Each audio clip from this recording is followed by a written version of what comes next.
Good morning, everybody. Welcome back to CCT. It's another day. It's another series here. It is Series 2. My name's Over, joined by Nexus, and we are getting ready for another great day of Counter-Strike. Swiss stage round 2 here ahead of us, or the second round of the Swiss stage, if you will. Nexus, we got a few games that are going to be pretty fun to watch. We gotta focus on the schedule first to kind of get an overview, but how are you doing this fine morning? Don't ask me that. You know the answer. I'm doing terribly. I know the answer. I'm ill. It is not helping. I don't know what's happening. My life is not going. That Finnish resistance, man. I'm just sick, man, and I am not chilling at the moment. Well, I hope we'll be chilling with the teams. Let's overview the schedule for today, just to kind of get a better idea what we are going to be watching. As we can see, at 10 o'clock and at 13 o'clock, at 4 and at 7, aka looking at this Passion Sashi first on the schedule here to begin. This is the one we're going to be opening up with. More about that in a moment. Partisan TNL afterwards. We got the Serbian team going up against TNL. It's the new up-and-coming challenger, shall we say. Then Nexus and Monty and CyberShoke and NIP. Again, we have NIP playing the late night schedule. I'm kind of mad that we don't get to see them ourselves, but I'm sure I'll be watching that one for sure. But let's get back to the regular schedule. Let's get back to the first match of the day. It's Passion versus Sashi, and we've seen Passion enough, at least recently, to know they are not to be messed around with. A strong team from the Ukraine, and from Ukraine. Topa, Water 2K, Quem, Jacasmo, and Demka. What are we thinking? They're a pretty good team. They are a pretty damn good team, like you do say. And for me, it's just about finding this consistency that they've now struggled to find for like this first month or so. Like one thing we've talked about a few times is that map pool that they have. It looks a bit awkward at times. We're not entirely sure what's happening there as well. But they're trying to figure all of that out, and they're trying to get to a point where they can say as well, yeah, we're good with what's going on here. It just takes us a while because they've made big changes, not just in the players, but coaching staff as well. TC now there, Kane has gone to the TNL. So you've got a couple of changes, quite a few changes. A new identity needs to be found, and for this team as well, that requires getting good. But individually, I mean, they are still good. So that at least is one step in the right direction. perhaps we can say getting even better than they were before. And yeah, I mean, absolutely, they've showcased what they are made of. They've showcased 2 days ago in the first round where they absolutely destroyed. Help me out here. It was who was it? We watched Sabre, right? Yeah, it was Sabre. Yeah, it was the Ukrainian matchup, the derby, and even Amkal afterwards. So. Let's see what Passion does, but let's also see Sashi. Let's overview the Danish lineup, the team that's trying to revitalize the Danish scene, if we're if we're sort of to say. They've got Lucky, Cabby, Iceberg, Zyphon, and Becky. Becky joining, I believe, at the start of this month, or last month, I believe in April, maybe even. Sashi? Starting strong. It's not been there all too long, at least. That's what I would know and remember now as well. Yeah, about a month, give or take. But nonetheless, right? He's here. He's here to make something happen with this team. But we're hoping for the best thought as well, that they can, or they can show the best. Yes. Essentially, is what we're looking for. Now, I've been surprised positively by what Sashi has shown as well in recent times, because I think Zyphon has found his form in some of these recent games he's played. But my eyes, just simply put, are being placed on the amount of maps played for Sashi. Now, I don't know if you already happen to have looked, but do you want to take a guess at how many maps they've played in the last 3 months? Ooh, honestly... It is more than you would ever think. I'd say probably around 50, 60, maybe more. Is it more than 70, 80? Like, have they played more than that? At least double that. Well, 171 maps has recently been played. Holy 171. But wait, has Becky played 170 maps? No way. No, he's played 120. And 100 of them in this Sashi lineup in the 55 days that he's been here. Wow. Okay, that is... Yeah. That is a lot of... That's 4 days per, well, actually, that's 2 maps per day, right? If we, well, a little bit more even, almost. It is something insane, believe me. Yeah, it is ridiculous, the numbers they've come up with here. Yeah, they have. And I was about to lean into the point of... They really are revitalizing the Danish scene from the grounds up. After Astralis, nobody was ever the same. And, after Astralis, there wasn't really a Danish team to look up to. So right now, Sashi trying to take that mantle, and fairly so, I think. Lucky, I feel like he's finally coming into his own. For so long, we didn't see him, I think, at his best at all, given, his previous teams. And I believe he's found his home, hopefully, here. And maybe even his prime position. And then, obviously, we go to Zyphon as well. Another player that's been around for quite a while. Joining the team, seemed to have brought him back to his former self. I think in Sprout, he had a very poor time. Like, he seemed to not have enjoyed it too much. There wasn't much success as well, unfortunately, but... Yeah, I think there's been some issues with that as well, but he's still a play that I feel like we've looked at and say he definitely has the talent. Oh, yeah. It's just about showing that, which is the every now and then problem that tends to happen, where the consistency isn't there, or the team just simply put isn't really great enough, or whatever. There's some things either way, but for here now, I think recent results do show that Sashi know what they're going to be doing again, and that is a great little thing as well we can look at. But let's move forward into the Veto next here, shall we? See what maps we're going to be playing, because that's going to be something that will be quite decisive as well. And to start it off, we've got Inferno, followed up by Mirage and a Decider of Anubis. Not bad. Not bad at all. I love Inferno. I love to see it. It's going to be a challenge, Passion. They've been, like we said before already, a bit more explorative with their map pool. They've been going above and beyond to try and play all the maps and see, what sticks out and what works, what's kind of best or worst. Unfortunately, Inferno is amongst the latter ones, amongst the worst ones. It's been more of a disaster than anything else, right? We got to be honest, against Zero Tenacity, against Sashi even, 13-1 win, which is great, not going to lie. You know, it's a great opener, but, I mean, you know, it's a one-off possibly. I believe you and I casted them against Favbet that they lost on Inferno, and I think that series went 0-2 even. So yeah, it's been crazy times. And then our second map, obviously being Mirage, I feel like this is set up for a bit of a reverse kind of sweep here. They've played 3 times already, and every single time Passion has been able to take the W, but it's gone 3 maps every single time as well. And no overtimes at all, but basically Sashi had always kind of lost against them, and I think today is the day that the tables turn. I think your theory that a team that plays another team within a consecutive amount of days or such and such, I think might have a better chance here. It's been enough days. It's been like since the 15th, so almost a week, 8 days. Yeah, I think this is a perfect amount of days for Sashi to prepare something. Not to mention, since they lost to Passion 8 days ago, they'd only lose 4 more times afterwards. Instead of that, they're now on a 5-match win streak. Which is... Yeah, I mean, I told you, Sashi has been finding their form. That little 4-low streak they had with started with Passion, Eklot, Z10, and 9. Yeah. That is, I think, fairly understandable. For Eklot, it's just a bit weird, right? But they've been figuring out what to do as well with their own lineup as well. That's a whole thing. But the Z10, 9, I feel like those are understandable enough. You know enough what they can do. But it's still one now where Sashi, again, they found their form. They've even got revenge against Eklot now, but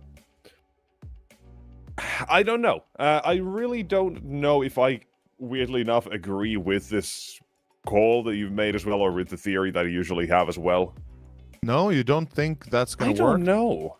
I just don't have that gut feeling right now. Pick a side. Don't be indecisive. Choose I'm gonna one say or the Passion other. win this. I'm just kind of skirting around it. I don't think I don't see Sashi winning, despite all the upsides I've kind of put for them here. Okay. I don't see it coming. I don't see the Danish winning here, unfortunately. Fair. I can understand that. I respect that. You made your position clear. I'm hoping that we're going to have a good game, and I'm expecting Sashi to have a good game. I mean, having seen them play quite a little bit within recent weeks as well, I'd say they have a fair chance. The Veto definitely gives me the heebie-jeebies if I'm Passion. Inferno first is going to be a tough one. You lose Inferno, it's Mirage next, and on Mirage anything can happen. Yes, Passion has been a beast, no denying there, but this is not going to be as easy perhaps as it's made out to be. No, it's not going to be easy. That's one thing I think we can say. But either way, I think soon, hopefully, we should be getting into the game. But until then, let's just go through a couple more things. Maybe we're still waiting for a couple on Passion's side. But for the head-to-head here, Kvem and Lucky. Does this tell you anything about Counter-Strike 2 or in a recent form? Lucky the AWPer and Kvem not an AWPer. Anything here that you kind of want to poke at? Not or really. Something else you want to mention? I feel like... I want to say that it seems like Kvem is playing on another level compared to even other players next to him. And he's got some great talents around him, right? Wara 2K, Demka. And that's what makes Passion so dangerous. It's what makes them the contender here for the potential playoffs. I really do expect today to be a difficult one regardless. Passion, they have the knowledge as well as the individuals. And on the other side, much the same applies in my mind. They have the knowledge. They have the good players like Lucky, for example, right? Though, yeah, we can mention definitely the difference in some of these numbers. I mean, look at the amount of kills Lucky has, and look at his stable 1.13 rating. And then, a little bit lower on the side of Kvem, 1,000 kills less, but he's at 85 ADR and 1.19. Pretty cool, not gonna lie. Yeah, I think here the biggest thing is just, again, to look at the difference in the amount of kills and deaths, kind of. Just goes to show how much more Sashi have been grinding, because I've never seen a team have as many maps played. I think the most probably would have been like Z10 last year. Z10, the like Anubis 150 era. or so. Yeah, they had like 60. I think they had, within a span of a month, they had 60 Anubises only, like something like that. Yeah, like I believe it was something like that, wasn't it? They played Anubis every day almost. Like I think they had very few days off, or maybe 2 months. It could have been 2 months, but regardless. Yeah, I think you're pulling that one out of your ass, as they say. But either way, maybe. It's a lot. It is the most I've ever seen any team having been have played. So, respect to the grind. That is just Counter-Strike, eat, Counter-Strike, sleep, Counter-Strike. That's the schedule they're on right now. Exactly. And respect goes out to the amount of grind they're putting into it. Because Sashi as well, they've been a team like last year. They were kind of breaking toward that top of tier 2. Then they struggled in form a little bit and didn't really make that, or didn't make themselves a staple at those events, like another underdog at tier 1 events, right? Didn't really do that. They had like 1 or 2 things they were at, and then they slowly faded away. So it would be nice to see them get back to that sort of point. The grind definitely is a way for them as well to prove that that's what they're trying to do. But we'll see if that does pay off. But for now, you know, this game could be a little bit of a test. We've got good, both very good size. Passion slightly less practiced as a team, but you're up against 5 Danes. Well, good luck anyways. I was about to say, you are up against 5 Danes. You are up against a very strong team, regardless of how good you might be. So I'm expecting this to be a good match. I'm expecting Sashi to give us a show, and obviously for Passion to not disappoint or not show up at all. Now, when it comes to the actual game itself, I believe we will have to go to a break. Unfortunately, there is a technical issue that is yet to be resolved on one of the team's side, and we'll have to wait until we get there. So stay tuned. We'll be right back.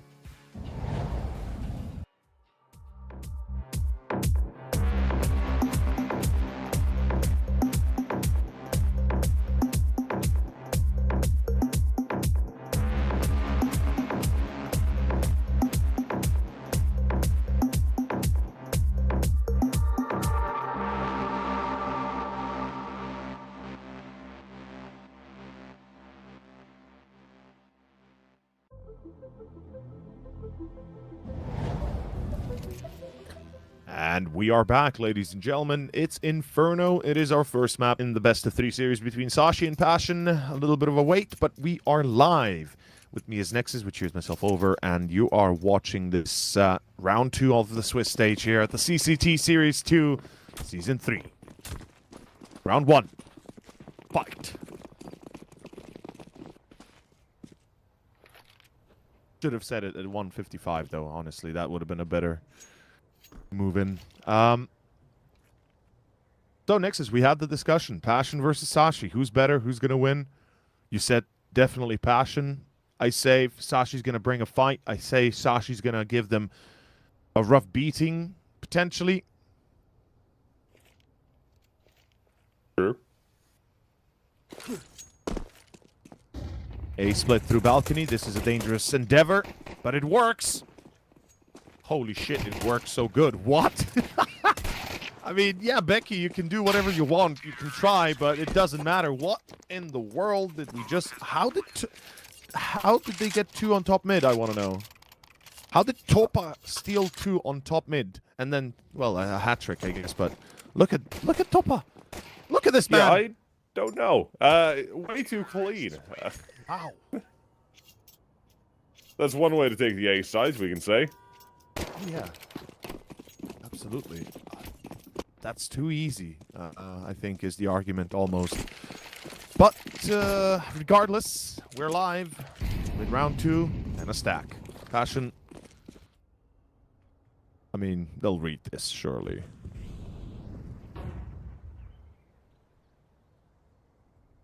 I don't think so. There's some shenanigans here that they'll get away with them.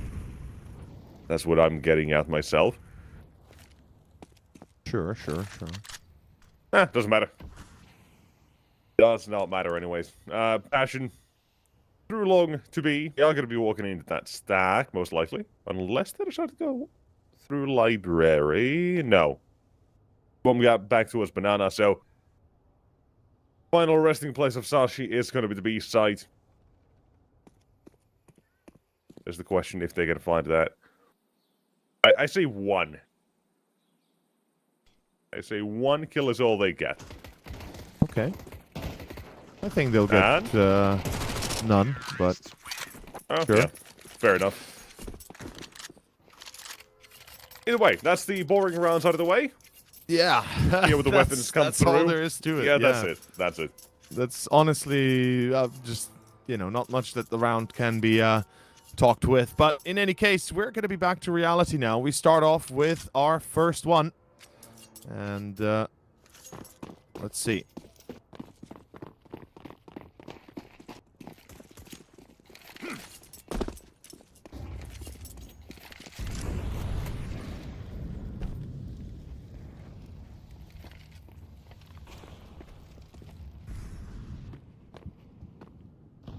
Guns are out. We're kind of holding our breath, hoping not everything goes to hell. Lucky. Becky on top of rooftop. They're doubling up. This is good defense being set. Pop flash though works, and it's going to be Lucky with a double. Makes it look easy here. And that's plenty enough damage. Pretty much solidify the round in favor of Sashi, perhaps even. Passion, do they have a response? Do they have something to work with? A flashbang is the right way to take care of Jacasmo here. Even stops the refrag attempt from War 2K, forced him away, but he still snuck back in the seat. Timing will favor him. But the position of these CTs, however, does not. Walked away, and now it's him and Topa alone. The IGL needs to step up here. Looking through the smoke. Look the wrong way, he's a dead man. And... I mean, he's got 2K in the name, right? Surely. Surely has another one in him. Yeah. What a 2K. Saving the AK as well. Maybe go 3K? Is what he is trying to do, but unable to do so. He'll get that taken away from him. No one's going to be able to pick that up on the CT side, but there is enough money on this T side for Passion to still buy. Ranger Casmo is the only one who might have to go down to Galil. I'm so sorry. But if you do want to buy, that's what it probably would look like here. Utility is going to be Sparks as well, just looking at Warrior and Topa's money, unless one of them wants to take Galil or Desert Eagle as well. Which wouldn't be the worst choice, right? Topa, IGL, you're making sacrifices anyway. Galil for him. Afford a bit more utility and move it on to round 4 here. With the Sashi first one on the board, we are actually calling a quick timeout and right back to it, thankfully. Slow down. Oh, into round 4. Sashi, you win this, you break the opponent's economy, you've got control of the early game. They've gone through this almost 200 times in the last few months. I think they know what they're going to be doing here. What is the stakes for this round as well? It's just insane. The amount of games they've played is just ludicrous. It tells you how committed they are to the game. Yeah. Like, nobody plays that amount of games, and... Never heard of free time. Yeah, and just, kind of doesn't care. They put a lot of work into this. And like I said, the new age of the new dawn of professional Counter-Strike is coming, where every team is going to have to play every map almost. Even having a single ban is going to be frowned upon soon, if you ask me. Because honestly, let's be fair. There's going to be a lot of times where you won't have that perfect map choice, so you have to be prepared for everything when you're trying to get to the top. I'm just gonna disagree on this. I feel like we've seen teams attempt the 7-map pool when they're at their peak condition, at their best, even like top 10 teams every now and then, and it's not worked out. It's faded out quickly. I mean, they're always gonna have the one ban, but Oh, lucky. Oof. He's got 2 bans, however. Yeah, both top and Water 2K removed from the server almost. Jacasmo and Demka. It's a 2v3. They have good enough of a position to get a bomb down, but ooh, repositioning to make it safer. Okay, smart choice by Jacasmo. The short plant could have been a bit more exposed, though. It's down to Demka now to make sure he stays alive. Gets at least a kill or 2 here from long. Shots heard. And here comes the attempt. Iceberg gets in close, finds the first. That's Jacasmo, low HP. Demka's locked out of place. And from car already positioned for him. Cabby, easy second. Good retake.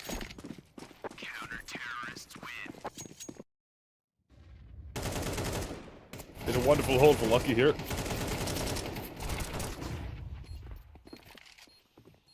The spray transfer route is in the bag from that one, but it's still going to be one plant, so it's not the entire economy.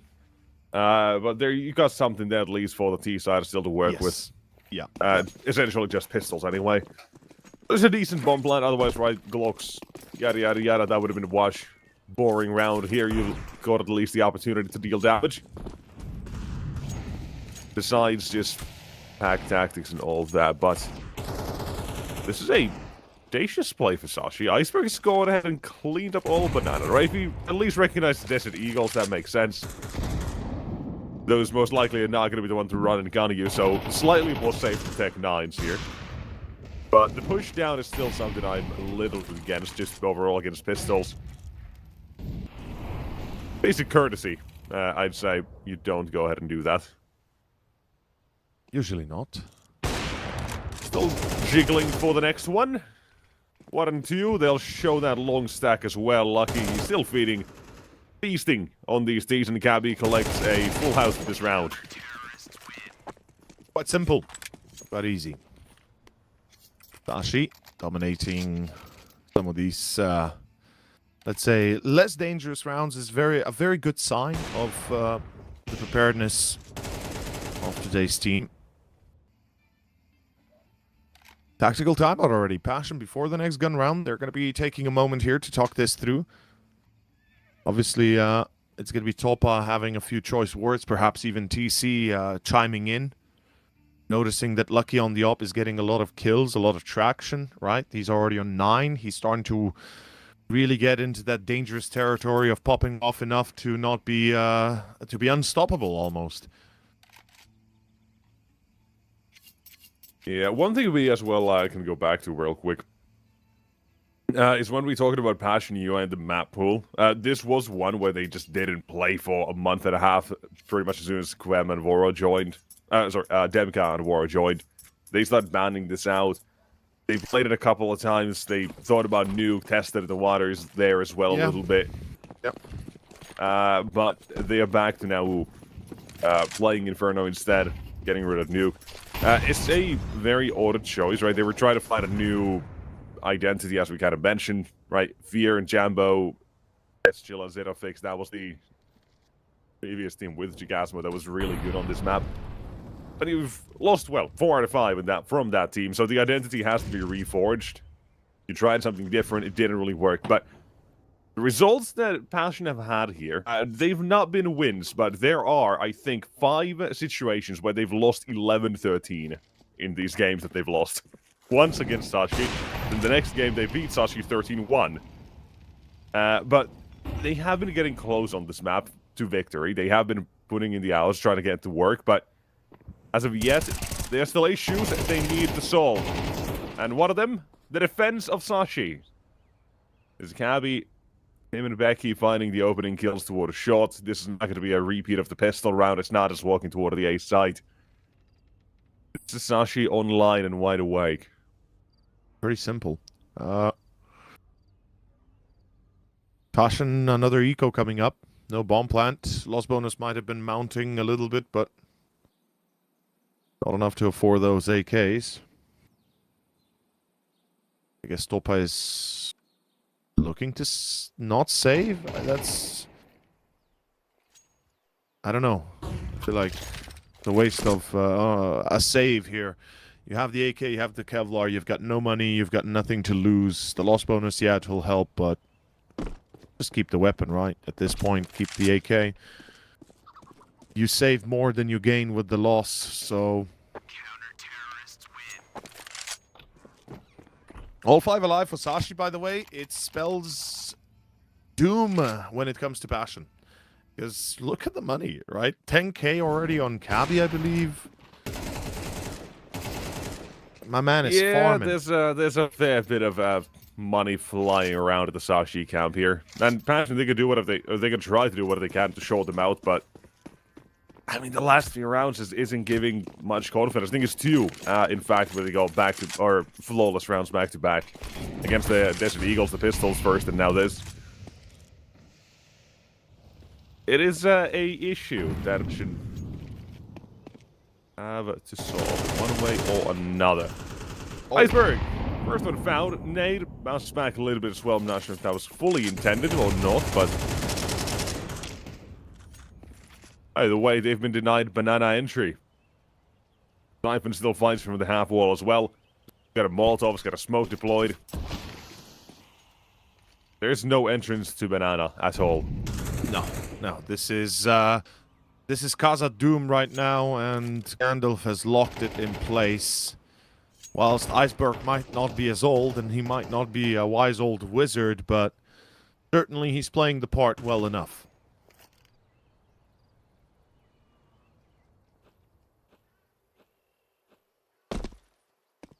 Oof, nice spot.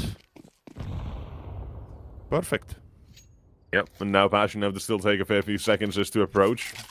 And the CTs, if they want, they can't even make a rotation, but generally, in this situation, I don't think they'd have to. There's not going to be an abundance of utility. There's not going to be a full execute coming through. I mean, it would be nice to have a CT third player smoke, close, towards but coffins, or new box. Yeah. That is about it. Oh, but he when lost you walk his own in molly. with no flashbangs, nothing of the sort. You can see it is very easy to clean things up here. And another round. I just want to mention how that round could have turned on its head if perhaps the entry was on the side of Passion, because the Molotov that was thrown from the CT side, I don't know if it was Iceberg or if it was Cabby that threw it, but regardless, it extinguished itself in the smoke. So, you know, there was a millisecond, a milli opportunity there, though Passion don't take it, obviously, and that's a 5-2. Very easy, very simple. Sashi is dominating the seas right now, or rather, the Italian landscape. It's another buy with Paul on a Tech 9, obviously having saved the 2 rounds previous. Very little utility. Nexus, I'm going to be honest, it seems like Passion and Inferno still don't seem much eye to eye.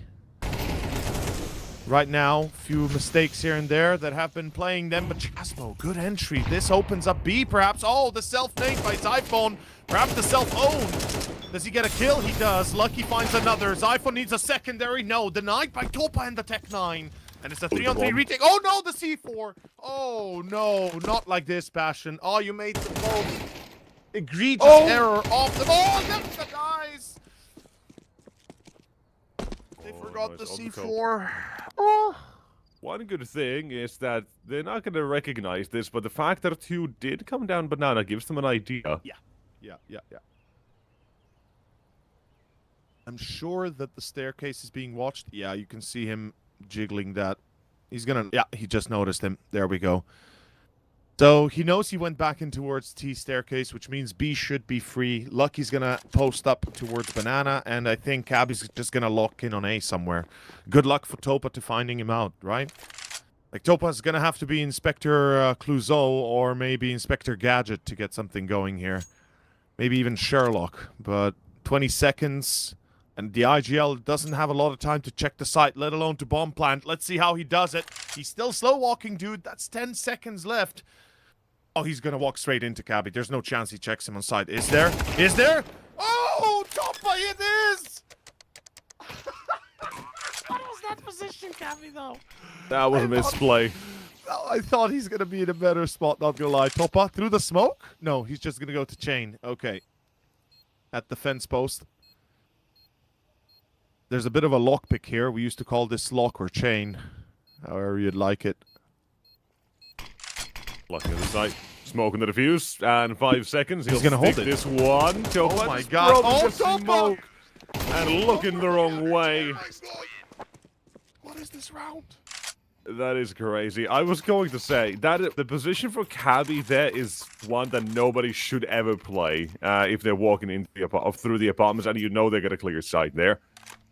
If you're crouched, your ass cheeks are sticking out. Yeah. If you're standing, your knee also sticks out. So yeah, your head's still got to be shown. Otherwise, that is just not a great position to play there. no. So literally, he plays anywhere slightly further back, even behind Yeah, this default box, the pillar. He'll Even survive. if he's He'll just play the standing on top time. of the box he's hiding behind. If he's just in that corner, on the corner, it would have been better. But let's leave that be. It's going to be... Yeah, 100%, because at least he takes that fight, right? At least he has a chance to take the fight. But it's round 9, and Passion, things are starting to escalate. And that previous round was a bit of a clown fiesta, not going to lie. Like, the last few moments of it were just unreal.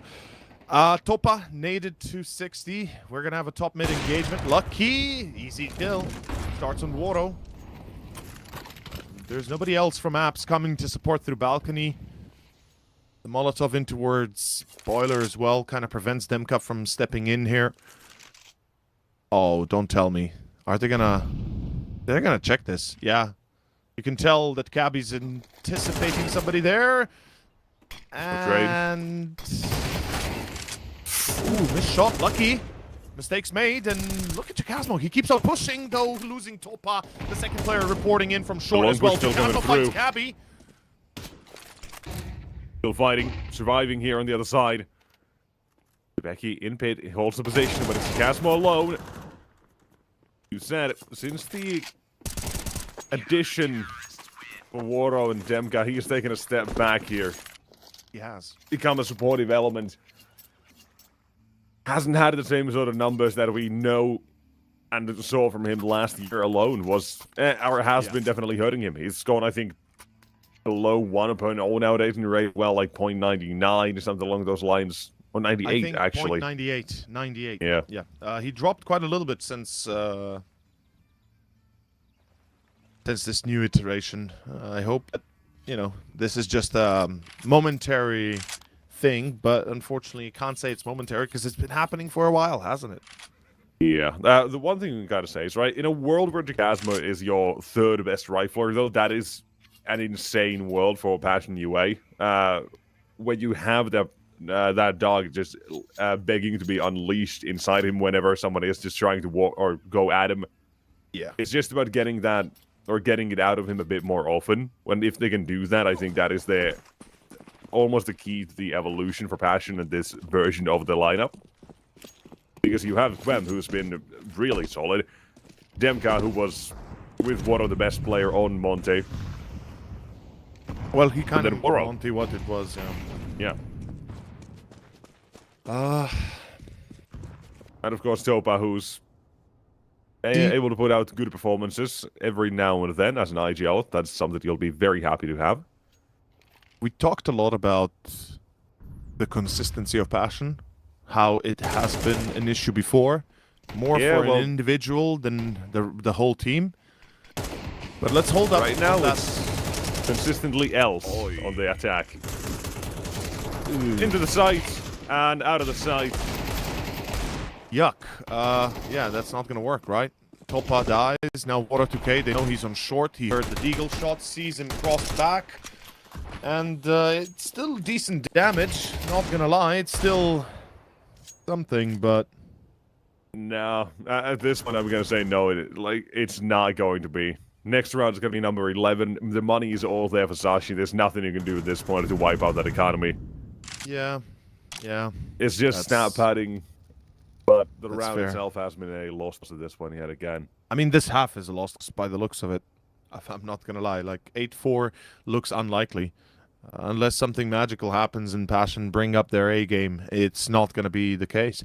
And as I was talking about the consistency of the players, right? Demka's usually one would rely upon. It's a nice attempt from Waro. He reads it well, even for Cabby on the broken wall. But as I was saying, Demka's on 1 kill. That's not going to be enough. Quem is on 3. That's also not going to suffice. Waro 2K on 4. Well, I believe he made it 5 here, or maybe even 6, but... Yeah, he made it 5. Well, 6, actually. Yeah, 6, but... It's simply not enough. There seemed to be a little bit of lack of structure for the T side of Inferno still. They get caught off too quickly, they lose players too rapidly, and then can't really control the state of the game, the flow of the round.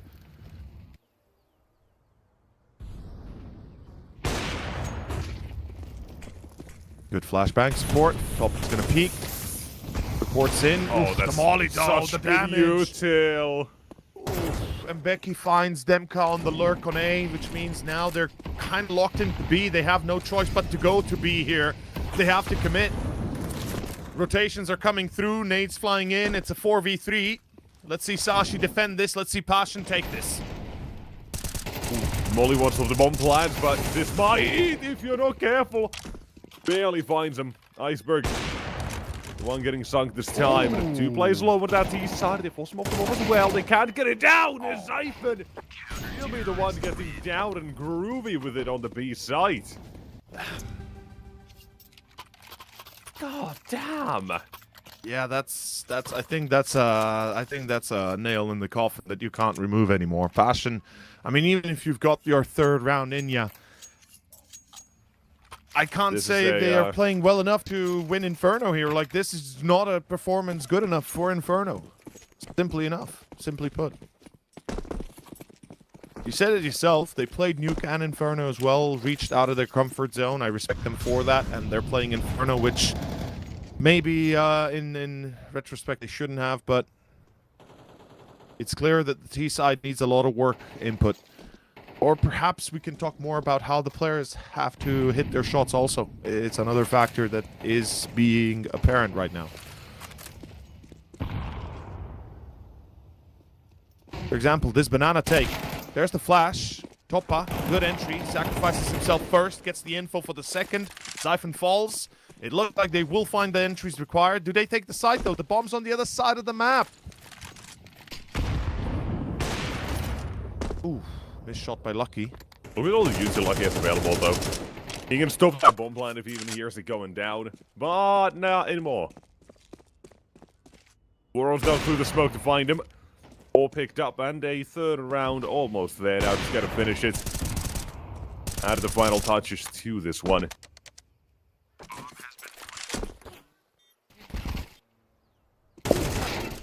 What is...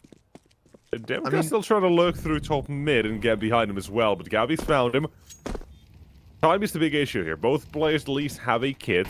They've smoked up Water, but that is going to be a fair bit of that utility they have now expended on this banana as well. He's reading this. Veggie, lashed in.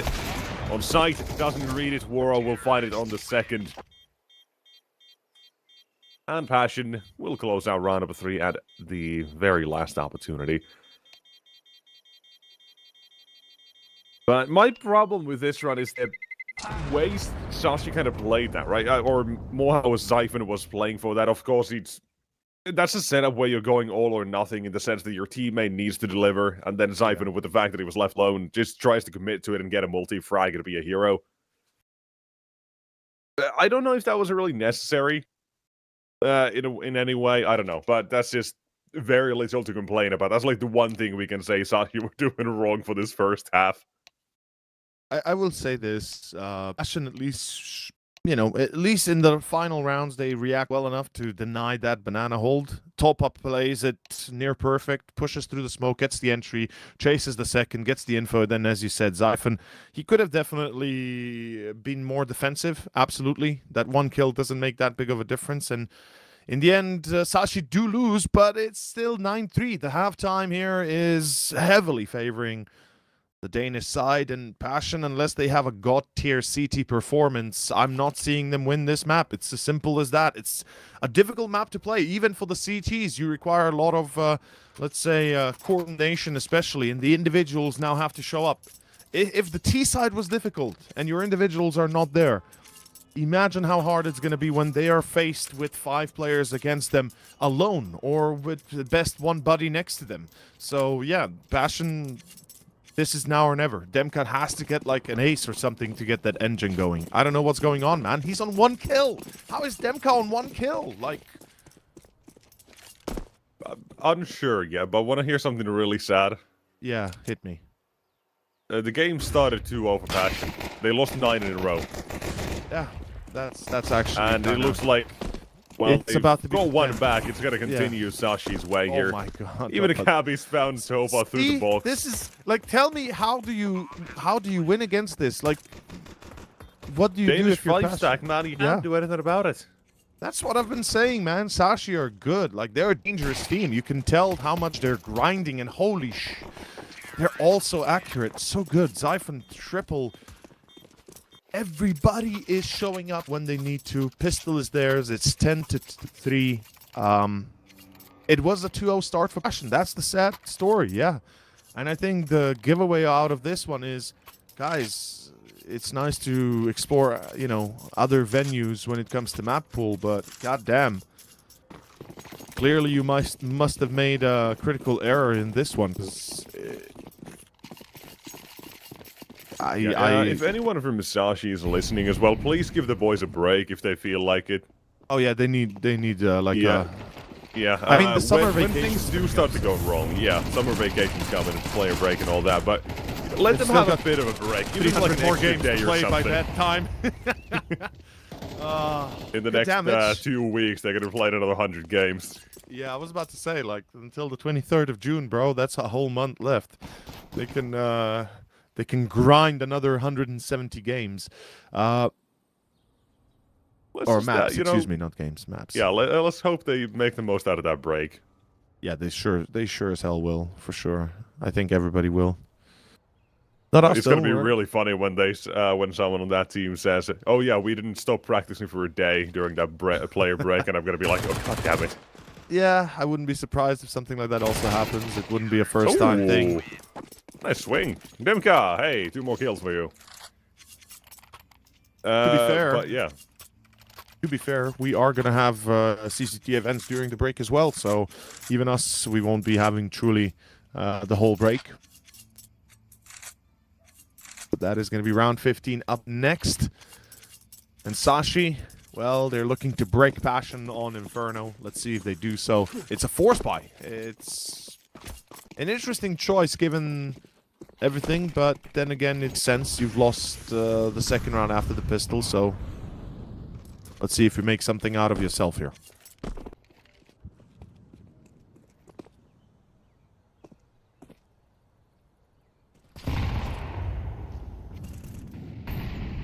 Opa. Close range and banana. He's going to be the one and only.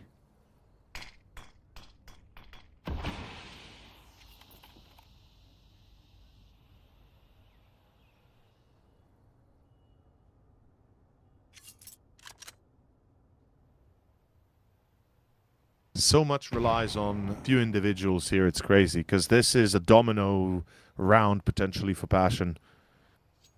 Lose 1 or 2 players in key positions and all of a sudden you can't stop the effect as Topa still down in the corner of banana. At the peel. Ooh, Kabi takes a shot, forces them to side. They're going to go B. They're going to go B here. Topa has gone through the smoke. Did they check behind them? They're not checking behind them. This is not looking too good. Jacapo finds Kabi on the cross, but they've missed out on Topa. The bomb's still moving. Topa, though, finds Becky.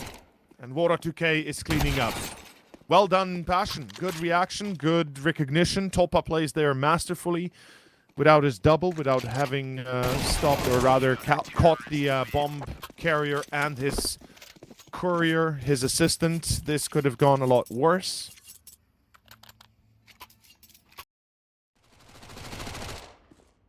And on round 15, it's going to go to Passion. 5-10, 5 more to go. Passion UA, perhaps their T side leaves a lot to be desired, but their CT, perhaps it's a different story. Like we said ourselves, we haven't seen a lot of them on Inferno besides the one series against Favbet that we caught personally, and that was a disaster, to say the... Well, disaster or not really, I don't know. Can you say, I didn't think it was a disaster, sure, but nonetheless, a problem. And Topa, yeah, MP9, this is a free... Oh, okay, free range X, never mind, it's free range CTs. Abby and Lucky, both each one. No, no, no, no, no, no, no, not like this, Wada, what are you doing? Oh, God. Oh, 4v2 guys against the full eco, thankfully. The bomb dropped. Both are low, so they have to peek together. Quem, go big or go home. Go big or go home through the smoke, Quem. Denying Sashi a chance to, potentially denying. Let's see. A 4K for Quem. Cabby trying to be the man with the lucky number here. And I don't think he's going to be the luckiest man. Does get the bomb down, but Cabby... Yeah, he's got him. Quem will fall. Excuse me, Cabby will fall. Quem finds him, and there we have it. Easy.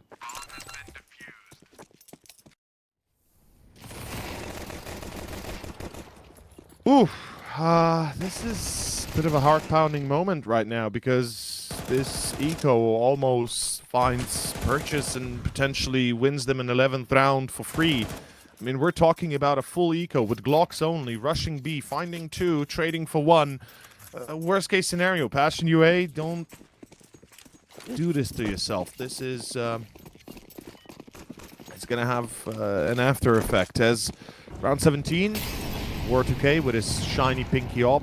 I don't even know that skin. I don't know which one is it. Nexus would probably know, but his PC BSOD'd, so he's gonna be back in a moment probably. Good damage, by the way. Critically injured, 2 players. 1 bullet away from dying. Zyphon traded out. Lucky comes in to make sure Chasmo does get no doubles. Oh, no way. They're re-peeking this. Oh, the nade is going to be glorious. Although a little bit too far. Good shot on Kabi, though. Water 2K is accurate, deadly. 4v4.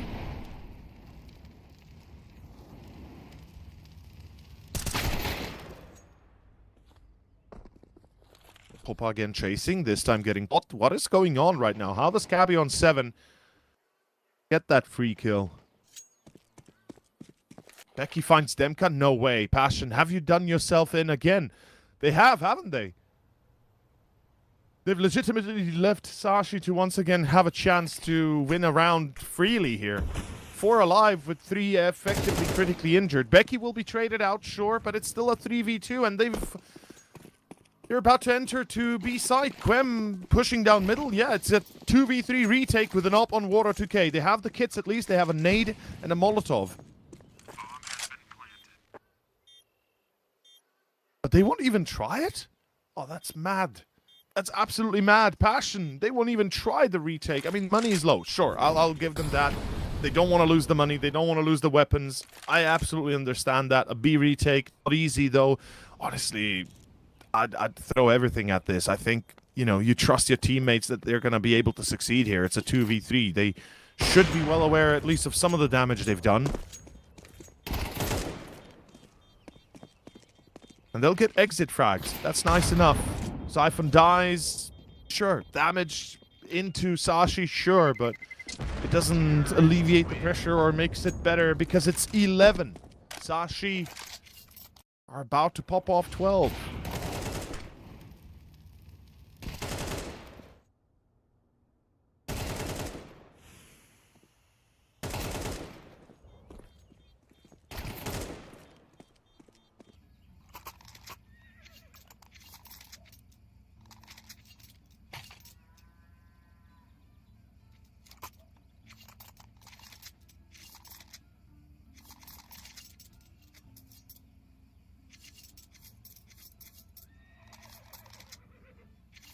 This is highly problematic. Nexus, happy to have you back here. I will say this, Passion has made a few critical errors. They've let Sashi almost steal away a full eco on a Glock. They've almost let Sashi run away with, well, they did eventually run away actually with the round here on the after the Glock one in 11-6. Passion, there's so much for their comeback on the CT side. This is the round. It's all or nothing. They lose here and it's done. Inferno. We go to Mirage. Alright, nice to be back. Good to know that things have not ended just yet here. Yeah. Oh. Oh. Your Casmo seems to have at least come to. And the same with Quem. Sashi, they're going to be stopped here toward the banana side of things, and we are going to be continuing with Sashi in a 4v5, just abandoning banana, not going to be pushing up too much. Slowing down things a fair bit. Wait and see what the CT side of follow-up to this will be. I really like how Sashi is putting injured players first. It's a very smart choice going up against the full buy and the AWPer. You want to have the players that have been already injured perhaps fighting first, so they give you the better info. Iceberg, great entry on Jacasmo. The Molotov will burn in pool. Iceberg takes minimal damage, though. Lucky. I guess you could call him lucky to stay alive there. Same for Cabby. How are they still alive? I don't know. The damage is quite severe, but it's a 4v4 retake of B again, and Passion, last time they let it go. Let's see if they let it go again. They have all the usual to make this bolt. There's that first smoke already. They do. Second one. Go in the new box, by the look of things. There is going to be more as well available in terms of this utility. They can make it difficult for Iceberg to hold it to entry through CT, but through Coffin is where the CT retake does approach. Will needs to be checked. Topa is looking for it. They've found him. And now the bomb as well can be defused. Gabby alone trying to take this one back and away into his team's hand. And he's spraying into the smoke, but it's too late. A second too late. A second sooner. And that would have been a round for Sashi. Passion steal it through the smoke. An attempt at a retake that does succeed in the end, but at what cost? They delayed the inevitable, potentially. 7 is theirs. Let's see if they get any more afterwards. Whew. That looked like the last possible second. Yeah, stop it. It was. Definitely felt like he had it, but... Yeah. We have this one. Most Molly's flashbangs down. Do they check? Oh, you? They don't. You Got gotta a be party kidding down me. to Cloud. Only good for one. Right, hold comes to Queb instead here from Pit. Takes the first one. That's the assistance. And now from Warrior of God, it's the only player he tagged up. But the pistols look to overwhelm. With one remaining. Not a pistol. This one an AK. Straight up dual taken and lost as well. It's damage still gets, but Passion you said the CT side needed to be something magical. It didn't start off that way. But here we are. 3 rounds only make the difference. And looking like it's gotta be 2 soon as well with this one. Massive improvement of what otherwise would have been a straight disaster. Sashi, half buy again. Not even a half buy, just an eco. And surely they rush B, maybe even mid if they're crazy enough. But we'd already seen mid, so I think that's off the menu right now. And first contact with the pop flash. Web takes it. Good counter util, sure, but it doesn't change the fact that it's about to be number 9. 2 remaining to tie it up. Damn. Yeah, Passion, as weak as they look, their CT side is getting better by each passing second. The players have awoken. Demka's on 6 instead of 1. He had a single kill in the first half. That tells you how horrible of a start that is for Passion. War 2K now on 12 as well. Quem's waking up. Topaz and Chikasmo both on 13, which is fantastic. Now Demka needs to get on track, and all of a sudden we have a very, very, very much online Passion. So it seems. So it seems. And we're wondering, where did Sashi go? 9 rounds in a row. Sure, they lost that pistol, but they got things... or won that pistol as well. But... losing the follow-up, and now a couple more. Things have caught up to them. Well, almost. Passion have almost caught up to them. Honestly, I'd say they did. At this point as well, right? From essentially saying the game is done with that pistol win. 10-3.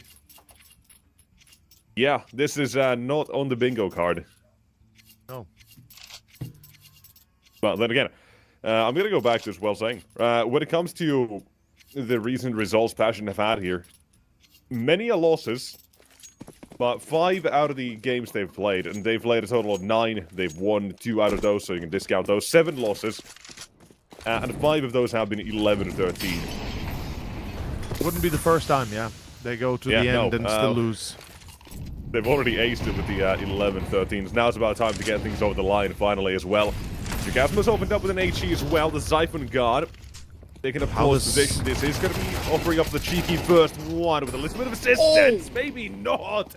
Lucky. Showing his teammates and enemies what it means to be living up to that name. War's caught as well. That offers up the rotation back to A. There's plenty of time. Keep an eye on that as well, but they don't need to commit B here. That smoke is all it takes. Explore elsewhere. Demcat still in the apartment, still a threat. And Becky, his worst enemy. Maybe Demcat is the timing. Both swinging, looking the right place at the same time, but it's the T side to come out on top. There's Topa all alone, other side of the map. This is looking like it's going to be that inevitable 12 here. Don't think we're going to see a retake attempt here. There's no utility to support this either. Zero chance. Money's At least a a Molotov would have made it doable to flush out one from pit or anywhere. Here you don't even have that. You got a smoke now, but no ninjas. Oh, he's hurt on banana, so Topa ain't that crazy. But he is dead. So much for saving money. Demka's gonna be broke. Same for Jacasmo. Potentially last round, and you've got nothing to show for your team, or at least nothing to buy for your teammates. Beautiful double by Lucky, by the way. That was vital. If he had not gotten the double, it possibly goes in the hands of Passion seconds later when support comes in from Topa on site. And instead, 12-9. Somehow, as you said, the inevitable still here. And Sashi, can they close it out in 3, 2? It's also really nice as well. If we go to like Lucky, right? His career, the trajectory he took. It's really nice to see him playing still so damn well, right? A lot of people who have like a shorter than T1 and then they kind of fade away a little bit. His time when it came to Australia just simply like was not a him issue. All in all, it's just a weird situation he had way back then as well. You know, as people have been recently saying, your time in X doesn't count, and I feel like that, right? He was like 19, 18 at the time as well, so only 22 now. Bill, playing very damn well here. And not just this game in an isolation, but more than this, quite a few of them. Also another young talent we need to look at. He's got a third one here, and then P9 to feast on the final one. Jacasmo closes this one. That is a very good haul from Clem. What the hell did we just observe? How the hell does he hold that alone? Well, I guess. And look at how well it starts. If they only had pushed B before, like the delay from Sashi to push B is insane. They allowed enough time for Quem or for support to get into B, as also a third player to rotate or a fourth player to rotate over. They wasted too much time on the opportunity they had. Now no money. Now a tactical timeout. God damn, it's potentially overtime here. Sashi are battling their own demons apparently in these rounds. Yeah, I'm gonna take this next 20 seconds to let you know something as well, and everybody else as well. Valve have officially bought Cash. Effenport has been reached out to. They have, or he's sold Cash back to Valve, and that should be now confirming as well that is eventually coming back to the pool. So just so you know, you're gonna be happy in some near future. And I'm probably gonna be not happy because they're gonna take away like an Anubis or. They will take away either Mirage. They either take Mirage out or they take Ancient out. I don't think they take Anubis. Anubis has been. Dude, they have been making nothing but horrendous mistakes with the map pool recently. I would not be surprised. I can't. Yeah, that's a fact. That's a track record. I'm just on that cynicism right now. Yeah. No. Cash enjoyers rejoice! It has officially been sold. Let's go. Same as with when Anubis, right? Cash buys the rights to the maps. Yeah. So I can't wait. At some point, and nearing a major as well here, seems like. I mean, I don't think they'll do it before the major. There's no chance. No. After the major, for sure. Yeah, after the major, for sure. This is on HLTV to anybody who wants to read a quick article as well on the front page. Imagine being Dota and releasing a major update week before the actual event of the, the international. That's probably really funny if I played Dota. Yeah, it probably is. And 55 seconds might be funny here if Sashi get a free entry. They run CT, they get Woro. That's not him. Towards B. two defenders. They have to hold everything they have dear. That banana smoke buys valuable time as well, but they are going to be still slow about the approach. They've got the time to play with. They don't know if it's going to be B or A, right? That's the problem. Passion right now has 0 info. And Jacasmo, he needs to check this. He needs to win this as well. Iceberg, does he get the kill? No, but this shot, the opportunity you need. Jacasmo with a double, that's enough. And Topa will stay alive long for the rotation to arrive, as that is last round of the regulation coming up, ladies and gents. And he did not retrieve the op. He just took the AK. It looks like we're going to overtime, baby. I mean, Sashi seemed to be out of ideas a little bit. Maybe another 13-11. Yeah, sure, but... We'll see, we'll see. T-side has been horrendous. Let's be fair for both teams almost. Like, in equal measure.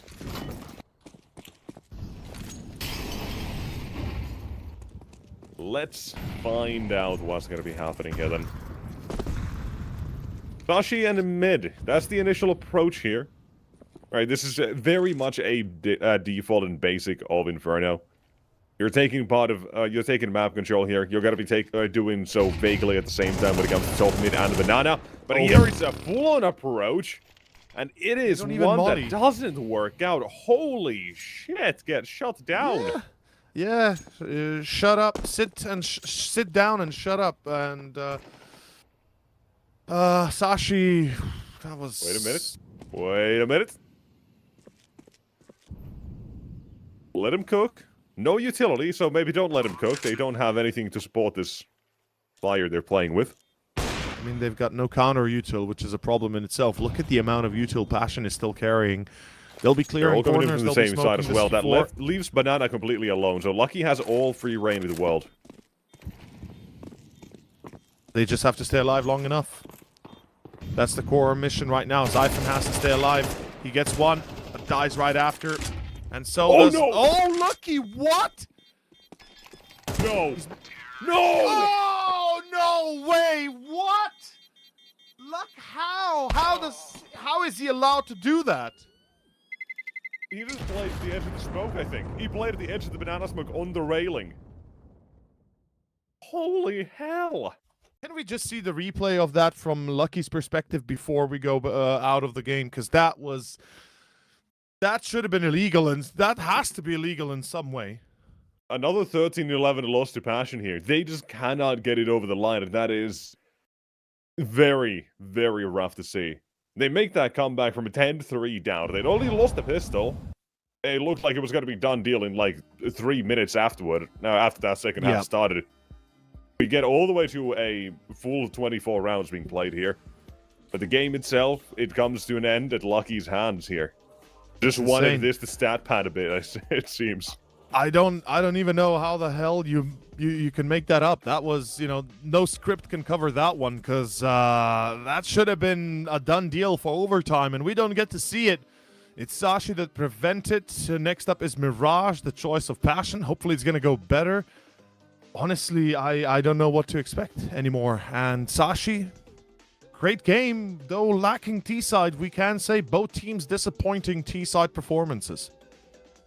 Yes, it was. Now we go to that break. We'll come back. We'll read the news. We'll catch up with you on map number 2. Mirage coming right up. Don't go too far.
And we are back, ladies and gents. It is map 2. It is Mirage. Nexus with me over Richu, and it is the choice of Passion this time around.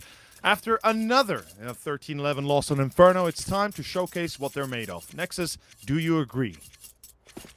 They gotta show what they're made of? Yeah. Absolutely, right? You have to. They do. Oh. Hello? Hello? Do you hear me? Okay, I don't know what happened. You just stopped talking for a second. I thought you... Oh, I was afraid okay. something was happening to me again. But I think everything's a-okay. So, let's continue. You'll start crying if something is wrong, I suppose. But for now... Into the pistol! Okay. T side. Making their way in toward the bomb site. MK leads the charge. What has been already found? Eventually in mid. I say already, eventually. Contradicting myself, Zypher found 2 instead. 1 or 2, very nice. Bomb goes down to the CT side, up a man with this retake starting. Zypher for the 3rd one as well. He's striking more than a lightning normally would. What more can he get? Up close in CT, top up. Goes to assist his teammate instead. They want to get rid of jungle as a possibility. If they've done that, with Zypher got World's turn a multi-kill. He's got 2 and 1 more to go. Bolted on the stairs, taking shots into and out of the smoke. On the defuse, Gabby, 10 seconds to stick this one, and a couple of shots as connected. Woro will save this pistol, his Passion. Striking first. It looked like Zypher had this, then he didn't, and Woro steals it. An insane play by Woro, by the way. The way he relocks on the target into the smoke is what wins them the round, because if he's not accurate there, it's a guaranteed 10-second defuse success. Still, his double already to begin. Then Topa's entry actually, or the Topa's kill on triple actually made this possible for War 2K. Otherwise, it would have been a 2v1, and that possibly could have spelled doom already. But Passion, as you said, strike first, and they will strike hard. It's going to be a full eco. Sashi respect the rules of engagement, per se. They don't want to throw away any sort of potential advantages they could be building soon. And right here, we see a bit of a mid attempt. They'll try to get out and see if they can steal a kill or 2. Ooh. Ding to Woro is going to be a bit careful, but I take that back. I take that back. Does not have to be careful at all. Doesn't care. Does not care. I shouldn't want to take this map. They want to get us to Anubis. They prove me wrong. Zypher's still hitting a nasty headshot. No, a nice headshot. Sorry, let's not call that a nasty one. Let's not get too ahead of ourselves. Yeah. 407-0 though. Reverse Bond. Meanwhile, the only other man on his team that has kills is Topa and Quem, both 1 and 2. You know. And both stem from the pistol, by the way, I believe. No, excuse me, no. Topa got 1 on the pistol and 1 more in the previous round. Yeah, all's good. As you say, Sashi, first challenge though. It's M4's out. A little bit of util. Lucky's going to be playing window. We won't see a lot of mid presence. They don't want to test the strength here of Passion and their capabilities up close, as already Kabi loses the duel with an M4 against the Mech 10. It's Topa on 46 HP still left, which means all of a sudden Passion have a big problem, or excuse me, Sashi have a big problem towards A. Quem finds Becky, yeah. Problems of no hit armor right there. At that point, the Galil is an AK with extra 5 bullets in the mag. Pretty much. Don't even need to use all of them. And we also get to see Kabi, just like us, just like the rest of us. Despite the amount of games they've been playing, mortal men, everybody loses to a Mac 10 at times. It's just that much better, honestly. Mac 10 goated. Mac 10 run and gun, I don't blame you. Nobody does. Iceberg finally finds one for his team as well, but at this point we're saying goodbye to this one. It's Passion 3-0. Just trying to back away and save the weapons you have. Zypher showed himself in CT, and now he's showed himself at the grave. Iceberg, he is dead. Bye-bye. Climate change. It's crammed to find him. The iceberg melted. Dead. With a blowtorch, more like. No. That's too much. That's a sort of deep sea equipment. Blow dryer is just funnier in every way. Or a hair dryer, blow dryer, whatever you want to call it. I think it's slow and steady will do the job. They will. It will. And Sashi back to pistols. few Kevlars, sure. A few Deagles, yes, but it's pistol nonetheless. Passion, full execution of A. I think it's a smart choice. They're reading this pretty well. They know they're up against pretty much no util, so they just want to make sure they have the best advantage when entering the site here, and that's what they're setting up to be. Lucky, oof, anything but. You feel like you want to bet on the amount of kills we get on this round with the pistols? Sure, I'll say 1. I think 1 with the M9, or maybe 2 with if a 5.7 hits the shot. But even that's potentially stretching it. You know, as long as you're not saying 2, I'm gonna accept every answer. I That will say still 1. remain as the one and only wrong answer to that one, just because it's so boring. My God, you really have an issue with I've 2, got a don't different you? question. I hate that. I really hate saying 2 in a round like this, because it is the non sequitur of these sort of responses you can get. Oh my God, Clem! Wow. Hey! Neat spray. Beautiful. Yeah, I was gonna ask, when do you think Warrow's gonna get his first death here? It's Even bound there to as well, happen right? He was eventually. not shying away from that fight on ramp either. Yeah. He was still taking that challenge. But he did let his teammates work the round instead. Upon receiving contact, and through mid they came through with Kvem. 1, 2, 3. The spray is nice, neat, and sends them to round up 5. Map 1, Lucky was the difference maker to Sashi. Maybe here as well, CT side, he can get something done. Most likely, will get something done. It's just the way that Mirage gets played, I think is really nice to see how much Deep likes to anti-strat a specific position or a specific player. Not necessarily anti-strat, sometimes mixes in as well with your own game plan of, okay, we're going to be doing this connector smoke over and over again, and then it's the change up, then it's the response, right? Yeah. Sometimes it works very well to just counter an AWP specifically, right? There is a top connector smoke there as well. Cabby, in the meantime, he's got a top pod down. On a short, one has lost their life on the T side. Next response, clear ramp. Becky goes in with the flash, and he will stay. Surely they have to expect somebody to be on the ledge there. Demka has already crouched. I think he heard that step. It's just that time is running already down to the last minute here. And Becky holds that position. A split. Needs to be one hell of a shot from Quem here. He fire essentially. If not, Oh, he saw smoke him. down. 18 seconds. That's how long Passion have until that smoke fades. Top connector at the same time. That is contradicting that T-side's game plan. Quem still goes through. He's found one. An up-room connector with the grace of the smoke, able to spread out just a little bit. Good But angle. First death, first round, both in the same situation for Sashi. We get to see Lucky hit his shot with that denying that push out of pit completely. Even on the trade with Becky, it's enough in the end to make this play possible for Sashi. First round on the board, they lose a total of 1 player. So economically speaking, starting to build up a little bit, though far from success just yet. Passion still have a bank to work the angles here. Quem has an op out. Is he gonna go for the mid peak? It seems like he's there. Water 2K. Oh, he walks to the. Oh, this is crazy. Water 2K.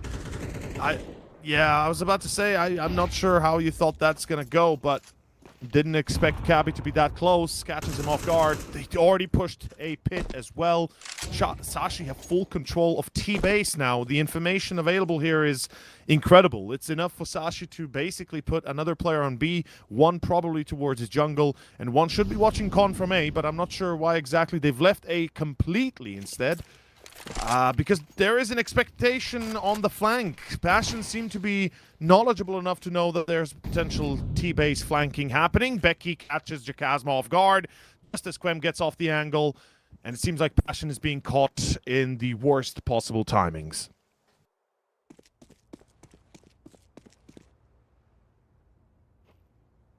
Position Passion still hold here. Do give them a bit of leeway back into this round, but Sashi have recognized this as well.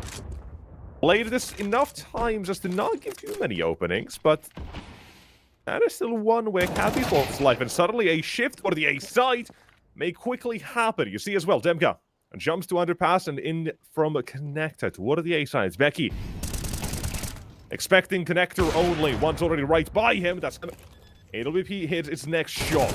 From short, Lucky's going down. How has this one turned like this? Here's the last man on both sides. A missed shot. HP. Not a lot of it remains. And a USB to run him down. Gwen, you had your chance. You had your shots. 2 opportunities, both missed. And Iceberg shows you how it's done. Iceberg, a little bit of BM there, trying to tell them to get out of his sight, as with the USP, the wallbang, as you said, it's enough. Second round secured. Sashi, important win, but economically speaking, they will start bleed a little bit. This flank was vital for Becky. And in the end, Quem still made it a close 1v1 affair, which tells you how strong of a Quem we're seeing right now. Demka, his first kill in the map as well. On Inferno. Sorry? Was a nice shot as well. Yeah, was a nice shot. Yeah, absolutely. What I wanted to say though also is Demka again, 1 kill only so far in 7 or 6 rounds, and that's how much he got. Yeah, that's how much he got on Inferno on the first half. The 1 kill. Hopefully it's not repeated here. Yeah, total 10 at the end of it as well, but could have been the difference maker. Because when we talk about the passion, Kvem, Bora, and Demka, that's the big 3. It's funny how we always mention them 3, but Jacasmo's kind of like on the sidelines, even though he's definitely... it's just the situation that he is in nowadays. Role-wise, he's given a lot of space. Doesn't take away from the fact that he is really damn good, but hasn't had trouble when it actually comes to adjusting to the new roles and positions he has to play. And it's not like he's being set up for these rounds in any major way either, so it makes sense. But we always have that hope when we compare the past to the current version and iteration of Passion. So knowing how good he was then, you're hoping to see a little bit of that now. Here, up from stairs, down he goes. Topaz, Gasmo still remains, and now both gone. Demka alone. Solid crossfire coming out from Sashi, helping each other, making sure that the player on their palace is not allowed to be isolated. They don't allow the player out of palace itself, and Demka in the end, cannot do much. Sashi break. Economical stride here. Passion, an early start doesn't guarantee them a win just yet. We saw what happened on Inferno. Passion got 2 rounds, and then they lost, what, 10 in a row? Well, actually, 9 in a row, I believe it might have been. 10 in a row. Oh, no, sorry, 9 in a row, lost 2-0, 2-1, then like 3-1 or something like that, and then, some in that sense. But regardless, they lost so much that Passion right now I'm not yet ready to believe. Though I like this B attempt potentially here. Tech 9s, few pistols, few utilities, flashbangs mostly. Oh, they're about to get barrage that HE. Yeah, they are. Never mind. Does no damage. Wow. This kind of throws it before it gets any information preemptively. Utility is decent to allow them to get closer, but Lucky's already kicked a few holes in that net they're trying to cast upon here. That's on C4. Falling apart. Love it. What else? Doesn't even get one. Nice round for Sashi. Nice round for Lucky as well. His pistols jumping through the windows. He nails pretty much all of them. And actually, check that first window. He caught the first man crossing, which gave time for the rest of the CTs to adjust. Cabby then allows himself for a free kill, and it's Lucky to then jump out with the USB in hand, making sure it's over. First time out for Passion, after 4 rounds now gone. They have a little bit of discussion to have. I mean, what do you talk about here? You are limited on util. You're going to have some smoke, some flashbangs. But I think you have to go back to basics if you're Passion. My opinion is you basically revert to a mid-split here. I think you put players into upper halls or into B house. Get down into underpass and get like 2 players out top mid. Play some control toward window, towards short, maybe even con if you can, and see if you can kind of push Sashi on the defensive fully. They don't have the info what's going on. And right here, that's what we're going to see. 2 men into B, 2 men into top mid. 1 lurks towards Palace. It's pretty defaulty. You play it safe to begin. You don't want to get caught by nades and the early op taking a look from window. Demka is going to be checking pit. He's the basically the kind of the big shield here for Passion. If he dies, all of a sudden their backs are exposed, which means the whole tactic might fall through. Because it relies here on a slow and meticulous mid-pick, like I said, and then develop it either con or short. Slow and steady, try to isolate your duels, try to see if you can isolate players or at least lock them out of positions and then work your way from there. I believe Nexus, by the way, again had a BSOD, blue screen of death, unfortunately. So hopefully he's going to be back in no time. Iceberg, good nade. That does a little bit of damage, but nothing too severe. Could have been better, actually. A lot better. Topa. Usually good entries from him. The IGL has been delivering some heavy ones. And oh, speaking of the IGL, speaking of Topa 2 for him, as Demka and Water 2K just free entry into A. They split through Palace, they went through Pit, and it was enough, overwhelming Sashi and Con. It's exactly what catches them off guard. And Sashi were reading that pretty well as well. They were kind of considering the idea of a mid split into A, but it was in fact a return to form. Topa makes the call, stays mid, tries to get those kills with another player supporting, but the rest are focusing on the actual site through Palace. And that is going to be all there is to it. Number 5 secured. Sashi will have to rebuy, and they do have the money for it, so we ain't going to be seeing too many tiers, though. Lucky yet to survive. Do they check underpass? Surely they check underpass, right? Nobody goes underpass? You got to be kidding me. 4 players cross towards B, and nobody goes underpass. Interesting. 2 even go through apps. Nexus, welcome back. Yeah, this is surprising. Like I said, 2 players in middle from Passion. It's Topa that gets 2, and then the rest of Sashi just collapses. They think it's actually a full mid commit. But instead, it's A.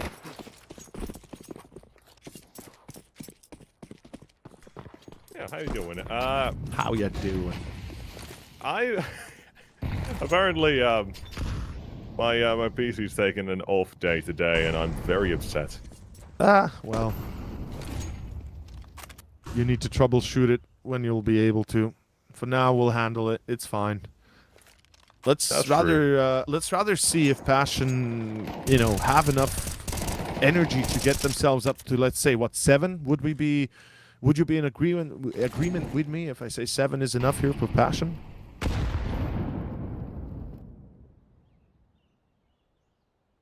Can they get 7, or will they be okay with 7? Will they be okay with 7?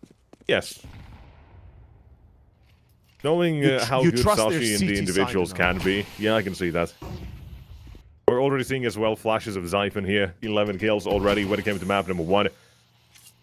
Was not the absolute greatest, but still, what, 12 kills in the end? Yeah. Had his moments. Oh, Topa again. But that was a lucky game, mostly, while here, we're getting to see a bit more from Sashi and the individuals to deliver. Already as well, team game. We've seen these crossfights on the A side work wonders. Looking to get another one as well. 30 seconds remaining. They're going for this ramp information. Luck from CT. He'll defend for 1 and 2.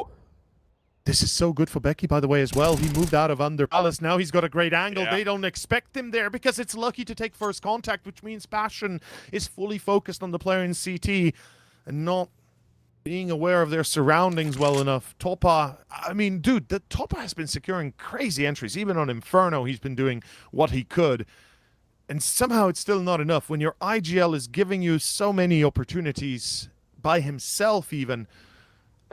Unfortunately, we are still yet to see Demka get on the server like fully in his form that we know him to be.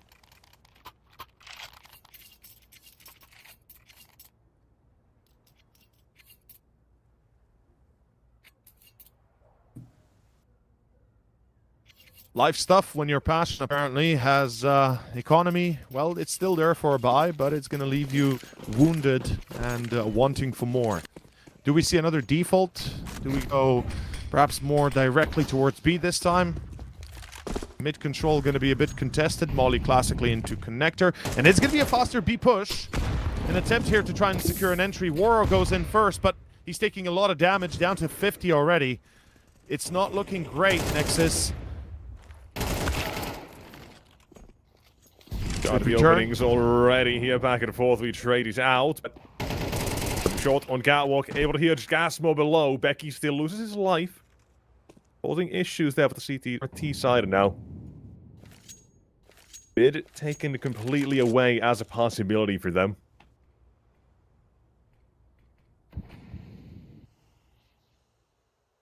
Well, they've left Demka at the top of mid, actually. I do lie about that. They have taken it back. A minute still remains. Gotta make a decision soon as well. But doesn't seem like they're gonna be changing up from this B play. Smoke fades, Iceberg. I'll just play another one.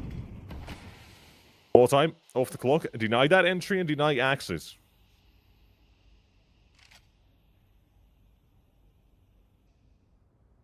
A waiting man's game. Dimka in mid. He's relying on them and War, at least one of them, to make it through toward the site here. Iceberg. Falls down, flash in. Make it awkward for Passion UA. Make it annoying for them to actually walk in here. And they are not letting him be spotted, but it got found. There's the trade. Instantaneously, B-side falls. 10 seconds remain. That's enough time. Plenty, even in fact. Yeah, the bomb down. Good angle for Gabby, though. Surely the op expects it, but he's not lined in. Water2K doesn't even get a shot off. Quem now at 46. One bullet, he's gone. And we can see Lucky's training his eye towards jungle. Or forest, rather, I should say, and couch. X-bench. Quem. Good kill on Lucky. It's Cabby to find the 1v1, and he will have it. The defuse as well in his hide. It's a hat-trick for him. It's number 6 for Sashi. That is a good recovery from the CTs. And Iceberg, vital that he gets a kill. Yeah, that is a really bad way for Quem to play that one. Was trying to play more time, trying to jump to safety. Unfortunately for him, does get caught. Leading to a rough ending for the round itself at Sashi. We were talking about maybe Passion getting 7. Well, they're about to. On the Sashi side. Last round of the half. Passion started off okay. Looked pretty decent, but then Sashi with the gun rounds, they came through and they have been cruising for most of them. Gabby here, he's got a couple as well, drives them right to the end of their life. That's A, off angle. It is a strong one. It is fairly common, but still. Oh. Unexpected. Gabby struck a 3rd in this one as well on round number 12. It is only in the hands of Jasmine to deny that 7 for Sashi. I have another question for you. Sure. Let's start with, are they happy with 5 to 7 instead of 7 to 5, Passion? Maybe not. Maybe not, right? Yeah, it gives me the... It all comes, comes down to how the game started. At that point, it was 4-0 for Passion. Yeah. And you're saying you ended the half at 5. Oof, that is a bit of a rough one. It is. And not to mention, Demka still on 2 kills for the whole half. Only 2 kills. I cannot stress this enough. We need to see more out of the man. Jacasmo as well on 4. I mean, Toppa's topping them both. 2+ to go. So, yeah, Sashi right now, they're in a great spot to potentially steal this series away at a 2-0. I could see this going that far. Interesting. I could see that for sure. But we gotta also find out how the second half looks. We already had like a very good start for Passion. Right, individually, of course, right, Wara was 9-0, but that's just the first 3 rounds anyway, the pistol, and then some eco farming in there as well. From 9-0 to 11-7. Yeah, that is still a slightly disappointing continuation, but overall, I think we have enough from Passion UA's individuals to get a decent game. As for Kvem, we're going to strike him out of this conversation, however, because he barely gets more than he had on the first half of Inferno. Had 1 kill at the first half of Inferno. Here he's got 2 for the first half on Mirage, so he doubles out. You mean Demka? Yeah, numbers from map 1 to 2, but that is definitely something that is hurting Passion at the moment. Oh, absolutely. I mean, 3 kills across a total of 24 rounds. That is disappointing. 37. Or 36 No. rounds, yeah. We're 24 rounds when it comes to half times, right? So it's 2 full half times where he got only 3 kills total in them. Oh yeah, true. Of course, yeah. He That's did what I'm have saying. a So half 10 at the end of map a 1. whole Yeah. map with just 3 kills, which is very disappointing. Demka, we gotta see more, buddy. We know you can do more. We have to see more. Sashi, meanwhile, they're hoping he doesn't prove us right or wrong. In any case, let's see. Round 13 starts off with the pistol on Sashi's side towards A side. As Chikasmos pushed off CT. Good molly. That staircase molly is actually really nice.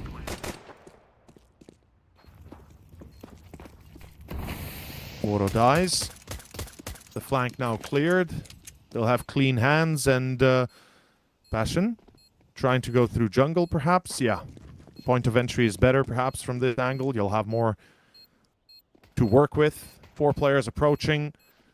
It's a bit of a gamble to put all 4 though. Why is Passion with all 4 there? Why are they not having at least 1 or 2 in CT as they cannot crunch the T's? Quem and Toppa, they sure as hell find kills, but it doesn't matter. Like, what is that, Passion? What just happened? Why wouldn't you leave 1 or 2 in CT and go like 2 jungle, 2 CT, have that crunch, have that chance to, crush them under the pressure, but okay.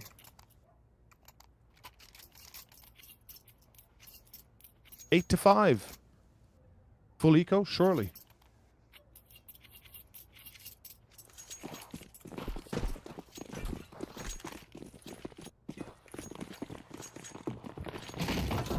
Are you as shocked as me, or are you just again with the blue screen? No, I'm still here. Okay. For a second there, I was here. worried. Sorry, like, I'm just I'm a bit preoccupied because I do have something else going on at the same time, but all good. Oh, makes sense at the moment. Pistols towards B. Iceberg's lost his life after 1. And it is, oh my god, way too bloody here for this piece. How is how is this happening? What are we watching right now? What are we watching? Passion, how do you pull this off? I don't know, but you potentially really do, don't ya? Lucky at 36, 1 bullet will suffice. Toppa. No. Ooh, gets headshotted. Still it. a 1v2. That was the one chance, surely. No other opportunity being given here. Even baiting him in. Locking him in, yeah. How? How does this happen? Because they baited the first player. I don't know who was the first player out of window with the Mach 10. I genuinely can't recall right now. Iceberg, yeah. But nobody else followed him. Nobody else went out of balcony. They all stood there and just waited. Instead of going with him to overwhelm the numbers of the USPs they have on site, they baited each other and they lost the round because, well, that was a debate move. Round 15, 8 to 6. Passion, they're given full eco victory. Okay. I guess.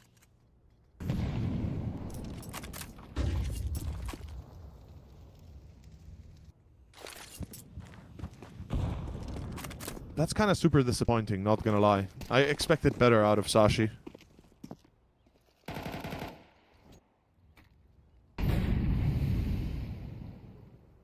Hot mess. Ooh, spotting the player in con though. Seeing that leg of his teammate almost giving him the itch to shoot.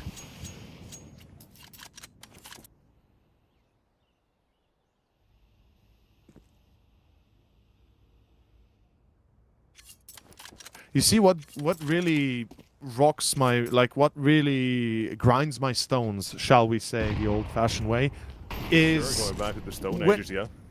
Yeah, because that's exactly what we did here. The logical process of it. Sashi have a full buy. Instead of going like this, slow and steady, with that full buy, where they would expand through mid against USPs easily and take control of the map and the game and the round, they rush B. On a full buy. And now, with Tech 9s and a single Galil, they make an A-split attempt. Can you please... shine some light on that one for me, please. They tried, they failed. We move on. Thank you. Exactly. Thank you. Let's not dwell on the past. Let's see the future. It's I mean, the past in this case is what has given Passion a way back in here. It's that it's just a round to be, and that's it. Lost it. Now Passion chance to tie things up instead. Talking about the individual power as well, Demka, he is thankfully playing toward the B side, which often cases leads to a little bit less action, but he is a short player, so rotation is still going to be inbound and needs to figure out how he can still be effective when he is having a tough day. Oh, toward the A side, the Pistols have managed to found 2 kills. And it ends at 2. One plant either. The round is Passion. They've tied things up here. So while they may not got that 7-7 half or 7-5 half they were looking for instead, they've eventually still found themselves a decent enough place in the game to have grasp onto. That was a little bit later than they were hoping for, but in the end, here they are. Looking for the lead. Let's see if they take it.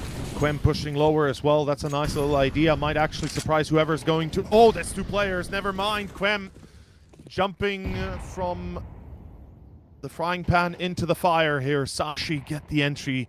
And surely they'll come down here. They don't need to... They don't need to overcommit. They don't need to be overzealous. They've got still a good 80 seconds almost on the clock. And that is plenty enough to make a play work. Chikasmo finds Cabby though. It's pit cleared, and surely that will call for rotations as Topa through short will still find a kill. Trading off is lucky in pit, but it's a 2v2. Do they know about Demka? The man of the hour. He's got 4 kills to his name. He had 2 on the first half. The second came tough, but 5th one easy. 1v2 for Lucky. Takes the nade as well. Topa from Con.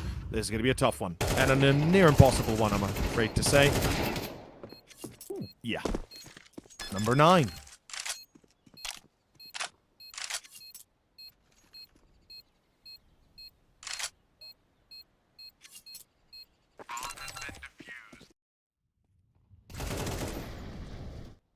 Number 9. They find themselves the lead from this one. Lucky, only so much he's able to do.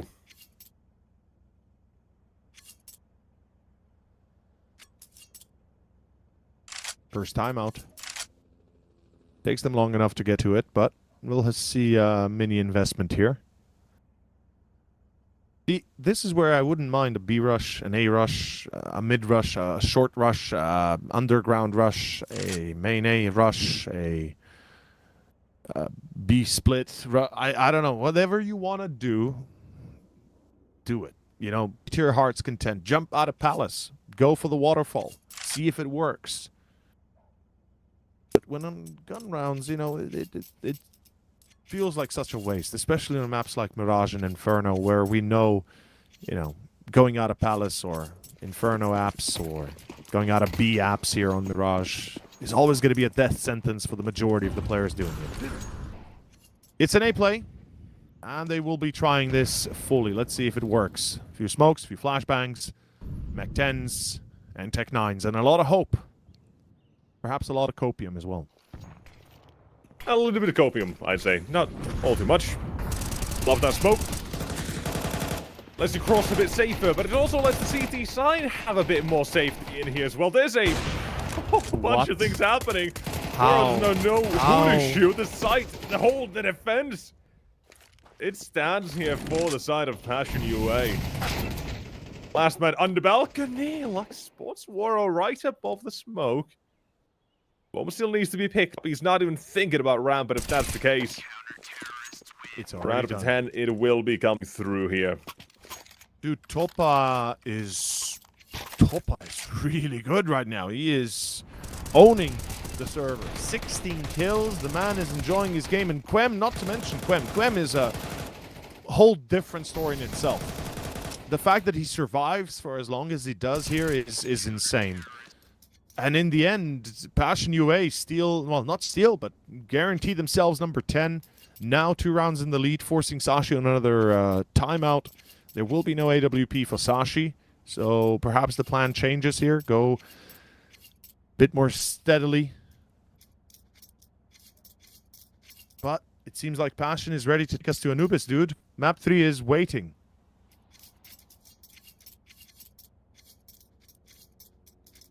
Let's see. Passion, they're trying to get us there. Not all too difficult and not all too unlikely in this scenario either. Getting to see Passion and the individuals awaken. This of them as well as Topa, who's actually up there again. We talked about him as well every now and then having these decent games. Map 1 just kind of blended in with the rest there, but now he's having a bit more of a standout show almost. But lucky, I'm loving this play he's made. It has led to the fall of Chicasmo, a slight moment where Zypher and Iceberg can try to trade each other out, but with this arrest, or most of Sashi as well, having walked out of the A site, left more uncertainty when the connector taken down, and Nexus on short, that's going to be Demka still standing. Lots of eyes on him, and for a reason, he needs to have a good second half here. This is vital. In such a powerful position, in such an important position as short, he plays that rotation, he spotted Iceberg at least. Polly tags him up a fair bit. Becky as well, having found it out. Waro leaves Topa as a question mark. Do they expect have no another player? information on him. This is going to be insane. M4 can't be split. He's trying to hide it as well. He's playing it so smartly with that positioning. And one more to go. It's falling to Topa to take down these last few. For Passion, you thank the IGL. For Sashi, you blame the opponent's IGL. But it started off so well. It's taken an overextension. It's taken an extra duel when you don't have to there, especially when it comes to short, for example, there, right? Cavi spotted on short, or spotting Dem counter short. Yeah. They know he's there. They don't need to. You already saw as well. They had that Molotov. They could have dealt with. They had a player that way as well. Never did under window that could have jumped bench and engaged short. Zyphon tries to walk the edge of the smoke and gets spotted immediately as well. Is Passion given these or giving up these entries that otherwise would have made them have an insane pinch on the A side? Here comes the B take though, another attempt, and it's going to be all eyes on the first contact. Demka holding. He gets one. He's going to be re-peeking soon. Support coming in through the rest of the CTs through window. It's going to be Topa with a double. Topa has done it again. Demka with a second of his own. It's enough. Zyphon, one-man army. It's not enough unless he is going to be a monsterful one. And it's over. I think map 2 is done. There's a very much 0% chance almost of Sashi making a big return here. They seem to have been defeated not just on the server, but perhaps more psychologically here. They seem to have them in a sort of trance. They just repeat the same mistakes time and time again. Yeah, it's causing a couple of issues here, but let's see. 4 rounds in a row, come back, because we are seeing the structure there for them, yes, but when it actually comes to finishing these rounds in good style, that's a problem. But even that last round as well, it's Topa who sneaks in there to find those two. That is a massive round for him.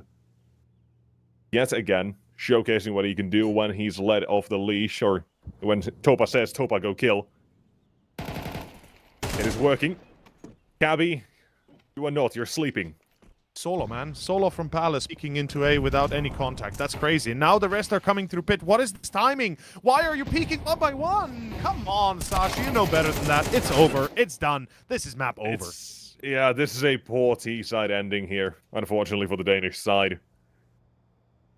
It's like we've already seen as well Passion playing these advanced positions, balcony, under balcony as well. Still, they don't think about it. They're not ready for it. That's that first opening for Cabby.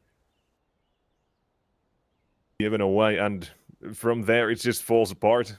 T side, we already had issues with these on both teams as Inferno, right?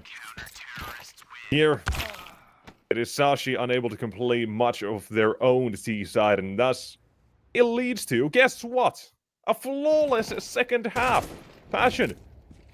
What is that, 9 rounds in a row? 7 rounds in a row? Something along those lines, 7, 8? Sashi won the pistol, and then, yeah, afterwards, they didn't get anything else. They lost the second full eco, like, against the full eco towards the B-rush. That's what I said, like, why would you do that? But Sashi do what they want to do, and they lose. It's Anubis' third and final map coming up, Nexus. We have about, what, 12 minutes, 15 minutes, maybe, hopefully. And then Anubis. I don't know what to expect, honestly. I don't know. Let's find out after the break.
And we have returned. Map number 3 here, ladies and gents.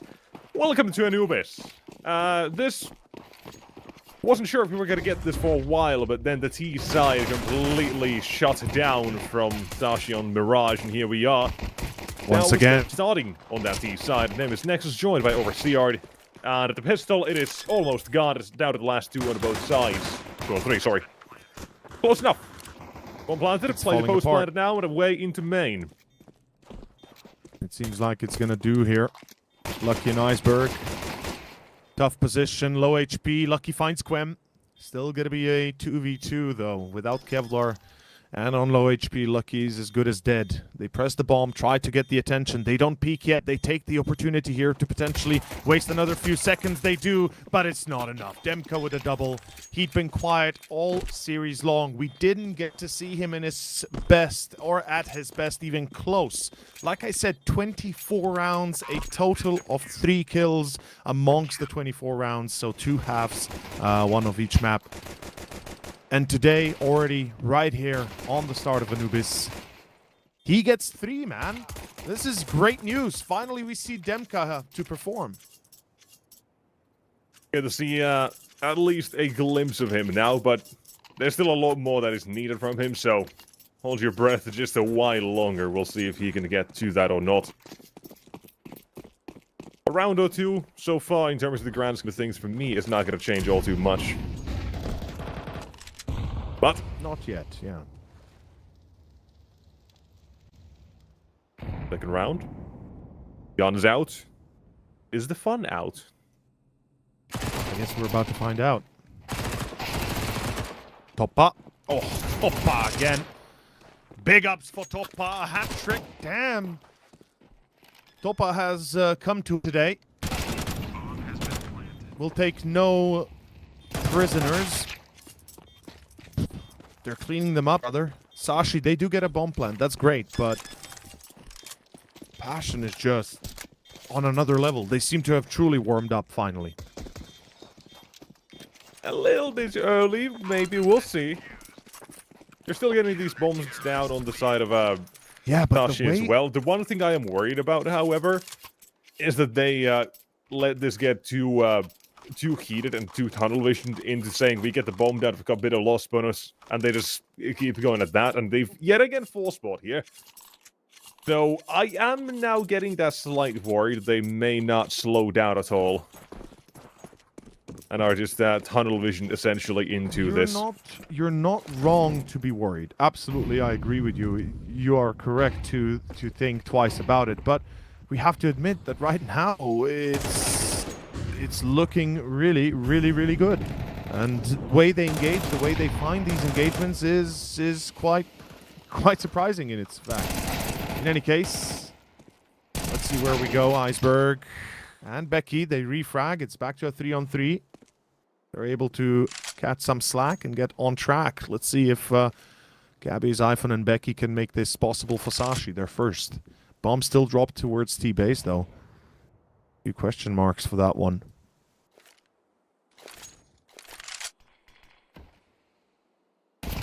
What else? Oh, Graham. Big trades down to the last few yet again on both sides. Try to make this one work here, but you can see the side as well going aggressive here. Jakasmo just wants to know what map or what part of the map is available to them. What he can get away with. Dopa tucking himself into the corner now, but mid has come to an end here. They've backed off, walked elsewhere. Good nade. Hopes and dreams. Topa, him gone, naded into oblivion. Down to Jakasmo, man. He's the star rifler, or used to be at least for a time period. Let's see if he can showcase some of that again. It's a 1v2, not impossible. The molly is good. It's gonna... It bounces just a little bit, but still forces Becky out of position. Now Jakasmo has a proper chance. The flash goes high, but he goes before it pops, and Kabi is able to take a fight on equal terms. Bit of a high ground advantage as well. It's enough to turn it on its head. Round 1 for Sashi. But a far cry from big success yet, though good turnaround. Yes, it is. making use of that as well, because I really am afraid in those situations where just tunnel visions and you only force by and only do that one thing, thinking you're so close to breaking that economy, why not go for it? Here I'm happy to see at least that we do get this different side now when it comes to what it is that we get from Actually, that victory converted, but still strike back from Passion UA, and immediately the AWP of Waro 2K gets a little bit of action. Very good entry. Very good spot on. Waro 2K looking for more potentially. Fighting towards canals and Cub burning. Bit of sound cues, but nothing Sashi's capitalizing upon. They're preparing for the B take. It's down to Jacasmo again to survive. Waro will help, but he's a step or two away right now, and he has to check Als again. There is a player in the potential flank. Iceberg, does he take the fight? He does, but loses. Waro. That's an excellent double. All of a sudden, you have the advantage for Passion. It's a 3v5. B entries denied. Through the smoke they go, and unfortunately, spelled doom it is. 3-1. Lucky just looking to save. It's best you can do here. Surely at this point as well, Passion let him save, or don't hunt at least too aggressively. For which Demka will say he'll take him down. And that's going to be enough, right? At this point, Passion, they've done enough here. Sashi, they've got lost mode at 2.4k. 1 eco here. You've got to buy next round. Surely the only option they have available here. And seemingly that is it. Desert Eagle, P250, that's the only thing they've bought there for Lucky Iceberg. You know, that, nothing. So, okay. Perfect chance for Passion to stabilize their economy. It is. Opportunity here arises, round 5. It's going to be Passion a chance at a freebie to keep all 5 alive, get the bank going. We talk often about economy. You often have to keep it in check. And on Anubis, it couldn't be truer because it is a heavy T-sided map. So you're expecting losses on the C side regardless of how well it goes.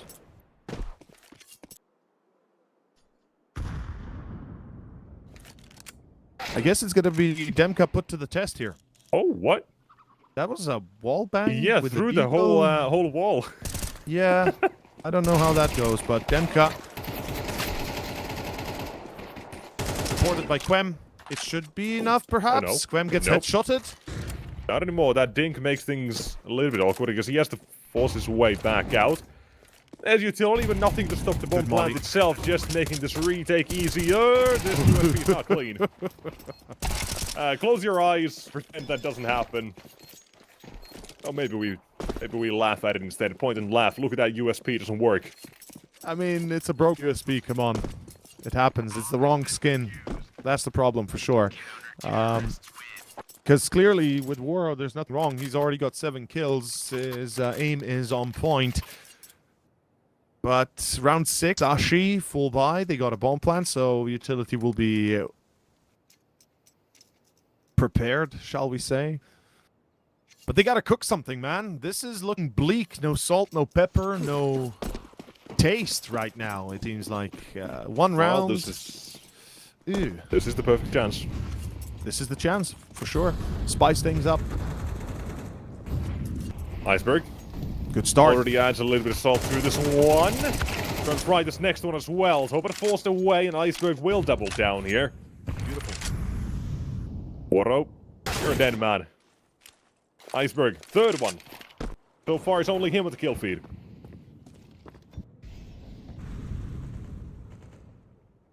Looks easy when he does it. I would have liked to see him go a bit closer toward the side because he's just going to give this AWP back to Passion for free.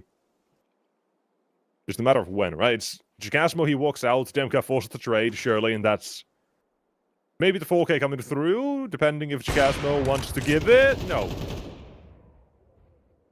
But at this point, you're still not expecting Demka. Flipped the net. Oh, he turned. Oh, he didn't see him. He didn't see him. That's one. That was good. And he's done. Ooh, beautiful by Xiphon. Casualties just one. That is a great round for Iceberg. Forcing his way through mid, had a teammate as well to assist in the duels, and from there on out, it is a problem with Woro getting caught out. Not even thinking about that bridge, which is a massive surprise to me. Considering how much control Sashi had there.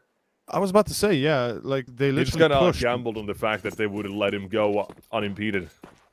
which is a weird gamble because usually that will never happen. But yeah, if maybe he thought that they would continue pushing towards A, that he had a chance to, scramble towards main.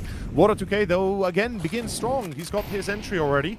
The open play once more. Passion's previous successes were able to secure them a decent enough of a attempt here. Oh, no way you this. This is a crazy challenge, Topa. Surely you have to be aware. Oh, he's... Oh, what? Oh, Water 2K hits another. He saw the offer. Now Wara will take the fight. Lucky's in trouble. Oh, he's... Oh, the bait. Oh. He's trying to bait him. Oh, there's a round. Lucky, he couldn't know. He couldn't know if they're pushing A main.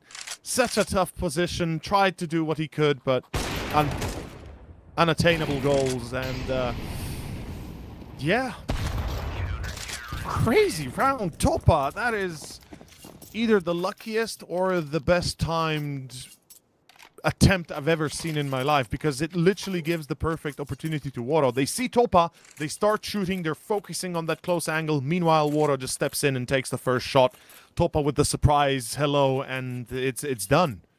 Yeah, I'm gonna Like say that. that's a lucky break for him. I don't disagree. Like I said, it's one or the other. Regardless, he succeeds, and that's what matters right now. Passion striking back, 5-2 CT half. Strong so Looking far. very strong at the moment. Far from over as of yet. Oh yeah.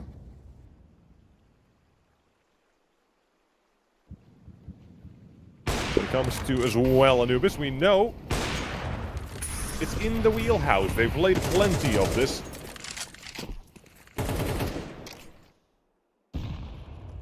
The Wheel of Fortune. Spin it, see what you win. Well, currently, they've won another entry. War, I think, is now 4-0 when it comes to entries. Just the first kills over the round itself. Not the actual entries for when he's got a chance. Yeah, First yeah, kill yeah. of the round, he's opened them up 50% of the time. Beautiful. And they've gone all positively. He's yet to lose that opening duel. Yup, really serving its perk the way it's supposed to. Being aggressive, making a difference here for the CT side. And my problem as well here is for Sashi, is that we've essentially every single round, except for now this one, we've seen the Water going for it from canals in their cave. Little change up now that they finally did. Water still waiting. Oh, back at A, and back to square one for Sashi. Oof, You try to change it, you try to walk elsewhere, it doesn't matter. He's everywhere. That was a bit of a tough one to see, because it speaks louder than anything else, right? Louder than words, the action itself. Sashi, like, the attempt, sure, you try it, but it's somehow just not enough. You lose two players too soon, and what gets me every single time is how much they slow down, right? We saw this problem on Inferno a few times, even losing them rounds because of that. So, even on Mirage, I believe there were at least 1 or 2 rounds where Sashi probably could have prevailed if they had not, been far, far too slow for their own good. But surely attending to that soon. Right now, though, an eco. So a 7-2 already halftime for Passion is looking perfect in the eyes of the Ukrainians.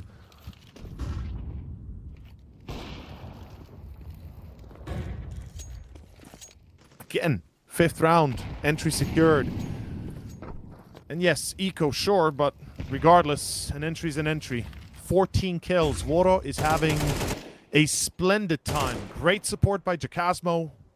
Topa is also fragging like mad this series. Passion has come to win and secure a title potentially. Becky, excuse me, does get Demka, who in all fairness has had a very tough time first 2 maps, but here opened up nicely, though right now lagging behind a bit.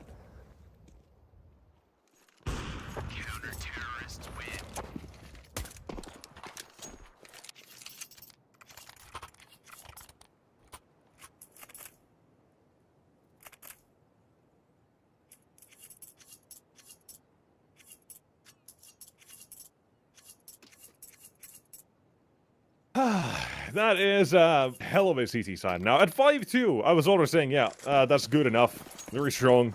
Even if it would have ended at 5, they would have been A-okay with that sort of thing. And now they're giving Sashi a rough treatment. Down. Yeah. It's a beatdown, not a rough treatment. Rough treatment would be 6-6. Let's say a 5-7 for Sashi. A 7-2 and another entry secured. 6th entry in a row for Passion to be secured, I think, overall. Nonetheless, oh, Becky and Iceberg both going to walk through this angle. Demka, he smells it. He knows that something's wrong. That nade is going to hit true. Headshots, watch out. M4, prime position. Gwen will trade. Demka lost his life, but the site still holds, and with 11 HP on Becky as well, he's not going to try to force that too much either. However, here in mid, a lucky break. Pun intended. Lucky entry. What? Not secured. Yeah, his audio cues are a little bit delayed. I guess he has some music perhaps playing in the background. Round a triple of quad. What? Quem? He'd already picked up 4. Becky's the last man. Low HP. He's got 30 seconds. That Molly's going to ring through at least, forcing Quem into the smoke. Oh, but he pushes through and it's the ace! What? This is insane. He just forgot about player in heaven. Quem just aced. My man just aced. Like, this is mad. That is This is crazy. absolutely mad. 8-2. So yeah, I guess it's. This is disappointing a little bit. Oof. Pushing through the molly. Oh my god. Just lets loose a spray. 2 kills, plenty enough. Now the rest of his teammates just have to stay alive, and that's what they'll do here. Maintain the advantage. Yeah, maintain that connector. advantage. Don't let them walk through. Yeah. Oh, water. He's angled into canals, so whenever Becky decides to pull back, he's about to die if he doesn't go heaven. Does Becky even go back? Because they are committing A. Here we go. It starts. They're going to leave A. They're going to play retake. Smart choice. Demka wants to play it safe as he can. Make sure he cannot be overwhelmed, that his weapon cannot be stolen. Also just reloaded here deep in CT, and I don't think they heard that, but they are going to recognize the fact that he's left this side at least. Now he'll let him know where he is. Spray the smoke. Wait for his teammates to approach. In remain, Tech 9 up close, dealt with. Step Beautiful. 1, step 2, and number 3. 3. No, yes. Lucky stands. We've already seen heroics from this map to end Inferno way back when, but here, those will not be repeated.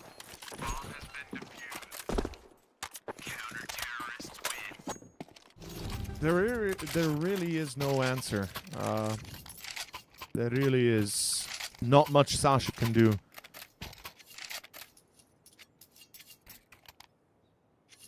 I'm kind of perplexed. I'm genuinely shocked by the fact that Sashi are having such a hard time T-side. I would expect them to have perhaps the inverse result, actually. But in any case, it's 9-2. It's last round of the first half. Anubis map 3 is coming to a slow close. If this is the way we've decided to go, I guess. Bastion, an unstoppable monster. Quem on 11, pulling some crazy stunts. Waro on 17. You don't even need them when you've got both warmed up the way you do as... Oh, that's a quick one. Oh, no. Good return, though. Go up. Missed the jump. Skip a leg day. Does not push his luck, however. Recognizing this is already a good position, don't throw it away. Into canals. A 3-man unit, by the way, in cave. Sporting for it. Iceberg. Here comes the CT forces. Becky straight it out. There goes Cabby. There is still Iceberg into canals and Zyphon. Now spotted in mid. Eventually, Sashi's going to lose their lives, but in a 2-on-2 here situation can go either way. And Zyphon left alone instead. Advantage taken away, or give it back to Passion's side instead. Another retake for 10-2 half. This is a life opportunity for Zyphon. If he gives them a third round, you know, I think it definitely gives them a fighting chance. With only 2, I'm having a hard time seeing it. Zyphon, the clutch is real now. 1v2, he's in heaven. He's posting up to challenge both individually if he can. It seems like... Wait, what are they do? What are you... What is happening? This is what a massive L here. hell? A massive fumble. What an And L. with that as well, I think that was the only chance. Fat Demka L. might have to stick this defuse immediately, and that is exactly what it's going for as well. Zyphon approaches up the defuse, and 9-3. You've given that one up for free. That was one of the worst attempts I've seen of a retake ever. 2 versus 1, and Demka, wasn't he already like, I don't know if he was trying to like, I didn't spot if he was trying to go through middle to camera, or like what was the, how the hell did he go ended up going back towards A main so late? Why wouldn't they go together? To canals and made an entire rotation, which is a massive sort of fumble there. Oh yeah. Knowing he could have bought time for his teammate instead to walk through mid, they could have tried to pinch it a bit better. Time would not have been that difficult either. So had to stick it in the end, and 9-3 is what we have at the end of the halftime here. Forward back to a Zyphon. Not respectable, but just barely maybe passable if you play the best CT side of your life.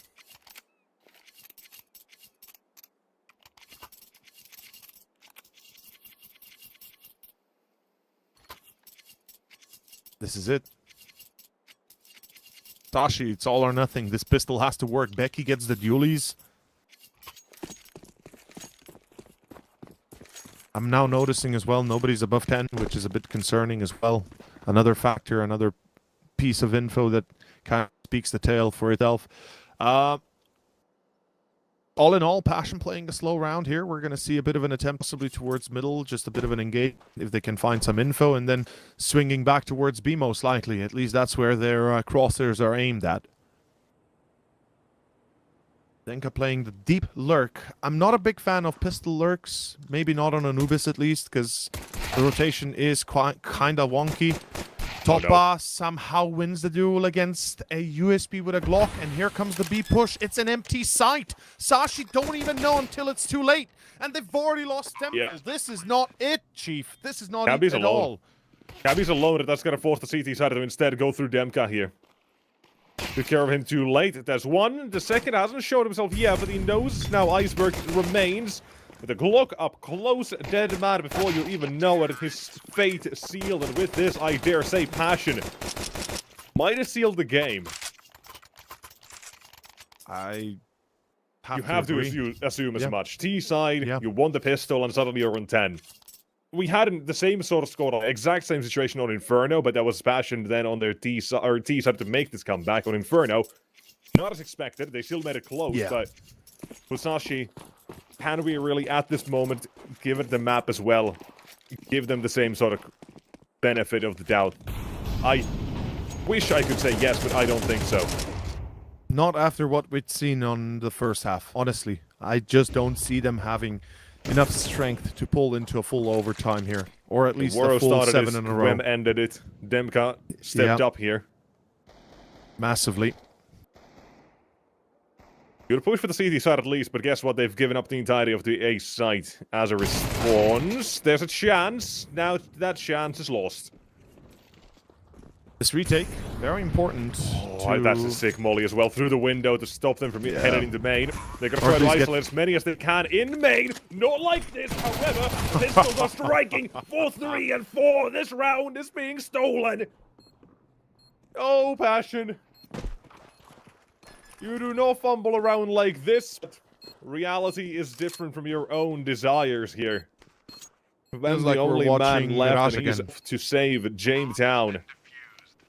Do you feel like we're watching Mirage again? They win the pistol, then they lose the round right after. This is Inferno, exactly. This is exactly Inferno. This is how it started. And Mirage as well. And Mirage, yeah, exactly. Like, it's crazy. I can't believe my eyes that they lose another anti-eco or anti-force buy, whatever you want to call it, whatever it is. You've lost once more. Ooh, Sashi. Number 4 is theirs. Let's see if 5 and 6 follow. This is going to be a limited buy, limited time. Passion forced onto an eco next. So, golden opportunity here. There's going to be no other. Or at least very few in between.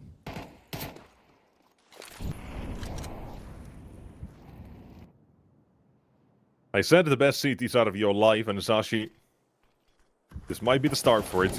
When it comes to that first half as well, I don't blame Sashi for getting swept up in it that much, given how well Water was playing. They eventually did try to change, but I would have loved to see that change earlier as well from them, instead of feeding Water those entries as often as they did. Yeah. That's the only thing I kind of blame them for. But at the same time, when they did, it was like anticipated. Here, Passion. They check dark. Forcing into the B side. Spurg will be naded down. There's a bit of noise been made still for the rotations, but Demka doesn't let that scare him. Knows that the smoke is up and they cannot spam him back. Not for free, not that easily. Down to Passion. It might have forced Sashi away to save, and that is going to be around 11 here. Slight back at the fourth, but you keep trading rounds like this, eventually Passion will get to that 13, and it seems like this might be enough as well to push them towards that. With money troubles on Sashi's side, these two weapons saved will be making the difference there. The problem is they reset their own loss bonus here as well. Yeah. Zyphon has to drop an M4 here. Cabby might as well drop an M4 and go down to like a Desert Eagle or something crazy. We'll see what they do opt for. But one thing is for certain, Passion, they have dealt a massive blow here. They did. Drop an M4 Zyphon, that's what you do. And maybe we see a FAMAS if possible, but yeah, FAMAS, there it is. Limited util, limited everything, really. He could go mini Kevlar and just buy another rifle, SMG or something. But, oh, Zyphon actually has enough for the A4. Okay. This is much better than perhaps initially expected, and it perhaps works in their favor if Zyphon had not died. Maybe not. Through the smoke on middle, Passion just have no chill here. Canal push spotted. A main is still unknown. They don't have an idea about Becky having gone aggressive, but he's been smoked and mollied off. Waddle! No! No! Oh, I'm so sorry, Sashi. You've been outplayed. Yeah. Cabby. Massive L-handed and the final kill. Wow. And Waro to collect a 3-piece for this one. And Passion, they want to end this right here and now. They're giving this red carpet here in the first half. A slight fumble in the second round here, but in the end, that is, and it always should be, enough.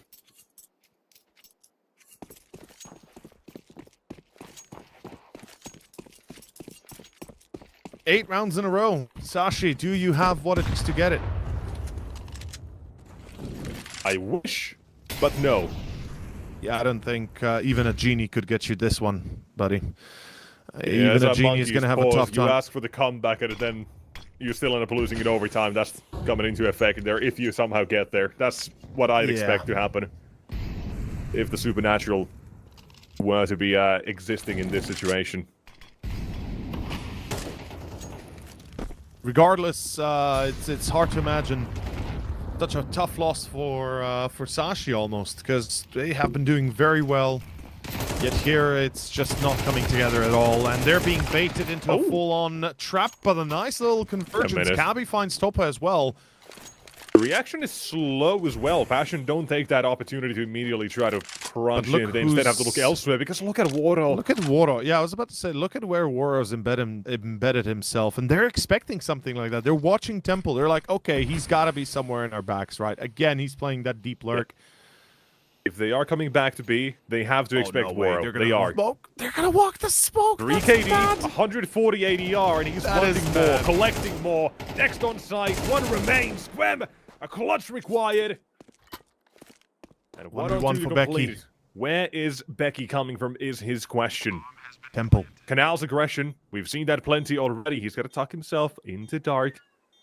And wait. Might have turned it just in time to close it out here and now. We are done with the series. Passion in all three.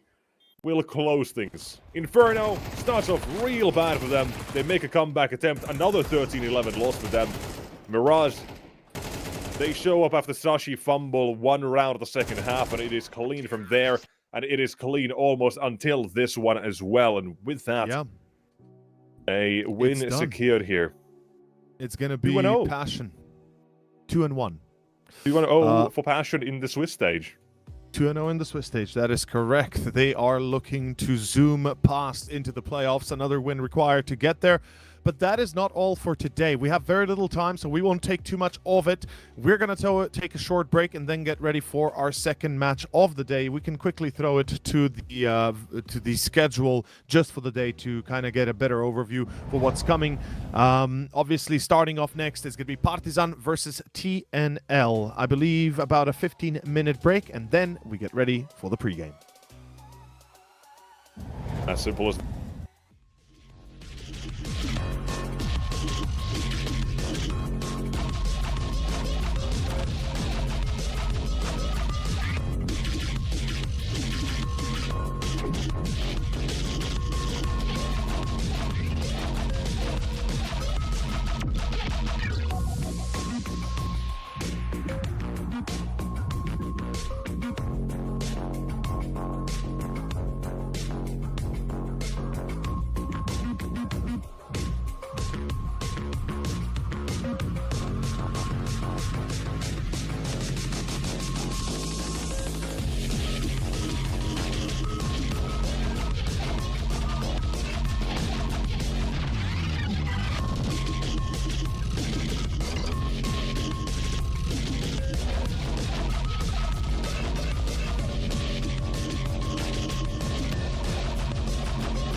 Good afternoon, everybody, and welcome back to the CCT Series 2 here, Season 3. My name's Over, and joined by a new colleague of mine.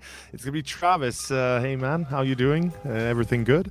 Everything is good. Yes, there's an unexpected hop in today, quick stand in. But yeah, I saw the teams that I was covering just when I did my, not panic research, but you know, my short-term research. And honestly, I've covered quite a lot of Partisan lately. I'm quite familiar with them. TNL, though, they've been on the significant come-up. I'm really looking forward to seeing how they play today. I couldn't agree more with you. And to just kind of get a brief overview of what we are going to be watching, let's see the schedule one more time for the third time today to kind of get an idea of what's to be planned. As you've already said, as we mentioned, Partisan versus TNL is up next for us two. And then later on down the line at 4, it's Nexus versus Monty. And at 7, CyberShoke versus NIP. Any thoughts about the up-and-coming series beyond Partisan and TNL? I think Nexus have been looking a little bit better lately. Now they've finally got Laurenex in the fold. I think Monty are a little bit up and down still. Haven't really found their footing with their current roster. A bit inconsistent. I think that could be a closer game than people think. CyberShoke and NIP are so far doing a pretty good job of continuing their landform online, but I really do think they should be beating CyberShoke comfortably, but you never know with CyberShoke. Sometimes they can pop up and look like they're a top tier 2 team, and sometimes they can look like they're a bottom tier 3 team. So who knows? That's well put. Very eloquently said there. CyberShoke definitely can be a surprise, but you know, for NIP, who wouldn't be surprised as well if they fumble at least a few? But to get back on track, right? To get back on where we are going to be kicking off, Partisan versus TNL. Let's bring in the teams themselves. Let's introduce them more to detail. And I'll let you have the front stage here with Partisan, perhaps, to kind of bring us to speed. What has been recently happening? And there had been a few recent changes as well, haven't there been? Yes, they have. ME on the left there, to my knowledge, not on the roster anymore. Yep. So it should be Depression playing instead of ME. This is not the correct graphic, unfortunately, for Partisan at the moment. And that's, unfortunately for ME, the right decision. I mean, he's been around for over a decade playing professional Counter-Strike. He's been since the very beginning of Global Offensive. And in the modern day, he could coach very, very well. We saw that at Starladder Berlin. But as a player on the server in 2025, he was clearly that he's just not up to snuff anymore. And for me, that is obviously the right decision. The direction they go from that obviously is going to be a question mark. Who in game leads? Who necessarily is going to be taking the fragging from like, to really make them relevant again, to really take those fragging responsibilities. They've taken in Depression, who's a player that's been around for a very, very, very long time. Oh, yeah. And he's only 22. Like, he's been on the team since early 2021, and he's only 22 years old. So, shows you that he's had a kind of a career where he's been bouncing around these random mixes around the scene. A very short period on Fanatics Academy back in 2022, but that's probably the most notable thing that you could say for him. So, listen, it's only a stand-in for now, but if they do pick him up, and I would say it's probably a smart decision. I'd have to agree with you. I think it will be a smart decision because he's a great player, young and still very talented and a lot to learn. But since we're going to be rushed for time a little bit, let's introduce TNL quickly, get them over with, because clearly right now this team, you said it yourself, they've been making waves, they've been making a name for themselves, an unknown perhaps roster to a degree for the most part. We haven't seen them, at least not a lot, in the CCT series. A little bit of the qualifiers that around PGL Astana, I think they made quite a impact, though unfortunately I believe fell out of the close qualifier, right? Bombed out, I believe. Yeah. But generally speaking, what can we kind of introduce about these boys? I mean, from the Ukraine, obviously, and together for a little while. They've all got big numbers accompanying them. Their recent matches have been extremely positive against Favbet, for example, against Sangal.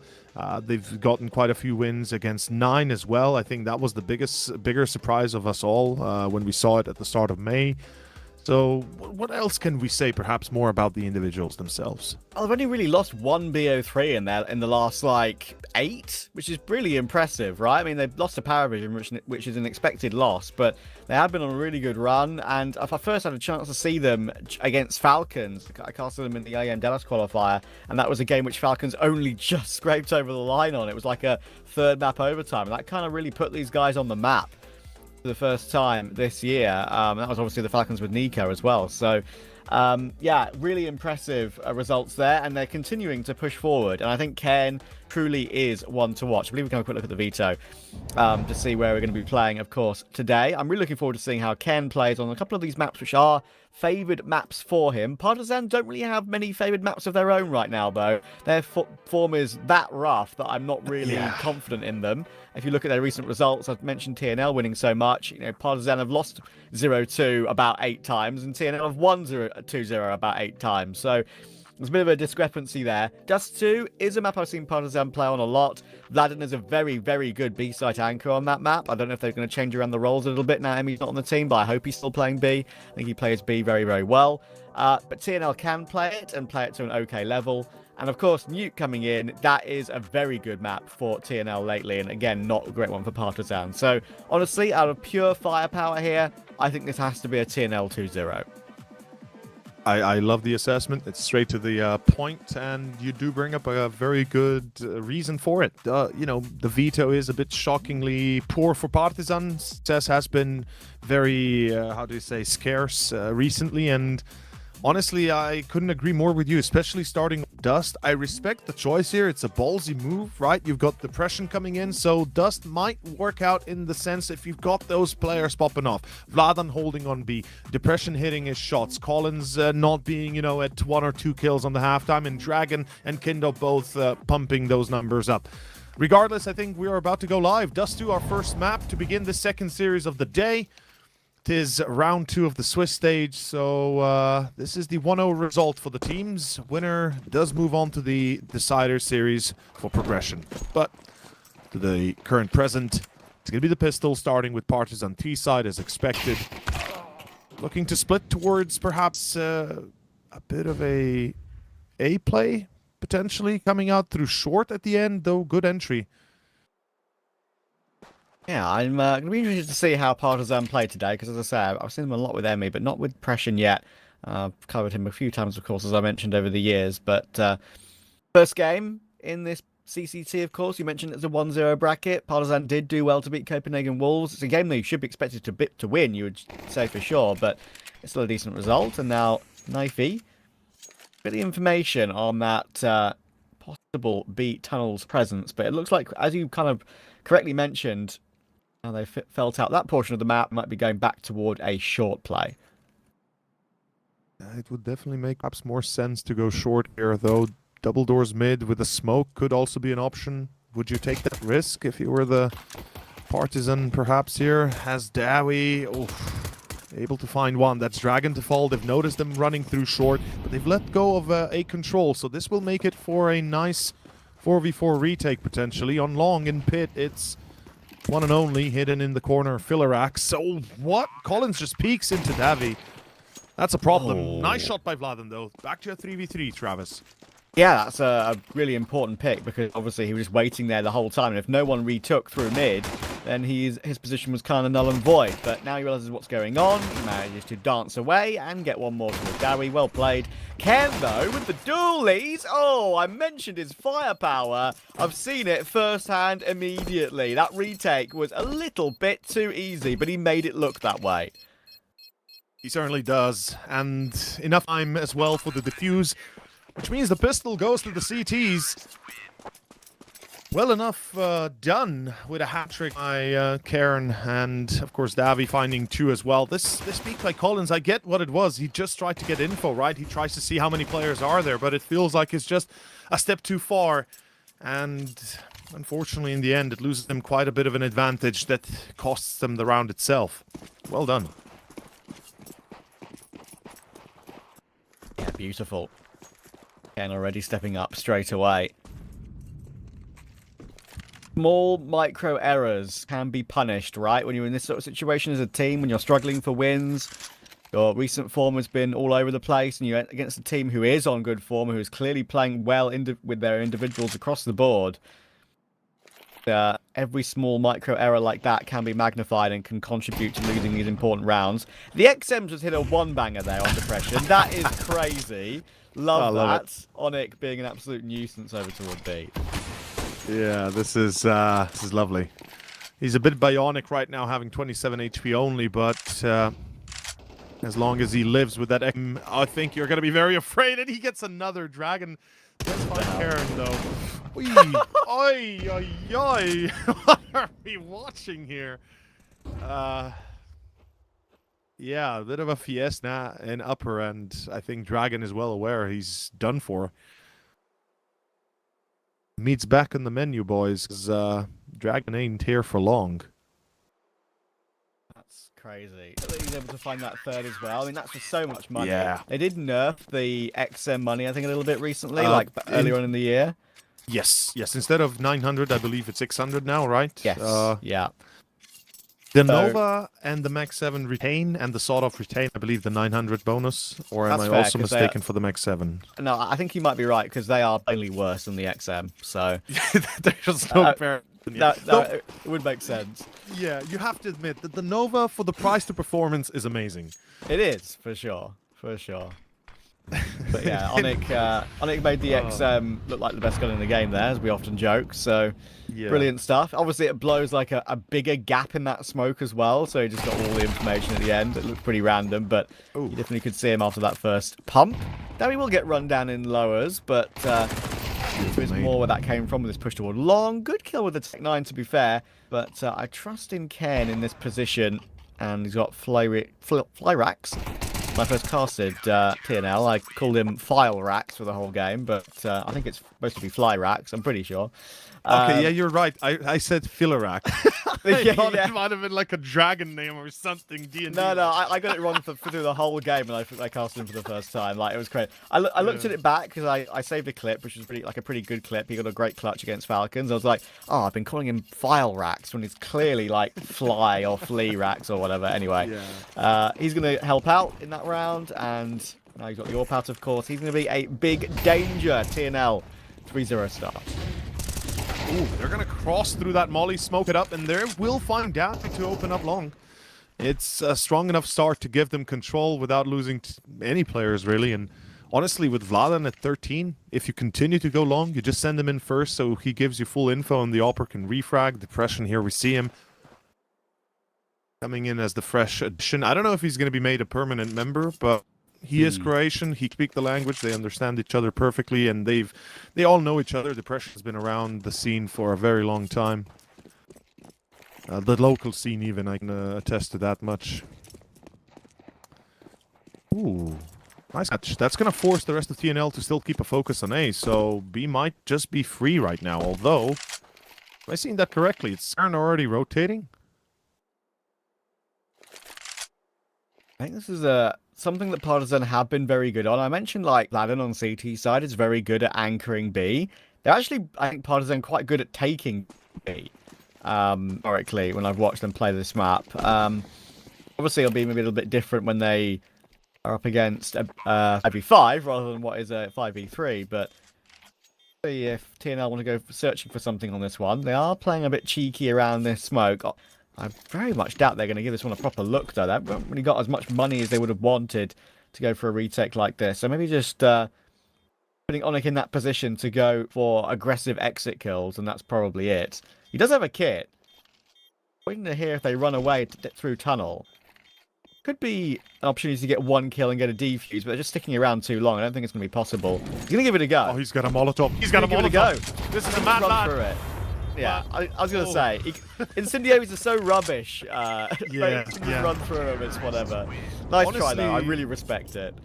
You mentioned it yourself. Incendiaries are far inferior to the Molotovs, and quite frankly, I'm shocked that they would have nerfed them as much. I mean, yeah, the money buff, sure, you know, $100 less than usual, okay, but Beyond that, it feels like it should have stayed the same because it does give CT's issue. But that's just my my pet peeve. I'll say. I know it's. Don't worry, mate. It's a pet peeve of many. Like they're just so bad right now, and especially on maps like Inferno, it's just feels like a pointless watch when they've widened the bottom of Banana as well, and they've kept the incendiaries the same.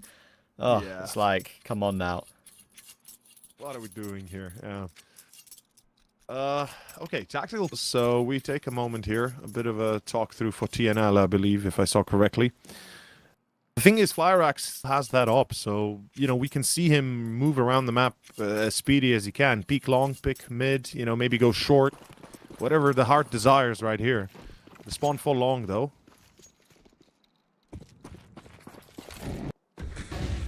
Well, that's a free kill, isn't it? Good flash, though. Free kill for who? Oh, they don't check though. Free, especially with Laden support. Yeah, didn't even need Laden support. That is a. I understand why TNL want to go aggressive there. They're on a slightly lower investment. They're a pick down. They want information. They want map control somewhere, but yeah, it's not really much you can do about that. And Partisan once again have success over toward. That'll be 3-2, and. They have a little bit of cash now, of course, at this point on a couple of players. Maybe go looking for Fleerax and Ken, but I doubt they're going to go too aggressive on trying to hunt them. Seems a little bit much, yeah. Good recovery for Partisan. We have to, important that they get this second round. Important that they keep all 5 alive as well. Get that economy going. Just to, after all, whilst it is a heavy aim focus map, it still requires that economy to be in your favor. Or at least try to be. Cool. That was a close call, actually. Flyrax almost getting caught. Indo has a free HE that he just found in spawn that the CT side were trying to use earlier on. So that's $300 saved. Yeah. Drop it to a teammate, pick up a molly instead. Within 1, put the economy of TNL in a rough spot right now. Sure, 2 saved weapons, but even though Ken can drop an A1S or an A4, whatever their heart desires, it would still not be a good buy overall. So they're playing it a bit more safe, going for a full eco pretty much to get the proper full investment the following round. But these ones are always dangerous. Partisan have to be careful. I've seen one too many pistol round victories to believe anything until I see that number 3 on the board. Partisan, as he said, have to be extremely vigilant, especially of bait and switches. They're very common. With that op and that M4, things can be dire quickly. And they've checked top B tunnels, aka upper. So they effectively have all the info they need. They don't seem to recognize they've already lost A, and that Molotov will serve no purpose but to save. I think you pull back with the weapons and just let the pistols take exit frags here. I don't think a retake is ever going to be possible, and pointless to lose anything. Yeah, exactly. I mean, in this situation, it just has to be a look with the USP and the Deagle, but no more than that. Keep the because you keep the M4 and the AWP alive, of course, as well. Ken could have already dropped one, as I mentioned at the beginning of the round. This can have a little bit of extra cash now in the following. Going to look for something with this knifey Deagle now. Why not? Maybe cause one more bit of damage, cause someone to die after, or when the bomb explodes, I should say. He has kept dragging around there a little bit. That actually could be enough. It is enough. Yep.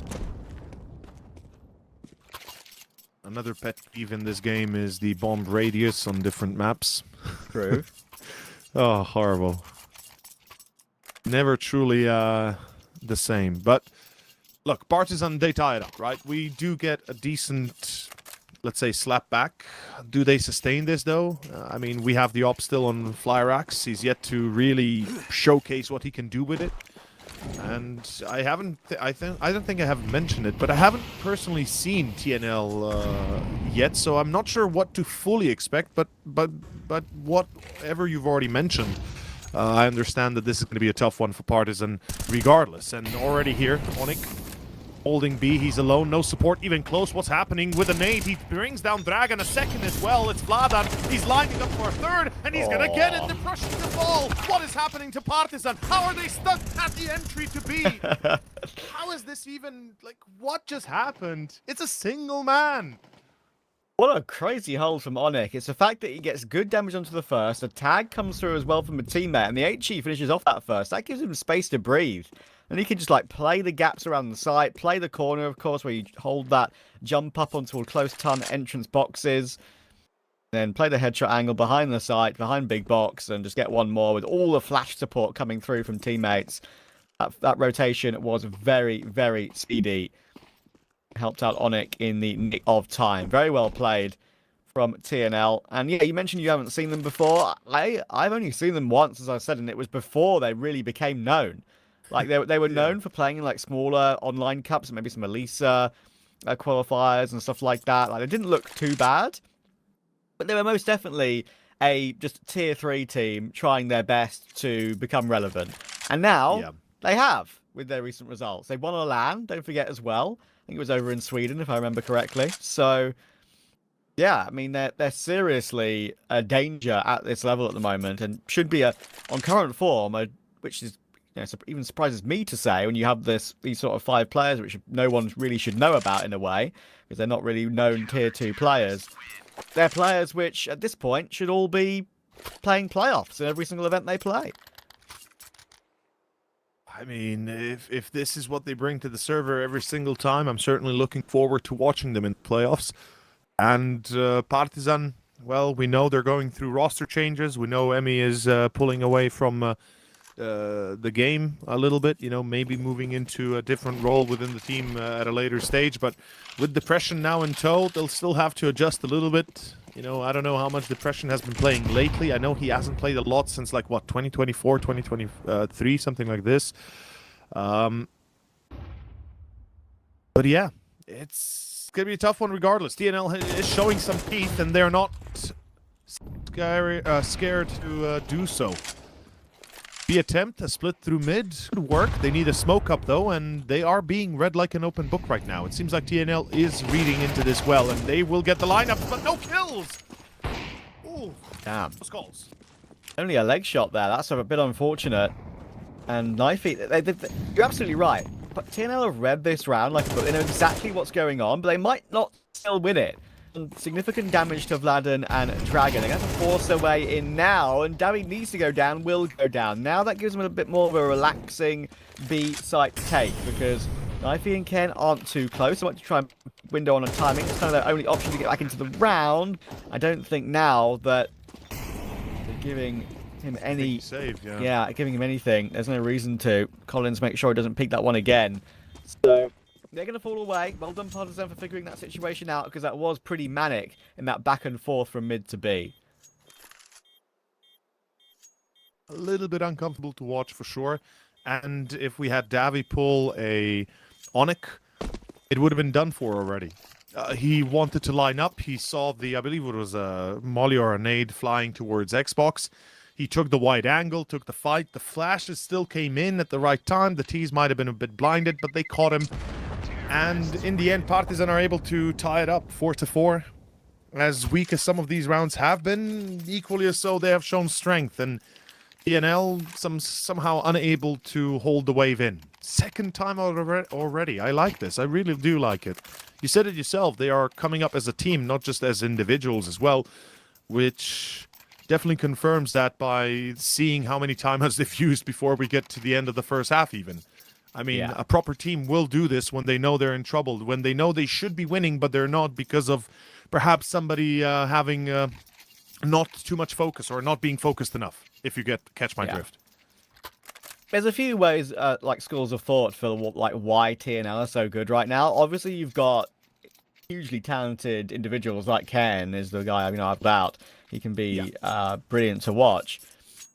But, of course, as well, they are that known that maybe some teams that are playing at this level aren't wary of their style, haven't really scouted them too much. People definitely will be now at this point, right? Because they're at such a good level. But Yeah, that's there's a big difference between some of these teams who'd expect to be really consistent at this level, i.e. Astrum, let's say, with the name value of those players, the ex-Aurora boys, and aren't, and teams like TNL who very clearly are, because they've just come up together, know how to play off of each other, have great teamwork, have great individual ability. Exactly. And that's a big difference between a team like that, who you think should do well, and TNL, who are just on this insane streak right now of, like, you know, they're getting like 5 wins in a row before they're losing. It's not like win-loss, win-loss, win-loss inconsistency. So, yeah, it's hugely impressive. But Partisan, they're not out of this game without any shadow of a doubt here. They're playing pretty well. Early game here on T-Dust 2. They've got a couple of good round wins, which you think maybe wouldn't have come through elsewhere. They've got good damage here early round on Ken, 3 HP on him. And they've got good utility still to figure out round 9. Absolutely solid recovery by Partisan, for sure. And they're going to try another ace split here. Knife, has to stay alive. And, oh, the lucky timing for him to not get hit, but still hear the shots. Though he re-peaks the angle. That is madness. That is absolute unadulterated madness. As they're hunting the rest of the ace side defenders. Collins with a double. I said that Collins needs to show up today. I think he is. He is definitely bringing his best, or his A game to a degree, because they need to be on high alert here, I think, Partisan. And I think the boys are well aware of that. Yeah, and I think it's I mentioned, I don't know how good these guys can be, sure, but they're young. Like, there's inexperience here, without a shadow of a doubt, especially at this level of Counter-Strike, right? I mean, Knifey is kind of the only one at this level that's played a little bit, of course, with that Betera team, and even he is still only 21, like playing on Iron Branch back in 2022. The mixed team that involved, I think, Heavy God at one point. So yeah, playing with some known players over the course of history, but now he's most storied player on the team, and he's 21. Like, you've got Dowie, 17, and Ken, 22. Only been on one team previously, but probably the most talented player on the roster. So yeah, it's I mentioned that youngster factor. That shows in the inexperience of that round we just saw there, because we're out long. Knifey, he kind of feels like he has to swing because his teammates are exposed on ramp, holding towards he has short. to take that fight, yeah. But at the same time, he's probably never going to get through, and that round probably falls apart either way. That's definitely one way to look at it. And right again here on long, he's isolated, no support. He's going to have to take that fight whether he likes it or not, and it's going to be a bit of a top mid push as well. That doesn't really work out in the end for TNL. They've lost another player. No way. No way. This is madness. Davy, you just pushed that smoke? Like, what? Come on. And you said it best. You encapsulate the whole, like, ideology difference between these two teams to near perfection.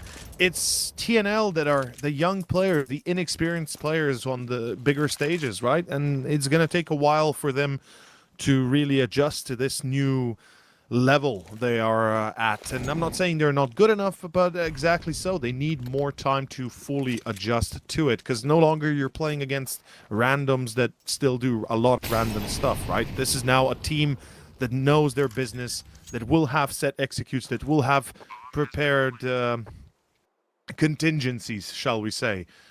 Yeah.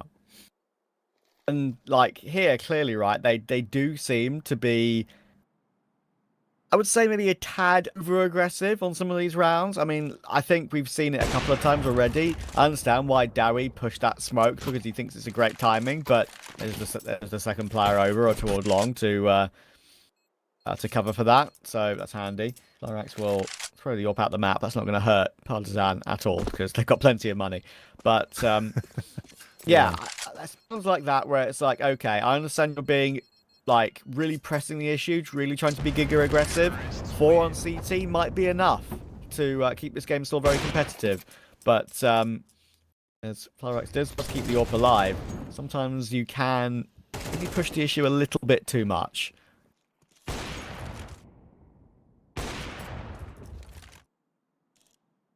Definitely feels like they are trying beyond perhaps what they should be, certain capabilities, etc. But nonetheless, we still got the AWP up. They won't fully force. Karen went all in for some reason. He decides to be the hero. I respect that. You know, you take a chance. If it works, it works. If it doesn't, the risk is low compared to the reward. Very slow approach. Partisan's worried about the top mid push. They've experienced it once before. They don't want to lose to it. They don't want to make the mistake of being caught unprepared. And once again, Knife alone on long. It's a standard practice to leave a player alone on long. That's no surprise there. But you would think that with the control they're taking towards middle or upper, that they would be more proactive, right? Because the player on short is spotting pretty much all of top mid almost, and now you're about to realize that long is going to be lost. And that is uncomfortable. It is. And that's the one thing that I think has been quite obvious that TNL have been struggling with so far, just that long play for Partisan. Knife, he's not been able to really hold them at bay too much in this game. They need to be careful here, though. They're going pretty aggressive, Partisan, against these pistols, and the AWP is getting more damage done. But, oh, the quick switch! No, depression, not then. That gives Onyx an opportunity. Now, of course, Kindo is stuck behind the site with 2 CTs around that long corner. I think he's very aware of what's going on there, and he's doing a good job of being able to wait for Vladen. But somehow, Onyx has made this run into a conversation. Yeah, the problem is the C4 is also dropped next to them. They have to go far out into the cold in order to retrieve it, and it's going to be Flyer Axe with the first. The second missed shot, Kindo. He's trying to make this... What? Wow. Did he just switch weapons on the floor? Did I see that correctly, right? We'll see a replay, I think. I think maybe he had no choice. I think he was like, I mean, maybe ran out of bullets. Sure. Maybe that's the case, sure, but... Let's see. Oof. That was a tough one. Yeah, he was very low on ammunition there. You could see that at the end. I think he had like 3 bullets, maybe. Yeah. Yeah, so I understand why he had to go for that. It's like, do you expect the AWP to reface again, maybe? Maybe just hope he wouldn't, and hope he would get an opportunity. But it's a great round for TNL to win. They can actually maybe grind 6 out of this CT half. And Partisan have played pretty well. They might not even get out of the half with the lead. So it kind of tells you the explosive talent that TNL have and can just win rounds like that out of nowhere. But Depression, of course, quick switching around that smoke, he's going to be hating himself. You know what sucks? That Knife had the same issue. He also was switching and couldn't switch out fast enough, so it's kind of like tit for tat.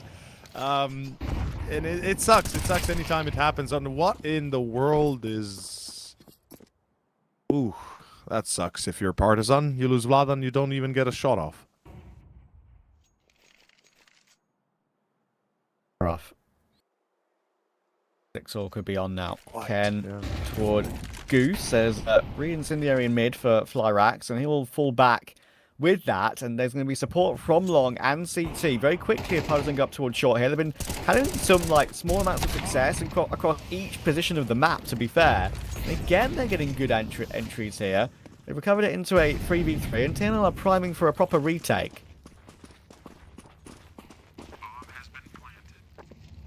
Pushing up through short. Looking like they want to get a little bit of control going. Depression blinded, has to pull back. He's low HP, but he's got no help. Nobody's watching the cost. That feels foolish. It's Kindo, last man alive. It's a 1v3. And it's not going to work. I'm surprised that they allowed Depression to die that easily. Yeah, it does feel like that should have been maybe a little bit better. Either 1, set up in after-plant positions, or 2, any sort of an angle where you can play off your teammates' contact, and that doesn't really seem to be in place in that particular hold. You see it here, they're still kind of moving around, like Depression's trying to get away. The wallbang actually on Collins through the sight box. I knew he was there, but still a nice shot to hit. Made it a bit more comfortable for them. It is 6-6, like I said, it could be. Yeah. And honestly, this result much better for TNL because it gives them the way in, and a quick one at that. Partisan, if they had dominated the first half, if they had showcased a great T side, you know, TNL might have been under more pressure. They might have felt a bit more threatened, would have perhaps changed up a little bit of their approach potentially even. It's always something that can be on the menu for in a way.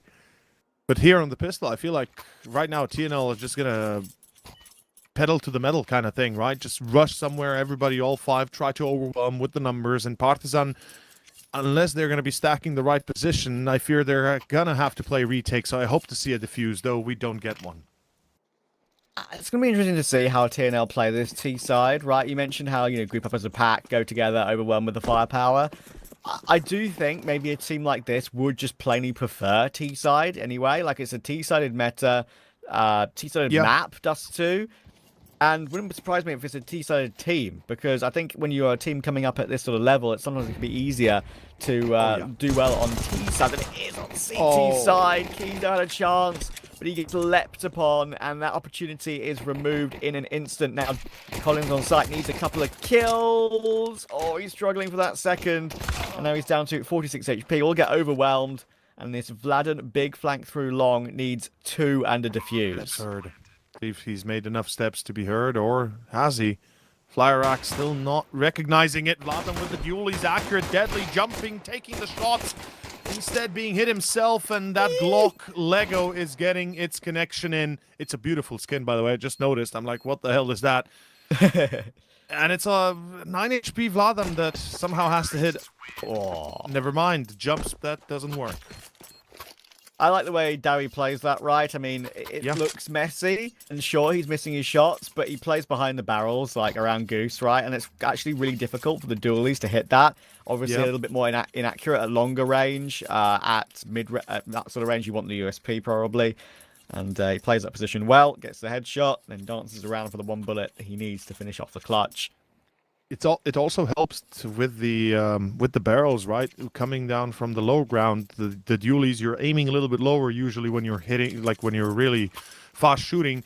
So those barrels really do protect you, and not to mention he's trying to keep that distance at a maximum, as you said. Yeah, well done, well thought out individually. Like I said, brilliant performance. TNL really have everybody popping off right now. I mean, Onyx on 12, Davi 9, Flyrax 11, it's Karen on 6, and even though he might be the MVP of previous games, right now, he's just a side character. He's the NPC to the PCs. Let's see, TNL.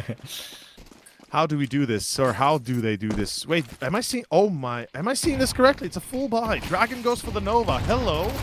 We were talking about it earlier. Let's see if it does anything special.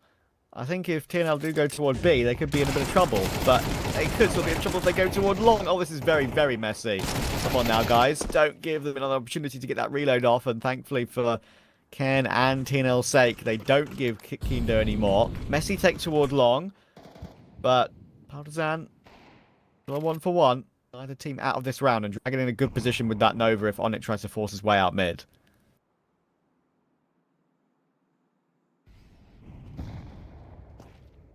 Slow and steady. Good flank. Good catch, yeah. Though the gig is up, it's a B take. Look, the recognition on TNL. They're like, okay, they came from lower. Surely they've left B completely, and that's exactly the case. Free entries. And now from T-base, the crossfire covered by Karen. If he holds his position, he's going to get a free kill here, surely, right? Dragon has no way of fighting. Okay, no, never mind. He's closing the gap. That Mac 10 could do some serious damage, especially to an individual that is on 66 HP. Dragon's expecting that, and Dragon gets it. That's vital. That is crazy patience from Dragon there, fully aware that Ken could be in that. But what do you expect? Expecting Dowie close mid. He's going to play it off of Flyrax's contact, and he'll get 2. But the trade is there with the Deagle, so Flyrax needs a 1v2 clutch. But he's down, he's still got the AK, and he's still full HP. You'd think this is all in Flyrax's wheelhouse. There's a first, looking for the second, sees it's coming from the same position. It's Depression, who is armorless, and time is an issue, as you say. The kill might be coming through, but there's no time for a defuse. And even though he dies, he's going to win the clutch.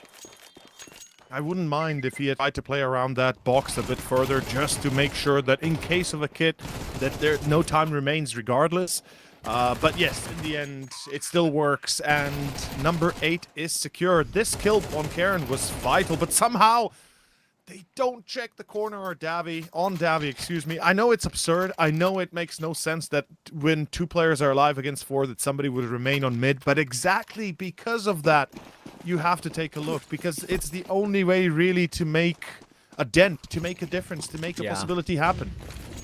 Yeah, it's a good point. Like, they need to do crazy things to recover 2v4s, and Partisan didn't expect that. Oh my word, they're just in their faces toward long around that corner smoke, but somehow Partisan actually get away with a man advantage from all that. What is this? Look at the blood and the absolute mayhem. Oh, one of the wackiest trades on long I've seen in a very long time, and the nade just a tiny bit too short. I like this though. I like what they did here. They didn't like just rush in and cross along there to plant. They actually just shifted and barely made any sound at all. Partisan were off searching towards short to see if there was a split possibility coming through. And now again, they're in a disadvantaged tier now, but they're locked out of the site, Partisan.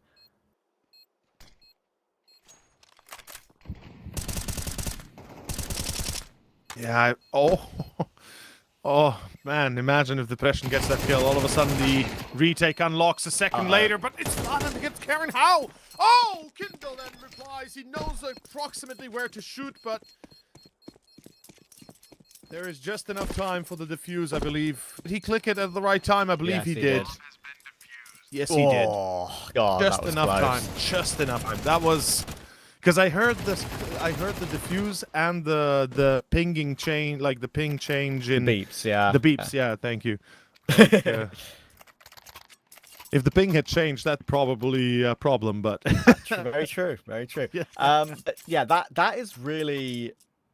Partisan will be looking back at that round later and saying, how on earth did we bloody win that? Like, TNL will also be looking back at it and saying, how on earth did we lose that? I Yeah. think that is one that is like a once-a-map round, which very rarely goes the way it does. I mean, the fact that they're only just able to get the defuse over the line, one kill from Ken in CT there. a second. A He single second. whiffed. Like, Ken Yeah. whiffed. And if he doesn't whiff, that one particular kill will probably, most likely, win that round for TNL. So they're getting close again, but Kindo's feeling a bit more confident. He's gone for a bit of a swing out long, but his step up toward this B hole is actually quite good for Partisan. They need to hit their shots though, and that's the biggest issue. Vladimir now, as I said, a great B-side anchor. He's showing it once again. He's going to get two, and absolutely necessary. Now Dowie, again, a man disadvantage in a clutch, but this time it's a 1v2. He goes for a peek, and they're very ready for it. Partisan dealing with this very aggressive style pretty well at the moment. Well played by Vladan to hold on to his own, truly. Without him, the B side would have been lost long before, and we'd be seeing a 2v2, perhaps even a 2 versus 3 retake instead. TNL not given the chance to, or rather, Davi doesn't take it. He had the time, but he wanted to fight. He knew that the plant won't make a massive difference in their economy, because right now, money-wise, they would have still been left between $2,000-3,000 in the bank individually. Though the scout on Flyrack somehow meets mark, and that's a problem. You lose Dragon, that's a rifle in the hands of the CT of the T's all of a sudden, and additionally, now you can be overwhelmed with numbers, especially if those Tech 9s hit their mark. And it's actually not an eco, excuse me, it's a full force buy. I don't know what I was saying there for a second. I just now noticed. I mean, I'm surprised about that though. Like, we only have one Galil, so it's gonna be fascinating to see if this works out. A hold from Collins over toward ramp, trying his best to waste as much time as possible. Really good kill on the scout, and he doubles down. That is what he needs to do. 2 at a minimum. And now, even though the Galil is still in play, of course, on Ken, it's got no armor, and Vladimir will just run him down. Onyx, Tech 9, stuck in the smoke. They know where he is. He needs to be careful because he's running out of ammunition, but even though they're all tagged up, they win it with 3 alive. Partisan truly are putting their best foot forward in this game and dealing with this TNL style. I love it. I really do. It's also good to see Collins in a good light. Like I said, it's a rarity almost these days. Depression is clearly stepping up a little bit as well. And the whole team, really, I think we can commend the whole of Partisan. Everybody kind of when put under the spotlight, doing their work as best they can. And TNL, yeah, valiant effort from both sides. Perhaps we'd need to see more from Knife or maybe even Karn himself. But overall, it's as close as it gets. And T side, you said it yourself, it's likely the TNL feel better on it. They are definitely favored on it. And I'd expect them to ramp the pressure a bit more. But I cannot agree with these force buys. I'm sorry to say, but this is where I draw the line. Already previous force buy was a bit questionable here. I just, look, I get that the economy damage is okay on Partisan, yes, but it feels like you're going to be giving away one too many rounds potentially for free, especially if nothing comes of it. Yeah, again, they get 2 rifles, but my rule of thumb is often If you get 3+, three right? rifles, Yeah. it's fine. Like, then you can really do something. 2 rifles never feels possible. And look at that HE damage on them toward lower tunnels. 3 of them have taken significant damage, and I think, to be fair, Knifey did as well, but he won his duel with the Tech 9. So TNL are just not letting up here, thinking that they're convincing themselves that they will get a round win here at some point. But look how many players are having to face here. Lands toward tunnels again, toward B again. They're kissing in the smoke. Oh, it's a 2v2, and he should win that duel. He will win that duel. Now Onyx has to clutch with the Tech 9. See, I think, like, they're getting close, and that's probably their school of thought. Look, we're getting so close, just need to iron out the errors to win a round. Yeah, but yeah. they're just not... They need to wait for the rifles at this point. I think they are being a little bit too aggressive with these purchases. Let's see if he can do anything in this round. Should be a double peak. Is a double peak. Partisan play it correctly once again. And playing it correctly, as they have been doing, is what is causing issues for TNL. Yes, it is. TNL is just kind of pressing the issue a bit too much. Like, they are really putting so much faith into these half investments, these... would be forgotten rounds otherwise, and will be forgotten rounds because that's what's happening. They're losing the game because of it. 10-8. It's another half buy here at best. Tech 9s, few Kevlar, sure, maybe a few nades. Yes, it helps, but in general, it's falling apart bit by bit, and they need something tangible, something they can grasp onto. Through short, I like the idea. Full force, send it, see if you can get onto site and bomb plant. Good nade, though. Oh. Yeah, these counter-utility nades from Partisan have been pretty good. Knifey will again get an opening for his team, and they just keep these rounds so ridiculously close. Kino had a guaranteed kill there, but he's saved. His teammate is saved by Dowie and that one dig. And Dowie's going to hold the line toward Vladden as well, of course. The round where they're not even fully invested. Classic Counter-Strike. That's the round it looks like they're going to win. What on earth is going on? Surely you save depression, right? You don't try this. It's a 1v3, brother. You've got no kit. You've got no chance. Just save that op. It's too much to give them even. Like, lose the op. You give them a valuable piece of equipment that maybe makes the chance possible for them. He still steals one that's Garen. He's trying to stay close. He's trying to just bait them to die, but damn, what the hell, man?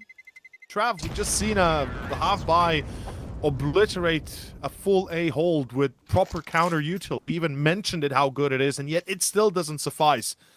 It's madness. It's funny, that's the round they found a way to win. And because they found a way to win that round, and Dowie's found the M4, doesn't need to upgrade or anything. Like, yeah, he's got a bit of residual cash in the bank now alongside Onyx. So, crazy. Onyx been given the AWP in this round, I think probably because of his spawn, to go for a pick toward long, as you can see. Furthest to that right-hand side. But, yeah, they're keeping it close. Gap is 1 again. And look, the 4 spies are crazy, considering that Partisan did have a little bit of money in the bank, right? But yeah, you also can understand why they kept doing it, because they know that these rounds for Partisan weren't clean, like, all the time. And the money was still very honest. Eventually they're going to break. And then, look, even now, difference, that the duality between these two teams, right? One of them forcing all the time. Partisan, when you could have probably forgiven them for forcing around the AWP and the M4, are playing pistols. So... fair enough. A different kind of world it is. Playing the mind games, the psychological factors, and kind of counting for that all that time. And yeah, it kind of tracks. It definitely makes sense. And I said it even, it is logical, but it's so dangerous. It really puts you on the spot. But they do perform when put under the spotlight, when put under pressure. It's when diamonds are made under great, immense pressure over time. Perhaps constrained for time, but definitely not for pressure. 10-9, should be 10-10. Partisan, next buy is vital. They have to find success. Unless they want to have TNL basically with a knife to their neck. Hey, Or we've got throat, a normal, actually. we've got a normal round here. What the hell's going on? Like, they've For just, a difference. they just got on toward the A site, planted the bomb, and Partisan Yeah. are forced to save. It's actually a normal round. Crazy. They have lost that depression AWP, though. I think they're trying to look for a way to recover that. I mean, it should be on short, unless I'm missing something. Did they throw it away? They might have thrown it away. Yeah, it's possible. That's good. Good play from TNL to do that if they have. Yeah, smart.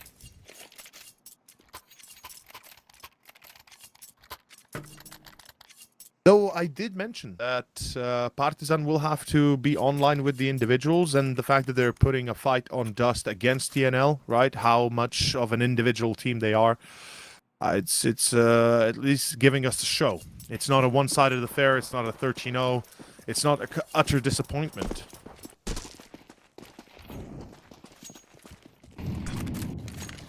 Well, it's been incredibly enjoyable, this game, for sometimes the wrong reasons, but... that's fair.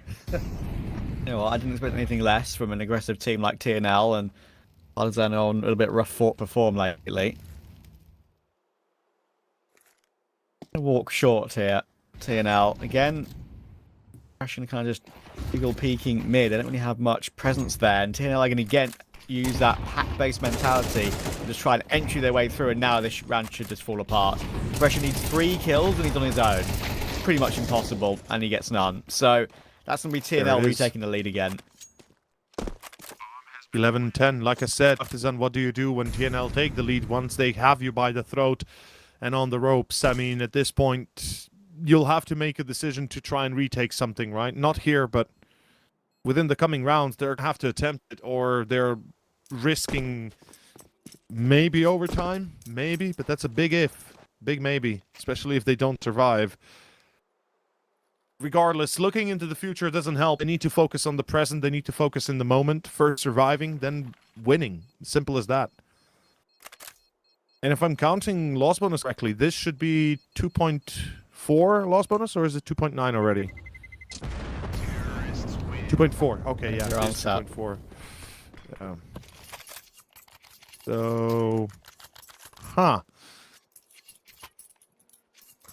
sure. Well, I will argue this. I think buy here. I think you go buy. I think Dragon drops an M4, and they give Collins or Depression an SMG or a Scout. I don't know. Yeah, I mean, I think I wouldn't even dislike that, as I said earlier, but Partisan are being pretty careful with their purchases in this game compared to TNL. That's for sure, anyway. Absolutely. And I like this, right? That's a very cool idea. You got the 3 rifles still in play. You go for a pincer mid early round immediately, and it works out for Dragon.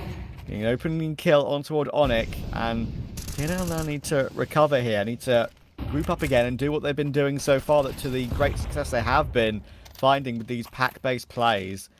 So let's see if they can recover it. They go to a B at the moment. It would be the correct call, but there are very quick rotations after that mid play. However, they are starting to shift toward A.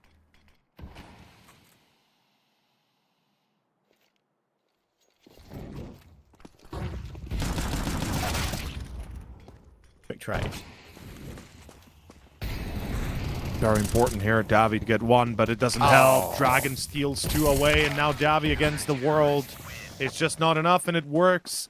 It's mad enough of an idea that it works. You said it yourself best. They have the right starting kind of decision, right? The pincer through short, through double doors, able to steal the first kill for free, kind of vying for that control a little bit back and forth, but eventually kind of leading TNL towards their own demise.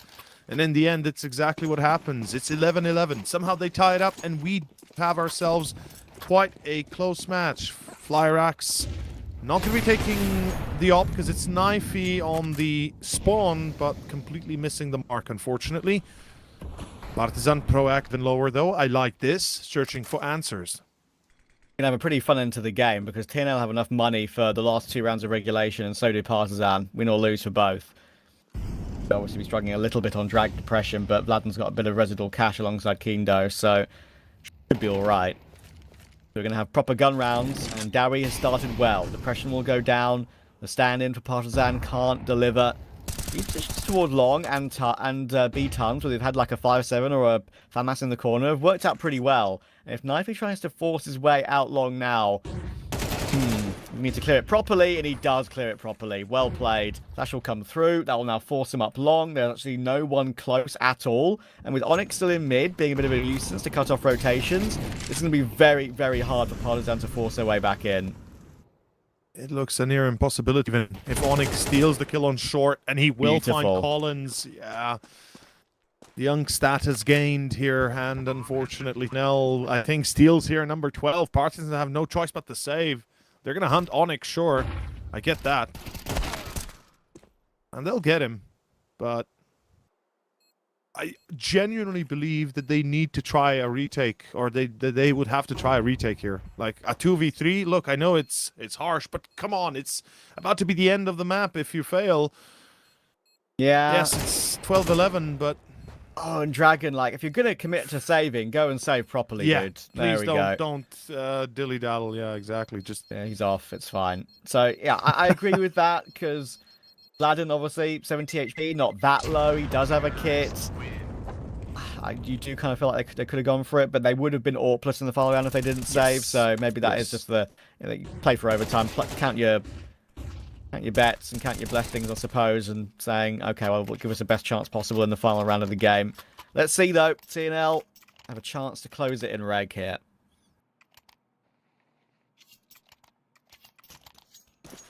pop out for Flyrax. Man, that name is gonna kill me one day. And he's it's the L and the I next to each other. It's hard to gauge when you're reading it in small letters.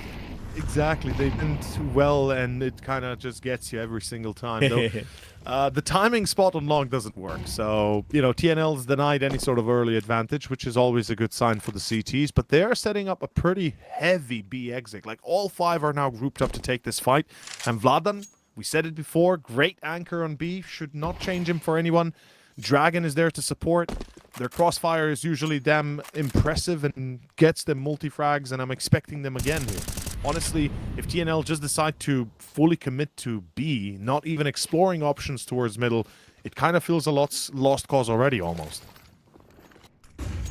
Oh, yeah, I mentioned how good Vladden is as the defender on B, but thankfully he's got support, so it should be all right. Maybe we are going to overtime.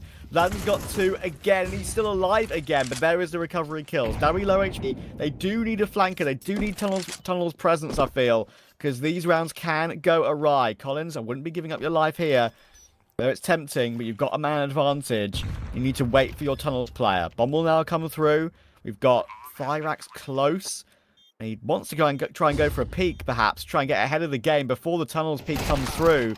And he tries to go for it. I understand why. But maybe in this situation, knowing how hard it is to retake, you'd probably try and play with your teammate on site. Now he needs an insane clutch, and he's going to get run down on low HP. And we've got overtime between these two. Yes, we do. And I'm still in disbelief that they try an actual full B take just through tunnels on a full buy. You have their op on Flyrax as well, which is the maddening part for me is trying this without actually going for a proper split even. In any case, Partisan, good hold. Vladan proves our point well. He gets 2 kills. Dragon holds his position, gets the first, even gets extra damage in, allows for the rest of Partisan to get in position itself for the retake and win the round itself, making sure that overtime is confirmed. It's honestly not even surprising that Partisan get it here, given that, you know, this is almost as predicted. Vladan is holding that position.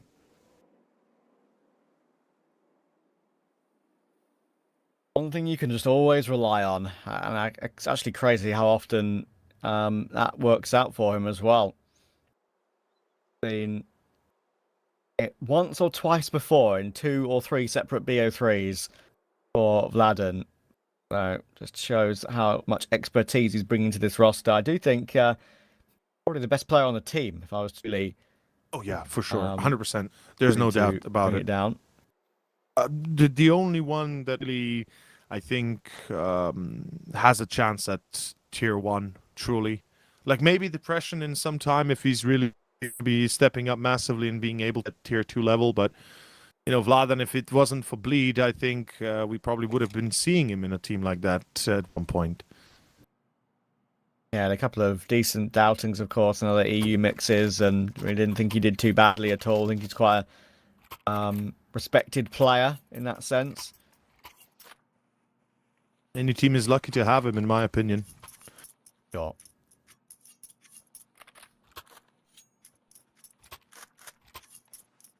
So, first to 16, extra 6 rounds. TNL, T-side has been proving them pretty strong, but not immortal. Or rather, impregnable to damage. So, they'll have to fight it once again. through long. Timing here is good. They spot the player in pit. Oh boy, this could be problematic, especially when Knife is able to get the entry first. Kindo's down. Oi, oi, oi. Collins at 1 HP. Lucky man. Sometimes TNL just charge through these angles and charge through these smokes as if there's going to be no counter utility whatsoever. It's like pure, it's going to work here, right? But sometimes see Knifey there just run through that one and eventually get blinded up as the save comes through from Partisan. Pretty crazy. But obviously, the round will end as quickly as it began, as I said, because they were just overrunning the A-bomb site. Maybe they should have gone for that strat at 12-11. But yeah, they are pretty brash with the way they go about these sometimes. That's insane. The fact that they just push out long that carelessly, right? And yeah, I mean, it was the perfect timing as well. The spawn was on point. Knifey had the spot on both players, one left, one pit. And once they isolate Kindo in pit, it's free range shooting towards the rest of A site as we have round 1 to TNL in overtime. Vladan, does he go aggro? No, he's just going to play them fair. That would have been a crazy pull. Yeah, if there's one thing that Vladan doesn't really do, I feel like, is go crazy on B. But he goes crazy in a good way. Yeah, in a good way. Yeah, when he needs to bomb, he's going to be there. Ooh, important refrag. Depression has to stay alive, though, and he will find Knifey as well. Perhaps a bit of an overextension? Yeah, again, I feel like that's just a bit much. I understand the incendiary sucks, and you can just push straight by it without barely taking any damage, but Depression was going to be ready in time. And this is very bold. Oh, but he's missed a sitter. He's missed a sitter, and he should go down. No, he's being saved by Kindo. Ken tries to push the issue again, but there was an insurance policy in CT. Oh, goodness me. I would definitely cash that lotto check if I had one, or at least lotto ticket. Depression had no business staying alive there for sure. Timing, though, on point, and Kindo's the one to bless him. And surely Vladan gets one. I'm guaranteeing a one, I'd say. Davi expects it, but the off angle for Vladan is perfect. Oof, traded off, but Dragon's already in the flank, so even if Vladan doesn't get one, his teammates do, and that is enough. Damn. Yeah. They dry peek hell of a lot, don't they? They do. They really do, don't they? Oh, goodness. Yeah, this was the situation here. If Knifey doesn't go down, the round's open toward A. But he stands tall well. He misses an absolute sitter in front of him in CT, which is, even I would have been hitting that one. But doesn't matter when you've got support like he's got. Very well played. Back to 13 all. At least one on CT for Partisan. Could mean that 2 1s in OT will breed more 2 1s. See.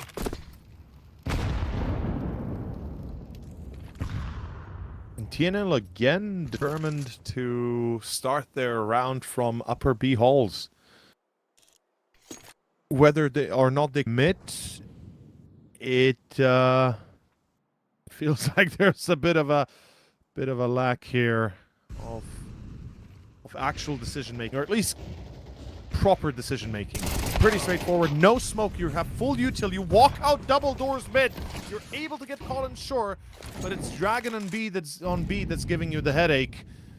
And all of a sudden, you're gonna be reverting back A through short. It's Depression to be hitting his shots, perhaps. Let's see if he does. That Molly's a dead giveaway. First shot is a miss. No Depression. Shots. Not like that. Knifey with an entry, and that's enough. That's A side. I mean, at this point, it's a retake must, but I don't see it. I'm gonna be honest with you, man. Yeah, that is. Well, what can you do? Sometimes it works for TNL, sometimes it doesn't, right? It's they live by the sword, die by the sword. That's so real, though. Oh. Good flash, but there should be an instant trade. Some damage has been done even though he was blind, and there we go. Line up for Ken. Dragon is 22 HP. He can let's go for some exits. He can buy them to York next round anyway because he's got oh no, it's into the half. Sorry, I'm completely lost. I'm lost, but it's fine. No, dude, this game is a little bit in the wind as well. Let's be fair. Like it's kind of changing as the wind blows. That's the way we go. So yeah. It's not really set in stone anything at all. Like it's not even mossy. It's more like we're still figuring things out. Like, yeah, we're still figuring it out, even in overtime. Yeah. So yeah, easy. I understand they're like TNL actually just sticking to their style. Like fair enough, right? I mean, just go for these ridiculous dry peak swings towards short into the AWP. They know they can trade that up even if they die, but Knife just hits the full straight-up entry. So they get the 2-1. CT was not that comfortable for them. It was a 6-6, I believe, if memory serves me correctly. Yes. But yeah, they do have that slight edge. Let's see if they can close it out. I'm kind of interested in seeing the idea behind their perhaps mid-offensive again. I feel like that's going to be a big part right now for TNL of how they're going to want to play their CT side, especially starting perhaps with some good spawns for the players doing that, aka Karen, maybe Flyrax if he's got a good one. Yeah, okay, he could go towards double doors. He's got the spawn for it for sure. I think they might go short here. I have a sneaky suspicion they could go short. Karen and Davi both aim towards A. Onyx is going to be holding B as always. No, never mind. My 6 Spidey sense doesn't work. Oh! No. Ready for it. Missed shot by depression. Costs him his life as he re-peeks. Onyx sees 2. Surely the reaction is the rotation. Bit of a crazy one for TNL, isn't it, though? 4 players towards long. That's a mad move if I've ever seen one.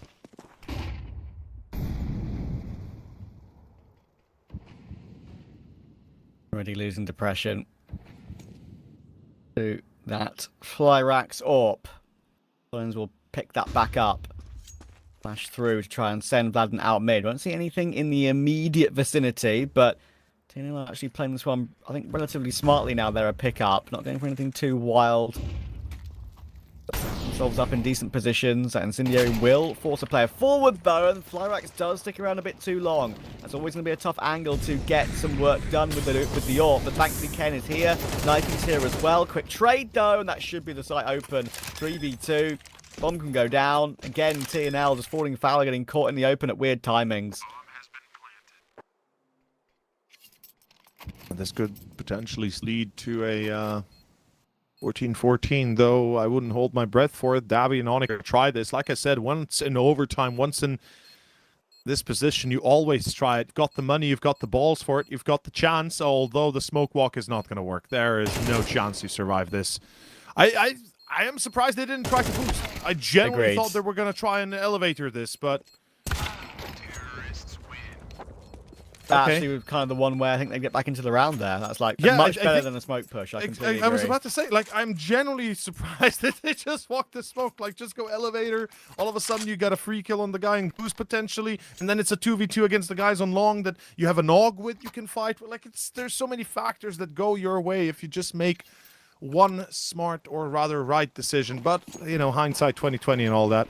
14-14. Partisan tied up again, and let's see where we are left with, or where we go.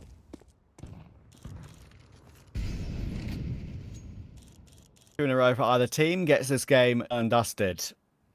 Spotted. Ooh, the timing. And this is a nice little push in toward B. He's way further forward, and they can just try and delay flashes here. Oni will get a dink, but at that range, the Org is 99 in 1. They'll know that. They'll know that HE is going to be primed and ready. They've got a couple to throw onto the site when they try and push further forward. And there we go. It will find Dragon in the end.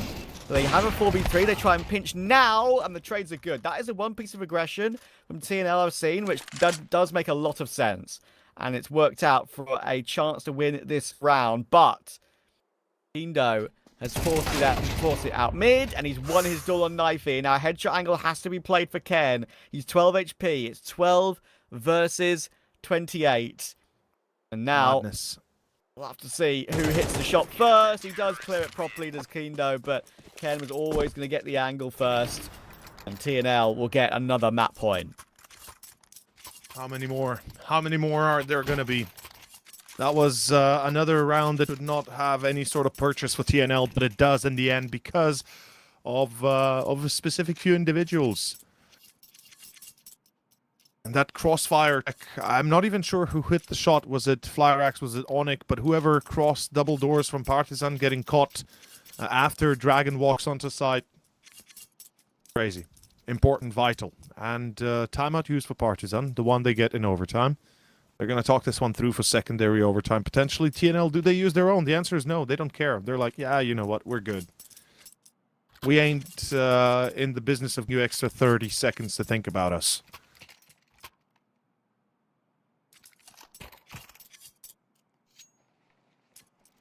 Double up, by the way. Seen it, I believe, once or twice already, right? And same for Kindo and Depression. Interesting choice.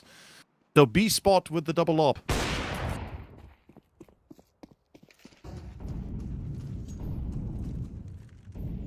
Not even a B spot. Okay.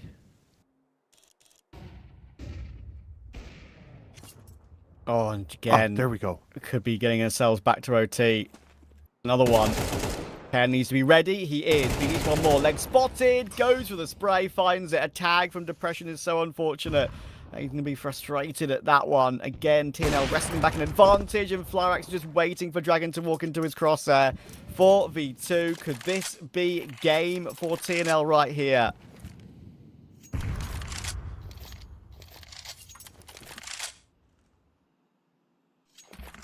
It very well might. I can't believe it's in this kind of a fashion, but it certainly looks like it might end right here, right now. Collins and Kindo through short. The smoke is obscuring the approach, though. It all depends on that first contact. If Davi falls without a kill, then maybe we could be watching at another, you know, for a potential another overtime. But Davi, he's better than that. He finds Collins. That's the C4. 40 seconds. I mean, Kindo, he walked out mid. He didn't even help his teammate. That I disagree with heavily. And there's no chance he survives. Karen makes his 25th kill. And with that, TNL secure map 1 in overtime. 16-14. Final score here. Well, that was actually really entertaining for sometimes the right reasons and sometimes the wrong reasons. I mean, TNL was super aggressive, sometimes over-aggressive. Really interesting style. First time I've caught them, as I mentioned, a little bit. So yeah, genuinely enjoyable for sure. Partisan will be very, very disappointed because they've actually found a way to deal with those highly aggressive plays and show a good face in the entire map, I think, considering they're on pretty bad form lately compared to TNL. So now we go, of course, onto map 2, which is TNL's pick. I am concerned as to whether this now will be a 2-0 and if Partisan can truly bounce back. It's quite possible. I believe it's Nuke, if I'm not mistaken, right? And it's going to be all there on the second map that's going to be decided. Partisan, a chance to make it into a 2-0 bracket, or will it be instead TNL? We take a short break, and we'll see you on Nuke in about 15 minutes.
Fire! And We're back! We are my live. friends. Yeah, we are. Excited.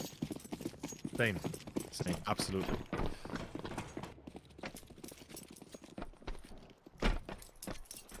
What can Well, Partisan back we do, are. mate? Sorry. Completely off No, timing it's there. fine. I'm asking you a question. It's fine. I'm asking you what can Partisan do, mate? It's all good. Oh, yeah, that's fair. That's fair. I mean, they've got dualies. They could win the pistol. They could win the map. But it's going to be a tough one. We said Nuke is the choice of TNL for a reason. And they're already on B side about to plant. Oh, that's a great catch, though. That is a great catch from Dragon on toward Flyrax. Bomb may be down, so it's going to be a tough retake still. This is with that Ken P250, but it can be a bit more difficult when you're close range, but a good reload. He knows he's got time to do that with knifey support, and he's going to get all three from the back of the site. Could even be more. It is more. The flank from Dowie was not even required. What a quad kill to start the map for TNL. Great opening here. And the best part is they get to the site freely. And afterwards, the afterplan just kind of clicks together perfectly. Losing one player on the actual ramp itself, but having the crossfire from default back to toxic. You know, even having, I believe, a player double doors control room. Everything just going their way. They have control and all of it, really. Meanwhile, stack on ramp. Lovely finding Onic. But that gives all the information required to TNL. Bringing right into Secret. And right towards B again. They seem to be confident here.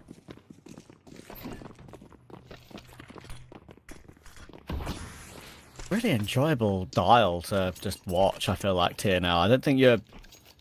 I don't know if they've come into this. Maybe I'm completely like off kilter here. Maybe this is the one game where they're playing this extra fast style. I doubt it, obviously. But it does feel like today they've come in with a specific amount of impetus and just said, look, let's just play as a group. Really play super aggressive. And look, don't get me wrong. They've been burnt by that more than once. And they've made decisions which I don't agree with, which is even before they've come through in a negative result, right? But, yeah, I do think it's just fun. We need more teams that play like this, I feel like, in Tier 2, have this individual ability. It's going to be a good pinch from Partisan. They could do a lot of damage here. One damage moving through as well. Mac 10 gets one more kill, and yes, now really, that is perfect scenario, really, for Partisan on a full eco. It kind of is. They get the extra 600, so they'll be able to fully equip one of the players with utility at least, steal an AK. All in all, not a bad trade. Partisan try what they can, and, well, try they will here, round 3. And honestly, I mean, this is, to be fair, very fun to watch when TNL is not wasting seconds just kind of in T-base. Very quick on the move, very quick on the aggression. Collins gets caught at blue. And as you pointed out, they seem to bring a bit of a pep to their step, don't they? Oh my goodness. Oh no! Disgusting. And look, again, the lineup this time, Depression at least, okay, he at least makes them pay for it. That was a huge mistake by TNL. The first one, at least they get away scot-free, but the second they pay a high price. And this is where things don't look better. What? Kindo just doesn't have a chance, steps out into the cold.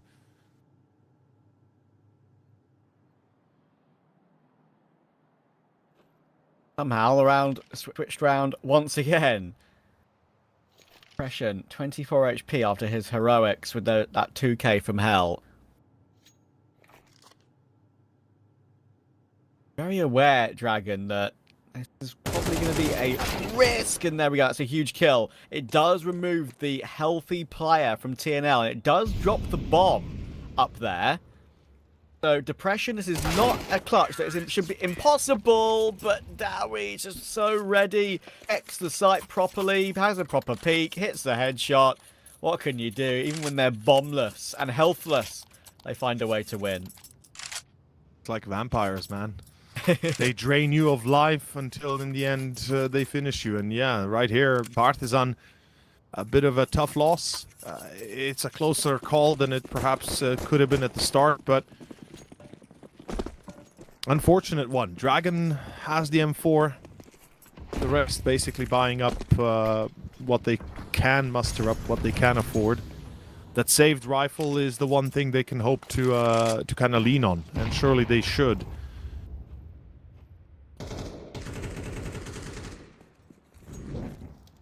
Well, not saved, bot, excuse me. It's 1 fine. HP on Davy somehow. How did he get headshotted by the M4? Surely, right? I'm actually not so sure. Could be like a dink and then a bit of nade damage. I'm not so sure. Yeah. Dragging himself along the ground at the moment, that's for sure. Dragon would feel like he probably should have got that kill, and that could have actually changed the round a little bit. Collins is still waiting in garage, and he's hoping one player is going to cross that vision and go toward Mini, so he gets a free kill in the back, but not being given that at the moment, and now he's going to move away, pick up the M4, but Ken, I think, has heard all this, and he's going to be behind him.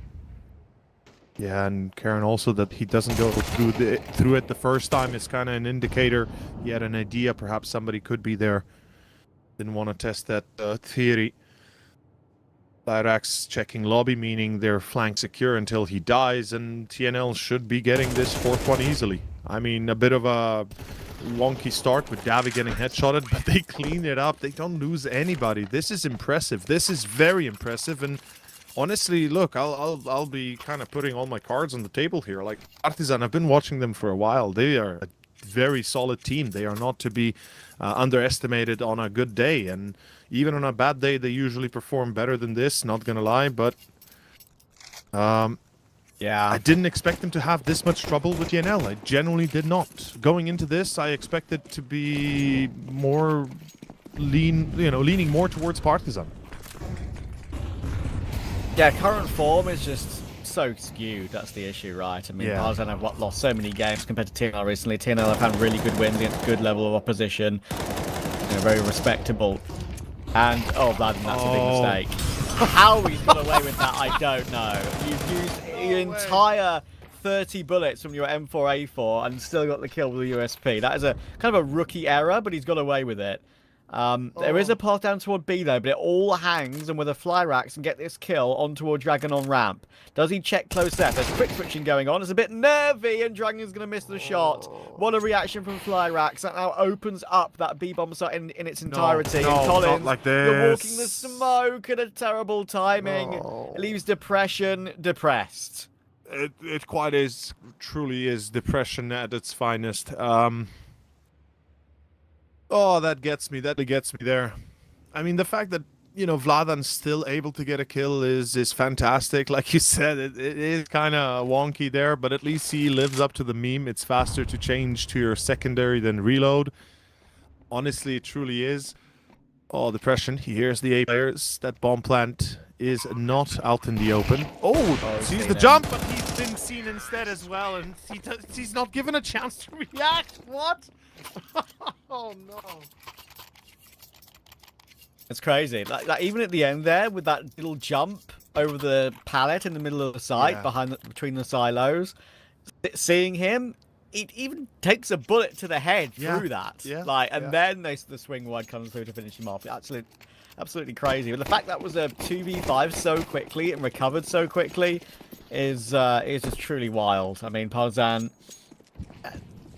Listen, I understand they're playing with a stand-in. I understand their form is not good compared to TNL. I did think there was a chance we'd see 3 maps today, but it kind of hung on D2, and now that's gone awry. I do feel like there's the difference in form, especially on Nuke, will really be telling here. I have to be absolutely in agreement with you, man. Like, I believe Partisan to be able to pull this, and 3 maps, sure, but after Dust, this feels like a very much lost cause almost already. I mean, I'm not saying it's over, but it's certainly starting to lean that way for TNL, because number 6 is about to be gained. And this is understandable, yet unfortunate.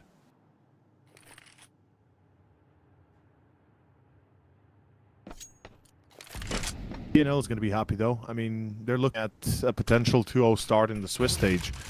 Best possible opening you could have to starting the main part of the tournament. Given that, the first qualifier, they qualified, right? And then in the first series, they bombed out in the Swiss stage, if I'm correct.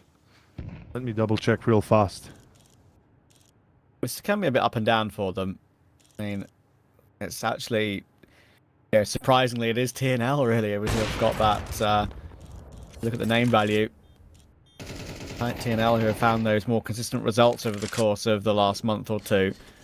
And that LAN they won as well, I think that's the big thing for TNL, right? I mean, that's clearly given them the belief that they cannot just do it online with a style like this, but also win on LAN against, like, difficult opponents. I mean, sure, it's a small LAN at Level Up Lund, right? But they beat 9 in the grand final. They beat Johnny Speeds. And they also beat NIP, and we saw that NIP clearly are a decent LAN team. I mean, so all 3 teams are not completely just shied away. Yeah. So, or shunted away, I say. Not to be sniffed at. Exactly. Yeah. And TNL, I misspoke in Series 1 of CCT here in the Season 3 starter. They did get to the playoffs, round of 16, but did get eliminated 0-2. So perhaps that is once more their goal, to get to the playoffs, this time a little bit deeper, and certainly with the current performance, they might very well be on the road to it. After all, winning this series does mean that they're one best of 3 away then afterwards of the actual playoffs themselves. Yet, Partisan, they've got a few aces up their sleeve, surely, right? We have to believe they have something up their cannons. You'd hope, but TNL are running riot a little bit now. Good money toward ramp, that forces Dragon away. It's a little bit more damage to it than perhaps he would have wanted.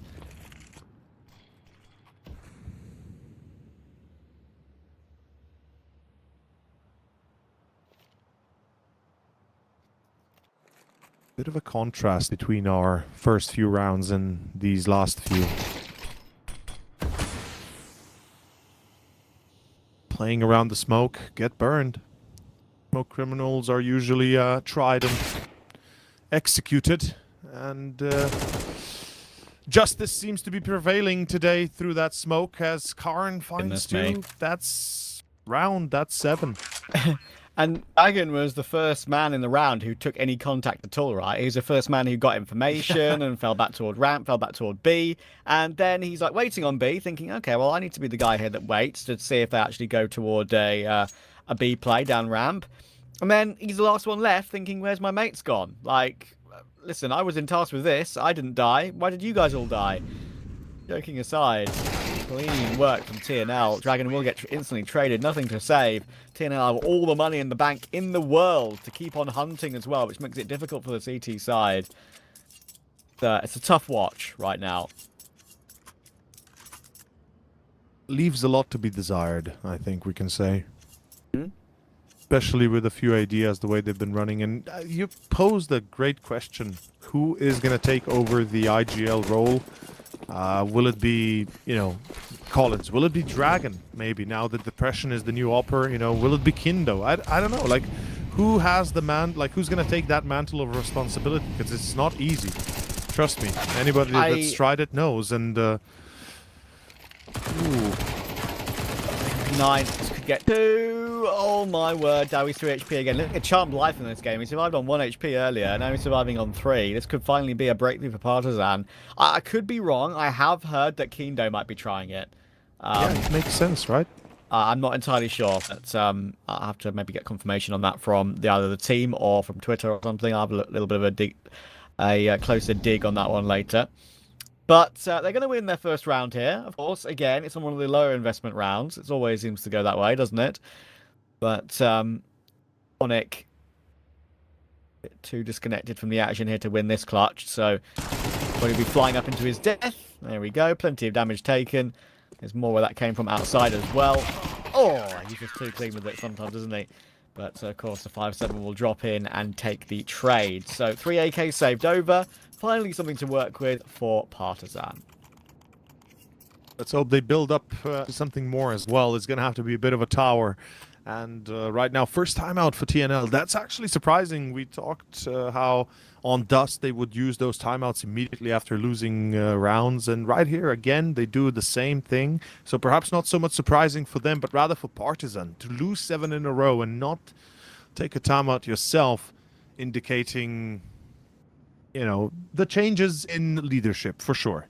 I think an impact to the way they would play to a degree, certainly does have a hand in all of this.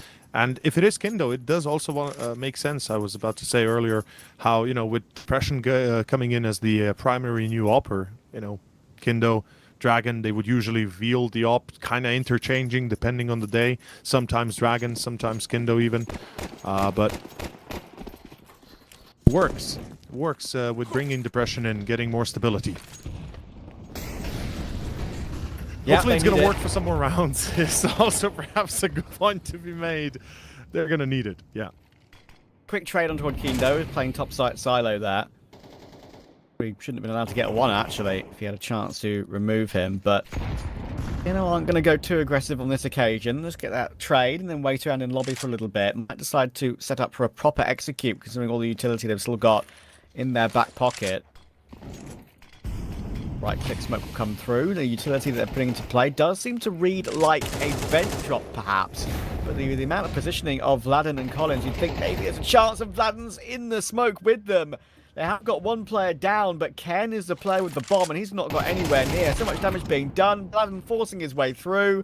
Wild scenes in towards Squeaky, but Vladden makes it work again. Feels only appropriate from what we started on this map and to where we're going to continue in that mannerism. The Smoke Criminals this time successful, and Flyer Axe and Onyx, I'm not sure what you can do. Basically save these 2 AKs, I guess, drop to Davi and Knifey next round, and then work our way from there onwards.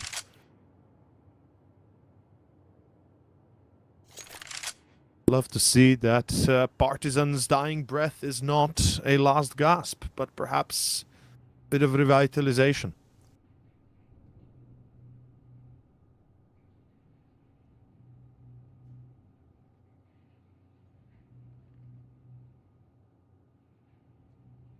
Yeah, and there's not really much for Onyx and Flyrack to here, so we'll be saving 2 AK. It's not like it's a huge issue if they either 1, died after time, or 2, took the lost bonus.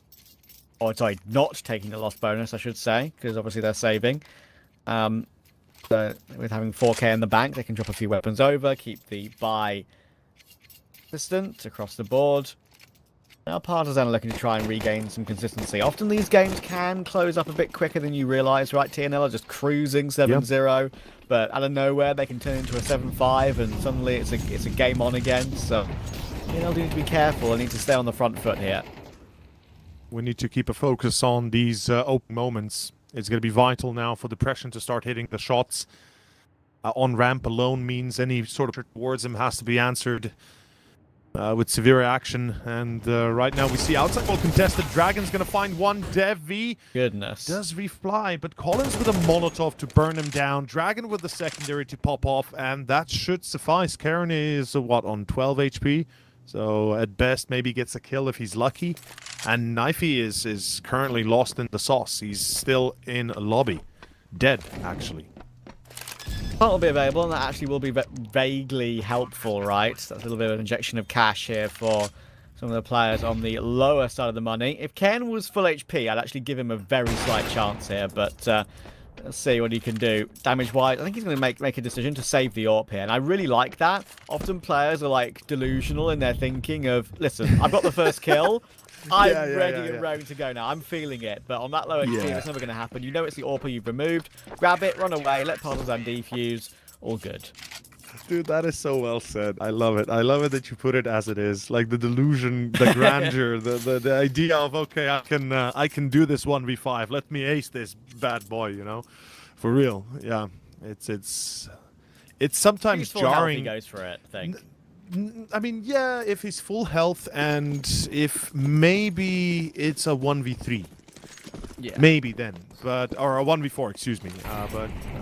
Well, it was a 1v4. He got the kill, but he was already escaping. But if it starts 1v3 and gets the kill, maybe. Yes. In any case, aggression into lobby. Kindo very fast, very easy. Like okay. They need to be proactive. And the reply is insane. It's twice over. It's Knifey and Carney through the smoke to find depression in Vladan. That's so frustrating, right? Because Kindo is, like, fought fire with how TNL have gone so uber aggressive over the course of this game. And gone for that hot A immediately. And he's like, yes, I've caught them off guard. Easy 5v4. Have that. And then suddenly, 2 smoke bangs come through. They will continue to stand tall, but Onyx rounds the site and gets a really nice headshot. Dragon needs the trade, but he can't get that one either. What a shot from Onyx. That spins around back into a conversation if that kill comes through for Dragon. But Onyx is better, allows the plant to come through, and Collins has not got a kit on this retake. Got to save. Actually, no. Money-wise, it's not a problem, actually. He could still try this. The kit is the bigger problem, absolutely. I'm not sure if he can pick one up in heaven, maybe, if Dragon had it, but doesn't look like the case. He will find Onyx. There it is. Oh, there's the kit. Hey, Collins, maybe he can hold it. I'm pretty certain he might, though. Flyrax is going to go through, right? Yeah, Flyrex goes through the molly, for sure. I was certain that Flyrex would have gone through the molly regardless, and there's the incendiary molly difference, right? If it had been a Molotov, it would have burned thick enough before Flyrex arrives that 7 seconds the fuse would have happened. Because if Flyrex tries to cross, he dies in the molly before he gets eyes on. And the second player running up was in the midst of throwing an HE and could have maybe been a second too late. Exactly. So right now, that incendiary, if it was a molly, if it was not uber nerfed, we're talking at a different round. Fortunately, 8-3 still, and it might be 9-3. This is disastrous. It's a fast A play. Trav, they're losing control. Lobby flank has been checked. It's over. It's 9. They're so aggressive, man. I mean, as I said to you earlier, right? Good response. Hang on a second. I'll give Collins the benefit of the doubt here. He's got those 2 kills, and he's got them cleanly as well, with 100 HP still intact. Unfortunately, Depression is more stuck than the stuck thing in towards Squeaky there and getting pummeled through the smoke, so he'll go down. But Collins has another attempt. He needs the ace. All 3 players are low enough to make this doable, but Knife is a healthy one. And the healthiest one on 91 and has that headshot comfortably from top part. But yeah, as I was saying, right, like there were signs that TNL do play this way in that game versus Falcons that I covered back in, I mean, it was a couple of months ago now at this point. They weren't really known in the scene whatsoever before that. They got through the open qualifier, they got into this one, they got their blockbuster opening game against Falcons. They made Falcons look a bit silly, honestly, in some scenarios, especially on Nuke. I think they destroyed them. It was map 3 where Falcons only just managed to recover and just about scraped it in overtime. And of course, in the end, that Dallas qualification turned out to be incredibly important for them because now they're in the event, etc., etc. Yeah. But there were signs that TNL play like that, and it feels like they've even accentuated it more in this in this sort of gap where I haven't seen some of these really good results of theirs. Feels like they're playing even more aggressive and even more confident in themselves after their good run of results recently. I mean, you kind of hit the nail on the head.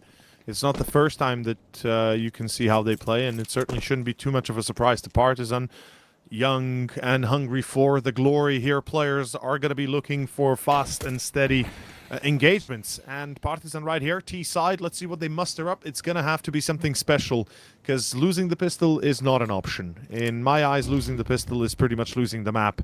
The gun round's the only thing separating you from that then. And they've been spotted going B, yet the response from the CT so far, negligent. One player. Two now joining the fray. A third one coming in as well. Onyx, does he play this right? Does he open doors? No, he's going to go inside. They're going to let them open doors themselves. Control now going to be taken. They're all over the site now, mate. Like, they've just allowed TNL to rotate. Like, from Onyx. Just fly up the vent. It is honestly the better call at this point. It's got to be, yeah. Oh, but fly rack waiting. Ladan's down. More players coming into, streaming into a side. It doesn't matter. The duelie's still hitting their mark. Flyrex almost runs out of bullets. Davi's retraded. Yet still a 2 versus 4, and the clocks aren't connecting. It's down to Dragon, and even breathing fire, it won't help him as they literally stack up on him.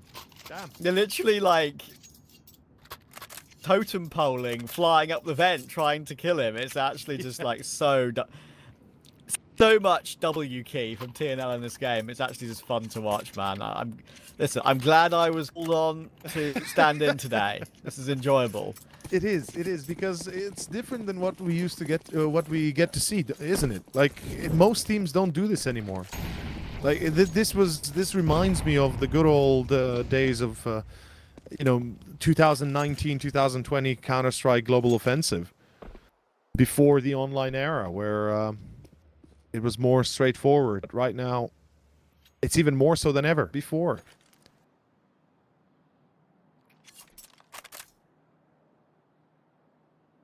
I wonder if we go together here. Please don't tell me one by one stepping into corners. You know they're going to be watching.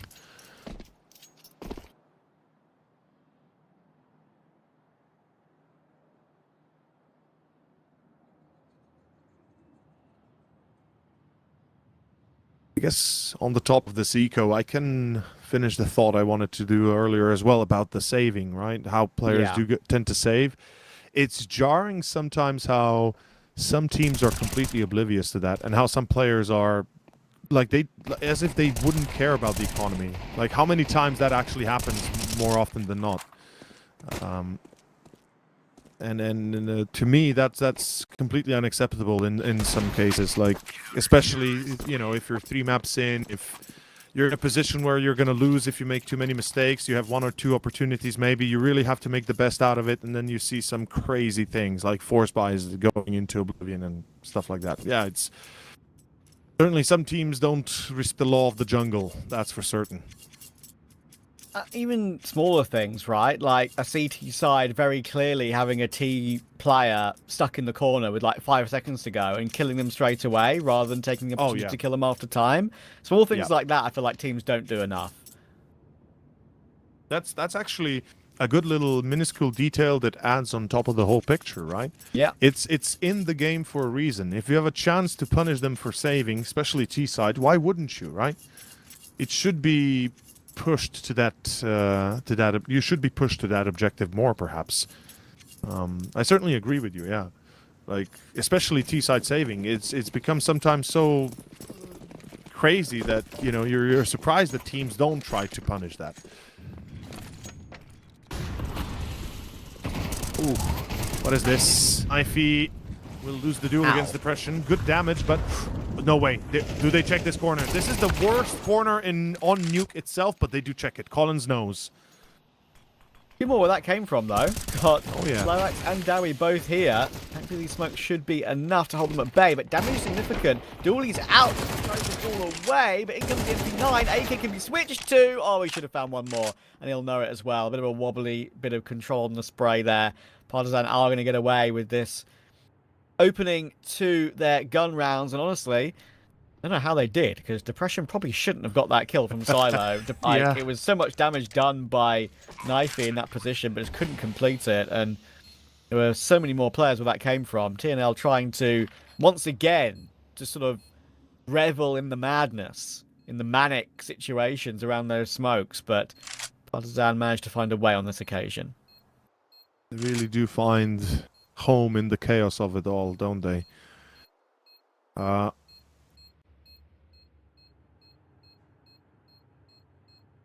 kind of wondering what is actually going to be the plan here for TNL. Obviously a bonus round. 1.4 thousand loss bonus ain't going to be great by no means, or I think it's 1.4, yeah. But they'll still buy, that's for sure, and we've seen their aggression before. Outside perhaps didn't really work out too well. Maybe the idea would be better used towards lobby, pushing ramp even. We've seen great success in the past from those kind of plays. And a technical timeout, by the way, by the looks of it.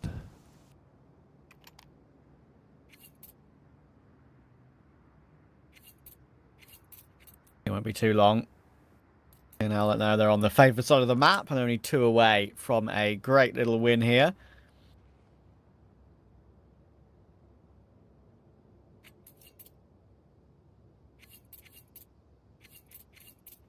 Look at the scores on the doors right now for Partisan, right? You've got 4 players on 6 kills and Dragon on 12. Like, that's the thing. It's the mark of their in-game leadership, which of course they've moved on from Emmy from, but there was a huge question mark in terms of his individual ability, which, listen, that's been a topic that has gone on for years with him. Don't get me wrong, like, he knows that himself.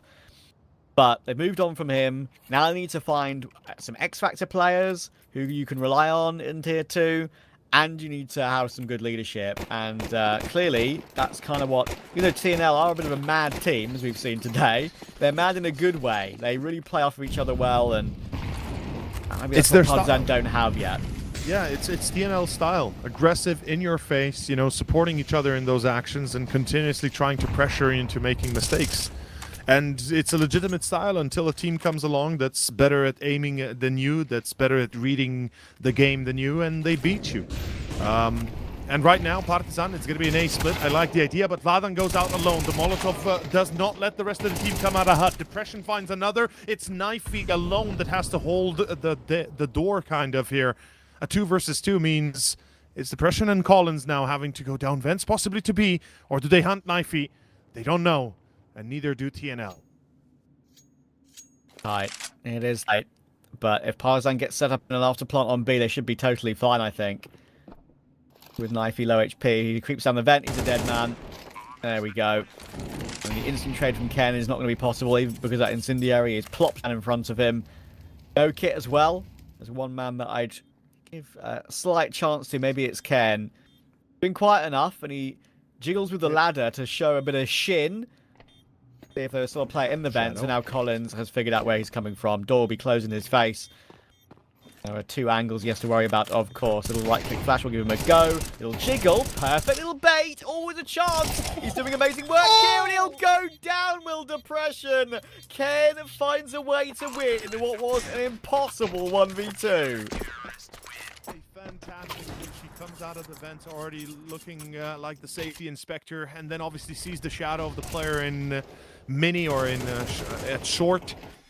As the doors close, he knows his duty. One left, one possibly on site, maybe on catwalk. And right here, once he gets the flash down on Collins, Depression takes the fight, but he's got a bad angle. He takes a few shots, doesn't hit it accurately, needs to reset the engagement, but instead of running, he walks away, and Karen just sets himself upon the target and gets the free kill in the end. It's 12-4. Partisan are on the way out the door. I set it up as unwinnable, and that's what makes the clutch actually better. Oh, brilliant stuff from Ken. I mentioned he's the man, and he's showing it again. Of course, the buy isn't amazing for TNL in the following round. Partisan are still in this one, just about, and with the advantage of having the AKs against the XM and the MP9, maybe there's a chance, but the MP9's already been upgraded from Dowie. He's up to 17 kills now himself with that opening. Dragon and Depression are both around 50 health.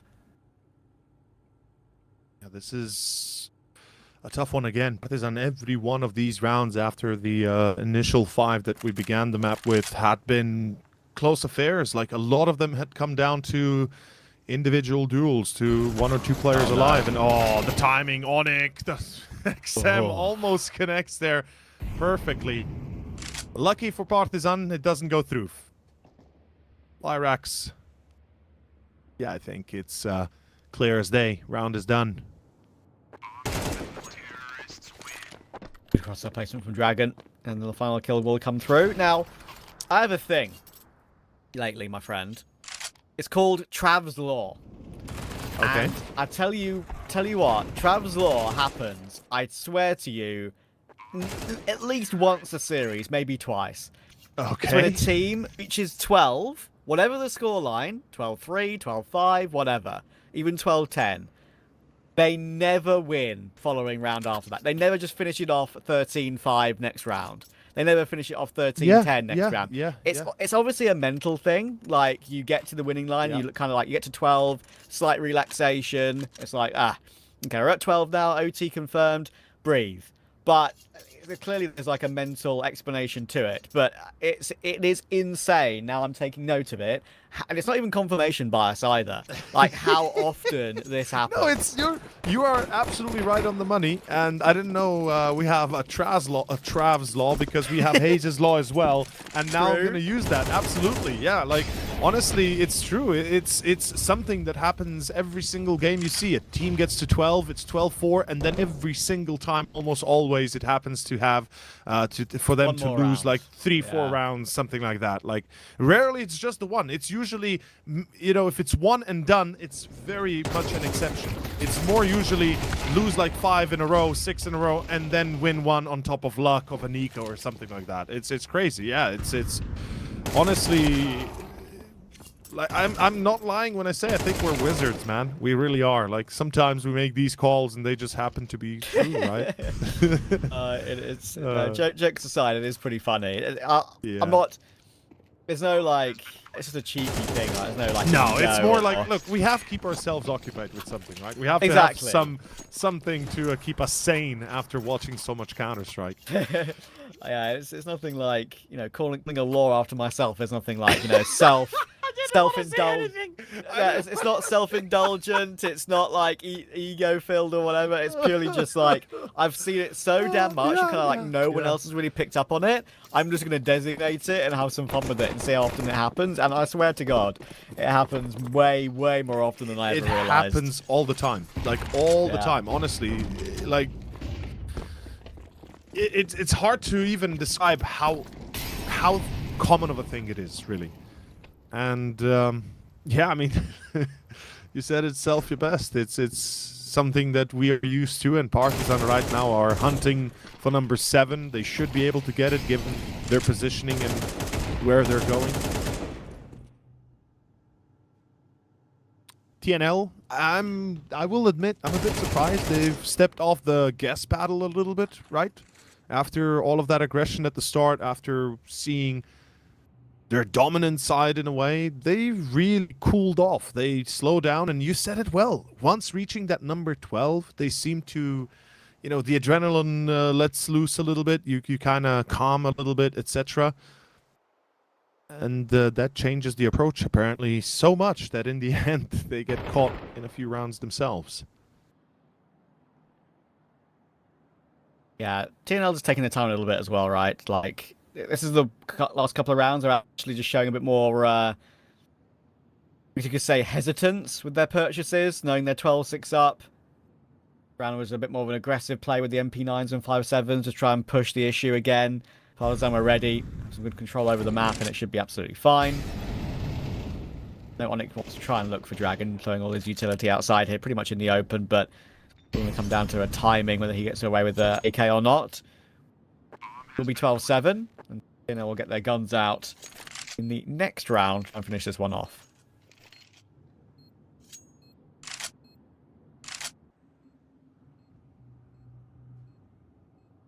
I'd imagine they want some exit frags, some weapons, surely. I mean, what else are you going to do with a 5.7 and mini Kevlar? I guess save and buy rifle next one. Sure. I guess that's an option also. Funny how Dragon and Onyx have been next to each other for less than like 10 feet or 10 meters, and yet they never saw each other. Counter-Strike can be very interesting at times. certain places on the map that are absolutely crazy when you think about it. One of them being actually under silo outside, the position I mentioned earlier. I don't even know how to call it personally. Like I know we had a call out back when I used to play, but when I used to play properly. Which position exactly? Can you? So under silo, directly after Africa. Yeah, there you go. Yes. See, that's what I'm saying. Yeah, there is a few calls. I know it's like different in different regions. So we called it off because it's such an off angle, horrible off angle for the T side that you really had to go wide to check it. Onyx also offline as he gets absolutely shuttered as Flyrax and Karen do deliver a few, and all of a sudden Partisan's energy seems to be dissipating all on Karen here. He needs a multi-frag. oh He gets my it. god! And just like that, it's done. Just like that. Wow. That is crazy. Look, like Onyx in position there with the Org toward ramp. It's a good angle for that Org, especially when you've got players running through you, running through a smoke at you, as you can see here. But Dragon just react headshots him. Flyrax obviously on the very normal hell rotation, getting that one kill with the AWP, and then Ken just was ready to deal more damage, even though he was relatively low. Didn't fall back toward B and play like a headshot angle, like a safe position. He played in the corner and peeked again on a weird timing, and that weird timing obviously wasn't weird to him. It was weird to Partisan, and he made it look very easy indeed when it wasn't. It really was not. But Partisan do lose 0-2. It's TNL to now stay in the group stage or in the Swiss stage at a 2-0 bracket, meaning next best of 3 is fighting for the playoffs themselves again. Second time in a row. I mean, they made it through the close qualifier the first time, here the second time as well. They got to the playoffs through the Swiss stage last time, and they are looking to set the record straight again, maybe going deeper. Because if they've learned from their mistakes, which clearly they have been given how well they're playing, maybe we're going to be seeing the starts of, the new, help me out here. You remember back the day, the team, what was it called? Quantum Bellator Fire, QBF. Yes, that's a good one. That's a good throwback. The start of a new QBF kind of era, maybe. Complete unknowns. They are complete unknowns. You're absolutely right, and it's rare for that to happen. Usually, you see teams at this level, like or teams with this name value. Sorry, like around ESEA Advanced, some of the Tier 3 qualifier cups, but they're clearly burst into the Tier 2 space and are proving to be an incredibly exciting team to watch. And I'm really looking forward to seeing more of them. They're my team to watch in Tier 2 right now, without a shadow of a doubt. There's no names in Tier 2, which are obvious ones, but TNL are definitely up there.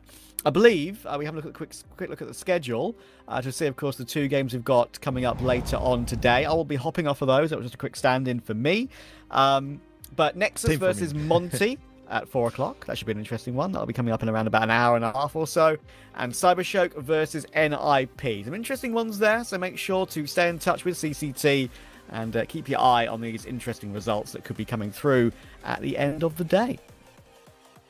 And until then, I bid you all farewell. Travis, thank you for coming on here. I'm very happy to have the chance here to see this game with you. I think everybody enjoyed it, and I hope we're going to have more chances like this until the future. Until then, folks, I believe we have about 40 minutes till the next game, so stay tuned and be seeing you on Best of 3 number 3.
Welcome back to CCT Season 3 European Series number 2. I am JRT, joined by CMD64, or Charlie. How you doing, Charlie? I'm doing great. I'm excited for this. It feels like I missed out the first stage of the Swiss stage, but look, already I kind of prefer it like this. Get to see a bit of the lay of the land, get to see how teams are shaping up. The Swiss stage is always my favorite part of any CCT event, if I'm being honest, and I'm here for the ride. Yeah, I mean, we've got some interesting matchups that already occurred, and our next one up, we're going to check out the schedule, guys, just to tell you what exactly happened already and what we're going to be jumping into. And yeah, we're starting with Nexus and Monty, which I think could be shaping up to be an interesting matchup. Yeah. And then after that, we'll have CyberShoke, Ninjas in Pajamas. But let's focus in on this one. How are you feeling about it? Yeah, honestly, I'm really pleasantly surprised by these two teams as of late. And I'm not saying they're sort of set in the world or light or anything, but these are two teams that I was kind of coming into these CCT events maybe about a month ago and being really underwhelmed by both of them. Nexus, they've been a team that we've seen them in a lot of CCT events at the start, and then it felt like they kind of dropped into a play-in team, and then sometimes it was even they were lucky to get there. And Monty, we've always known their struggles for a little while, really, but it feels like very recently we've seen a bit of an upwards trend for both rosters. Since for Monty bringing Afro and Haji, it feels like that's been a big difference maker. And for Nexus, honestly, their last CCT event massively impressed me. I think making it to playoffs alone was a huge stepping stone in the right direction. The fact they did it 3-0 is pretty mind-blowing. And then look, bringing Ench on a close series as well. I'm sure they got knocked down in the round of 16, but I think this is something that both teams can sort of look forward to and say, yeah, we're making progress again. Finally. Absolutely. No, I agree with you, honestly. Monty had been underwhelming for some time, and now they're starting to make some noise again, which is really exciting for the roster. I agree with you with Nexus as well. So we got two teams kind of on the rise. We'll see which one can end up with a 2-0 record instead of just that 1-0 that they're sitting at right now here in the Swiss stage. And let's talk first about this Nexus roster, right? Which of these players is impressing you the most as of late, Nexus? Charlie. Yeah, honestly, I feel like this team has similar to Monty. It feels like it's reasonably clear cut when the changes have been, and it feels like it's the most recent roster change, really. I mean, look, Sound came in a couple of months before Launx or Launex, however you want to say it. And it feels like, but it has been this newest edition. It feels like there's not a huge amount of talent in Romania. There's not a huge talent pool you can choose and pick from. But it feels like, honestly, Nexus couldn't have got their hands on a better player. And it feels like this is the best option you physically could have. It feels like it's made such a big difference. We've always had Zello, who's been this sort of, I suppose, kind of the star of the team, but his forms wavered at times, and it feels like it's been a lot of pressure for one man to carry. But it feels like there's now actually a solid foundation of firepower built around the experience of BTN. I mean, I think this guy's the second longest running player on any roster so far. Been on this team for God knows how long now. Has Raga by his side. It feels like these two are the sort of stable backbone, and you've got this three sort of pronged attack from the other three guys. And it feels like, yeah, this team's actually got a good blend now. And I looked at sort of previous Nexus rosters, and I felt like I see what they're trying to do. It just feels like there's not enough firepower in certain areas. But now I feel like this is the best roster I've seen from them in quite some time. And I'm hoping we can just see this team actually look to progress and move on from here. No, I do agree. And it kind of reminds me of Lato and Dumao on Legacy, right? They've been on that team for a similar period of time as BTN and Raga, and they kind of built their pieces around that squad, and they're starting to kind of rise up. I feel like there's a comparison to be made there between Nexus and Legacy. But yeah, I mean, I agree with everything you've said, honestly. Launx is the top frag over the 68 maps he's played. I think sitting at around a 1.12 rating, if I recall. Oh, no, it's actually higher than that, 1.16 rating for him on the squad, and behind him is Sound and Zello, which you kind of highlighted as well. So, I mean, I think that pretty much sums it up well for Nexus. Let's switch gears now and talk about this Monty squad, which we've seen quite a bit of over the last month or so. And I mean, the additions you already talked about of Afro and Haji already feel like they're paying dividends. Yeah, 100%. Honestly, I didn't know where this team was going to go. After we saw the changes. I mean, after we saw Diha basically step back from this team, it felt like the team was kind of on borrowed time already. And it felt like we always knew something was going to change. It felt like the question was going to be, when's Hades going to leave the roster? Didn't take too long for him to part as well. And then it always looks like, who is going to be picked up by this team? It feels like Monty have sort of rather than sort of dipping too heavily into their pocket, it feels like they want to bank and trust these sort of former academy players in terms of Lean, Ryu, and Gizmi. And I feel like these are players that have come into their own now. And are proving their worth on this team. But it just felt who was the two players to pick up, and I honestly feel like Hadji and Afro feel like they've slotted in perfectly. These two bring a level of experience that I think is vital. I'm sure Hadji's going to be being a bit more vocal in the calls as well, helping out Gizmi in the calling department. As well as just bringing a ton of firepower from these two that it felt like at times in previous rosters they sort of faltered with slightly. But I feel like this team's starting to show what they can provide, and I feel like the younger players are really starting to show us why Monty did back them. I remember when Lean first joined the roster, and it was pretty tough to watch. His form's still a little bit inconsistent, but look, this is a part of the nature of being a young player, isn't it? That's something that you end up having. But it feels like he's having a ton more impact now, and there's a lot of games where I'm actually like, oh wow, Lean's top frag, fair play to him. And it feels like as more time goes, I feel like we're going to see this roster even show us what its skill ceiling potentially can be. No, I think you framed it really, really well in that you got the two veterans coming in to support those three youngsters that are promoted from the academy team. It's basically the way the system's supposed to work, right, with the academy players coming up. But there weren't any veterans left, right? So you need that support of Afro and Hadji to come through. And they added a bunch of firepower, like you already mentioned. It's really, like we said before, you know, both these teams feel like they're on that upward trend, and it's really nice to see. Let's check out the Veto and see what maps we're going to get, because I think it should be pretty interesting at the very least. And we've got Inferno banned from Monty, Train banned from Nexus, and Mirage picked by Monty, which makes sense because that's not the greatest map over on the Nexus side. Then we got the Dust 2 pick coming through, which actually, I mean, I guess they felt like they needed to pick into because that's their second best map after Anubis, but Anubis was still available in the pool, so that was an instant ban for Monty, leaving us with Nuke as a decider. This is an interesting Veto. I think the only weakness might be on Nexus' side on Dust 2. What do you feel like? Yeah, I mean, it's an interesting one because both teams, I mean, they've got tons of games for us to look at over these last few months. Both these teams are being grinded. I think we can say that at least. So yeah, we've got a ton of sort of evidence of what they can show. I do think these vetoes are reasonably even. I do think Mirage feels pretty solid for Monty. It always feels like a map that it feels like they look to lean towards, other than Nuke, and the fact they've got that as a decider as well. I feel like Monty can be pretty happy with these vetoes. I don't think any of these maps are going to particularly surprise anyone, because even though, sure, Nexus, they've only got 10 games played on Mirage. 10 games on Mirage is still a lot of games over the last 3 months. So I don't think either team's going to be particularly caught out by this. I think it's just mainly going to come down, what do we see on the server? And that, for me, is what builds a pretty nice picture in terms of there's a lot of individuals on both these teams. We've already spoke about someone like Laux, who's joined the team on Nexus. He's looked great. I'm looking forward to seeing him sort of match up against players like Hadji, even Ryu, who's a very, very capable player, just 20 years old from the academy. He's one of the sort of bright sparks there and hasn't really slowed down much since joining since taking a step up to the main roster. I do think this is going to come down to the cooling. I think it's going to come down to the individuals and perhaps the experience as well.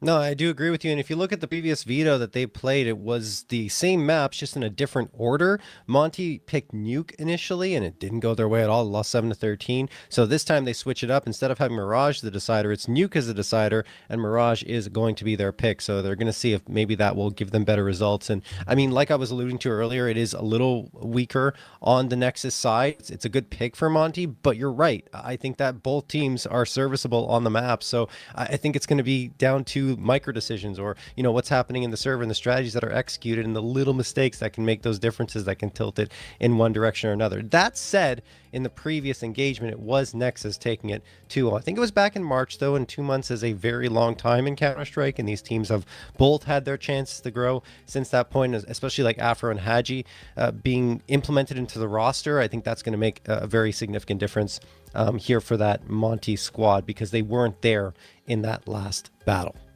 Yeah, I actually do think that makes for a pretty fun storyline between these two. A bit of a grudge match, but with different rosters now. Yeah. You even look at Nexus; they've obviously That's right, added a new piece. Monty, they've had quite a bit of a shift.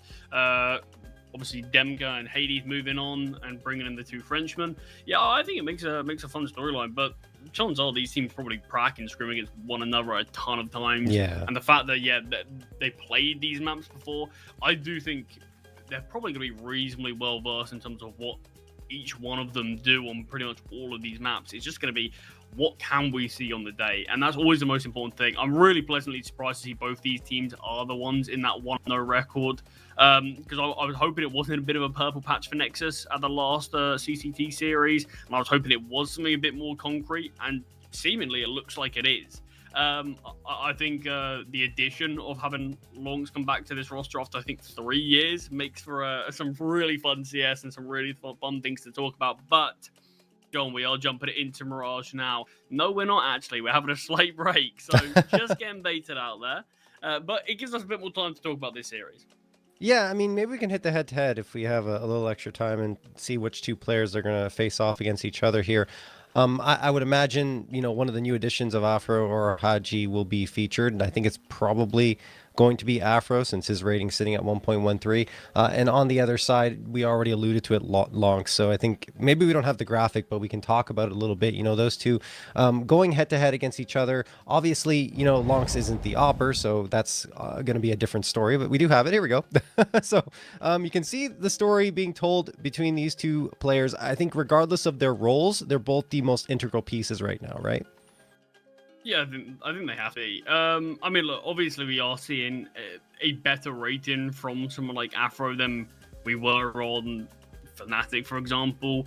It's a bit of a step down in terms of probably the caliber of opponents he's playing against on a day-to-day basis, but it is still something that we've seen tons of teams go from a sort of a similar spot to Monty and push for that top 30, start to get these invites to the big events. But these events, I don't think we can stress, in sort of the modern landscape of CS now, are so vital for being able to get VRS points, being able to progress to sort of the biggest LAN events, being able to progress to the major qualifiers, things like that.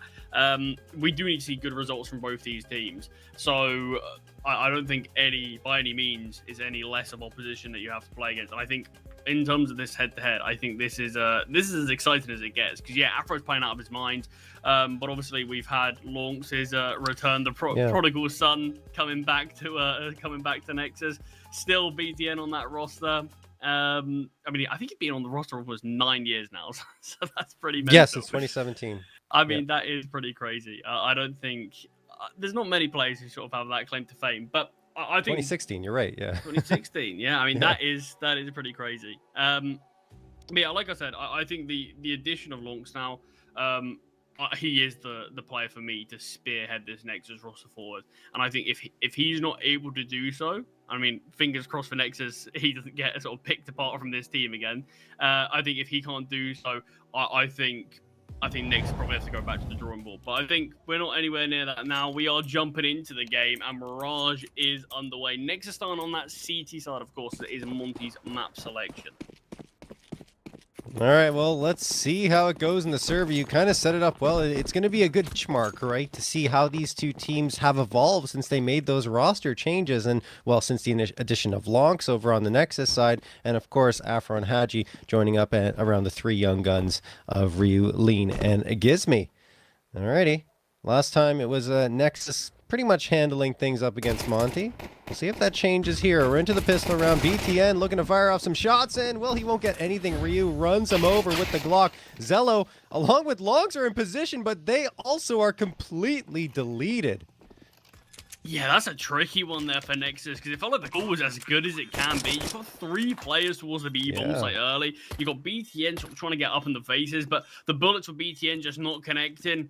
And Monty just seemingly hitting a bit harder on that attack towards that B-bomb side. But it feels like Nexus, nothing wrong with that. You can't fault them on that occasion, but it's just down to the gunfights. I was going to say maybe early morning CS, but it's probably about 4 p.m. where they are. Yeah. So maybe not that early. But not quite not quite how Nexus would have wanted that round to go. Are they even going to be allowed to keep hold of this armor and a kit? Smoke grenade being dropped, maybe. They're surrounded.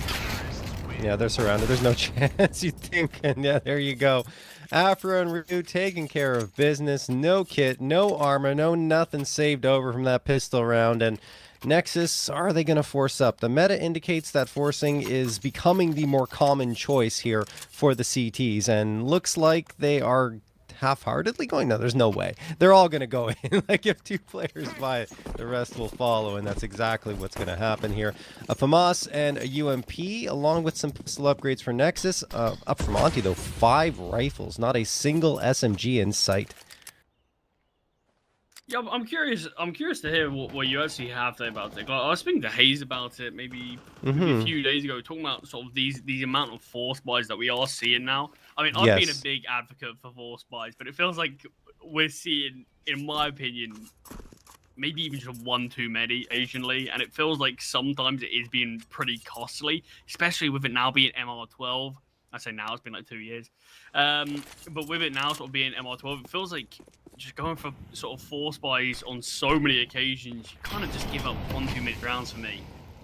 I think it honestly depends on the circumstances, and I would even argue because it's MR12, you have to get rounds as quickly as possible, so force buys need to come through more frequently than they would in CSGO, so it's just that risk and potentially reward. I think some of that Peeker's advantage in CS2 allows you to swing more aggressively with guns that, while they might be cheaper, a 5.7 running towards you can be exceptionally accurate, along with the MP9. So there's those elements to consider.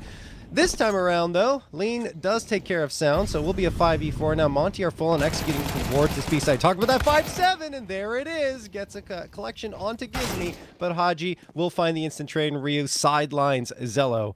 We'll make it a 4v2, and look at this. Look at this from Lean. Great positioning to catch Raga, who thinks he's safe to go on for a save, but it doesn't happen. Picking apart everyone on the Nexus side, trying not to allow them to save anything. Lux might actually be able to keep hold of this UMP, keep it alive into the next. I also think there's no need for Monty, really, just to throw away weapons. It's only going to be one player on Nexus saving. It's going to be an eco around it regardless. Yeah, they're still chasing. They will have a bit of a look, at least. Sure, why not? I mean, I don't think there's any chance of the FAMAS being saved now for long, so it's only really going to be the UMP in the next round, so maybe just see if you can make a bit of cash, pick apart a kill or two maybe, but other than that, I can't imagine Nexus are going to put up too much of a fight in the next, but well worked from Monty, only losing the one player in Gizmi. Yeah, not too shabby at all. So now they're going to bring the MAC-10 in play, and this is actually a good decision from Lean. Even though he could have afforded something better, he decides to go and drop the gun and then pick up the SMG, because he knows that there's 4 players who probably won't invest or will have very light investments, plus the saved gun in Lonx's hands. So we'll see if that SMG can farm some frags and some cash. $600 a piece for each frag there. Nexus, are they going to stack a site? It feels like they kind of need to. And yeah, very heavy A lean at this point with some B presence. Is that where they're putting the SMG? Yeah, so the UMP is in ladder room. But outside of that, everyone else is leaning A site. You've got to imagine Monty are going to probe a little bit into this A-bomb site before a full execute's going to come through. No need to go into what could be the meat grind of these pistols. Flash comes over, but leans in. It doesn't matter though. And he still gets taken down. Afro put down to 11 HP before he can actually find the frag. And the other 2 players are out on the A-bomb side. The bomb can get planted, but Ryu needs to be careful here. Can't get taken down. Crazy. Oh, HE Grenade does find. That might have given a bit of life. Haji's not looking towards CT, and somehow, John, the eco has won. I said surely Monty are going to probe towards A a bit. Apparently not. Fight got taken to them. Nexus flash into connector. That's absolutely wild, honestly, that Nexus are the ones to take that round. Right after the force buy fails, it's the saved UMP and just upgraded pistols. I don't even think there was much body armor, if any at all, going to that round for Nexus. Yeah, there was none. They were on the eco fully, and Monty just gets stunned walking into what was a crossfire in connector. That's where Nexus were stacking up the numbers like we talked about at the beginning of that round on that A site, and Oh my goodness, Monty walk right into the trap and they fall victim. Round victory for Nexus though. That said, Monty, yeah. Monty against that full boss by to nullify any real casualties, just losing the one player. I felt like maybe just a sort of a lapse in concentration or something that cost them the decision to sort of head towards A, even after having all that contact. I think just try to brute force their way against the stack. But I mean, Nexus, you don't want to give these players an inch, or they really will punish. But even then, once again, tides are turning, and momentum's apparently just not gone the way of Nexus whatsoever. As this round looks like it's gonna be one for Monty. Yeah, Lean gonna catch Tien trying to rotate around in towards that site. Nexus still want to have a look off that flashbang, but that was it, right? They throw the flash, they have a look, say, is there a player there? No, we can't gain an advantage, or at least bring it down to a 2v2, so let's fall off and save the op and the AK. Those are two valuable pieces that they need to keep up to keep their economy relatively healthy, because you see BTN 3.6k, Zello at 3.7, so you have a drop there for sure from Zello, and maybe one from BTN as well, although it might be a little bit lighter because he has to buy for himself too. So probably a player, I want to say, settling for an SMG here if they decide to go for the buy, which I imagine they will. But outside of that, it should be fairly comfortable for Nexus to go right back into the swing of things. On Monty, I agree with you. Nice execute there, going towards the A site, that they find those opening frags very quickly and immediately work off of them. Yeah, Lin's actually had quite a lot of impact this game, just being that lurk. Already very early doors, just catching players off on a number of occasions. We saw it there towards shorts when trying to drop down Afro. Might not be ready for Raga so close. Sounds the one to find the kill. Afro just fully ignoring Sound's position, trying to hunt down Raga. Raga's still just being a nuisance here, while Sound's picking apart and getting these kills. Yeah, I'm surprised that Monty are just going right into this head first. No hesitation from Afro, despite losing one of his teammates, and then a follow-up afterwards. Lonks guarding from Connector will get the follow-up. 5v2 in favor of Nexus, and really Monty never threatened in the round. Really locked in towards Raga, who, like you mentioned, attracted so much attention. And Monty couldn't really forget about him. He might even get a frag here. No, he doesn't, but it will be a trade immediately by BTN, leaving only Ryu standing, and I believe, yeah, definitely spotted here. BTN goes for the swing, loses the fight, but does the damage to help Sound potentially close this one out, and that's exactly what happens. Nexus go right back to a round victory, and it's a bit of a seesaw ride to open things up. Big triple from Sound to basically confirm that around the early doors. Yeah, like you said, Monty just seemingly wanted to jump headfirst into the A-bomb site. It feels a bit reminiscent of the round where they lost against the Pistols. Just seemingly not wanting to stray off the path that the initial call was right now. And it feels like might need to sort that out a little bit, because it's given Nexus a bit of a foothold back into this game. But we'll see if that seesaw does continue, and we'll see if it continues to be this back and forth affair. BTN jump spotting towards the B apartments, but Afro jumping out of the window was serious. He played towards short, not taking down. Mac-10 bullets just not connecting. As he does find the trade, BTN surely got to be spotted under so much pressure here, and finally will get found with a rotation dot already all in the bomb site.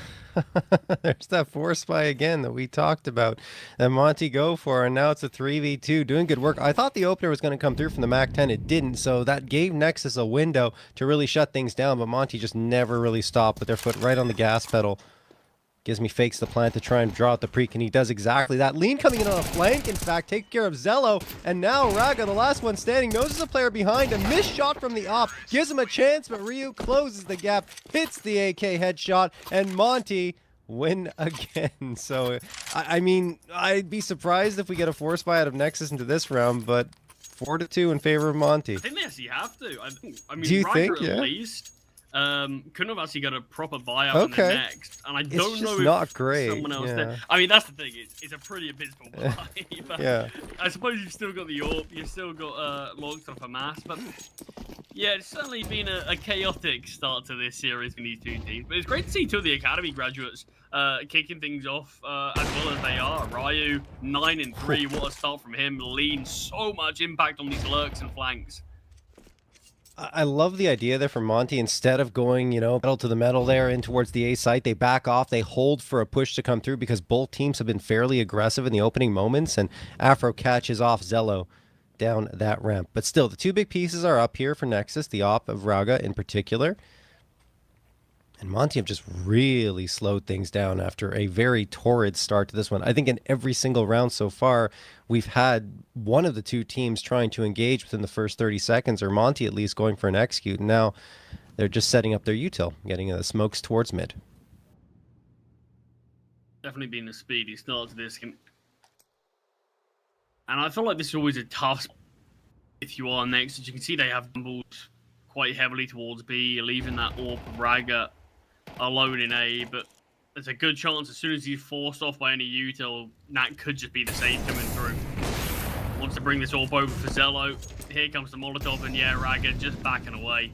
Yeah, That's the thing, we're going to need to see an eco in the next round for Nexus anyway, so you may as well keep these guns alive, give yourself a better chance in the next round, give yourself something to fight with still. Raga's still got his pistol, can just drop over the AWP to Zello, and you basically near enough have the exact same buy you came into this round with. Yeah, no, I agree with you. Honestly, it makes sense for them to go and gamble that. They had 3 players towards the B site that were waiting for a hit to come through and still had Raga on A, or at least watching it to see if he could maybe hit a shot and make something viable in terms of a retake. But without the kit and without that frag, they say, okay, let's keep these guns and reset for the next. Zello, like you said, won't necessarily need to buy up here. Maybe someone can drop him something, the pistol. But outside of that, Monty's now extended their lead to 3.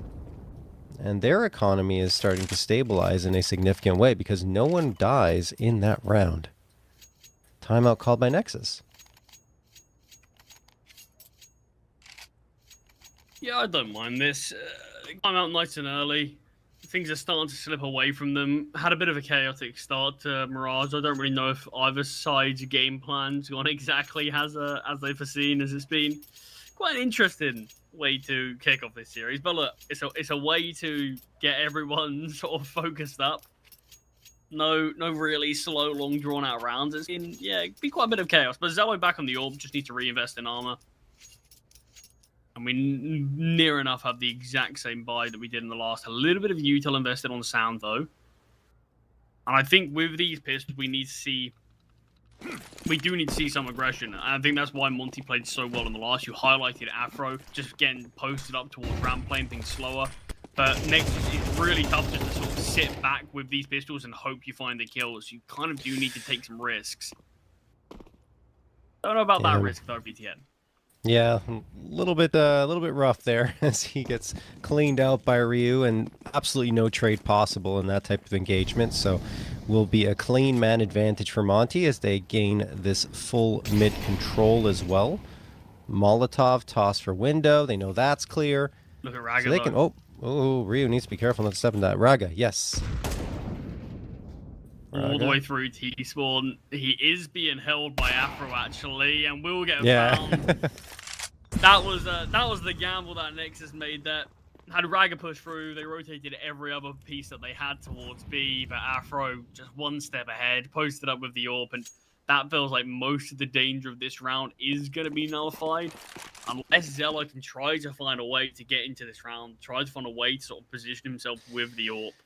Yeah, I still feel like that op is valuable, saving it into the next round. So, well, Lonks is going to be the anchor on B. If he doesn't get a magical play, then this round is done. Lonks. Okay, there's one. Bomb dropped as well. They'll have to recover that. Can he get a second? No. So that means that Sound and Zello, while you saw them inching forward and see, you're like, oh, maybe? No. Oh, Ryu actually catches Sound. And now Zello's the last one standing. As mentioned, that op is still very important, because their economy is not healthy enough, I don't even believe, to buy it again. Maybe they can, but I don't know if armor would be possible. Someone would have to drop it over to Zello. So Zello, firing away, does connect onto Ryu, but look at the damage through the boxes. Such good spam. I don't think he makes it. There's another frag on Gizmy, but they're going to keep chasing. They have no reason not to, and there it is. Lean, spraying down Zello. No op save through, and yeah, they can't even afford it at all. That's tough. Yeah, it's always such a tough position when you're trapped between CT and those triple boxes. You just need to kind of fight your way out. And I mean, Zella did a well enough job to find a couple of kills, but like you said, the damage through the box needed to hit some instant shots there, and always easier said than done. But Monty have extended quite a lead, and what a way to find an opening kill from Afro. Found a couple of openings with this AWP, and towards mid is the in-game leader of Gizmy, just a double kill, all by his lonesome hit, no support needed. That's impressive. Lonks still get one back.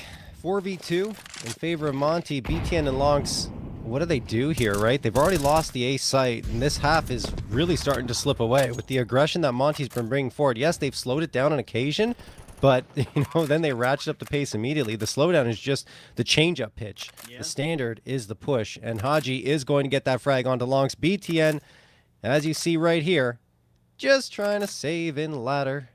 And Monty cruise to a 7th round victory. And I mean, there have been struggles here for Nexus over the last few times they've played the map. All 3 times, in fact, up against CyberShoke. But even though they won that series against CyberShoke a couple of days ago, I believe it was, they still lost Mirage 3-13, right?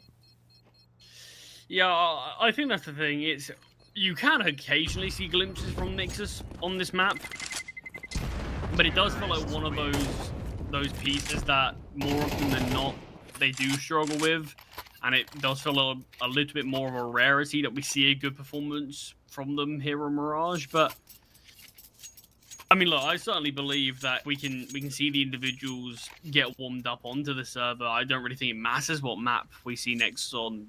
I think if you have all your pieces playing well together, I think there's certainly the chance they can do so. But you've got players like Zello, who feels like he's struggled to really get into this game so far with the AWP. It feels like he's always been on the other side of the map, or he's always been caught off getting a bit aggressive. And he just hasn't really been able to find anything. That's great from Afro. Another opening kill. Catch off BTN this time. The saved weapon instantly removed from this round. 3 different openings that we've seen from this AWP so far. 3 different ways to peek. It's not done just yet. Oh, I mean, it's just against pistols, right? But that's a nice shot. They're coming through from Afro, and good movement as well to allow him to have the advantage against sound, as both got visibility. 5v3 for Monty. Nexus hoping that they can make something happen on these pistols, because they've got a couple players towards the B side, but I believe that's kind of information that Afro may already have. At least that there's one more player on the B side, so an A lean could come through. They're thinking about it. They're looking into connector, but as it stands, the setup would be faster if they go towards the B site, because there's 47 seconds left. You don't really want to have to rotate without much information now into A.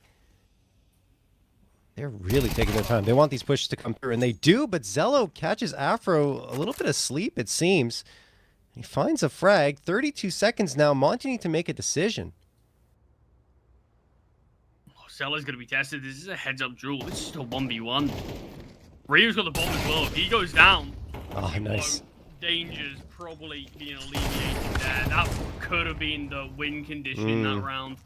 But at the end of the day, it's going to look like a pretty comfortable finish as 4 survivors just up against Drago. He makes the short jump, has been spotted, still finds the kill impact from the lead. I think he's going to try and grab that egg off the ground. Gizmy knows it, so he's going to... The smoke isn't great either. There's a bit of a gap. Raga doesn't even want to try and recover the gun now. And it will be Monty taking an 8th, as pretty much expected. Some moments where you're like, oh, okay, maybe Nexus can come through and do some damage, but it doesn't really happen. Aside from those couple of frags, and even that the second one only came later on. Oh, Raga's dead. No way! No way he gets another one. It doesn't really matter, but that's crazy because Haji had the information and he passes it over to his teammate, and still the 5-7 is able to strike. Man, that gun is ridiculous sometimes in the right hands. As Monty get an 8th, a little more expensive than they'd like, but they're on T side and their economy is flourishing. Yeah, just a couple of rounds remaining of this game. Money's not going to be an issue, but it'll be a little bit of extra money for Raga, maybe. Yeah. Could have been a bit more util here or there. Just $400 in the bank, so probably just a flashbang extra from finding those couple of kills. But I mean, look, it's a nice way for him to show off that Yeah, maybe don't peek into me too much. Look what I can do, even with just the 5-7. But with just 2 rounds remaining of this half, Monty could achieve double digits, which I think after the start of this game, how back and forth it was, I mean, that would be quite the turnaround. Really have stabilized on this T side already. Have looked like the far superior team. And it felt like this sort of brute force aggression that we were seeing initially hasn't been to the same degree. It feels a lot more structured now. Yes. I mean, you're absolutely right. They've gone towards that more structured play, even though, you know, they're mixing in the aggression pretty frequently. It's just about looking for that opening space, finding it, and then, you know, pulling the trigger and going in fast. And Nexus have 3 players towards the A site. And 1 on cat, 1 in ladder room. So if they were to go apartments, Monty, they would have a relatively clear path to the B site with only 1 player to get past. But they are not going that direction. They're going to the stacked A site. It's going to be difficult with Sound right on the edge of the smoke. Zello actually strikes, and then Sound traded by Gizmy. Gizmy takes a lot of damage, and the op is ringing true for Zello, although Haji does make an argument for this round for Monty by finding that frag on Raga. Now the util's going to sail in. Monty, 22 seconds. They have to get a move on, and now it's all down to Afro with the AWP. 1v3 clutch required, only 15 seconds left. It seems like it's too much to ask. He gets through, though. You got to be kidding me. 10 seconds left. Now there's a possibility. Zello has to be careful, has to manage the clock well. Bomb can still be planted. Afro has to stick it. He's hoping that Zello peaks, but Zello holds his nerve and wins the round. Even though if Afro had turned to his right there, he could have had a chance that frag. That got way too close for Nexus given the circumstances. I mean, that was very, very tense. Wow. Afro with almost an impossible 1 versus 3. 2 players swinging him towards Tetris, able to find the first and somehow not get taken down. I mean, that was really well played from Zello. Oh, yeah. The fact he holds his nerve and doesn't go for the P, you can really easily see the pressure sort of just coming to him there, not wanting to give up that bomb plant, not wanting to allow Afro time to maneuver, get posted up on that angle. But yeah, he takes the risk and it pays off. Basically wins the round on time anyway. Didn't even need to peek out at the end, but did so just for a few more style points, I suppose. But oh, scary times as Monty almost steal away one of the few rounds that Nexus have this game.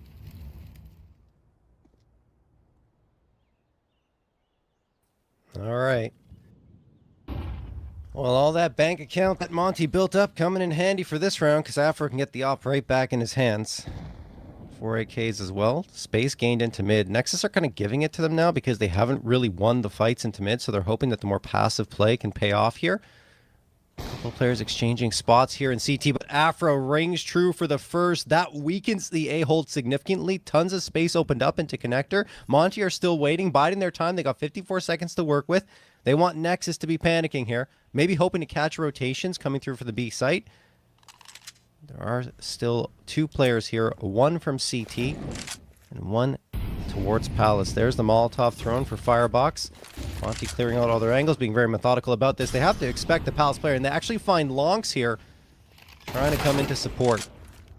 And there goes Raga. Oh my goodness. Well done from Monty. Yeah, it should be that 9-3 halftime scoreline. Zello's going to be eating an HE grenade, softening them up even more so, and it feels like it should just be as usual for the end of this. Plant. Monty, 9 rounds on the board.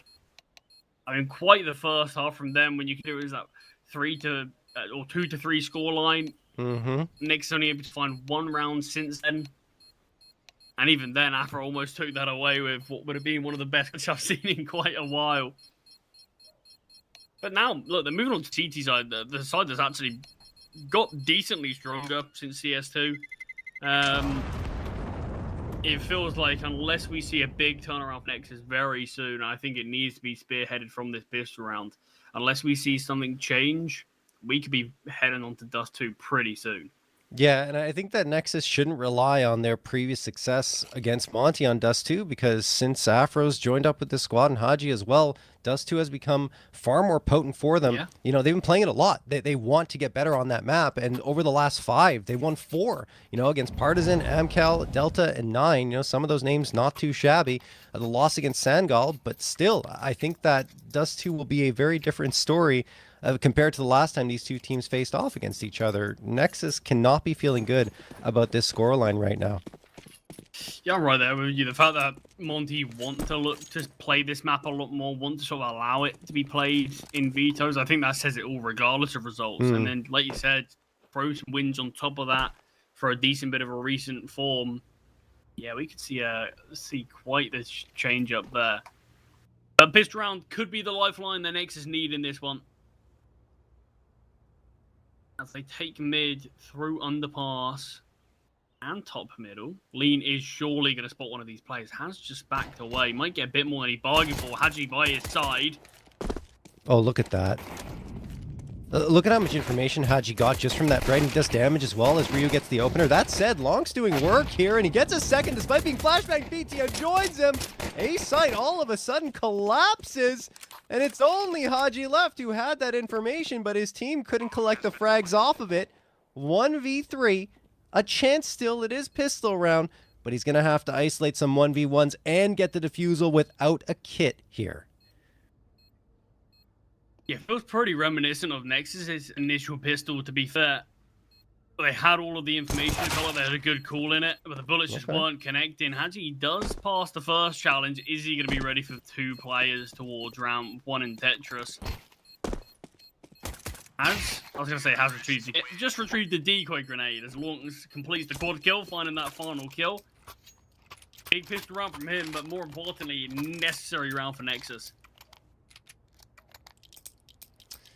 Oh yeah, no, absolutely Nexus needing to get that pistol to bring themselves back into it. But as we mentioned before, probably going to be a force buy for Monty, so the pressure is not off for Nexus. And it's interesting, right? Because you already talked about it. The way this one started was so back and forth that it felt like that was going to be the trend for the entirety of the half. But then Monty won that important one, that force buy that Nexus brought through to make it, I believe it was 5-2 at that point. And after that, Nexus didn't really have much of anything to show up against this Monty squad. Now it will be a relatively clean anti-eco here. There wasn't the force buy that comes through for Monty, and well, the result is a clean win for Nexus. Yeah, I think maybe if the flash was timed half a second or so earlier, could have seen a little bit more damage. Felt like it should have always been a Nexus round, though. Was just up against those pistols. Not a lot invested whatsoever, but guns are in play now for Monty. Not wanting to give Nexus an extra round. They've gone for the eco, but you can see has cost them a little bit of utility, but all in all, buys reasonably solid. Oh, so much fighting. Oh, mid, but the yeah. flashbang, oh, Rafe, Afro is so strong. What? Haji's double. Like Gizmy supplied a flashbang there as well, and Afro just getting posted up here towards A. Finds the final 2 players. That's insane. And between the Frenchmen, 4 kills found, but it's Afro's initial flash. The fact that no one could find, I think it was Ryu and mid there, just due to those flashes initially. I mean, just 3 players out there, and he's still able to get one just while fully fighting towards window. That's wild, honestly. From Monty and Afro and Haji, we hyped them up in the pregame. We said these guys are the difference makers, and guess what? They are. Like, just look at the scoreline, right? And the flashbang you talked about, the support for each other coming through. They already have a little, that chemistry being built up between them. And 13 frags apiece. Ryu, of course, the young guns need to contribute, and they are. You need one of the 3 to really be popping off. Ryu, more often than not, has been. And there he goes again. On to Lonks. 4v4 after Nexus find that opening frag. And Nexus tried to explode into that A site, similar to what Monty did, right? In the early parts of that first half, and they were also denied. So same story there as Monty are onto double digits, but Nexus have found the free bomb site. No one is able to deny this at all. Not even a player watching from Cat, which could be Haji, but he's in ladder. It's a bit of a misread on the Monty side. Now they're going to realize it with that Molotov being thrown in the flashbang that it is going to the B site, and they need to get a move on here. They still got the utility. Do they have the kit? Yes, they do. They have a couple of kits, so they're good to go for this retake. Maybe off position they decide not to go for it. Be surprised. You're not really having a look in just yet. Making sure that clearing out anyone who could be potentially lurking. But the fact that gives me still towards round, yeah, it looks like Monty conceding this round pretty early. Okay. Yeah, I mean, look, I understand because positioning's a little bit tough. You're all the way at the back of A site and have to rotate into the B site. Just that's going to take like 5 to 10 seconds to position yourselves appropriately for the retake. And after that, you have to throw your util. It's another 3 or 4 seconds. So, you know, it's a lot of time off the clock, and you still haven't been engaging for a frag. So I get it. And you have a 5-round lead to back off on. So they want to keep their economy healthy, which is always a good idea on CT side. And they go for the 4-man save. Okay. Well, that allows Nexus a bit of a path back in here. The last time both teams had the guns, Monty swept Nexus off the server here. See if they can do the same thing with the op now up for Zello. Yeah, might just be thinking a similar thing, really. They're reasonably close to the finish line. Yeah. And yeah, they have looked like the far superior team once these weapons have been out. So perhaps that is sort of just as simple as is. Lean has been heard in the tick of the flames, needs to get out of dodge, and actually will progress up middle slightly as BTN feels the pressure coming towards him and he just tucks. Oh, so much util damage along somehow. Just evades for a second. There is a boost in the window from the CTs. This is all on time, and if there's any push, spam, players could just get found, but so much stock is being put into mid from Monty. And yeah, they somehow leave it with nothing. This is like the last time they won it, right? When I think it was Haji out towards mid, just mowing down a couple of players and taking control, and the Nexus tried to go back in the A and it didn't work. So let's see if Nexus decide to go for a fight again mid. It doesn't feel like it. And that bought a lot of time, like a full minute off the clock with the aggression that Monty was showing there. Now Nexus setting up for an A hit. They want this second prong to come through at mid, and they do catch Ryu looking the wrong way. He was expecting a player underpass, so he gets caught off. There's the opening frag. Could be a second here on to Afro, who managed to survive to get one. Could even get the second, as it feels like he's isolated sound, but no. That said, still have Monty players standing, bringing it down to a 3v3, and Lean makes the man advantage lie firmly in Monty's favor. Nexus pressures on. 23 seconds left. They try to plant the bomb, and Haji spots Sound, pulls him off of it briefly. Sound with some great taps onto Lean as well. Zello wants to isolate this frag. He knows that Haji is hiding in connector, and Sound is joining him. They really want to clear this, and it costs them a life. Maybe both. Zello connecting on the frag. 1v1, and Haji wins it. Chaos in the round, but Monty fine in 11th. It's such a risky call there for both teams with 10 seconds on the clock to push towards connector to try to find that frag. You understand why they do it, but that's the issue that can happen. What happens if Haji does stand tall? What happens if he does find the kills? And a little bit lucky that Zello ended up finding that kill on the player towards CT, but the miss shot there, so ghastly. I mean, really quick reactions from Zello just to be aware that that can happen. So, I mean, great job there to bring it close. And I honestly believe the pistol was going to win it there, but it's scraps for Nexus as they fully invest, as this could be last chance saloon for them on Mirage.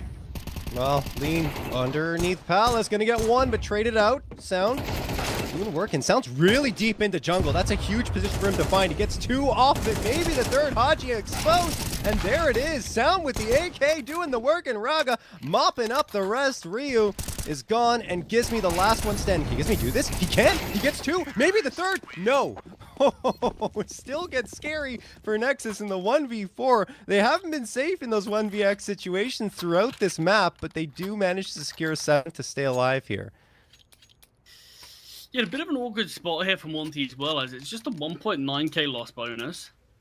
And a lot of players are a little bit underfunded right now. You're looking at players like Ryu, players like Haji, Afro. So a good chance we're going to need to see this full investment from Monty.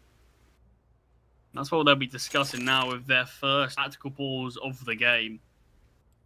I think potentially the fact that Gizmi did walk away with 2 frags towards the end there as well, knowing that Nexus aren't exactly going to be brimming with money, there's a good chance that might even just push them forward into this even more so.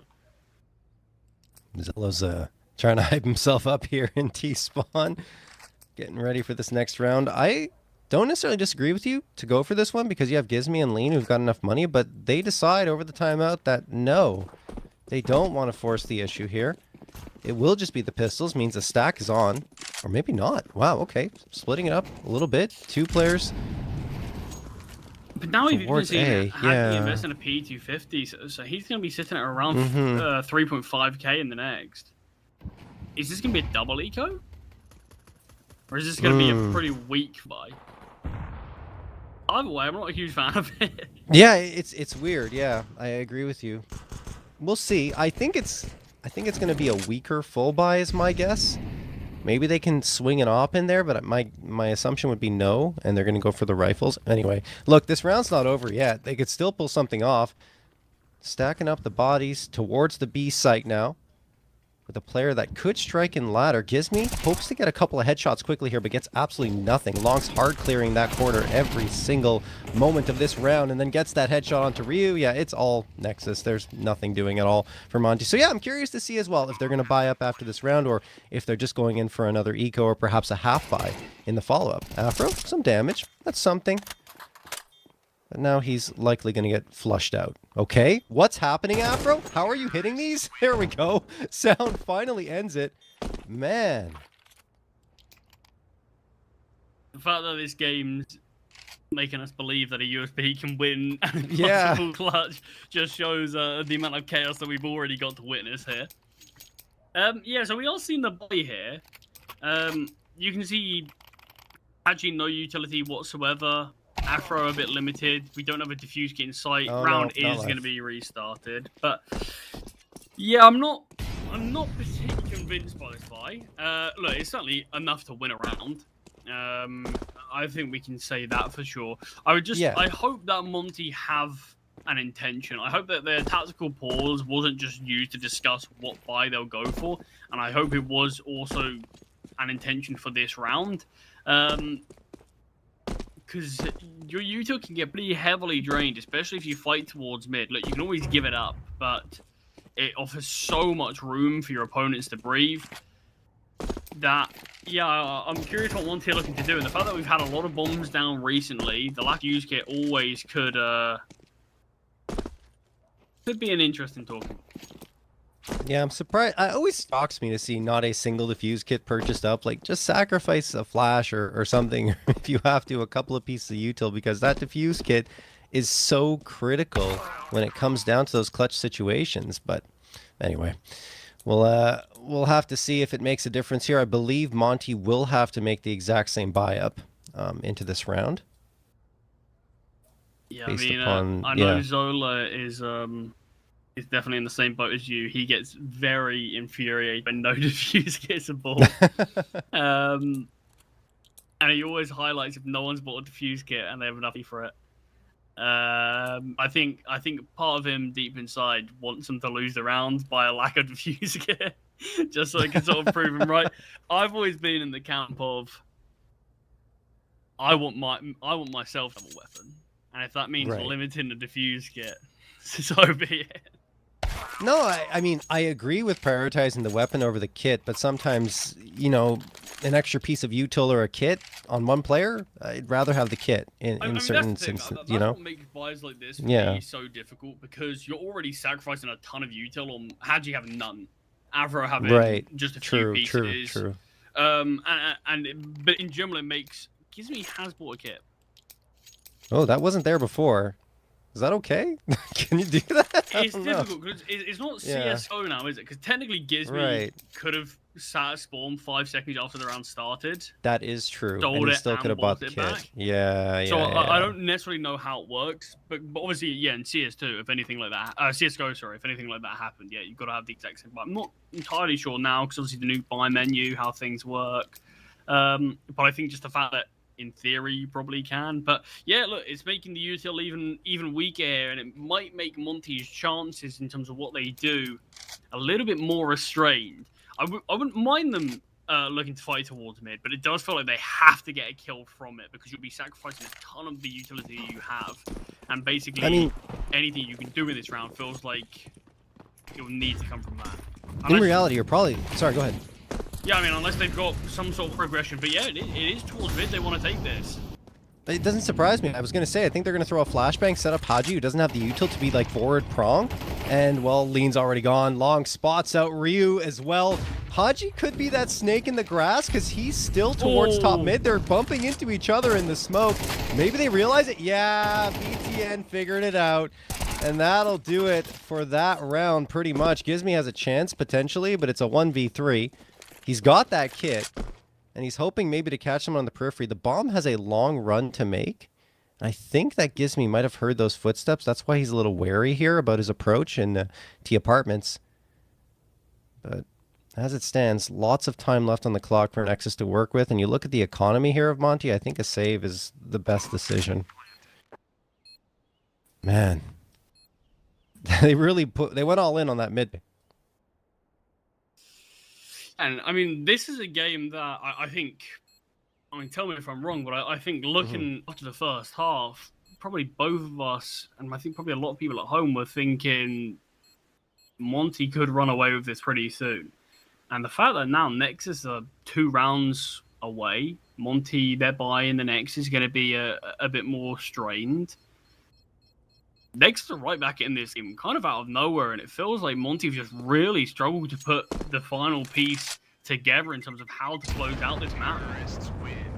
I think it also comes back to the last 2 rounds, because this was their chance to really seize control. Maybe in the last 2 rounds, right? They didn't force up in the previous one, and then they decided to go for some light buys and then go for the full buy into this round that we just saw, which was a weaker buy. A very interesting decision on their part, and I think managing the economy factors into why Nexus is able to get back to this point, right? Because of the lack of the util for Monty, they decide to go for an aggressive mid play. Ryu not really able to realize that a flank is coming through from underpass, and Long farms a couple of frags and really destroys any hope of that mid hold working up. But they're going to go back to it. Oh, those nades. Okay, Gizmy manages to get away from it for the most part.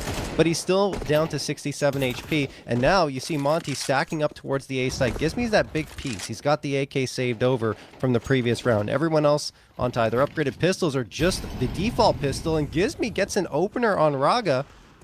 Don't forget, Haji has armor as well. So if Gizmy gets low enough, he can just throw that AK to Haji. Thing is, Nexus may have realized that the stack is on an A. Maybe. Not too sure, though, because the bomb is still leaning in this direction. Up here over the smoke, gets taken down from behind, and as soon as the smoke fades to give Gizmy a chance, that's when Sound strikes from the back and backstabs. Still a 3-on-3 here. Ryu does have an AK. Obviously, there's no armor behind it. A quick headshot might not make a difference.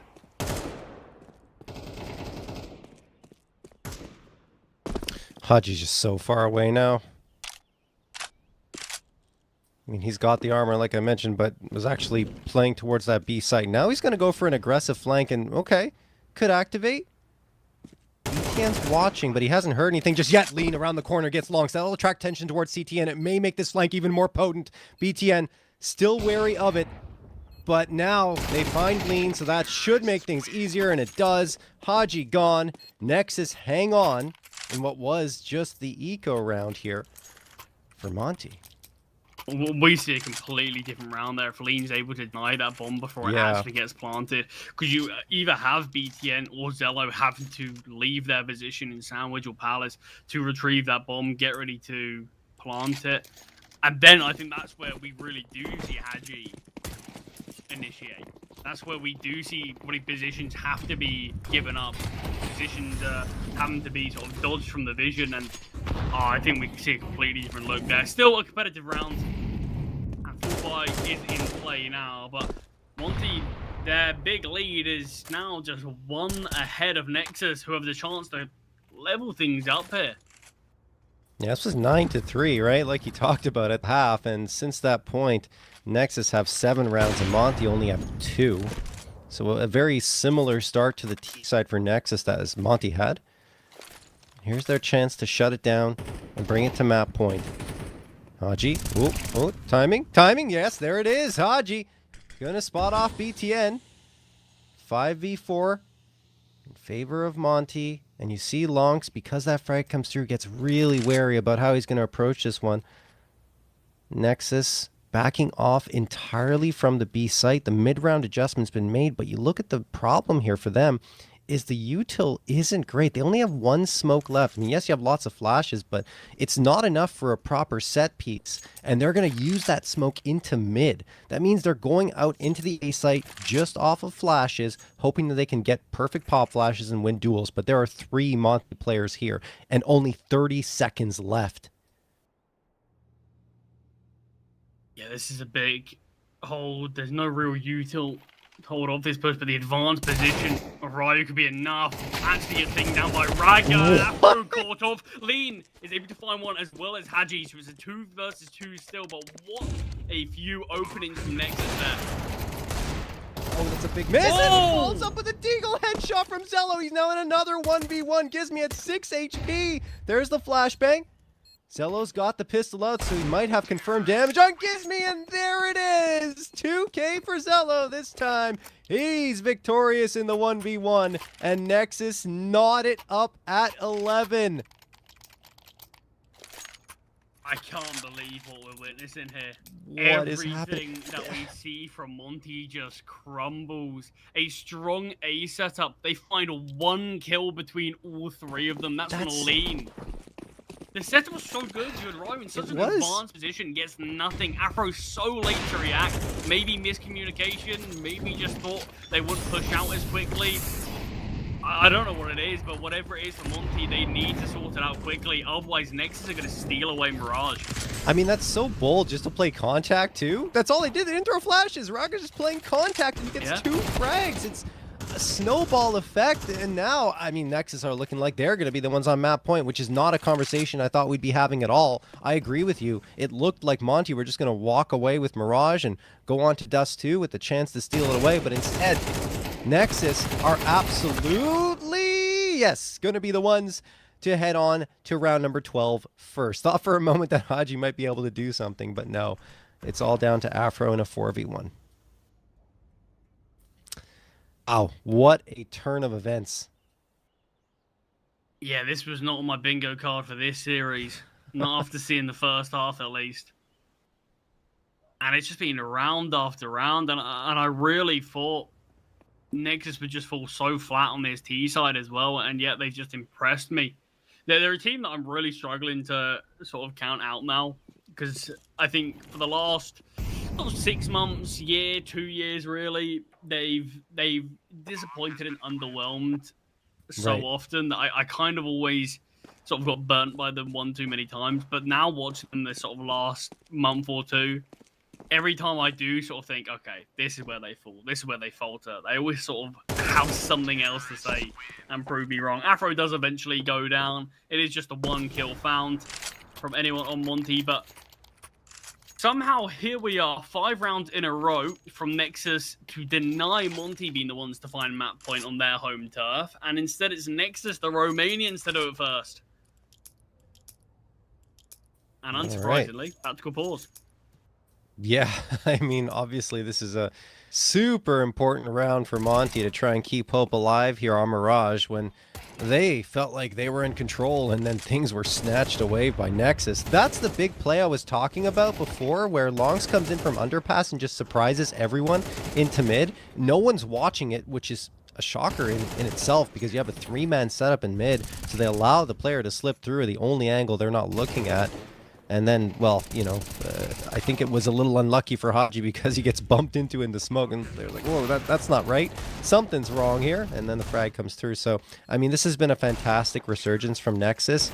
Some, maybe we could say mismanagement of the economy by Monty, or not necessarily mismanagement, but just maybe not the right decision-making as to what they wanted to go for. But I would even argue that that round where it wasn't a strong buy, they could have just set up differently and would have had the success, maybe play more passively. They just made the wrong choice about getting aggressive and leaving a huge gap in their defense. And now Nexus are the ones with the possibility of going with a 1-0 lead on their map pick.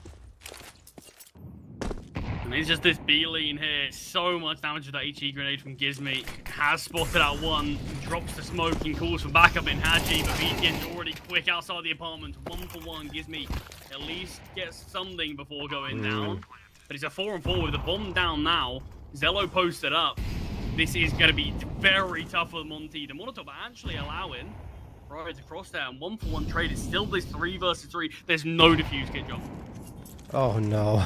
How can you not have a kit in this situation? How'd you still had $650? Okay, I can definitely criticize that. Look, they haven't lost the round yet, but it's not looking great. Raga finds Ryu, and then Lonks executes Haji.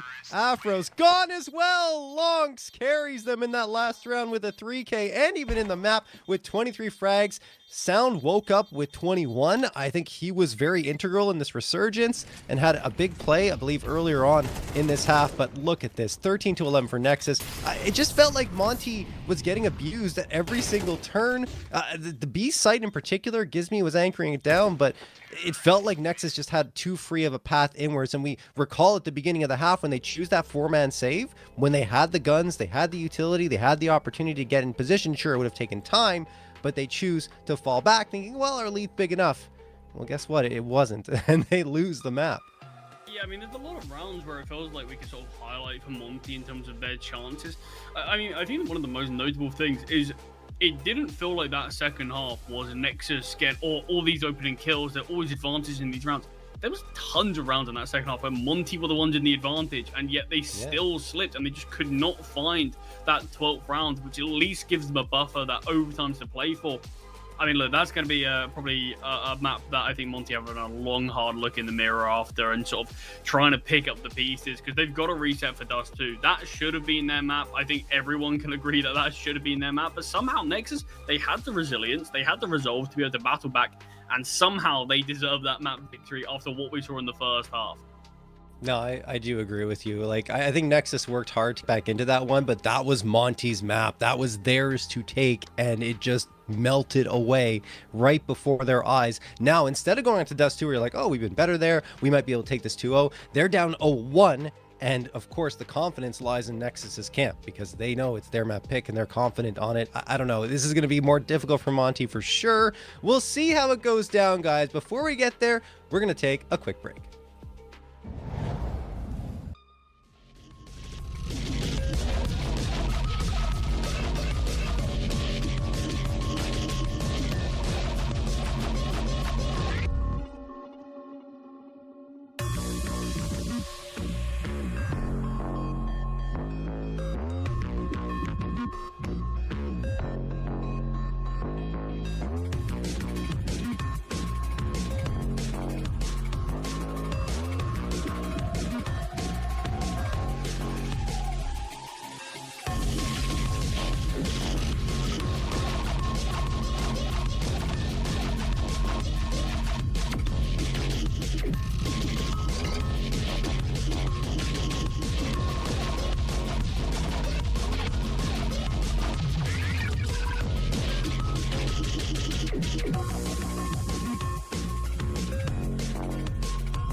All right, we're back here with Nexus against Monty, map number 2, and Monty, quite a collapse on the first map. After having a 9-3 lead, they lose 13-11 and head on to Nexus's map pick of Dust 2. There has been a lot of success here for Monty over the last month or so, Charlie. So, I mean, look, there's something for them to be confident about heading towards this map, but being down 0-1 is not what they expected.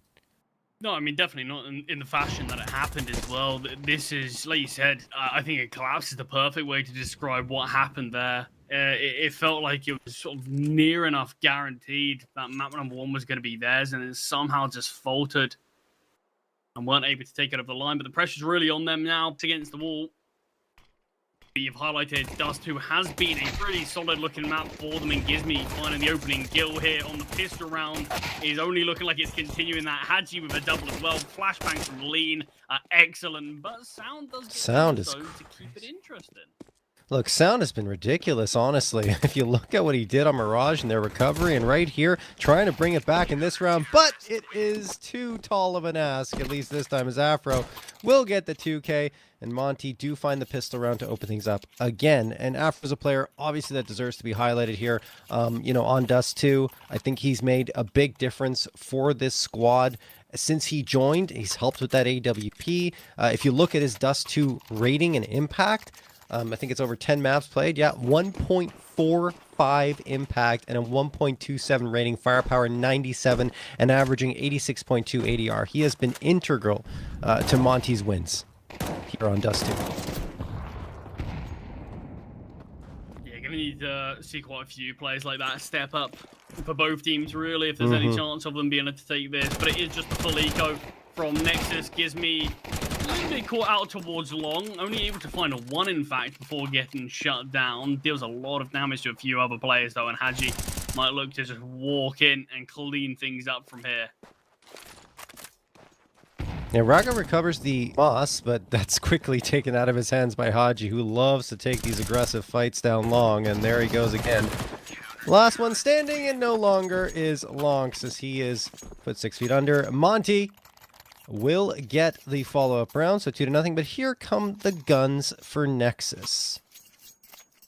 Let's not forget it was Nexus's east side where they found that success, right? Yeah, and I think a big player to talk about, and I think unsurprisingly a player that I think we're going to talk about a lot this game. Long, I mean, had a pretty poor start to Mirage. Yeah. Pretty slow to get off the mark. What a turnaround. What a second half he had. You highlighted Sound as well. Yeah, the E2 guys really up there. Zello chiming in at times. But tons of brawling towards top mid. But the trades do, in fact, favor Nexus. They walk away with the man advantage. Zello. A lot of space taken here. And flashbang comes over. Zello will dodge, but not able to readjust in time. As Ryu finds him. Now Rio and Lean left to rotate, but already this advanced position. Look at this, yeah. Ooh, not actually pushing into the meat grinder just yet is Ryu, but he is eventually going to. And he actually looked reasonably comfortable to clear that.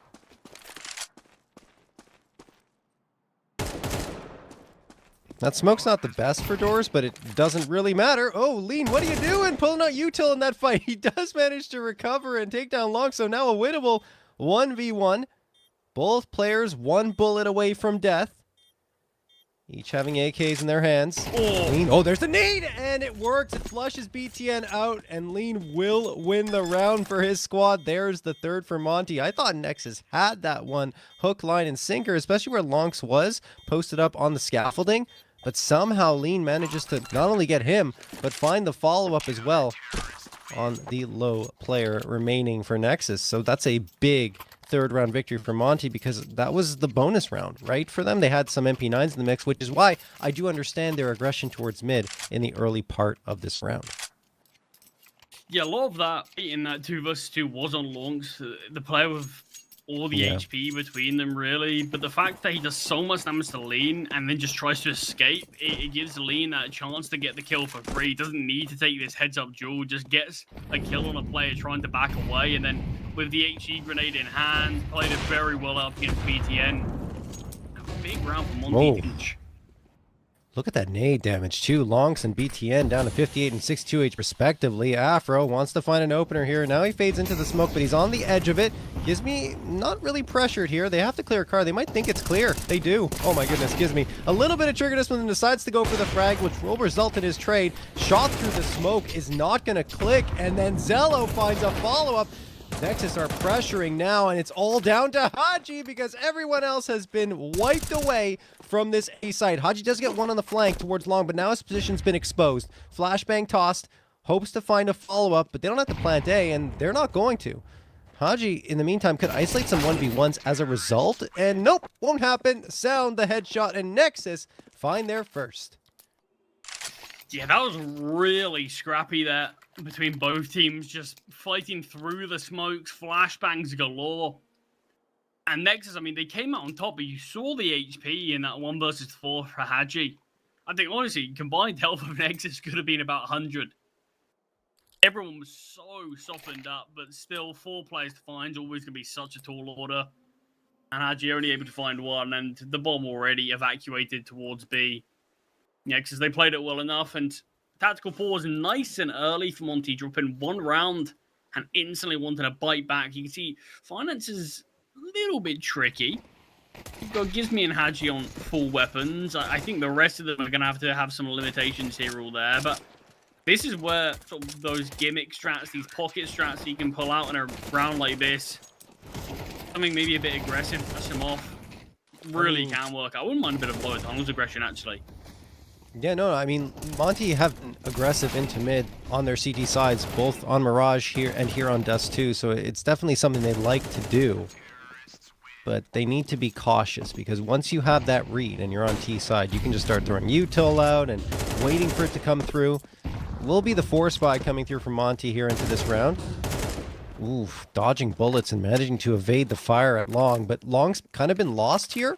They throw a smoke to look to regain a little bit of space, but the Molotov at car puts even more pressure on. Monty, you see Afro firing a shot through, but needs to be careful himself because the bullets are being returned and more here from Nexus. Look how vulnerable A is. They're trying to go for a mid-crunch at this point. Are Monty?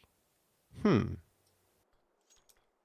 it all depends on how quickly do Nexus look to adjust, but in fact, this mid-crunch has fallen slightly as they've been sort of backed away, and it's just the 2 that peeked out from lower tunnels. Ryu is going to clear top mid, but is being found. And wow, doubles up. All other 3 CTs are here towards A. The bullets start to connect, but it's still a bit of a messy round. It is very messy. Raga does manage to get Afro, who was doing the work, the scout, but now it's all up to Gizmi, and oh boy, he's under so much pressure. I don't think there's any chance in the world for him. He does manage to get 1 out of it, but indeed, the trade is right there from Zello. 2 low HP was Gizmi, and the position was compromised. So 2nd round in a row for Nexus. The 4 spy doesn't work on the Monty side, and now they are stuck on the eco. So it feels like we're starting to go back into that rhythm we had at the latter part of that second half in favor of Nexus on their T side. And this is indeed the side that Nexus prefers here on Dust 2. 61.6 of their T rounds are wins versus 47.5% of their CT rounds, which actually goes slightly against Dust 2, although it can sometimes have a T lean. It's usually a very slight CT lean. Anyway, let's see what happens here with the pistols. They're charging up. Armonti looking for fights into lower, and they find the fights, but lose every single one. After the last one standing, and no longer. Yeah, BTN looked a little caught out there, just fumbling with weaponry. Finally got it out in time. Luckily had backup by his side, because he definitely needed it. But very quickly, that 3-0 start from Monty has become this 3-3 scoreline. You highlighted Afro. I want to see him on the York. But again, money just not allowing it. Just forced with the A4 as things stand. Whereas Zello does have the big green of his own. And it feels like this is going to be a fun sort of warp duel to explore. Zello picked up the slack towards the end of Mirage. Afro had a lot of big moments on map number 1. And it feels like this is the perfect playground for both these players. Scope's definitely going to be hurt. I'm not sure if Ryu's going to feel confident enough to peek into that. And just dropping the smoke. Yeah. Nexus just want to make themselves heard perhaps a little bit, aware, I'm almost certain, of that scope being possibly inaudible for Monty. So it keeps a couple of players onto that B site as they all lean towards short now. One player watching mid for the rotation. So this is actually a really potent setup for Nexus if they can get past the opening salvo here at this A site of Rio and Afro. There comes the smoke. And another one tossed to BTN so we can get the follow-up thrown as well. Lean's got the nade ready. He's going to toss it. Great timing on that nade. It's going to do a lot of damage. So there you go. Zello and BTN are now one-shot headshots against those M4s. Zello getting the Molotov ready to throw on the run here towards the site, but Lean gets a frag before it can be activated. BTN moving in. The rest of Nexus are as well, as they hope that those rotations can be cut off, but I don't think that's going to be a factor anymore because they need support on the site itself. Zello does find the first frag for his squad, but they still have Afro lurking here over at Catbox. Oh my goodness, no one's watching it. He has a freebie onto Zello and then spamming on the site with Give Me. It's all down to Lonks and CT with only 21 HP, and he gets mortared out of the round. 4-3 for Monty. I mean, super interesting round for Nexus in general, and again, it feels like the trend of these super messy rounds have continued. The smoke grenades, it feels like every player is becoming a bit of a smoke criminal here, looking to play around them and using the best of their abilities. Yeah, I'm surprised considering Long's got mid there for free. He just waltzed his way through. I'm so surprised Nexus didn't look to exploit that at all. They kind of just had launch players lurk instead. The fact that they've been given mid for free, there's a decent idea that they know there's two towards B. I'm just surprised that they didn't look to crunch on that because they had all this control. They could have hit a really quick mid to B and sort of nullified any rotations from Monty, but they opted against it. And the short take was well defended from Monty. Still weapons in play from either side. Afro now is on his favorite weapon. Ooh, opener from Zello. Yeah, he's gotten off to a hot start. You already highlighted it. And he finds another great frag for his squad. 1:15 on the clock. They've still got time. There's the flashbang. Haji not really blinded by it, but he is the first victim. BTN now waits, slows up. Afro gives away his position there. He was just trying to pre-fire, expecting a player to come out, and now they know that the op is here. Only 3 players left standing for Monty. This is a tough situation, and all 3 are isolated. There's no trades available.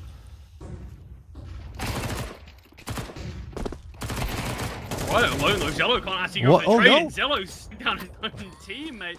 Does bring us a little bit of normality, finally getting to but I mean, what a hold from just the MP9 there against 3 players. Almost finding all of them.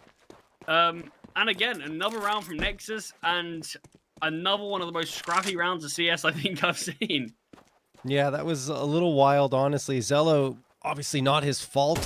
He just fired away as the player walked into his crosshairs, so the TK comes through.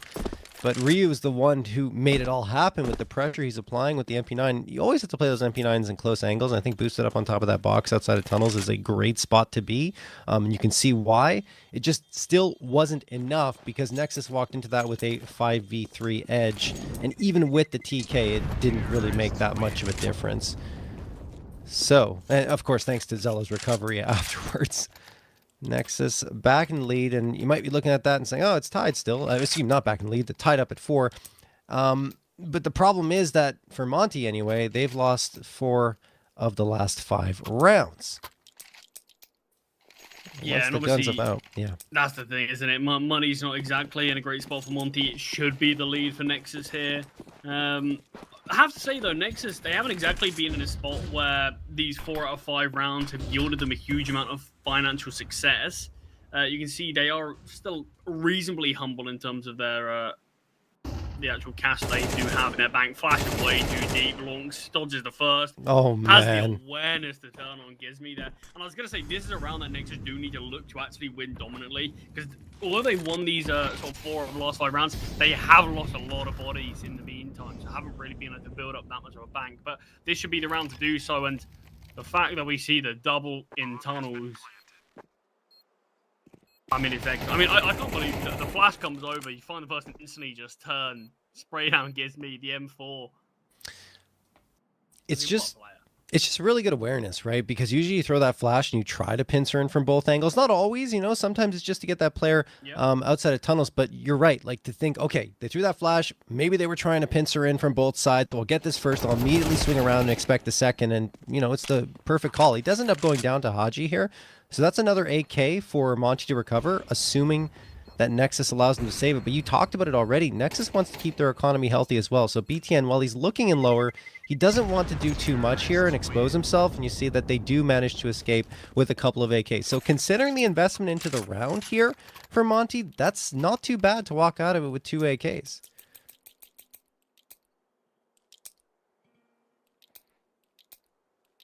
I mean, gives you these superior weapons, and Lean's already on an MP9. I mean, these AKs definitely can make the difference. Who knows what the buy could have looked like for Monty if they weren't able to keep hold of these. The Nexus are slowly clawing their way in front. A bit more of an aggressive stance here from Long. Gizmy firing off bullets. There's a bit of a decoy baiting in Lean.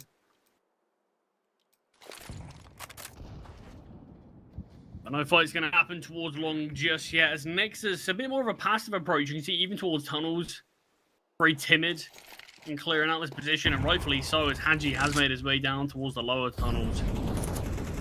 Oh, Longs. Good catch him. I mean, talk about And awareness he does, again. yeah.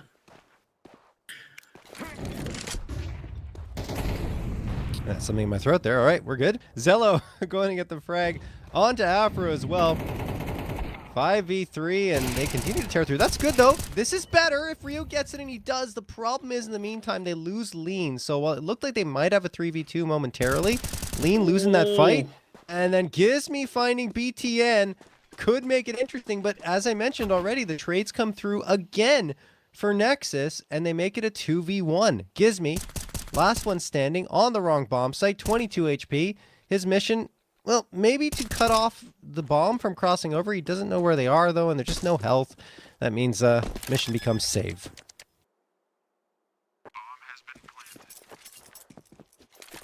A nice couple of kills there towards the end from Gizmy, but the issue is it does feel like Monty, despite bringing these rounds close in terms of kills, it's still Nexus getting the round at the end of the day, and it's still Nexus getting a better and better half as these rounds go on. Eventually, it feels like Monty are going to have to start going for some of these rounds. I mean, I definitely don't recommend this one. No kit gives me 22 points of health. No, this one, it wasn't only that, right? Out of position and so far away, there's just really very little chance of success. And I think, like you said, the low health factored into it because he couldn't go aggressively towards the B site. He had to hope that he could catch one off, and then maybe there's the argument for him to go for it.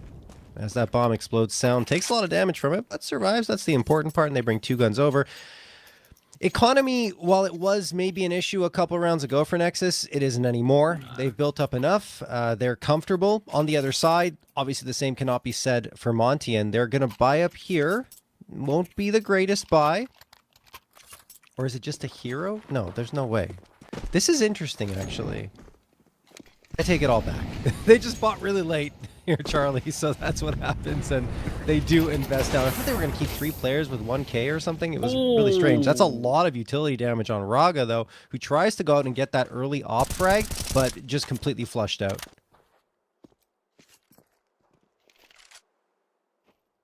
Yeah, luckily he doesn't actually get down to the flames there. BTN gets blinded, somehow able to find the kill to lead, and in middle, Haji falls as well. Look at the damage. I mean, plenty of it dealt, but no kills found from Monty as Afro's forced back through the flames. So no chance he can get the trade just yet. In fact, drops the smoke grenade and is going to start actively searching the right that's the round. towards B. And that is the round, and it's these sort of fine margin gunfights. But somehow it keeps on favoring Nexus. And although a lot of these rounds in this first half, I don't think have been unbelievably convincing. There certainly have been a few that have been, but there's also been a lot of rounds where it feels like could be a bit of a coin flip if just a couple of extra bullets connected here or there. It'd be a completely different looking round for Monty. But despite that sort of being the case at times, Nexus have still won 7 out of the last 8 rounds now. Absolutely. Yeah. No, I mean, if you don't get that pistol round and 2 conversions for Monty, this is a complete blowout of a half, right? It's not even close. Nexus, in this one, I agree. There were moments where it felt like Monty could have converted off of the damage, but a lot of it's with the util. And speaking of util, Nexus, the double molly put so much... Oh my goodness, now the gun's not even going to be safe, forgives me. So that's even worse here for the buy-up into this last round for Monty. But what I was going to say was they throw double mollies into Cat, and that exposes Afro completely. He has to throw the smoke into it just to gain some space back, so they get even more information, realizing, okay, there's a guy Cat. Maybe we should rotate over and head to the B site, which may be lighter because there's only 2 other players that are possible to be activated here, and probably ones that long. So they go into B, they get that 1 frag, and they just outplay Monty in terms of the strategies and the way they're thinking about the game right now here on Dust 2. And look, they're reaping the rewards from it. By being 3-0 down, they haven't really looked back, and it hasn't held them back, that's for sure. Long's out towards mid again. It's just free range. He's just being allowed this position so often for free. Feels like just an AWP posted up there. That's an easy kill. But speaking about the AWP, Afro, I mean, he's barely been able to have that weapon in his hands at all. I don't even know if he's bought one himself this game. It feels like it's only been having an AWP from saving it from Zello. I think you're right. I don't think Monty's had enough economy to get the op in play, and that just shows that they've been a little desperate to try and get these, well, let's not call them half buys, but weaker full buys through. Here there's no choice. Yeah. Get all this room. Look at this. Hasn't been spotted as well. That's a free one. And it's going to be the cross towards B. Only 2 plays here. It doesn't matter. It doesn't matter when your headshots are this clean, when you find the kills that quickly. But it's just oversights.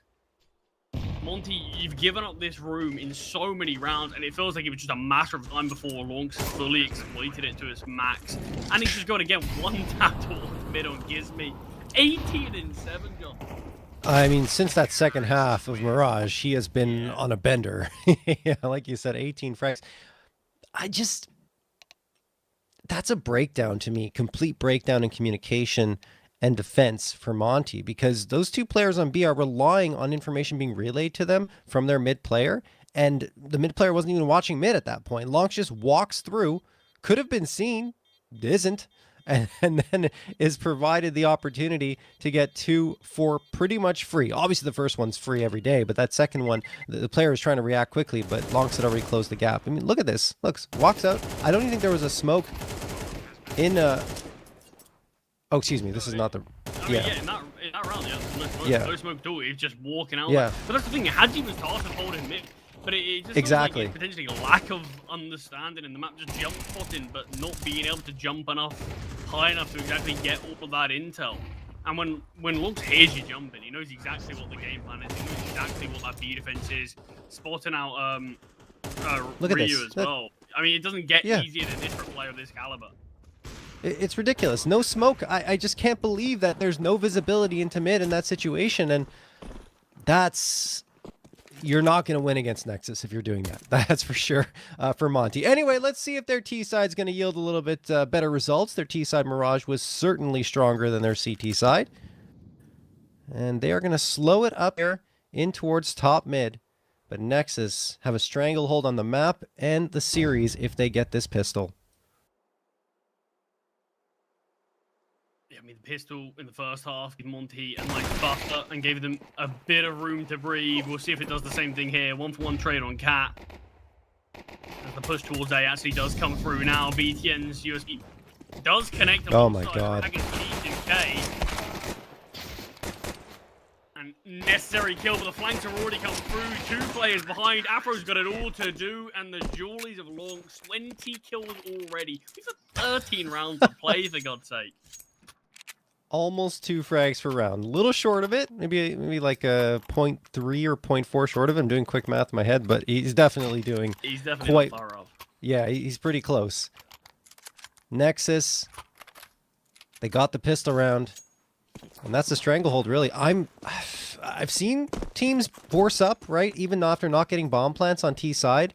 And it feels like this might be one of those instances when it could have benefited Monty, but at the same time, you know, we saw a recovery from Nexus down by a similar scoreline over on Mirage. So I guess they're hoping that that can happen for them, and they're going to be conservative on their buy up here. With only you one understand upgrade. it. Yeah. There's pros and cons of both. I think the thing that worries me for Monty is we just haven't really seen enough full-buy victories for them to make me think these weapons necessarily are what they need. These are the difference makers. They've had weapons in tons of rounds, sure. Don't get me wrong, I feel like financially they've not exactly done themselves too many favors in the first half. But they've had enough weapons. We've got to see something. I mean, look, this is a play that you might need to make. It could be a bit desperate at times, but I think considering the scoreline, considering how this series is going, how things fell apart in the first half, maybe you need to be able to catch Nexus off, surprise them by having this open play.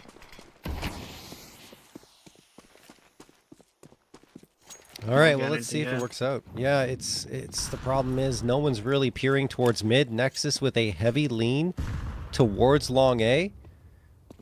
No one goes in that direction, but they've got control of it, so they can just leave one player behind. That one player will be Raga. Everyone else rotating in, trying to see if a mid play will come through. I like the ideas from Nexus, trying to overload with numbers at the common areas where they expect Monty to go for those quick pushes. Monty are taking their time for now. Smoke thrown, which could indicate a mid player. Nice flashbang. Lonx is completely blinded, and Gizmy gets a freebie as a result. 5v4 in favor of Monty, who have gained that space into mid. It's trying to be reclaimed by Zella, but he eats a nade and goes down to 22 himself. Has to retreat, throws the flashbang to try and regain a little bit of space for himself. Does damage, but no frag, and a 5v3 for Monty to work with. And the rounds should fall apart from here. But definitely chances. Zello felt like he should have got the kill onto Gizmy. A little bit too late. Tries to turn his attention to the player in mid, and unless Sound, who's had some big moments this game already, unless he can have quite a monstrous D-hole, this one feels like it's going to go the way of Monty every day of the week. And at least it should be their first weapon round actually paying off for them. Sound does find one, and instantly Monty are backing away from this. And rightfully so. If BTN found the kill onto Afro, I mean, that gets very dicey. The player's trying to rotate through mid, having to fight through BTN. But as soon as Afro finds that kill, there will be the escape route into A.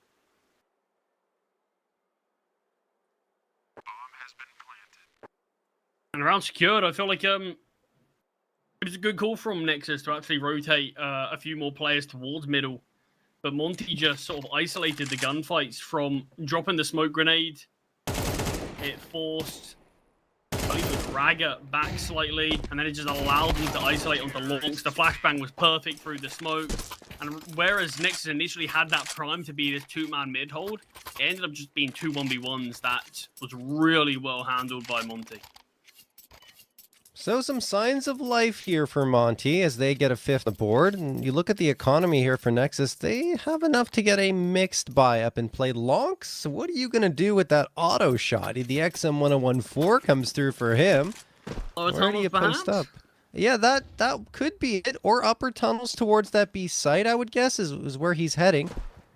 He wants to play up close with that. Boost on the box, it's not a bad idea. Trade comes through here early on, which can favor Monty, as long might be their end goal, which would be a good idea given the setup that Nexus has here on B. When you have that auto shotty raining down bullets from above the box, oof, that's a scary prospect. And Monty will circumvent it for the time being. The only problem with the shotgun there is when you're going for a retake, if it goes A, it becomes so much less effective. And it looks like it will be an A finish for Monty, assuming that they continue this pathing. They still got the util if they want to back off and go B, but it feels like with the way they're walking and the conviction they have, this is going A. Yeah, not a huge amount of utility to slow things down, just flashbang. First from Zello is actually perfect, but just fluffs his line slightly. Not able to take down Gizmy. The hit's still coming through, and now the util from Monty is forcing these CTs at bay. BTM falls all on Zello, who does get nothing, and that auto shot, he's not even going to get any impact in this round. Yeah, good call from Monty. Yeah, go ahead. Yeah, the save is just, well, I'll say no impact. Lean. Doesn't clear his angles, and we'll see one kill come through at least. I think the nade tried to gift him the AK there, but we'll just back away with what he's got. And yeah, like you said, I think a really good call from Monty. Go 1-for-1 initially, which isn't actually too bad a trade for Nexus, considering they had a lot of weaker weapons at times.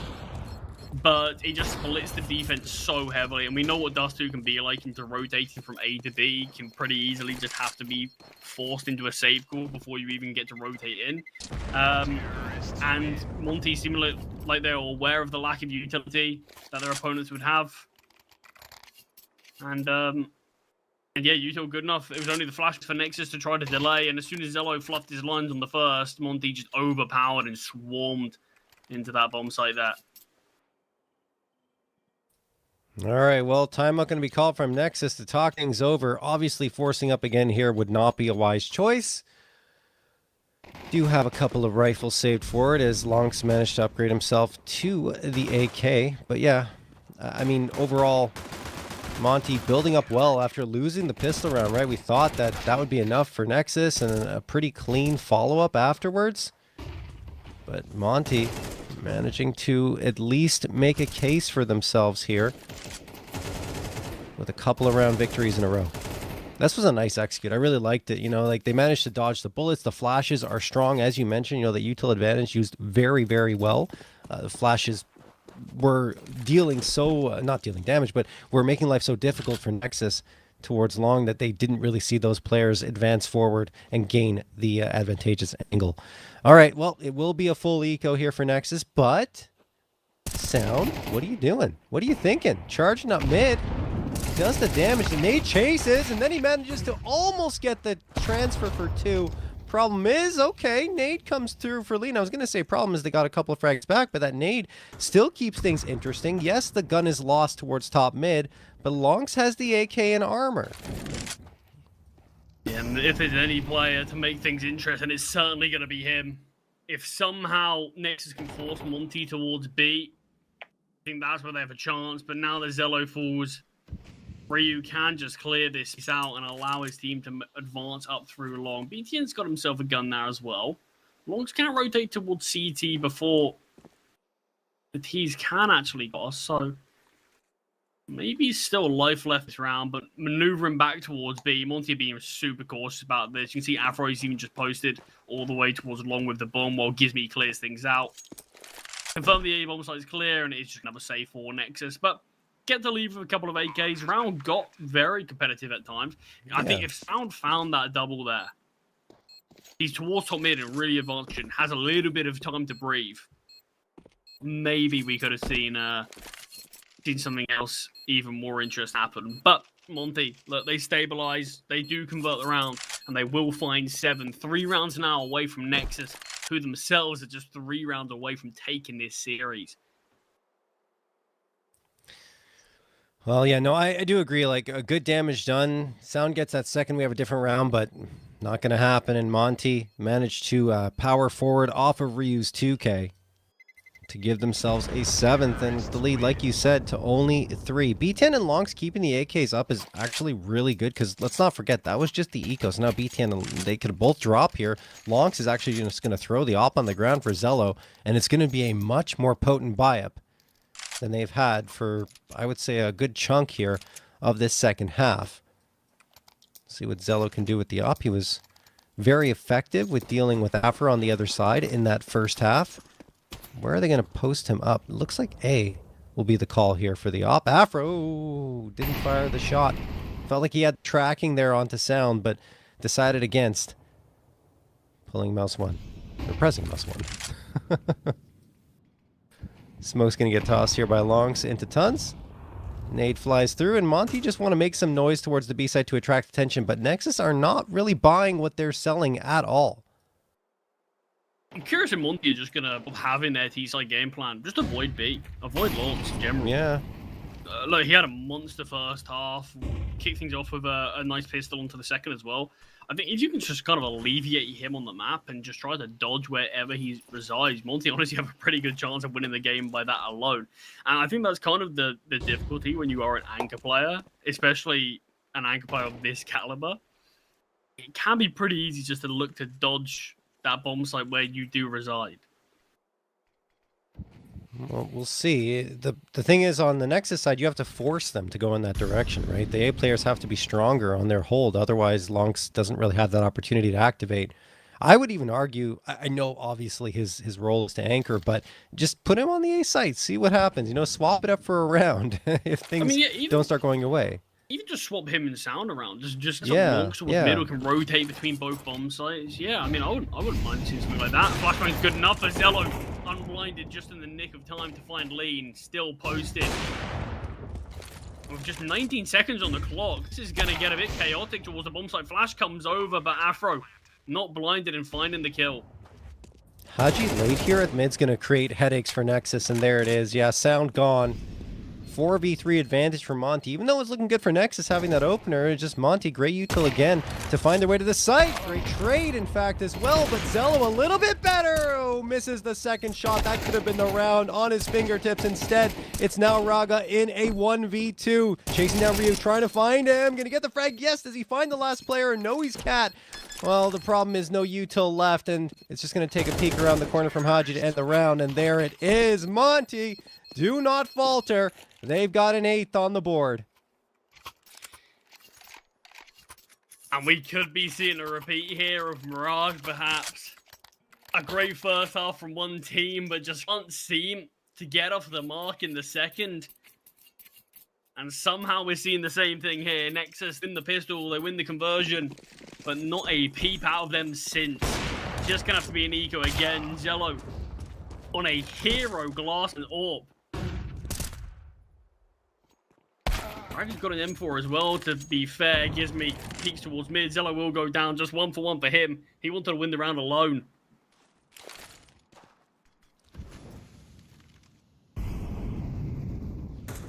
Wouldn't mind a player like that from Zello. Finding a kill and instantly advancing towards top mid.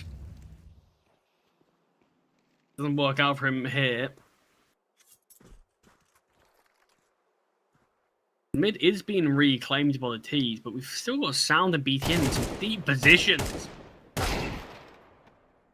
Nice shot from Sound. BTN's still unchecked. Gizmy is posted. Has been dinked with the P250. Okay, 3v3. BTN loses the fight against Haji, but the trade is there from Lonks.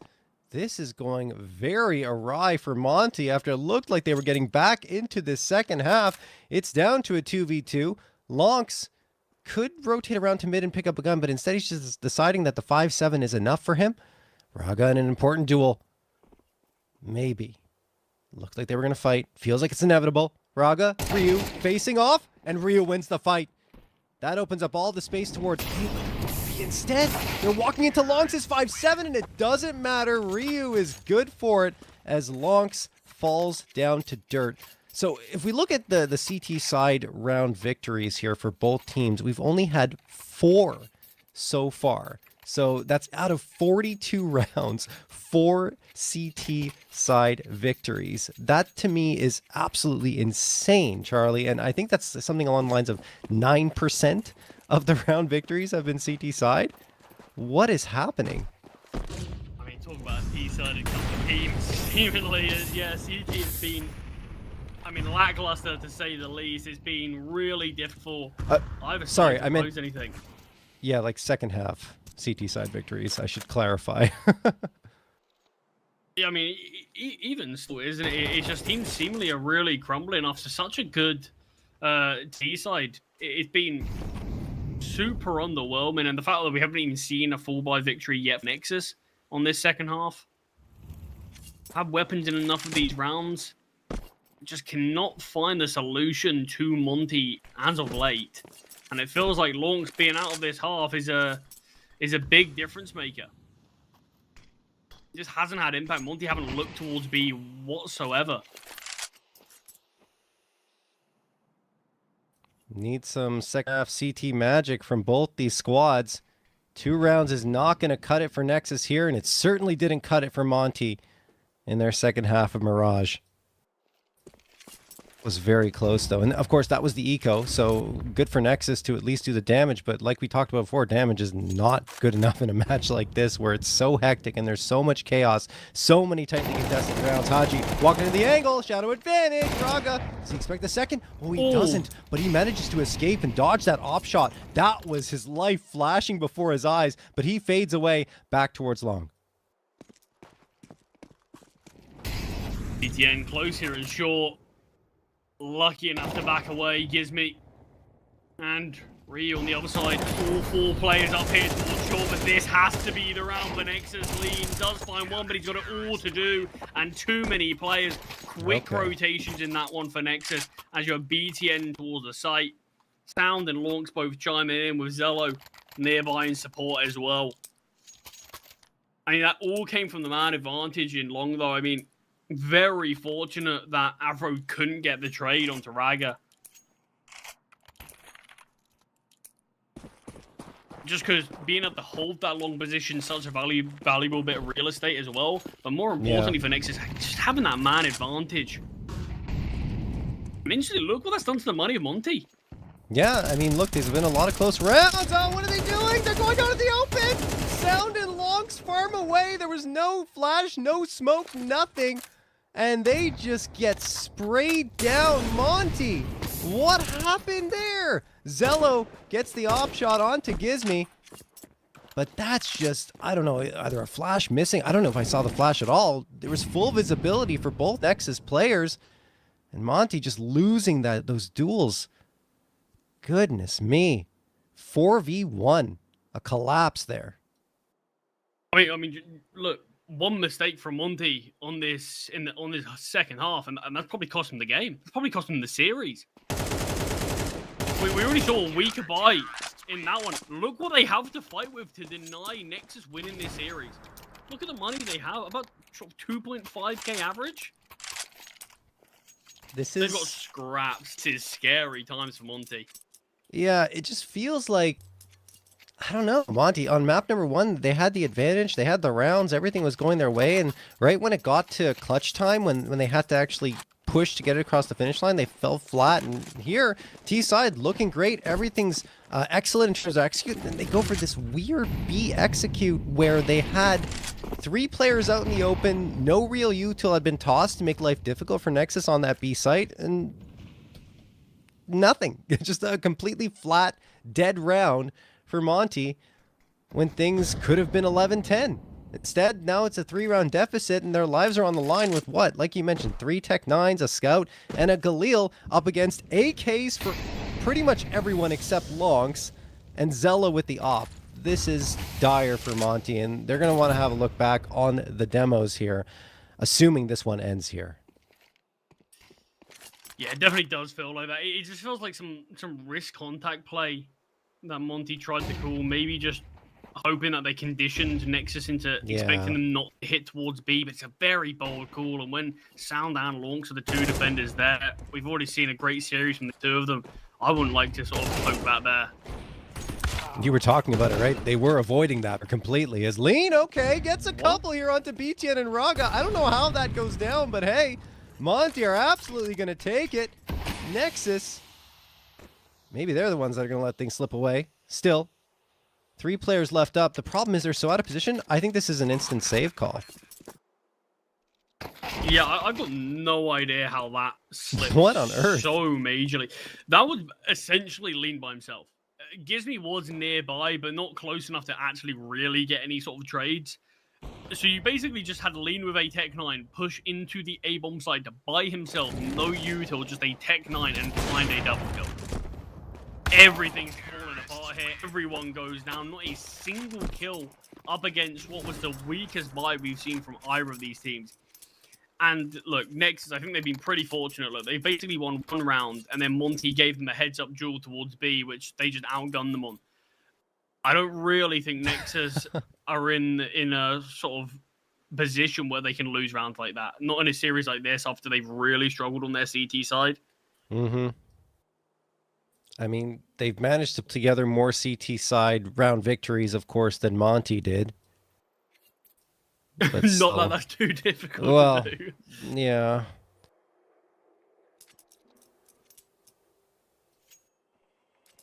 I mean, look, they still got to buy. Nexus still have everything they need, but if they fall here, it feels like it could be smooth sailing for Monty to get to over. Oh yeah, absolutely. I mean, they, like you said, still a full buy though. Zello with the op has been pretty solid. 18 frags for himself. Lonks kept quiet in this second half just because no one was going B. But I mean, didn't he end up at like 20 frags in the pistol round and then hasn't had more than 4 since? Oh no, now he's dead. Through the smoke.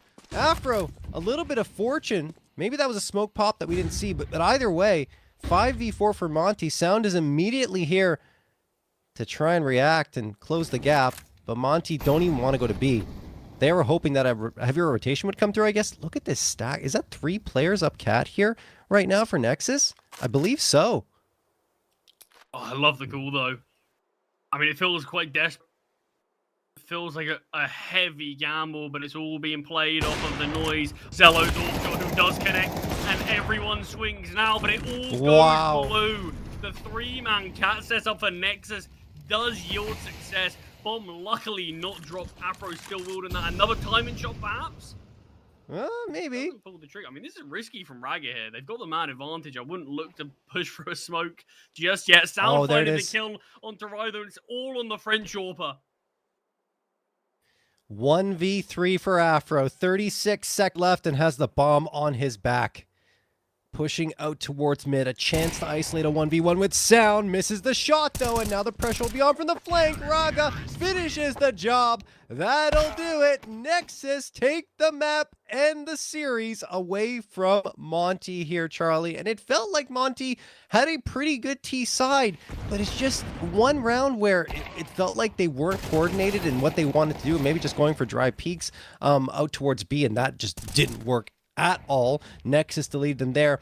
And then here, this is actually a really good call from Nexus. I don't know if I can fault Monty in that round. A 3-man stack up cat. No one's going to expect that. And I think it's just a read off of tendencies from Monty, right? Because of how many times they had taken cat control on their T side. They say, well, if it's going to happen again, we're going to be ready for it. And they absolutely were. Beautifully done from Nexus. Yeah, I mean, if I spot on, that is exactly what the case was. Like, we saw Nexus look to avoid B as much as possible. They did put a huge amount of stock actually into taking long, and it was, like you said, towards Cat most of the time where they looked to take that space. It felt like, it felt like a big gamble call. Like, you've lost a player, you're disadvantaged. Where are they going to hit? Likely towards Cat. Let's look to make a call around that. That's exactly what happened. Yeah, it felt like that sort of contact play towards B kind of killed any momentum that Monty had in that game. I think Lean kept them alive in that series a little longer with that Tech 9 double somehow towards A, the madness that he provided. But at the end of the day, it was a pretty close series between the two. I don't exactly think the scoreline suggests how the games went. It's a bit of a strange one. Monty felt like they should have taken map number 1. Felt like Nexus should have taken map number 2. And it felt like we should be talking about a third map on the horizon. Somehow, that's not how it goes. Obviously, though, bigger picture, there's no real danger for either team losing this match. It is the 1-0 record spot, so it is for the winner's match in theory. But this is, John, this is Nexus now. 1 series away from somehow going 3-0 in Series 1 and Series 2. For a team like Nexus, who massively struggled even to get to these CCT events, what a turnaround from them. I mean, Lonks has been a big reason why, right? We saw it today. Unbelievable work on the anchoring positions. And first map, top frag, I think at 25. Second map, same thing. I don't know what he ended up finishing with, but he was already at 24 and heading into those last rounds of play. It's unbelievable what a difference he's been able to make for this squad. And yeah, I agree with you. Back-to-back 3-0s would be absolutely phenomenal for Nexus, and then we might be able to see their rise up the ranks, even past a lot of the teams that they've been tightly contested with over these last few months. So yeah, great work for them. On the Monty side, I agree with you. You know, there's time for them to recover. They're still at 1-1. They can prove that this is just, you know, a bit of a hiccup on what is technically an upward trend as well for them. We'll have to wait and see. But this one's wrapped up, guys, and it is going to head to the next matchup between NIP and CyberShoke, which, I don't know, might be a little more one-sided. We will break that one down for you guys, but once we're going to have to get a break here, and it's going to be a bit of an extended one. So wait about, let's say, 40 minutes, and we'll be back with you to break down that next matchup. Keep it locked here on CCT.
All right, we're back here, ready for the last match of the day between NIP and CyberShoke. I am JRT with CMD64. Charlie, how are you feeling about this one? Yeah, I'm really looking forward to this one as well.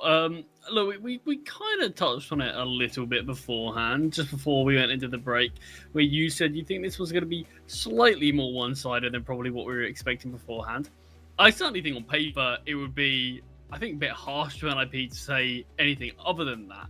But I certainly do think CyberShoke can definitely deal some damage in this series. And I do kind of look at CyberShoke as this team that does have a lot of upset potential to them. And I think what an upset this would be, sort of kicking on from some of NIP's pretty hot form that they're on, to silence them in their tracks here in this 1-0 record. But definitely easier said than done. Oh, absolutely. Look, let's check out the CyberShoke roster here and talk a little bit more about them, because I think that obviously they're the underdogs coming into this one. And we want to highlight a couple players once we have that roster up on your screen for you guys. And here it comes. There we go. Yeah, so for me, it is Glowing and Phenomen have been the best players, Phenomen being the Opera, of course, and he does a very good job. It's the Eastern European squad that honestly has come together nicely over the last 3 months at the tier 2, tier 1.5 level. I think they've impressed to a significant degree, although they've had their losses here and there against Astrum, who are also looking quite good right now as well. And up against Resh B, they win against Sangal. They had a win against Fireflux yesterday. And, you know, just in general, I feel like they're performing at a level that is good, but still not good enough to kind of peer through into the tier 1 level, let's say, which I feel NIP have. But let's not talk about NIP here. What do you think about this roster here?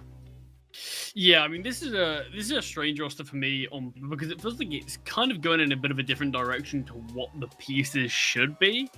Look, this is a young team on paper, and then you've got sort of the veteran, the sort of experienced player in Glowing. Yes. But the fact that you highlighted Glowing as sort of one of the pieces to look at here, for me, I don't want to say that's necessarily concerning, but in terms of Glowing's sort of almost a decade older than some of these guys. He's the player leading. He's the player sort of nurturing a lot of these talents to bring out the best form from them.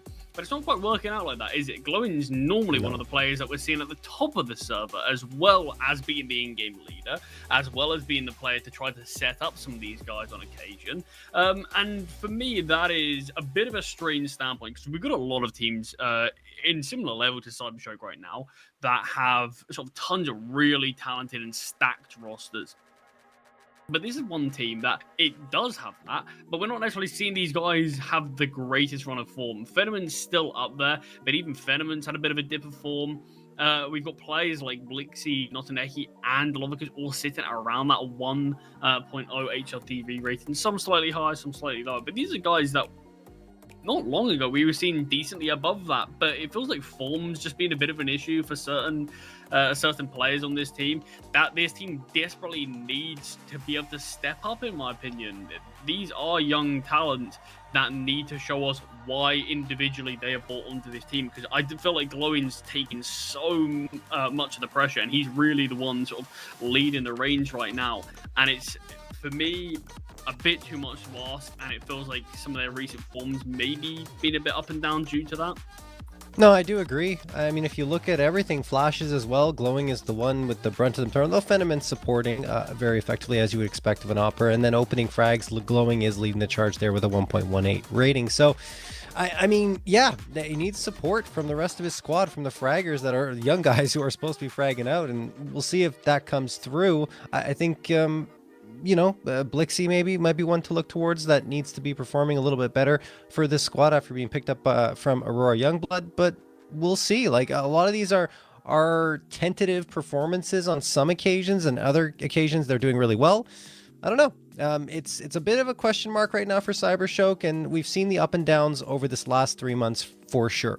On the other hand, let's talk about NIP, and this roster was it was reinvented, right? At the beginning of, I think it was 2020. Yeah, this year, it was just everyone either getting dropped or picked up. They released Maxter, released Alex, and they signed Arazdosh and Ujerks from Saw, Shush, and Snappy from Heroic and Team Falcons, and then they added Jax as a stand-in, but you know, I think the one player that stuck around was Wrinkle. Outside of that, though, again, like, reinvented the roster, and wow, have they looked good. Yeah, I mean, this is an interesting one. I'll be honest, this initial sort of roster announcement, when we saw this, I think part of me died inside, having no Swedish players on the team. I suppose you still exist as the coach, I suppose. But, I mean, look, at the end of the day, NIP, they've made a big change. And finally, it feels like we're starting to see some success from it, because we've had a lot of teams like Fnatic, like NIP, where it feels like we've seen them rejuvenate and rejig their roster sort of hundreds of times and not quite work out. It's a very different look. I think we have to say that. I think Wrinkle more than has deserved the spot to remain in this team. What a player he is, just 20 years old. He's one of the players that every time I'm watching NIP play, I'm excited to watch this guy on the server, and I'm hoping we get to see him deliver again today, and I wouldn't be surprised if we do so. But yeah, slowly but surely, NIP are grinding out these results, getting some big event invites, putting some decent displays on there. But I think this is a team now where I'm starting to look at them and saying, I always struggle to sort of come into CCT events and say I've got a favorite. Right. But this is one of the teams I am looking as one of them. And I feel like this is a big tournament for them to be able to go on to win, get some more VRS points, get a bit more confident in tournament experience under your belt, as well as sort of seeing if you can win some events here or there. Because this is where, for me, this team's starting to head towards. No, absolutely. And they racked a lot of VRS points. They won Fragadelphia, Las Vegas 2025, right? That was a 3-0 grand final against Sharks. And then in Astana, making to the quarterfinals, the teams they beat along the way. Also, huge bump in VRS. They're in the top 25 right now. I mean, this is an NIP roster that, yes, doesn't have any Swedes on it. I understand that. But at the same time, they found a way to crack through the ranks once more and might be threatening Tier 1 competition. They defeated VP. They defeated G2, Ho2. Sure, against Spirit they lost both times, but they were competitive on most of the maps, and against Aurora took a map off of them. We've seen how good Aurora have been lately, right at Dallas right now in the playoffs. So I mean, there's so much positive stuff going on for NIP that I personally have put in the back of my mind. There's not a Swedish team anymore. It's unfortunate, but you know, when you see the results they're getting, it's hard to complain. It's really good scouting on their side. Yeah, 100%. That's the thing. I think a lot of people wanted it to remain Swedish, but I think the fans of the team, you can't really blame them too much, because finally you're getting something to cheer about, and it feels like it's been a while since NIP fans have had that. But let's move on to the vetoes, because I think that's going to be an interesting point between these two teams. We've got NIP on one side of things. They do have a 7-map map pool. A lot of teams nowadays look to play a 7-map map pool. NIP's Mirage is still pretty limited, and that's why we are seeing that banned. They are willing to play it in certain series, but it is not quite an insta-ban, but it is normally a ban that they will look to, unless they can look to exploit it against some teams. Unsurprisingly, CyberShoke getting rid of Inferno. We're seeing Nuke selected by NIP. This is a map that they've had a ton of success on, isn't it? It's been a map that's been really, really solid. It feels like they're starting to make it their home turf. CyberShoke bringing us onto Anubis. I think this is going to be an interesting one. I think it's going to be a bit of a competitive map still there. And then as that third and final of Ancient, this is a reasonably similar map again. I feel like similar to Anubis. Both teams have chances. But I think the question that we're all going to be asking is, are NIP just able to run away with things here? Yeah, the thing is, like, everyone's picking Nuke up against CyberShoke right now. They have a pick rate of 0% on it. And, well, there's a reason why. They're 5-16, and everyone's having their way with CyberShoke on the map. So totally understand the pick on NIP side. Not to mention, it's their best map in the pool. So very bad matchup, I would say, for CyberShoke in that first map. But I agree with you. Once we get to Anubis and then maybe Ancient, it should balance out a little bit. Anubis is relatively good over the past 3 months over on the CyberShoke side, 13-8. And you talked about it already, but I'm going to lean into it more. Like, that 7-map pool is very much a reality, and you see it in like the ban percentages that are coming through on the NIP side. Sure, Mirage, I agree with you, is their weakest map right now, and it is banned the majority of the time, 76.5%. But you also have 24.5% on Anubis and Inferno, 35.3%. So they're banning those two maps as well pretty frequently. So they let Anubis slip through this time. And I think, you know, obviously they would have preferred Inferno, but that's an insta-ban from CyberShoke anyway. So yeah, outside of that, getting Anubis is still pretty decent on the side of NIP. And if you look purely like ignoring the map stats, in terms of firepower, this NIP squad is quite lethal, and I think that certainly CyberShoke's going to have their hands full trying to deal with everything that's going to be thrown their way. And one thing that I also think that NIP benefited from was that collapse of that old Saw roster, right? Because they got Aristosh and Jerks. I don't know what happened. You know, everything imploded over at Saw after, I think it was it end of last year? Something like that? Yeah, anyway. Yeah. Or start this year, perhaps. Yeah, not long ago at least, yeah. So basically, they're the beneficiaries of that. And man, I don't know. Like, I know that in terms of once we get on the server, things should be closer, especially once we hit map number 2, maybe not map number 3. But I agree with you. I've got that NIP lean. I think they could easily, maybe not easily, but definitely take it all here in this CCT series. And I'm excited to see their growth continue. Yeah, I think that's the thing. In terms of sort of looking a little bit more to the short term and not so much in the grand scheme of the whole event, this should be a playoff run that I think everyone is expecting NIP to pretty comfortably make it into. But sort of, and the thing is, taking this CyberShoke team down here will put them just one series away from that, give yourself a bit of a break as well. And God knows a team like NIP need it, the amount of games that these guys have been grinding out.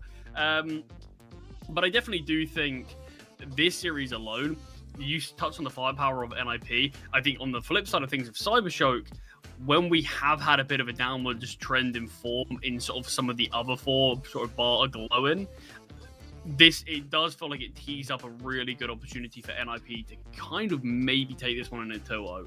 It feels like to me that's where this one could be heading. I'm praying that CyberShoke are going to have some of the individuals step up around glowing. Fenomen, what a player he is, but not just Fenomen, Blixie, Notaneki, Lovicus, we touched on it.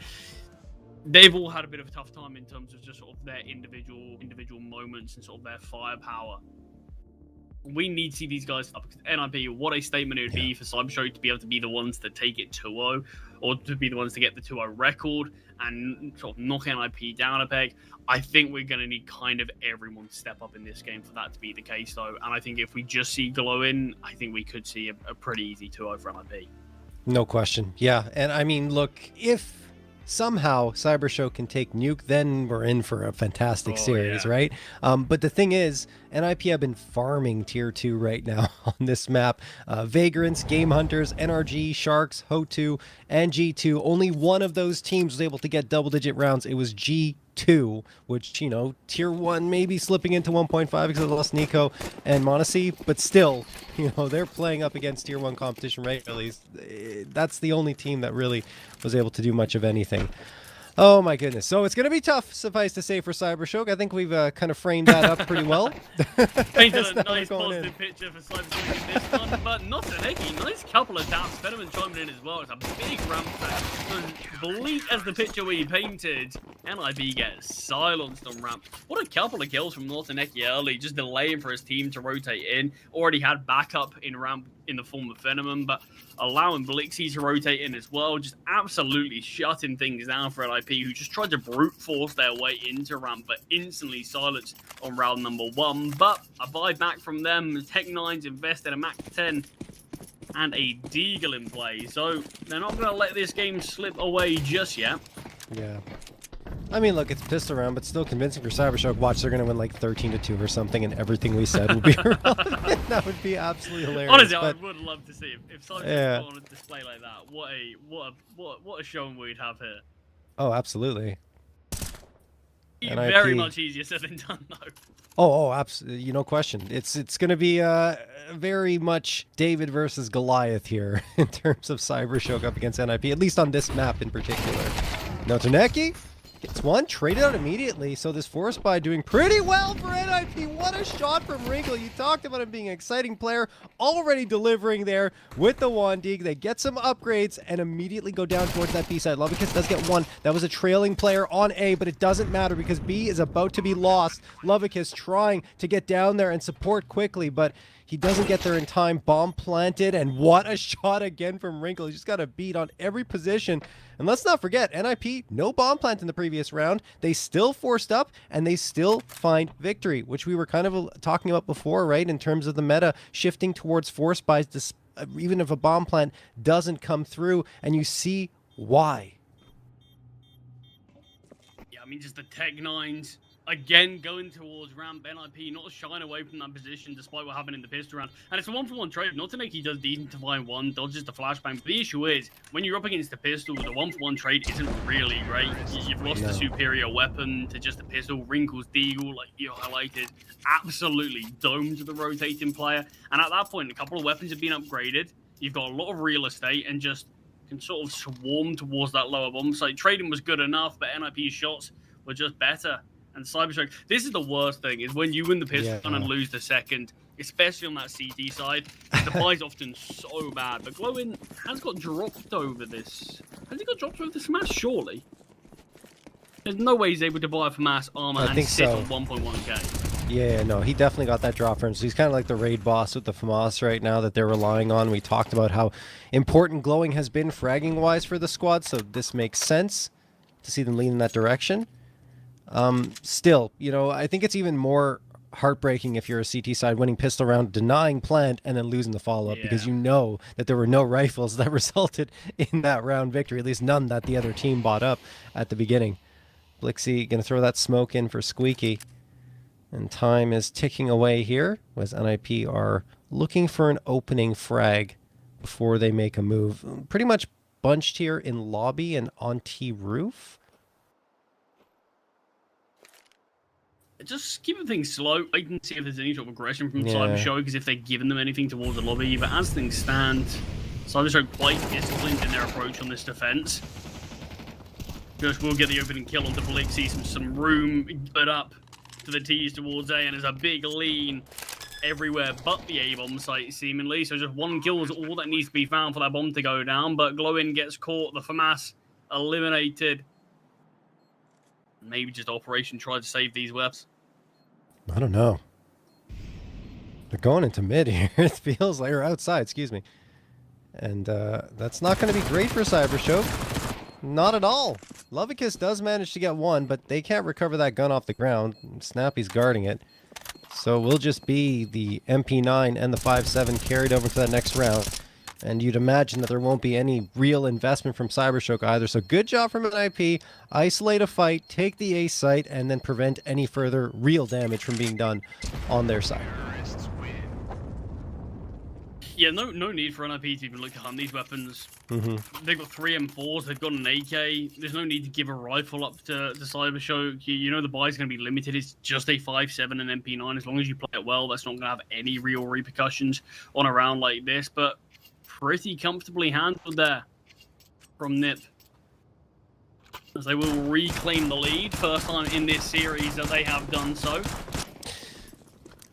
Crazy stat here, by the way, Charlie, for NIP is that their T side round win percentage is better than their CT side round win percentage. 66% of their T side rounds are victories here on Nuke, and 55% are victories on CT side. It goes against the meta of the map. I mean, that is pretty crazy. I do often think stats like that chances are it's just because NIP pick it, so they start on the T side, and they have such a dominant game that it sometimes does lean to that. But I mean, look, that's the scary thing if you're playing up against NIP, isn't it? It doesn't matter what side they're on. It feels like damage is going to be dealt regardless. And yeah, that always does make for quite a mountain to try to climb over. I like the idea for CyberShoke. It's just a weak buy. See if you can get a cheeky kill from the boost on the back of the bomb site. NIP again, game plan, slowing things down. Wait and see if anything's given up. But nothing so far. And Shush will just remain towards the lobby while the rest of his team get that bomb down towards B. Contact will actually be made, so Shush chance to lose this AK, and will lose it, only able to get one. But it's still going to be around where likely 4 NIP players are surviving. Money's going to be looking good. Got weapons that can be carried over. I think as long as NIP focus on their own economy, make sure they've got buy after buy, it could just be an onslaught on this T side. Yeah, I mean, CyberShoke aren't going to really challenge here, of course, because they want to carry over that AK for sure, but they're on an eco anyway, so I don't think it's that bad if Fenneman maybe tries for some exits or gets a little aggressive here to look for an upgrade.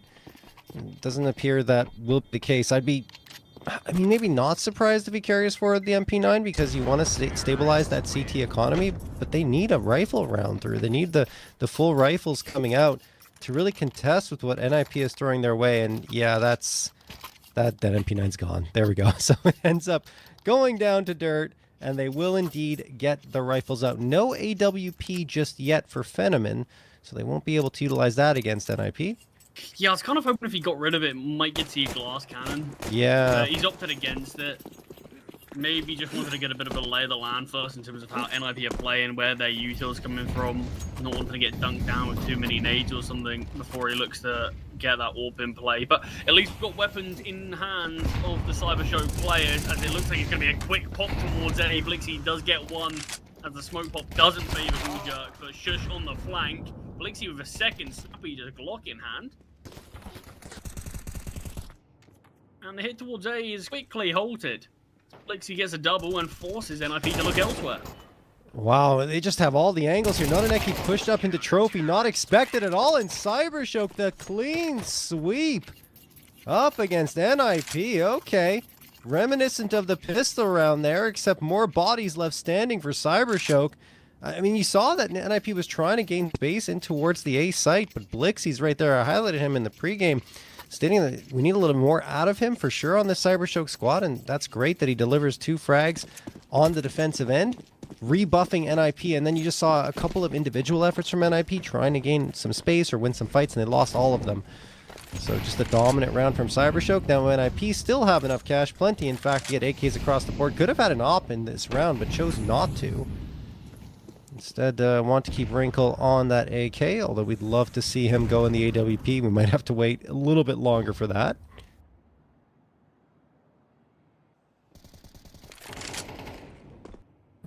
Look at CyberShoke. They're trying to work around these smokes, Glowing and Fenomen. Crossfire setup between Garage and Mini. But they've allowed the space to be gained by NIP as 2 players into secret. That's the bomb as well, and B's a little vulnerable. If they can get a trade with Blixie, that's certainly a plant. Yeah, Blixie just jump spotting, not giving too much up, making it difficult for Ujerk to be able to find that kill and looking to reposition on the bomb side, but seemingly Ujerk does want to press the issue slightly, and that's forced a rotation down vent. It looks like that was the game plan, but Snappy still gets taken down. Yeah, that's bomb that's dropped as well. Ujerks does recover it. I'm surprised they just don't guard it there, but it works out for Glowing, who gets one, only one, though. Ujerks comes up the vent, throws a Molotov in heaven. That'll put pressure on Fenomen to back off, and it is a 3v2, but NIP have the space to get the bomb plant. Kind of faked out CyberShoke a little bit by going in towards that B site. Lost the bomb momentarily, and now they've lost another player. Wrinkle gone. Do they expect Ujerks to be squeaky? Not at all. Notaneki gets dropped, and so does Blixie. What a sequence for Ujerks. Now looking to win the 1v1. Throws the flashbang. Looking to bait on a peek from Fenomen. Here's him drop, but Fenomen wins the duel. CyberShoke get a 3rd on the board. Ooh, gets a little bit closer at the end as Ujerks finds a couple of kills. But Notaneki's looking sharp and taking down that first player in that post plant, putting Ujerks in a 1 versus 3. From there, it feels like it's always going to go the way of CyberShoke. We certainly do have a lot more bite to this CyberShoke early doors, despite losing that second round force by not letting NIP sort of extend their lead too heavily, and they're keeping things as competitive as possible here. Still no ult for Fenomen, but money will allow it in the next if CyberShoke are successful. And again, NIP looks to take outside. Yeah. They haven't really had any issues getting down vents. Been reasonably uncontested. Sorry, not down vents, sorry, down secret. Whoa. Okay, Blixie. Opening frag through the smoke onto Shush. Snappy gets one back, but it's Notaneki to keep the man advantage in CyberShoke's favor. Can they get another one? No. Ujerks winning an important fight against Blixie into Mini. That could send NIP into A, but again, CyberShoke's so good on these trades. Lovekiss in a great spot and makes it down to only 1 NIP player still. Notaneki on notice. Oh, he's got it. He's got it every single day. Ujerks does not clear HUD at all, and Notaneki allows CyberShoke to collect another round, and that will bring them in the lead, 4-3. Yeah, the round that breaks the money of NIP as well.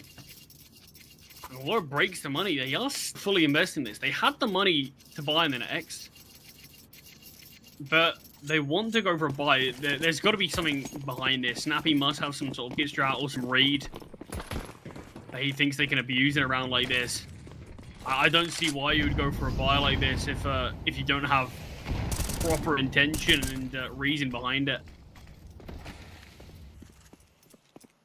Yeah, it is a bit strange, given the economic implications. Nade's going to get sailed through here, and CyberShoke, it's an interesting thing that's changed about Nuke is that wall of smokes can be opened up with the nades, and Ujerk says, oh, hey, Glowing, thanks. I'll take that. Gets the headshot, as Glowing doesn't gain the advantage off the smoke break. 5v4 for NIP, and they've gained all the space into Yard, but Fenomen does manage to trade one out onto Ujerk, who took a step too far forward out of Garage. Gets punished for it. In the meantime, 3 NIP members have worked their way beyond that smoke or around it here in secret. Blixie's important. Ooh, he's going up to A though. Yeah, it's all about timing. Blixie's fully committed up to A. It looks like he was just timing back and forth, but he's looking to contest towards that outside. Just his position's been made known. Blixie will be able to catch wanted. Still disadvantaged, weaker weapons, and not a huge amount of util for NIP to play with.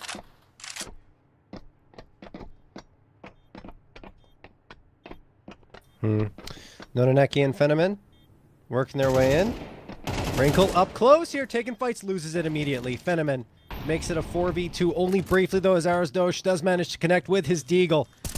Time taken away on this bomb. Now they're trying to defuse it. Arasdosh catches Blixie looking the wrong way. Fenomen manages to get one back, but it's Arasdosh coming around, fragging Nonaneki, forcing Fenomen onto the bomb. He's just going to stick it. Does Arasdosh realize it? He peeks around, but it's too late. The bomb is defused under his nose, and Fenomen has stolen another away here for CyberShoke. Yeah, nerves are still there from Fenomen. Even here in the double doors open, doesn't take his finger off the bomb defuse. Big stand.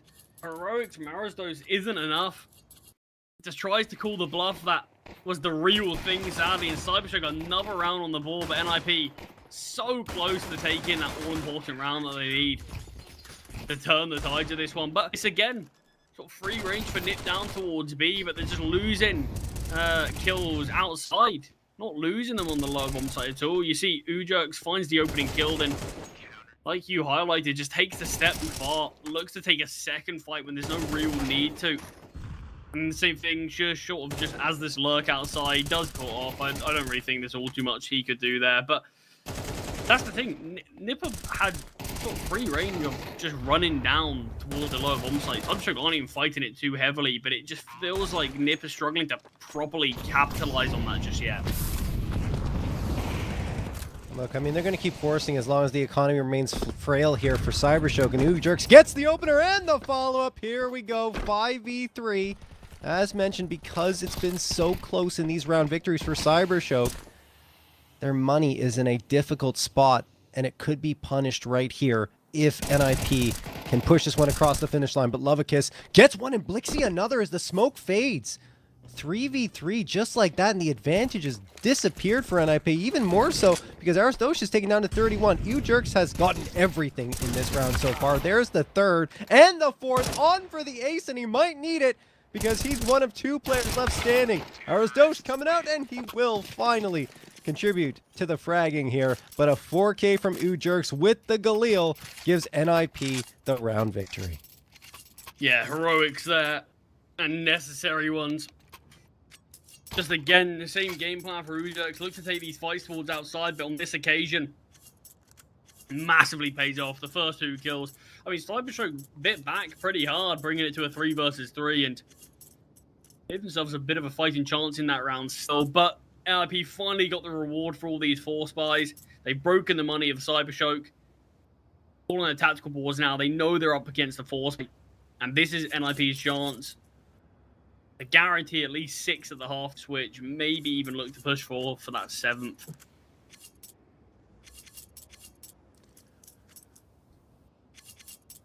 CyberShoke forcing up here does put them at a bit of risk should they lose this one. NIP. Snappy has the MAC-10. He's hoping to farm some money with that. But I don't know, with most of the players having head armor, we'll be able to put up a fight.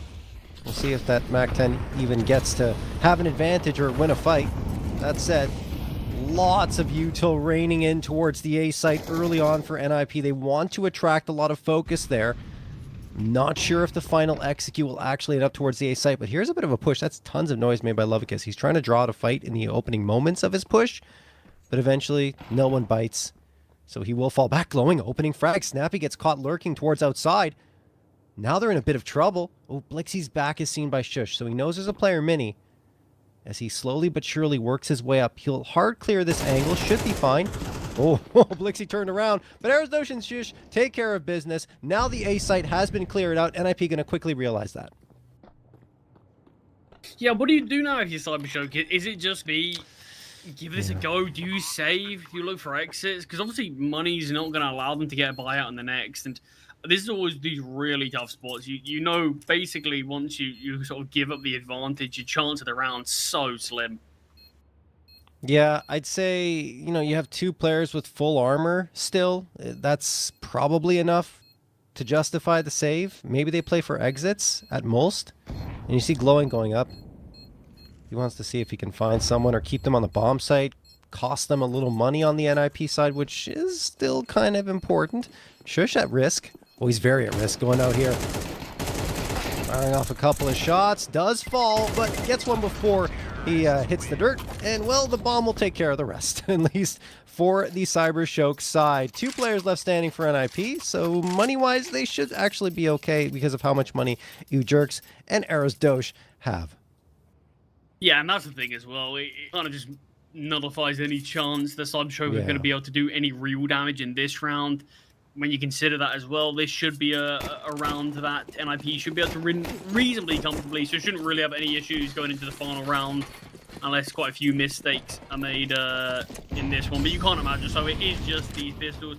157's been purchased from Notaneki, but other than that, just the USPs. And this should be NIP once again reclaim the lead, but being a bit back and forth, the biggest issue that I think CyberShoke are having, although they are keeping this game competitive, they are on that favored side. Yes, and on the favored side, struggling in some of those rounds to get the victories, right? So there are still concerns. Despite how close the scoreline is, I feel like NIP have just been making some small micro mistakes that CyberShoke have been capitalizing on, but overall have been the better team. 6-5 is going to be the scoreline here. I think CyberShoke is kind of relying on those individual performances at this point, which they kind of need to because that's their strength, right? Is having individuals pop off and doing the work. It's just how long will that last is the question up against a team like NIP that's been thriving as of late. Yeah, it's difficult to sort of rely purely on individuals for a whole series. You certainly can do it for a map, but it feels like eventually someone's going to slow down slightly. Someone's going to have a bit of a tougher time.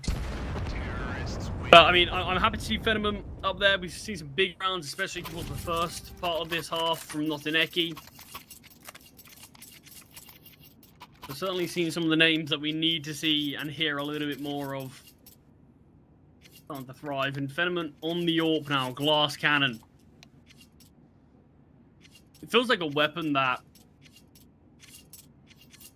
it's just so valuable in terms of being able to rotate and just sort of stabilize certain portions of the map, having the open play. But it's something that it feels like the economy hasn't really allowed CyberShoke to bring out all too much. So Phenomen's sort of been forced to stick with the rifle. He's still been having a good game on that, but you'd certainly like him to impact a bit more in terms of sort of the repositions and some of just the opening kills you can look to find with that big green.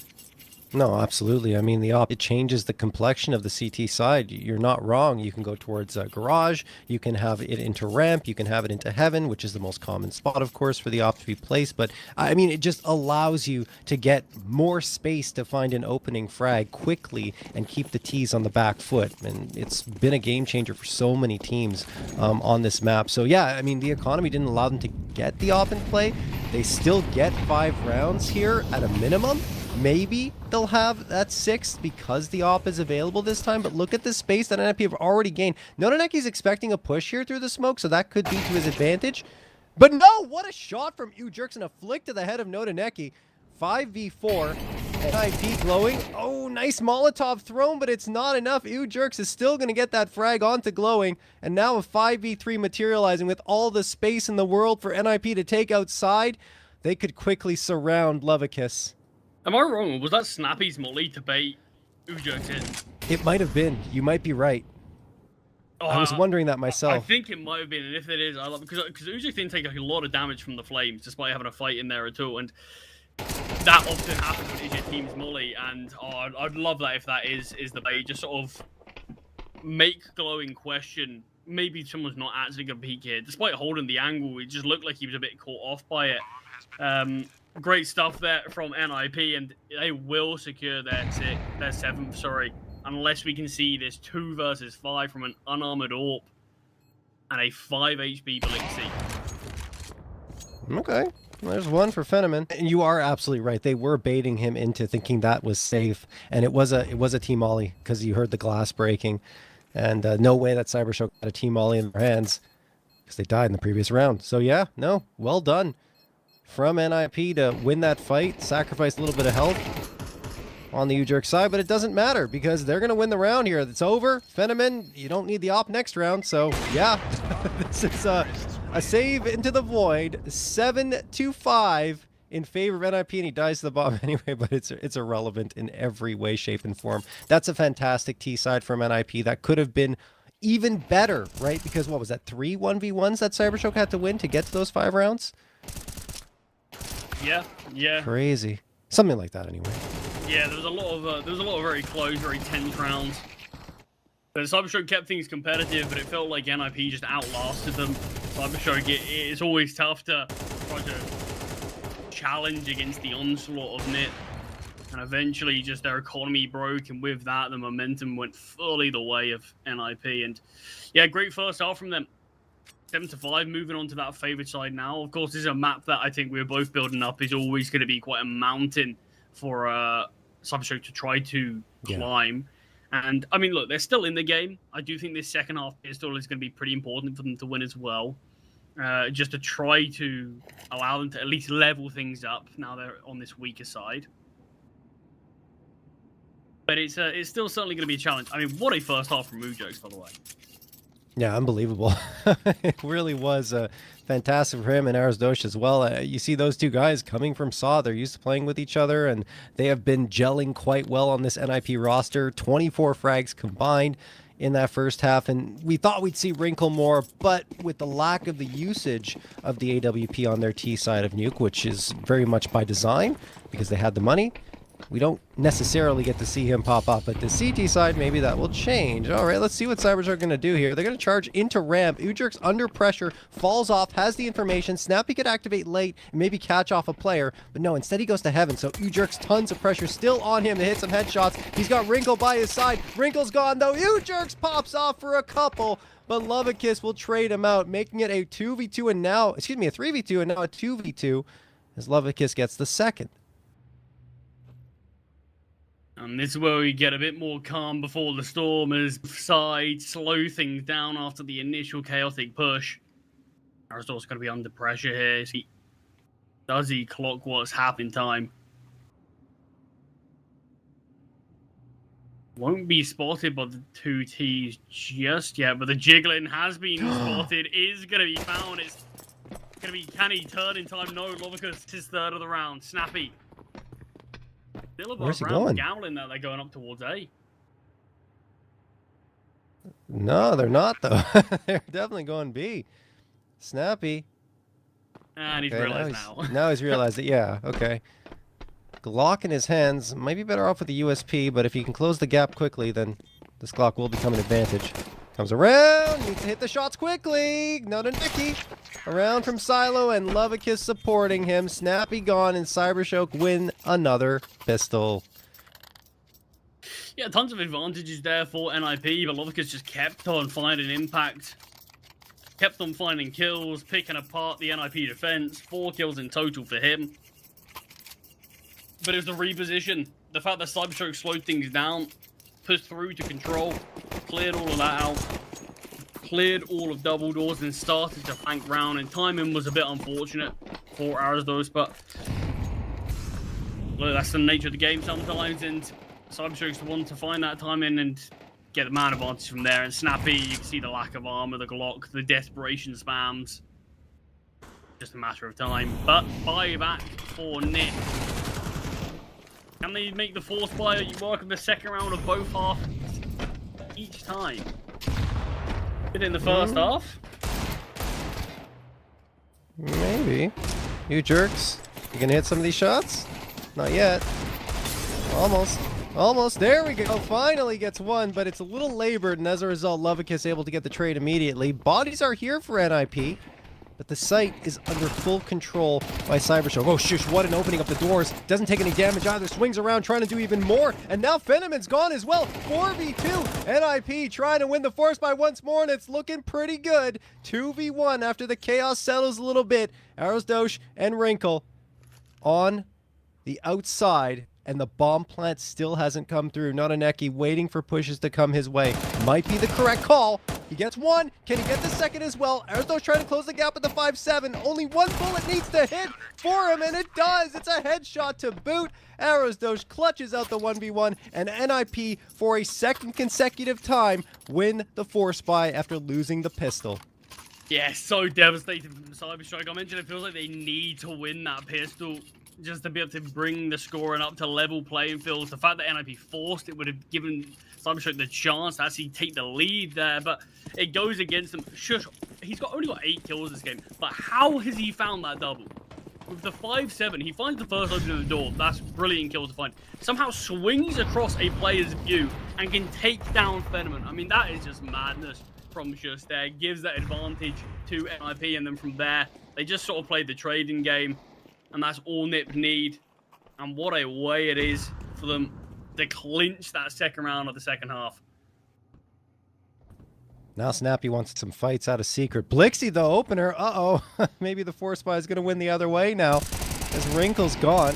Oh, line up for Arizdos. Maybe he gets more, but only one so far. And then he pulls at the 5-7, says it's the pistol. That's going to ring true for a second straight round. Before it was Shush, now it's Arizdos. He's got the 4K, maybe the ace on his hands. Glowing coming up, and indeed, there it is, the anti-force safe for Arizdos, and NIP have extended their lead to 3, excuse me.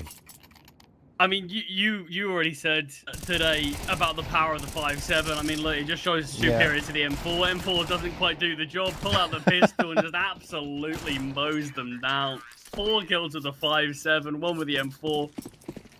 And it's the 2 Portuguese additions that absolutely tearing things apart on Nuke here. 16 kills for Arizdos, 17 for Ujak. I mean, what a showing. Happy and Wrinkle, they may as well not even be in the server. They've not been needed for this game. It's kind of crazy because we were expecting Wrinkle, given the numbers recently. Uh-oh, Shush, what are you doing? What are you doing there? Goes up the ladder with the auto and loses to the Glock. This gets a little scary, maybe? No, it should be fine, you'd imagine. I think he just wants a couple of eco kills. Yeah, but you give him a shotgun, and now Lovicus gets Snappy. So you got a 3v2. We'll see what happens here. Still that shotgun in play. Nade should do damage. A lot of it. Yeah, half health gone for Lovicus. That makes him a ripe target for the rifles. And this should be under control now. Still. As I was saying, though, Wrinkle, yeah, I thought we would see more from him. We were hyping up. He's the top player on the squad, but NIP don't need him here, which is good news, right? You don't want to always have to rely on one player, and, well, there he goes. He's racked up a couple of eco frags, helping Patists. I mean, yeah, that's the thing. You never want to rely on sort of one player for every series you play. And I think it's always great when you do sometimes see your sort of one of your leading men a little bit absent in the game, and it feels like he doesn't make a difference. I think that's just the sign of a good team, really. Yeah. And double digits have been hit now for NIP as they prime themselves to be able to run away with Nuke. particularly if they're able to take down a CyberShoke on this buy. This is their first actual proper full investment on this T side. Wrinkle's got the op finally. Playing into ramp. But CyberShoke want to go A. Incendiary may push them back. No, they go through it. Hey, why not? It's not that much damage at the beginning. Ars Doge says, well, I've got bullets for you, Blixie, even if the Molotov doesn't do it. Wrinkle is going to get another one for himself, but Lovick finding that trade opens up some space. Molotov should push Shush back. A bit of a tongue twister on that one. It is going to be a 4v3 advantage still for NIP. Now Neki into hell. Wants this fight. Doesn't know where Shush went. Has the right idea, but loses it anyway. Shush makes it a 4v2. Great readjustment, although the trade is there for Lovicus. It's still the man advantage for NIP. Yeah, a lot of room's being given up now to CyberShoke, though. So they've got quite a few different options as to where they look to play. So you see 2 players down towards the lower site, with Aristos just being tasked to hold anyone rotating through heaven. So that's a pretty strong B defense, I say, as we do just have Ujerks make his way back towards the upper side of things. But Snappy's going to get all of this intel really early. Oh, yeah. There it is. Sees the players coming into control. Snappy trying to hold the line here. Door opened in his face. I like the idea. A little micro detail there. It doesn't make a difference, unfortunately, for CyberShoke. Phenomen sprays down 1, needs 2 more. Down to 28 HP. Needs to plant the bomb as well. Nope. Round is lost. Even if he gets this frag, all Ujerks has to do is hide. And that's it. NIP take the round. Great effort from Phenomen, though, as Ujerks runs to upgrade to an AK. It will be 11-6 for NIP. And that was the round that CyberShoke really needed to be able to give themselves just that life raft in this sinking ship that is Nuke. Because look at the buy they've got now. It is not necessarily the full investment. They can get by in the next. It is going to be likely them giving up 12 to NIP with 6 opportunities to close out the game. You feel like one of them's going to be able to clinch the victory here. Great HE grenade there to Notineki. Even with the armor still softened up significantly. Oh, here's another nade. Notineki just out of dodge.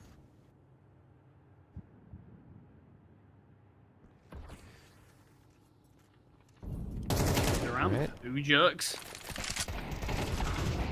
Got so much backup. 2 players have rotated in here. One's already fallen, but just so much fighting in ramp through. Yeah. And even though fights are being offered up through CyberShoke, there's just too many defenders. There's 4 players that made it to ramp there at the end. That's pretty crazy. They had the read, right? They knew exactly where CyberShoke were going at that point, gained the information, and said, okay, 4 players here. Ain't no pistols getting past us. And NIP will get that 12th. They have 6 opportunities to close this one out. Timeout called by CyberShoke. Backs completely against the wall. Aside from some excitement, let's say, in the first half, in the first few rounds, and CyberShoke getting 5 under some tightly contested conditions, it's quickly gone the way we expected according to the stats and numbers that we read out and saw heading into this map. As NIP need 1 more, could be here, to send us to Anubis, where things might get a little more interesting. Yeah, I mean, we certainly hope so. The first half had a lot of back and forth nature to it. Those sort of initial, probably 10 or so rounds. Right. But since that, it felt like it really was the NIP show, and they very much run away with things. But hopefully on a map like Anubis, a map like Ancient, if we do get there, where it is potentially sort of statistically a little bit more even, despite obviously NIP playing against some high caliber opponents, you're still going to be hoping CyberShoke being on their home ground, they might be able to just keep this game as competitive. Because they've certainly had a few options this game. Snappy, nice time, but it's still disadvantaged. The lineup comes through, but Blixie's double keeps things favored for CyberShoke. We might keep them alive here on Nuke for a round or so longer. Well, Ujerks is waiting for that Molotov to clear. He's at the tip of the ladder, so he's hoping to catch someone off guard as he comes right up as soon as that Molotov fades. Smoke gonna get tossed. He knows that Wrinkle is with him. Wrinkle's gonna throw a great pop flash. Phenomen's exposed, and Ujerks collects the frag, but Blixie right there for the trade. That said 1v1. Blixie versus Wrinkle. Both of them have AKs, and Blixie comes around the corner. Beautiful timing. Takes care of Wrinkle, and that will do it. Great utility usage as well as CyberShoke stay alive at least for one more round, maybe two. But you see, the situation for NIP is, hey, look, we either eco here or we go all in and hope that that extra money that Arrows Dose has coming into this round can help us, and it will yield a couple of M4s and 3 MP9s. Yeah, bomb wasn't even planted there for Blixie, but he knew he might have a chance to get a heads-up duel, an instant headshot. Pretty necessary, but I mean, it's going to be potentially a bit of a lobby aggression, and very quickly the CTs have taken all of this space. Sadly, no kill to be found from it, but you are kind of forcing CyberShoke's hand towards outside. No, definitely. Or they could wait and retake the lobby space, because NIP have backed off of it now. But yeah, you see and hear that Wrinkle, well, he won't be able to win that fight at all. Lovicus just overwhelms him. And now the last player outside, yeah, shush, nothing he can really do. 2 players eliminated, and CyberShoke still have life here on Nuke. Perhaps discounted them a little too early. There's those Snappy and you jerks. Still factors here in this round while waiting for the bomb to be planted. There's Dose, the only one here towards the A site. He's trying to play this cautiously. Goes around, wins the fight against Blixie. That's clean too. Incendiary thrown on site disrupts the back lines. You have to wonder if they might just be going for this one, but no kit, and losing Arrows Dose now means that probably just going to play for exits and keep the guns that they have.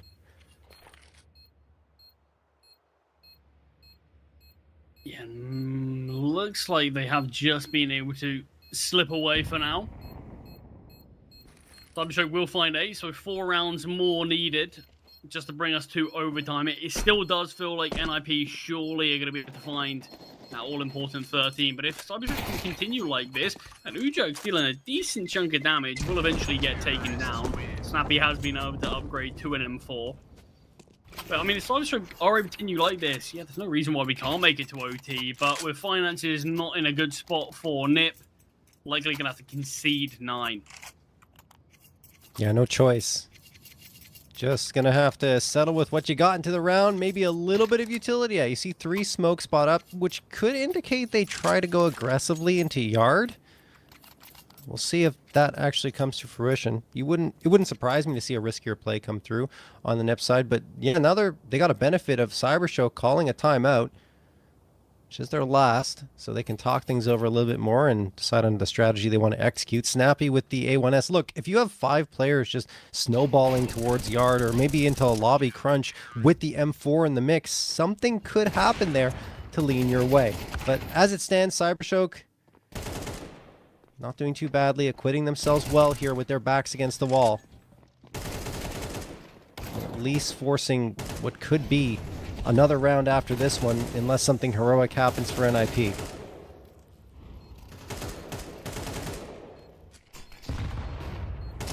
I mean, CyberShoke's certainly going to apply more pressure the more rounds they're able to post.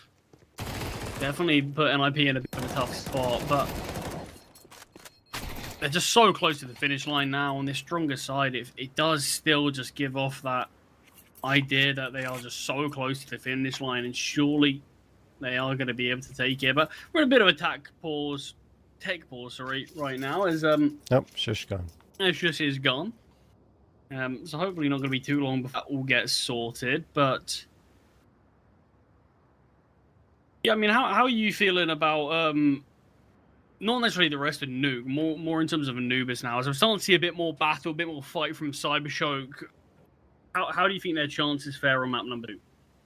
I think probably, let's say, better, right? Because they have that 3-game win streak. They've beaten Rush B, Songal, and Fireflux, which are pretty good teams at the tier 2 level here for CyberShoke to get a win on that map. But at the same time, this has quickly become, or Anubis has quickly become, a map that NIP are also extremely comfortable on, defeating Passion UA, Matisse Sport, Sharks, and maybe less so Vagrants, but still, that's been solid results for them. They pushed Aurora to 23 rounds before Aurora was able to win that one 13-10. So I think that while it should be a map that CyberShoke can play better on than let's say Nuke overall, I still feel like it will be a nip lean. Yeah, I think that Aurora result was I mean, that was impressive. To be fair, look, they still lost the map, but double digits side like Aurora, who were in super hot form. Yeah, I think that even that is a big sort of plus in the NIB degree, I suppose. Yeah, I think I'm in agreement for the next couple of maps. I mean, my main goal in this series was always for CyberShoke just to be able to keep things competitive. It'd be brilliant if they would be able to steal a map, maybe even steal the series. But I think if they were able to keep things competitive, I think that's positive signs going forward for a team that certain players underperforming as of late. I think that would be a good step in the right direction. We haven't even really highlighted Glowin, who is that leading man, who's had a pretty difficult time here on Nuke, to be honest. Whereas some of the other guys we sort of highlighted as being a bit underwhelming. Glowin, I mean, don't get me wrong, a lot of responsibility, leading, calling, being supportive at times, and as well as being sort of top performing player as well. It's a lot to manage all at once. I don't think it's necessarily a bad either, right? We were calling out Fetaman, Blixie, Lovakiss even saying that they need to contribute more to CyberShoke here, and it can't just all be about Glowing because he's the IGL, and you're not expecting that player to be your top frag, although it can happen and it has worked in the past. They need support, and what's happening here is good. Like Lovakiss getting 17, Fenomen on 15, so you're getting that supporting cast. You're getting everyone. I'm going to say supporting cast. I mean, you're getting your riflers to start activating here, and Fenomen doing it without the AWP, which is even more impressive. So that's good. But they need a lot more now heading into the tail end of Nuke. A 9th feels probable, as it looks like everyone's back in the server here on the NIP side, and I hear a little bit of typing, so I think we're going to be live in just a moment, folks. But yeah, I still feel like NIP overall, when it comes to the gun rounds, have been the better team. Yeah, I mean, look, deservedly, they're the ones to be one round away from taking this map. We are going to jump into things. It certainly does look like 9 is going to be a bit of a locked-in round for CyberShoke. And you imagine NIP are at least going to have 2 more stable full buys out. Hopefully that's where we see players like Wrinkle on the AWP. Probably not going to be fortunate enough to have it in the next round.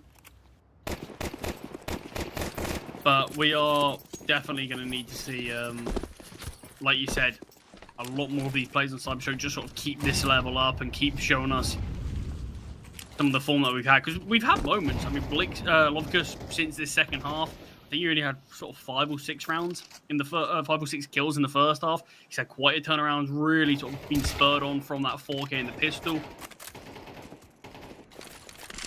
I like the idea there from Snappy, right, to play on top of Credit Card and then hope to get a frag, but if you don't, then the gun just drops down for Wrinkle, and Wrinkle uses it for 2! Glowing and Lovakiss gone! Oh my goodness! Now, Wrinkle fades away and does even more! He almost finishes off Fenomen as well! Didn't really get to see him use the AWP with the rifle right now. He could end the round himself! And of course the map! Damage onto Noda Neki. They're stuck in yard. Aristo strikes with the USP to get Noda Neki. Fenomen on notice as well. Just the pistols enough to take down Fenomen, and Wrinkle seemingly may have done it with the rifle picked up after Snappy's opening engagement. Wrinkle doesn't need to use his rifle any further. You jerks with the P250, and of all the rounds, it's this one that NIP appear to have taken it across the finish line on Nuke. Fenomen, 7 HP, a hope, a prayer, and neither is answered. Wrinkle will end it, and NIP on an eco round with a saved A1S win the map. I mean, look, we highlighted Wrinkle at the start of this game. We sort of highlighted he didn't exactly have the greatest of nukes, mainly due to other players sort of stepping up in his absence and not really being needed all too much. But what a final round from Wrinkle, just to let us know that he's still in the server.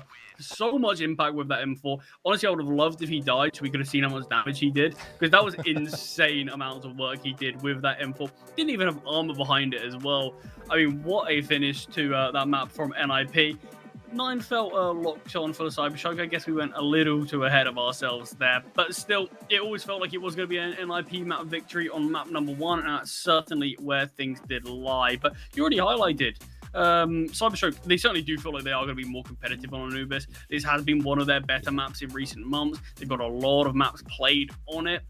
But on the flip side of things, NIP, they're also super solid at this map as well. It does feel like we could potentially see a similar outcome. I'd love to see if CyberShoke could steal a map away, but we are going to have to wait and see if that is possible after a short break before jumping into Anubis. So don't go anywhere.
All right, here we are on Anubis. CyberShoke versus NIP. NIP taking Nuke. As expected, some minor fireworks from CyberShoke, but overall the map went and played out the way we thought it would. Now we go on to Anubis. We've kind of talked about already, Charlie, that CyberShoke are a better team, significantly better team on this map versus Nuke.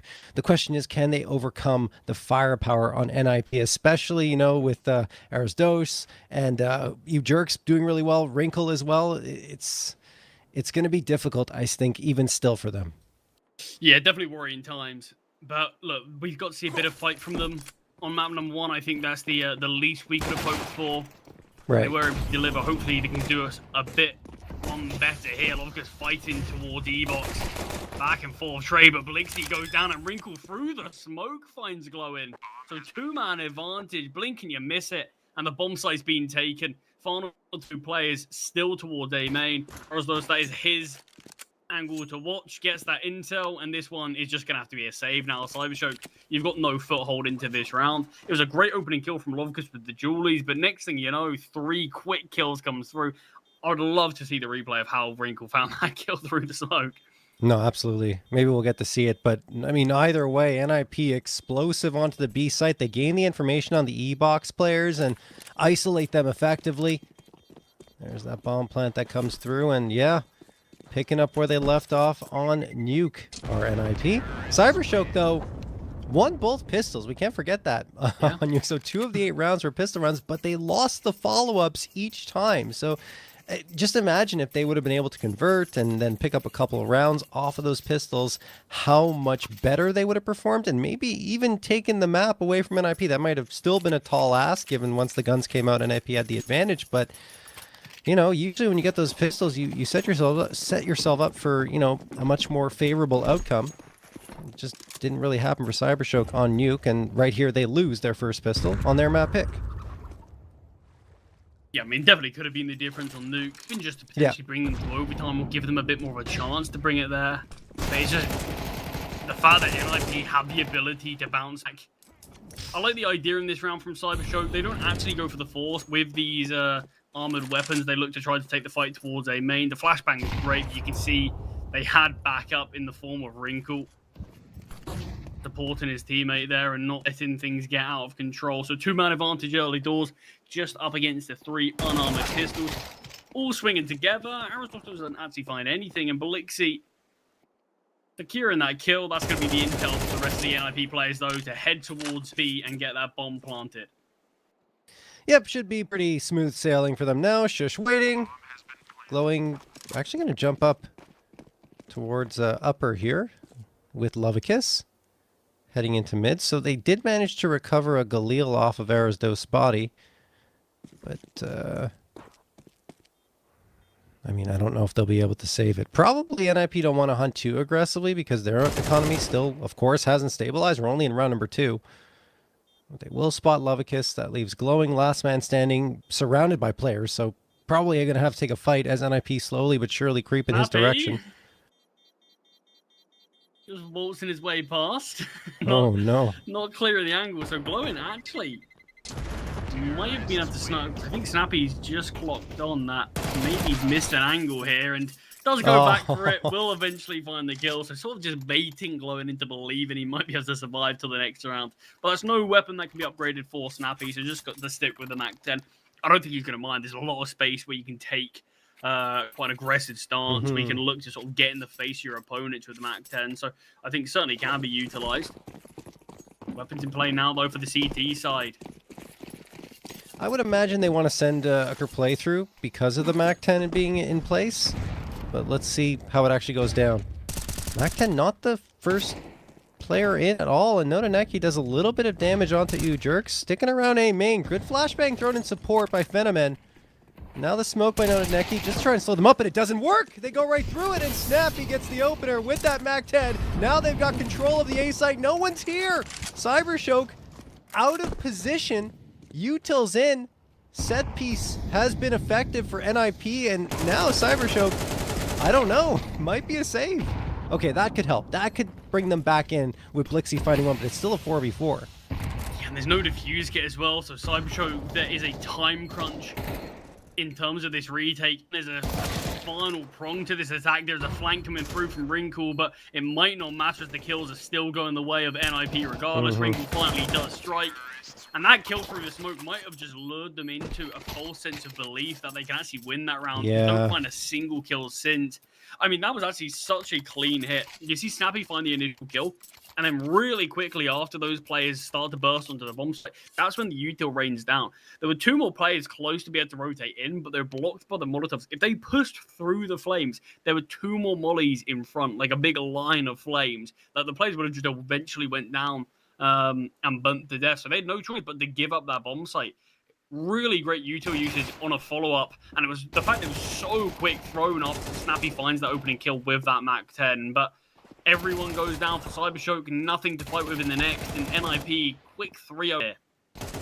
Well done for NIP, honestly, and we talked about it. The MAC-10 can activate on a quicker play like that. You're going to see it again here. Snappy just walking in, finding the scalp of Nodaneki, and then they just snowball into the bomb site, throw their util smokes, mollies, everything, and absolutely no chance for CyberShoke. I mean, yes, like you already talked about, that frag through the smoke baits them in for a attempted retake, but it probably shouldn't have. They were still really out of position, and the smokes hadn't faded yet. One frag's going to come through here. Should be pretty straightforward for NIP otherwise, though, in a 4v3. But yeah, like, it's just, you see, if you go for that 4-man save, which is often a difficult one to call, because you're like, well, 4v4, maybe we could do something here. But, you know, it would have been the better decision, because then you're fighting with rifles here instead of being only pistols available. Yeah, that's the issue, because you look at it and you don't really give NIP any room to breathe in this map. Like you said, they'll be fighting with rifles in this one. Regardless if they win or lose, they'll be fighting with rifles in the next. So it just gives CyberShoke constant buys that they're able to play with. Exactly. But, like you said, it's such a tough to make these sort of 4v4 saves when the bomb's just gone down. But sometimes you do need to hold firm and just concede around when you need to concede it, because they were lacking utility, they were lacking head armor, they were lacking defuse kits. A couple of players were out of position, and somehow Snappy does go down. I'm not sure what That doesn't matter. like. Yeah. But yeah, just a MAC-10. Bit of kill reward for Phenomen. He's going to be able to buy an AWP regardless. But maybe a bit of extra util or something. Maybe throws the MAC-10 for someone in the next round. I don't know if they'll continue to deploy it, if he even stays alive, right? Because NIP are hunting a little bit. They've got the money. Don't want to give a rifle over, that's for sure. It's always an interesting sort of talking point when a weapon like a MAC-10, like an MP9, is carried across, when you would be able to get better weapons out if you did die. And it's always an interesting one in terms of, like, you understand why you'd want to keep it. It's a free weapon. It is something that you can keep your money strong on your team. But it's also a point where you're looking at CyberShoke, and they are 4-0 down. They're a map down in this series on their map pick as well. And I just don't know if it's worth taking that risk. I don't think there's necessarily a right argument for it. I think it depends on the team. But Phenomen's not interested in dropping that over to anyone else. He wants the AWP in play, and I think that's an important thing. Struggled to get that AWP out a lot on the CT side of map number 1. Economy really did not allow it. Let's see if it can ring true this time. 3 players stacked on the B site for CyberShoke, but NIP with a heavy A-lean, not even a lurk towards B. They're just going to explode outwards again. It's the MAC-10 for Snappy onto Nodaneki, who's not having a good day playing from Pillar. Now they explode onto this site. They've got full control of it. Glowing does manage to get one back, but the Molotovs are pressuring him all the way back towards that CT area. And he will have to wait even longer. Another molly comes through to secure the bomb plant. And then the smokes afterwards. Such a great pacing to the utility here for NIP. And this time, CyberShoke pull the plug immediately. Yeah, got burnt by that decision once before. They've got weaponry, they've got AWP on Phenomen that hasn't been able to be utilized yet. But it's just a great call. If it's not broke, don't fix it. And they go for the MAC-10 play again. And Snappy even kicked that off by not just grey screening through the smoke, by jumping grey screen through the smoke, and still finds the kill onto Nodaneki. This shot from Phenomen might be his last. Oh no. Oh, that's not good. Save has turned to just Blixie's M4. You have to get farther away. You have to get farther away in that instance. The exit frags don't matter. NIP's got the money. You don't. Well, at least you got to be able to find the kills. A couple of missed shots Yeah. are just costly. Yeah, that's a really brutal one for CyberShoke because this is a clear-cut bait. They would have no issues. It'd be a solid buy, give them another fighting chance. But the fact that 3 players go down, it's going to have to be a half buy around this. Next thing you know, NIP are going to start running away with things on the T side of Anubis. I'm still not worried for CyberShoke yet. They are on the weaker side. All we really need is sort of a flurry of rounds. And then even 4 rounds, I still would say they've got a decent chance if they potentially go on to win that pistol. But time is starting to tick away. I mean, you should not be losing 3 players in a 4-man save. Like, quite honestly. Against 2 players on. Yeah, exactly. That's not great. Anyway, NIP 5-0. It is a T-sided map here on Anubis, but you still need to pick up, I'd say, 4 CT rounds to make it a good showing here once you switch sides. Not out of the realm of possibility yet for CyberShoke, and they are going to half buy, as you mentioned, around the A1S. Opening frag to Shush. That is that M4. Has luckily been able to be retrieved without any issues from Phenomen, so can just look to recycle that over. The money's really growing on NIP. Ujak's almost 12k. And that's going to be the tough thing for CyberShoke. If you want to try to bring yourself back into the game, the easiest way is to often be able to reset your opponents. But when money's so strong for NIP, you're going to need to find a lot of rounds in a row to be able to do that. And look, they're waiting for this aggression too. Haven't even gone towards the site to plant yet. Oh no, they look away at the wrong time and Glowing and Phenomen get 2. All of a sudden, this is in doubt for NIP. Felt like they were waiting and watching for that, but at the last moment, look away and get caught off guard. Snappy, Arisdos, and Wrinkle gonna try and get the spawn planted. Wrinkle has support here, but he's on his own on the site. Could get overloaded as a result. Arisdos trying to support. Wrinkle does connect for 1. Needs to swing for a second, and Wrinkle, why would we ever doubt him? 2k there, and Phenomen has to fade away. It gets scary for a moment, but CyberShoke are unable to deal with the Opper. Yeah, definitely got really dicey when Wrinkle's towards that bomb site alone, and Aristos has let the people pass. But of course, Wrinkle can handle it. 9-1 after not a bad first, a bit of an average first map, I'd say, for Wrinkle. Came alive in that final round. What a final round that was. If anyone is just watching this game, recommend you watch that final round at least. Yes. But yeah, it looks like he carried that momentum straight on through here. What a performance he's having on Anubis. Just spearheaded his team. The rest of his team sort of all level on frags, and it's just Wrinkle leading the lines, and no one right now able to contend with him on the side of CyberShoke. You're looking towards Fern in that AWP duel, but kind of has felt a little bit out of the game, just in terms of positioning alone. Sort of everywhere that NIP looked to go, Phenomen's on the other side, and just a lot of save attempts from him. I think CyberShoke need to make an adjustment towards that A site, right? Like, Nanoneki is struggling. He's 0-4, and most of those duels happening at Pillar towards the A site. They need to have more support there, or someone else, or maybe swap Nanoneki out of that spot. Sometimes you need to make adjustments on the fly and say, look, you're not anchoring as well today. Let's put you over on the B site. Someone else go there and try to make it work, or send reinforcements like I was saying before. Because right now, I don't feel like NIP have any reason not to continue aggressing towards A, because it's been working so effectively. Maybe CyberShoke. There it is. Okay, so there is going to be that adjustment. 3 players go to A now. NIP, nice nade tosses. Ooh, Glowing almost gets connected on for both of those nades, but lucky only 1 hits, and he's down to 64. A little bit of Utah on the other side, and HP's kind of even. And look at this adjustment from NIP. Immediately going in towards B this time, and Shush the opener on Blixie. Lovick is trying for the response, but all he does is give away his position. Snappy walking out, and Shush collects another one. No one left here on the site. Another plant, and possibly another round for NIP. I mean, John, this is brutal. The calling is so on point for NIP. You hear the AWP shot fire towards it. You know exactly what that means. There's going to be Notaneki with him. There's going to be Glowing sort of buddying up towards mid and A. You know there's going to be Max 2 towards B, and Shush with a killer opening and doubles down, in fact. And it just feels like, again, Venom's out of this game, out of this round. And CyberShoke is another masterful call from NIP against them. Venom falls to Wrinkle. Orp potentially can be saved from Notineki. Looks like that might be what he aims to do. In fact, probably not now, but invested from Venom. So we can actually still see a bite if no one else goes down, and they won't. But NIP, they're looking unstoppable here, 7-0. Yeah, this is a commanding start to Anubis. Oftentimes you see those CT rounds come in at the beginning of the half off a pistol round victory or forced by victory, and you got to kind of go back and forth. But now with CyberShoke getting nothing in the first 7, NIP have a guaranteed lead going onto their CT side.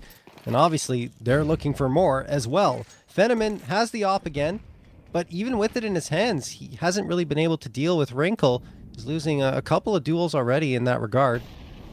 Now he's posted up at Pillar. Have they mixed things up? Yeah, they have Venom and Notineki grouped up together here towards the A site. And you still have Glowing who can lean in. That said, I mean, NIP have proven they can hit either of these sites pretty effectively. So CyberShoke probably reeling a little bit, thinking, what do we have to do to stop them? Maybe some mid control could be gained. I think it's always a good idea when you're on CT side to try and poke your head out, poke your nose out, and get aggressive, because you need to gain that map control away from the T's, but they're just not doing it. They keep waiting on the sites for ninjas and pajamas to hit them, and they're not able to do anything. Yeah, this is the issue. It feels like Anubis is a map on the CT side where you don't necessarily properly take tons of control, but you do often see teams fight in sort of short bursts of aggression towards certain positions, whether that's out towards A, whether that's out towards B, like you said, in middle. But we're not seeing any of that from CyberShoke, and it means they're having very little information, as well as they're like almost never getting opening kills. This round's a bit of a difference, though. They have found that early duel. Venom rotating, blowing strikes onto Ujerks as well, so a quick 5 versus 2. And finally, NIP have been silenced here. I mean, look, it's just a little bit of aggression does, in fact, come through in towards E-Box. So that's the usual position that you might hold for CyberShoke. Instead, this is them retaking that space away from NIP, and that leads to an opening frag that finally gives them something to speak of. And even though Shush gets that at the end, it was enough, because there was very little time for NIP to execute, and once they try to go through camera, they're shut down by the op of Venom. Shush still survives with the AK. That could have been risky for him, right? Would have lost out on the loss bonus, even though he's got plenty of cash in the bank. He wants that extra 1900 and to carry the AK forward, and he does, in fact, achieve that. So a round picked up by CyberShoke. They lose a few guns in the tail end, but it's not that big of a deal. They need more than that, though. They need some more performances like that. And you put it nicely, like just that controlled aggression needs to happen here on a map like Anubis for the CTs. And you're not seeing them poke out mid. You're not seeing them go out A main. Notineki has been a statue for the most part. Yes, there's, I think, one round when he went out and looked for a frag and did some damage. But other than that, he's been playing scared almost into that A site. This time, he throws a smoke. He's doing exactly what we were talking about, taking a little more space out into A main. Yeah, Glowing is the interesting piece in this round, though. Early out towards B. There it is. Now he's operating as this big flank around. No one's even considering it just yet. Snappy peeking his back out. Glowing will strike and just causing a nuisance and a problem now. So NIP, they feel like they have to fight forward, but that's where majority of CyberShoke reside, and easy pickings for them. B's empty. That's a bit of a risk, CyberShoke. Still a 2v4, and NIP don't have that information, of course. Glowing's really far forward, but eventually realizing, yeah, probably best if I get back towards this B site now with that 2-man advantage, and slowly but surely will work his way back. There we go. And everything should be fine. I think NIP have absolutely no interest in the round at this point anyway, so a couple of rounds in a row strung together by CyberShoke off of aggression. And good stuff from Glowing. The way he activated and when he activated was important, because they were about to engage with Venom on the other side and go for a hit potentially into the A site. And as soon as that happens, he gets that frag. They look around, they panic, and the other frags come through for CyberShoke. They are trying to go for this one at the tail end, and Arrows gets one, and that's it. I don't know why they went for that, but okay, I guess they have money, right? I guess they can. So they tried to make it happen on the tail end and surprise CyberShoke, but not going to do it. Yeah, it must come down to money, but obviously, Yeah. a couple more rounds like that from CyberShoke, and very quickly that money can be whittled down. So do need to be careful for it. But I mean, it was great from Glowin, and despite even just getting the kill for his team, the information that he gave, that B's completely clear, no one's here, be careful of middle, be careful of A. And we just saw tons of CyberShoke players stacked up towards that middle position, getting ready for the hit. I even think if Glowing didn't strike, that's probably still a hold from CyberShoke that they probably do come out on top on, just due to the information that they've been sorely lacking in some of these previous rounds. Now, it's the question for CyberShoke. NIP are going to be aware of that they might try something like that again. So what can you do to try to modify it? What can you do to make it a little less expected? Damage onto Venom. Softened up with an AWP shot from Wrinkle. Lovakiss gets the opener onto Arrows.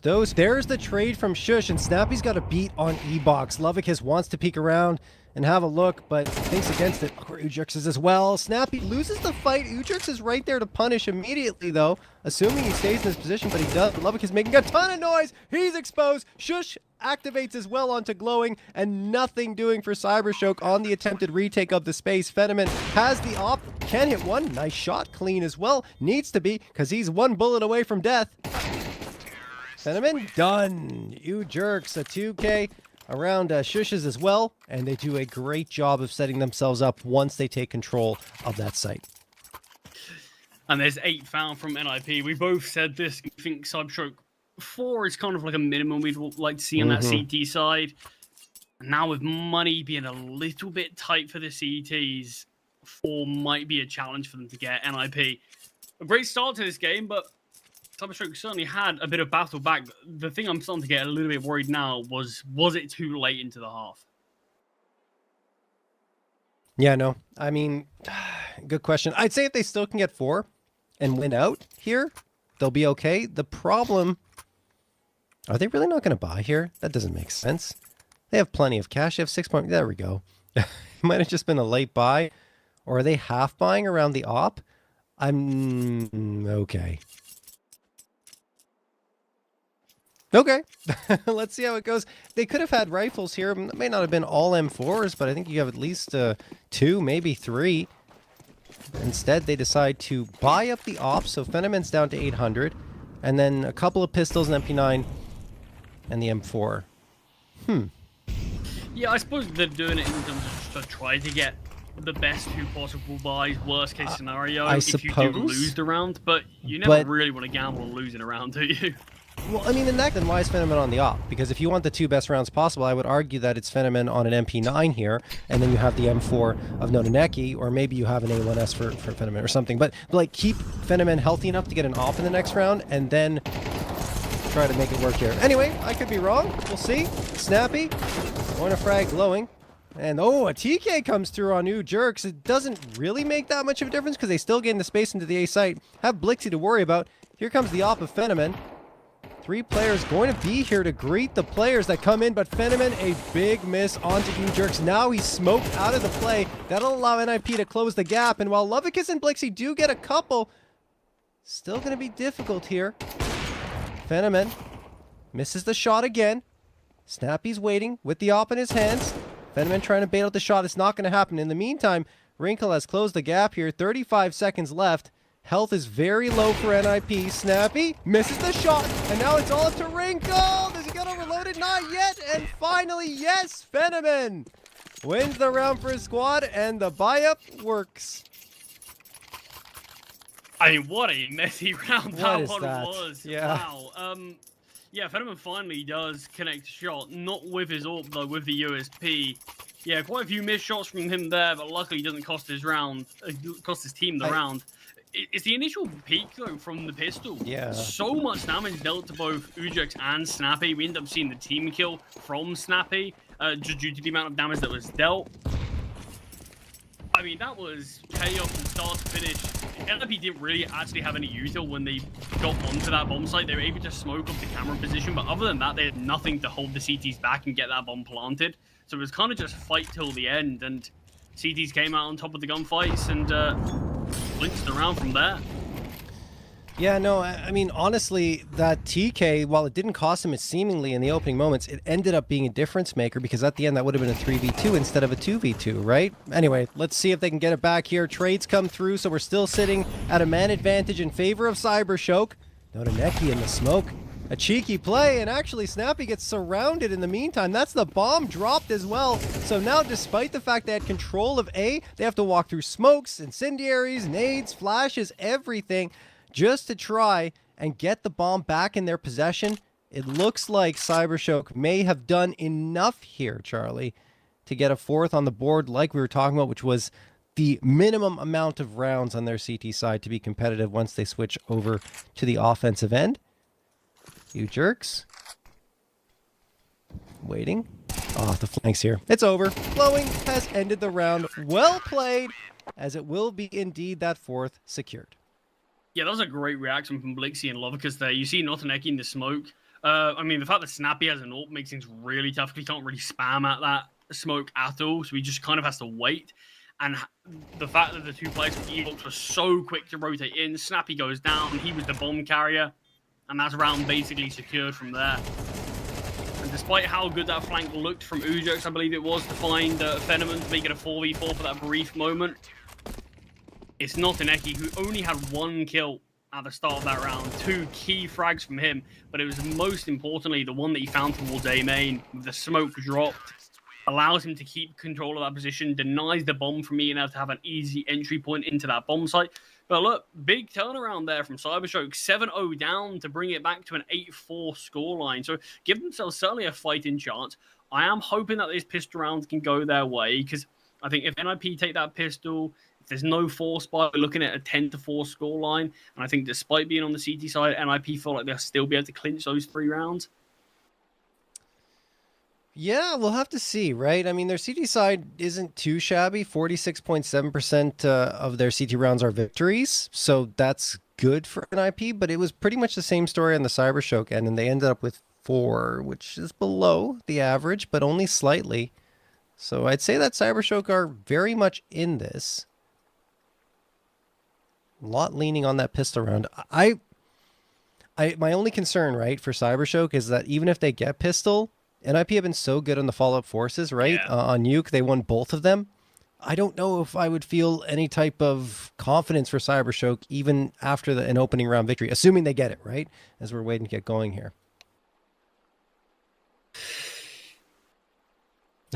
Yeah, I mean, that is the interesting thing. But you also look at it on the flip side. If CyberShoke do win that pistol, NIP go for a force buy, but finally they are shut down on it. I mean, that very quickly becomes a almost evened up game. And when we were looking at not long ago a 7-0 start for NIP, I mean, that would be quite the turnaround for CyberShoke. And then I might even look to favor them to bring us onto Ancient. So I mean, a lot of hypotheticals, a lot of interesting scenarios that we could have upon us, but maybe a slight tech issue as we are waiting to jump into the second half. And I think, John, we are actually going to jump into a short break before we do make it to that second half. So more action to be had on Anubis, but you have to bear with us, and we'll be back with the second half very shortly.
All right, a little bit of a technical break there, but everything's been sorted. We're back into it. 8-4 in favor of NIP, who had a very good T side, but a resurgence by CyberShoke in the last two. Charlie gives them a little bit of hope coming into this pistol round.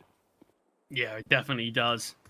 CyberShoke, huge response at the end of the first half. Could have quite easily seen them fall flat here on their map selection and seen this one being a swift 2-0, but still a bit more fight left in them. I heard a bit of typing in chat. I'm hoping that isn't a worrying sign. No, I mean, damage has already been done. It might be them calling for a not live for whatever reason, but it has to play out now. Jerk's going to get a couple after Blixie gets the opener. Notaneki strikes back on Arrows as he tries to punish. Snappy waiting. Notaneki and himself missing all their shots, and Lubbock is supporting, allows CyberShoke a path inwards towards this A site. They have a couple of pieces of util. Will deploy the smoke at camera. Still not planning the bomb. They're waiting for Fenomen to arrive. There we go. Bomb will go down to dirt. Wrinkle and Jerks coming on the retake, but no kit means they have to go fast here and find these headshots. Lovicus shows himself. That's a mistake. Wrinkle punishes it. Down to a 2v2. Notaneki on pillar. Will he be overlooked? He is, and he gets that shot onto Jerks. Wrinkle now knows where he is, though. Wrinkle got his teammate before that. 1v1. Wrinkle reloads, but he can't chamber the round, and Notaneki will win the pistol for CyberShoke. Oh, tense moments there as Wrinkle almost gets all 3 kills alone. Teammate, a bit unfortunate timing. I think it was Ujerks just dropping down as soon as the peak does come through. A great first kill from Wrinkle, takes down the second while his teammate fights, but it's the fact that he just goes for this jump hit. Had time to get the reload off and play around the pillar, but just perhaps hoping Notaneki was about to run out of ammo, but hit a nice clean headshot. And we highlighted a couple of possible scenarios. NIP's force felt like the one guaranteed one we were going to see if they did lose the pistol. But obviously, losing this force by a few nit pit, you give CyberShoke a great chance into the game. Very quickly, a 7-0 start, leading to an 8-6 scoreline. Or an 8-7, sorry. That is if they lose the force buy, which they have not yet in this series. Flashbang and a smoke going to be thrown out here by CyberShoke to try and take mid control. Looks like they will have it, but it's not really challenged that much. If they go towards B, they are in trouble. And it feels like that's where they want to end up. Oh no for CyberShoke. This is a good gamble stack from NIP. Yeah, it looks like there's no interest towards the A site, and with time ticking away here, what do they have for util? A couple of smoke. Actually, yeah, 3 smokes, a flash, and Molly. Troubling signs. Good flash. There goes Lubbock jumping through the air with the MAC-10. Gets snappy, and Glowing finds Wrinkle. It's all good for CyberShoke here for now anyway. And, well, for good in this round. Arrows the last one standing. 5-7. He's not even within the vicinity of the site. That is an excellent clear from CyberShoke. Yeah, up against the stack, and they make it look like business as usual. Force by finally denied by NIP. As it is just now the saving 5-7. CyberShoke are going to be able to bring this game so close, within touching distance now of their opponents. I mean, this is quite the turnaround, and a turnaround I really was not expecting to see here on this map. If things do go as they should, with the eco going the way of CyberShoke, that'd be 7 out of the last 8 rounds going their way. And the 5-7 is at least able to be saved into this one. I mean, we certainly know it can do a lot of devious things, but win a round alone, I don't know if it can do that. You're going to have some upgraded pistols. You never know. You never know. But yeah, it feels like CyberShoke have finally, converted off of that pistol round victory and gotten themselves a second off of that force buy for NIP. Means that third should come through. Third in a row, that is, for the second half, which means, as you were alluding to, 8-7 should be the scoreline. Anyway, Glowing's going to engage here towards mid. Lovicus into Canals. CyberShoke being given all the space. NIP hoping that the pistols are going to be able to ring true here. Should CyberShoke push into A, which they will. Ujerk hits the shot. There we go. Glowing's gone. Ujerk's trying to get a second as well. Snap still to the CZ. This could be very effective. It is not, though. He misses the mark. Nodaneki finds Snappy. And now Erasdos doing work with the 5-7, but he soon finds himself as one of the 2 remaining standing members for NIP. And now it's only Erasdos in a 1v2 scenario. Spam down through the smoke to 41 HP. Has a chance, but through the smoke right on back is Nodaneki to end any doubt.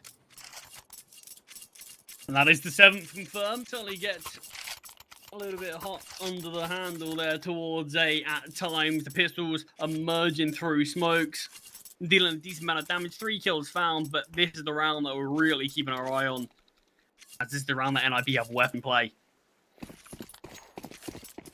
Surprised we haven't really seen a tactical pause from NIP just yet. Yeah. Sort of discussing how things have gone. Up on the other side of Fenneman does get tag and forces Wrinkle back, but it is just a wallbang, so no kill confirmed.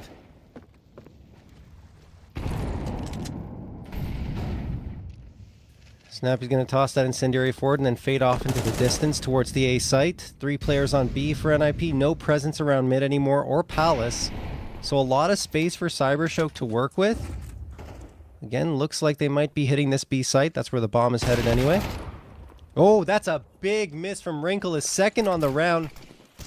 Nodaneki capitalizes. Lovikis finds Snappy. And, I mean, everyone's melting away here on this B site. It is all CyberShoke at the beginning of this second half. Shush does manage to collect 1, but that's going to be all in the round. CyberShoke tying it up at 8, who are now on an 8-1 run here. An 8-1 run that NIP just can't seem to... They can't weather this storm. Shush can't confirm the kill onto Lovikis. The rest of the T's have been aware of his position, and Glowing starting to flank through from CT. We'll get taken down here, so the save's still a possibility. CyberShoke surely don't want to throw too many weapons at this.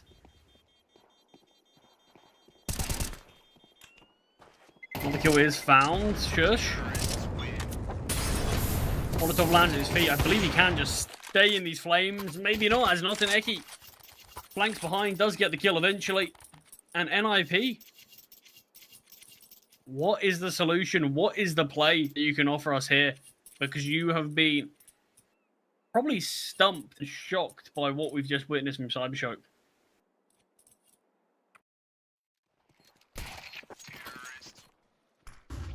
Yeah, it's been a little difficult for them.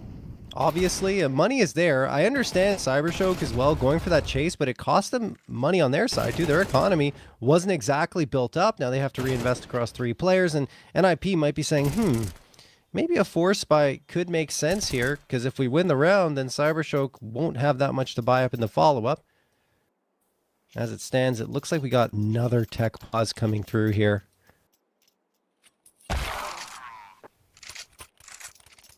Yeah, hopefully nothing nearly as long as the last. Hopefully a quick round reset is all we needed.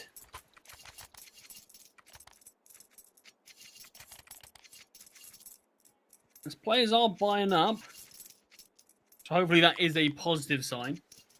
But just a partial buy now for NIP. They're about to lose the lead on Anubis. And this is something that I don't think anyone was expecting when they were 7-0 up.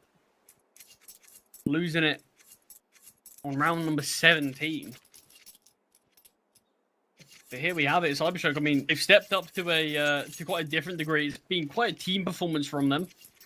No one's exactly stealing the show in terms of the kill department. It really has been a team effort to get them here. And that's what we said CyberShoke needed. You can't rely on one individual, can't rely on Glowing, can't rely on Fetterman. Need everyone to really step up to be able to try to handle the pressure that NIP are providing. Still have to see if CyberShoke can do it consistently in the gun rounds up against NIP, which hasn't been proven just yet. But in this one, I have to mention the half buy will be coming through. 3 MP9s, the CZ, and Shush going all in with the A1S. I like what they're doing, NIP, right? They stack up the A site with 3 players, and then they go out aggressively here. Nonaneki's watching and gets nothing? Oh, that was almost a guaranteed frag, at least one before he gets traded. Now Shush finding Blixie, hold the phone. NIP have the man advantage, and the least likeliest of rounds, and Snappy pushed up to find the flank onto Glowing. 4v2. Phenomen does manage to pull one back up against Snappy, and then Lovicus moves in from E-Box to try and regain control of the round. He goes a little bit too far out into Canals, engaging with Arrows Dose. They should be able to get the bomb planted now. Wrinkle thinking about pushing through this smoke and gaining an edge. He does. Oh my goodness, he's going to frag Phenomen before he gets the bomb planted. There it is. Bomb not planted. And now he's trying to clutch the round. Does so much damage. But Lovicus survives with 8 HP. 1v1. Arrows Dose 22 when he catches Lovicus looking the wrong way. It will be NIP with the half-buy round victory. Comes right down to the wire there. But the MP9 does the job to find Phenomen. The timing he catches is absolutely perfect. Just raw instincts. I don't even think the bomb plant was tapped at that point.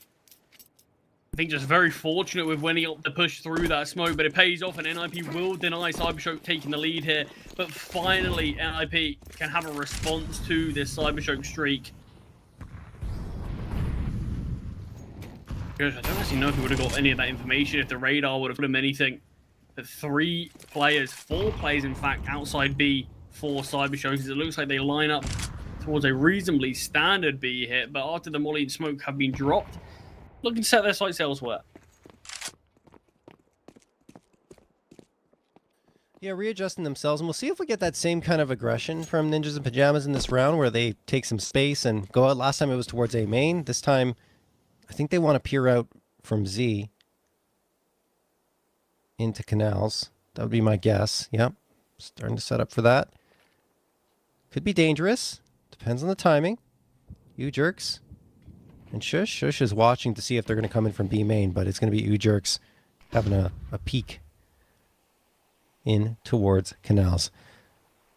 49 seconds left. CyberShoke taking their time, but they are setting up for an A execute. Pincer attack, camera, and A main. Camera's not really being watched either. Uh-oh. I think NIP are in trouble. We'll see. Aristo's going to have to do work. There's one. Flashbang going to get tossed, and the player's coming in from main. He does damage, but can't find the frag. The MP9 needs to do it, and it can't either.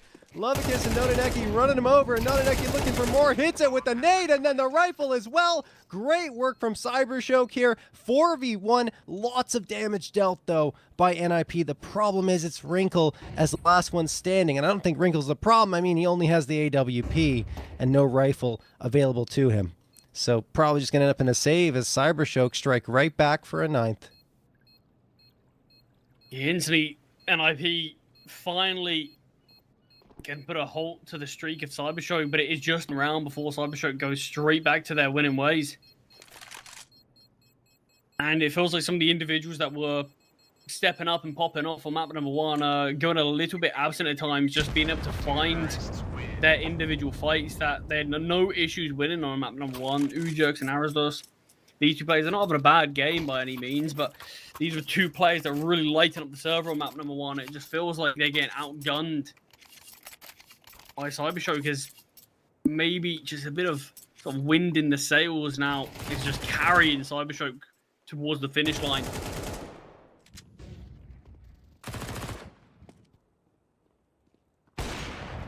Gonna have to be a half-bar around this AWP again, you would imagine. Yeah.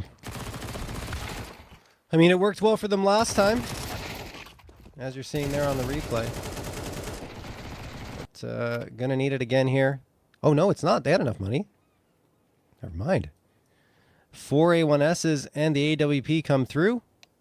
Not full util, but should be okay on the NIP side.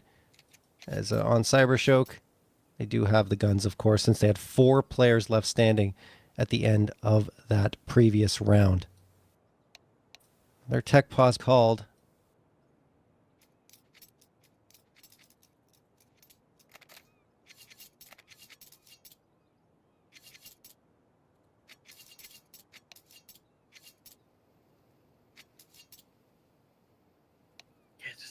I mean, it might just give Nip a bit of time just to sort of take a moment to breathe, because where is this game gone? Yeah, I feel like it's been, a lot of tech pauses called throughout Anubis here. So I think that because of that, neither team's really been able to gain consistent momentum. And like you said, I feel like this kind of benefits Nip. It resets them a little bit, and CyberShoke having to wait once more to try and find another round here and really put the pressure on Nip by finally gaining the lead. We'll see.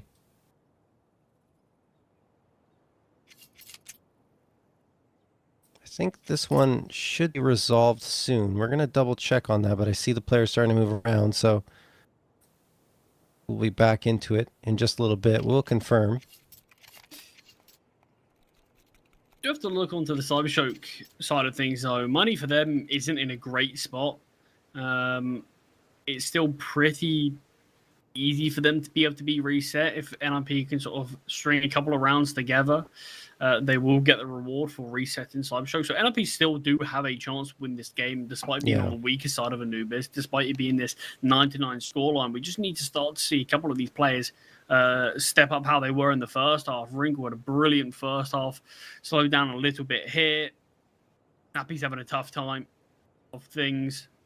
And we just need to see some of that sort of NIP magic that we had initially, but that is slipping away. And I think otherwise, unless we start to see some of that, I do think CyberShoke are going to bring us onto Ancient, and then I do think we'll have that third and final for these two teams to battle things out. But underway here, round number 19, as that clock starts to tick down. Actually, the full investment for NIP, so not the half needed actually. Got full M4s out, got everything they need. Little light and util in some departments, but by no means could be too limited. Yeah, they have that full loss bonus back as well for NIP, which, I mean, isn't as beneficial as it can be on T side, but still, it'll help their economy, assuming they lose here, but that is not the plan. Aerosdos getting aggressive into A main. This is what we saw a couple of rounds ago. They want to try and fight forward. That's a great incendiary. Snappy gets one. Shush managed to find another. Back and forth we go in the trades, and it will be at the advantage of NIP after the dust settles. 3v2 in their favor. Fenomen and Blixie. The only thing they got going for them right now is that they're both together here, trying to hit the A site, and NIP have the wrong read. They did not expect this to go away. They thought they did enough to push CyberShoke back, but they were wrong. Fenomen and Blixie walk onto a vacant site and can't believe their eyes. They're going to clear things out and say, what's going on? How could there be no one here? I mean, it's a great call from CyberShoke, but they're spending a lot of time searching for kills, and it kind of actually allows Snappy to double back and start to reconsider. Here in the plant of the bomb now, already towards the bomb site, as are the rest of NIP, who quickly are able to rotate in. There is a defuse kit on Wrinkle. Tons of damage with that HE grenade, perfectly placed. Blixie in the bomb site, able to find something, surely will eliminate Snappy. Wrinkle's been locked out of this round, and despite the man advantage, despite the initial success, NIP find nothing. That is just such an oversight. I don't understand what the call was, what they heard that might have forced them or made them feel like they had to go towards the B site. But yeah, just a gamble in a 3v2 scenario feels a little bit weird in that instance. They leave the A site completely open. They left one person, even just one there, to do some damage or have some information for themselves. It would have been nice, but no one was home. And CyberShoke get a free plant and no real challenge in that post plant. 10-9 in their favor. They've taken the lead. NIP reeling at this point. Yes, they have the full loss bonus and they can get a half buy through along with the saved AWP, which did yield them success. And they have gotten weird rounds, right? Like, we can't forget that. But CyberShoke, this is the first time when they've really been in a position where they might be able to steal a map away from NIP. Yeah, and even more surprising, I do think it's massively intriguing to sort of talk about how this is NIP's sort of only their second tactical pause. They've had pretty much 13 rounds kind of all going against them. And even if they do find a round within that, it's amongst the sea of CyberShoke rounds. And the fact that they've only sort of caught 2 tactical pauses this game, despite things going really wrong for quite a long time, surprised they haven't looked to sort of try to figure this out a little bit sooner. Snappy, opening duel, loses. Glowing the headshot. A little bit of damage taken there by the Molotov as Blixie's down to 5 HP.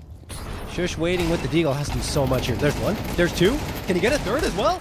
Shush, what are you doing? How are you managing this? AK picked up. Nodaneki does get the trade, and Fenomen finds Wrinkle. So now all that work from Shush doesn't really factor into the outcome of this round, or at least probably won't, because CyberShoke make the right call. They go towards the B site. You see, Aristos wants the action. He wants to bite into this site, hoping to find something, but he gets absolutely 0. And now Shush will be pushed back away from the site. Nice effort from Shush, but it's for naught. Yeah, I mean, it's the same interest. I think CyberShoke were really sort of hesitant to back away from A despite smoke being dropped. So they tried to force their way through it and allowed Shush to find a double. But it's just NIP caught in rotation. Players caught off. The fact that Wrinkle does no damage, Ujox does no damage. These are weapons that we know the difference they can make, particularly that AWP of Wrinkle, who's just really struggled since coming onto this CT side. Just feels like it's been sort of save simulated, very similar to what we saw from Fenomen in the first half. But the difference is now Fenomen started to come alive a little bit here, and Wrinkle's slowing down. 11 on the board for CyberShoke as weapons are back in play for NIP, but just 2 rounds needed. And the T's will walk away with a map victory over NIP in a map that it felt like they had no right to take.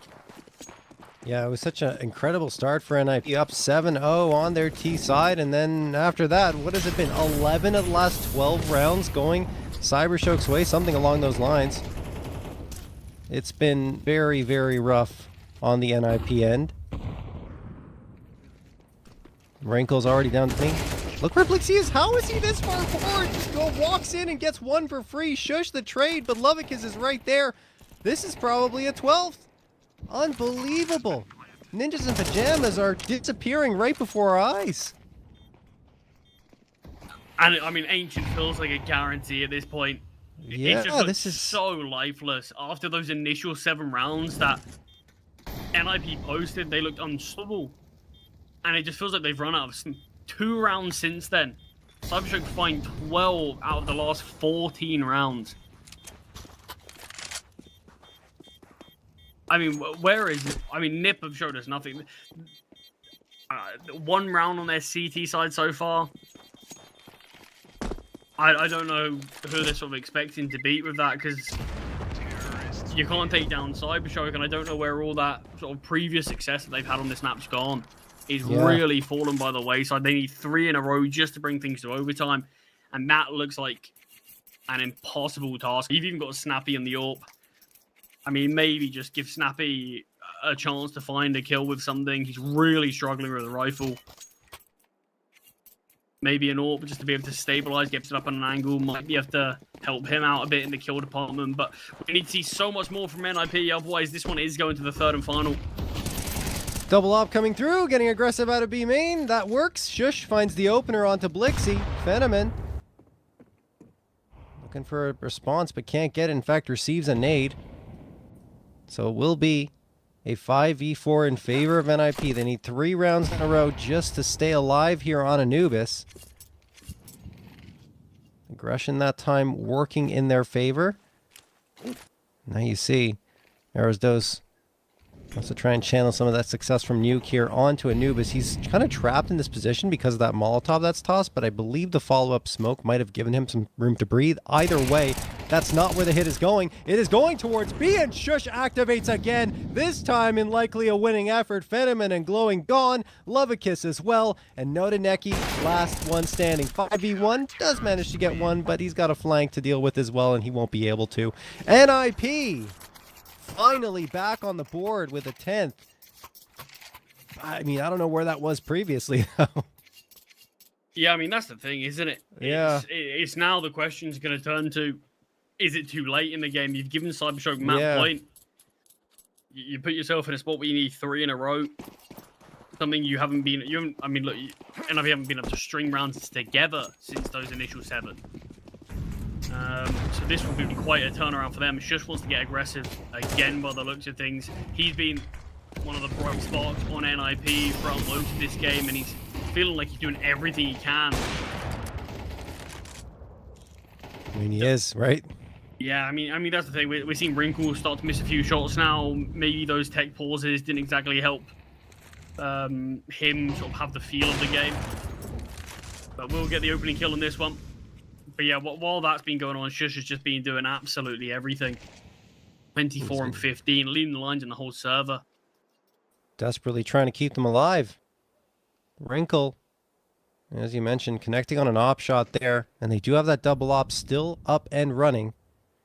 1 minute left on the clock for CyberShoke to work their magic, and they've got a player into mid. Mid's not really being watched right now by NIP, so there's a chance for a pincer attack to come from camera. As I say that, Wrinkle has come around from Palace and is watching this. Big miss from Snappy. He needs the support from his teammates, but he re-peeks it and collects. Wrinkle activates as well onto Glowing, and all of a sudden NIP are looking for another very strong round victory. Blixie and Phenomen trying to charge through. Phenomen gets 31 seconds left. They have to get this bomb planted soon and gain the space, and all of NIP are starting to flood in towards this A site. Only one hasn't yet, but it's Jerks on a potential flank, and this will make it almost certainly an 11th for NIP as Blixie is trapped.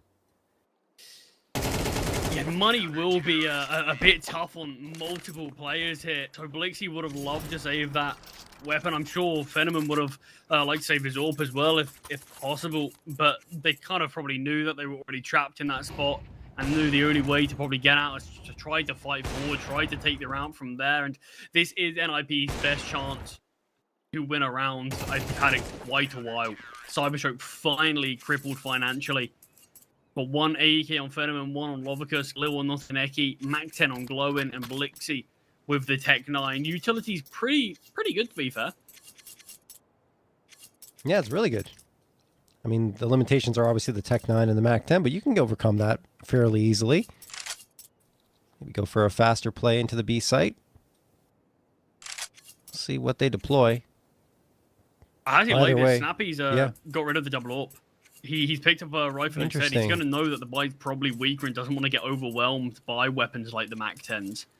I might fall on the other side of that because they haven't been good in the rounds that haven't featured double ops, right? The double op is the thing that gave them those last 2 rounds, so I don't know. We'll see. I mean, Snappy in particular really struggled without it. Yeah, exactly. But with him, it makes a difference here. Johnson Woolley in middle, players pushing through, and the rifle just cannot connect, does next to no damage. And Wrinkle desperately pushing through the smoke with a Galil. Oh my god. You're a bit too ambitious by the seams. Phenomen's AK doesn't quite connect onto arrows, though. Ujox will rotate in and find Phenomen, but still disadvantaged. And Ujox fighting in front of the flames, and CyberShoke surely have done it on this weak buy. NIP have been stopped. And it's all on Shush. What a turnaround we've seen from CyberShoke on map number 2. A team that couldn't post around in the first 7 to absolutely decimating NIP. Well, it's still not. Shush gets 1. He has been the best player. It's a second, a ripper of a headshot on the Glowing 1v1. Notaneki trying to outplay, trying to come around the right side, and he does. Notaneki for CyberShoke wins it 13-11. We are going to a 3rd map. What a recovery for CyberShoke and a collapse on the NIP defensive side. A side they've looked pretty good on in past engagements are right here.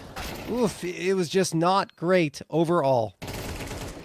Yeah, that was a pretty tough watch there for NIP. It just felt like they just could not find any sort of solution. It felt like we didn't see much of a change up from when things started going wrong in the first half, then when things started going wrong in the second half.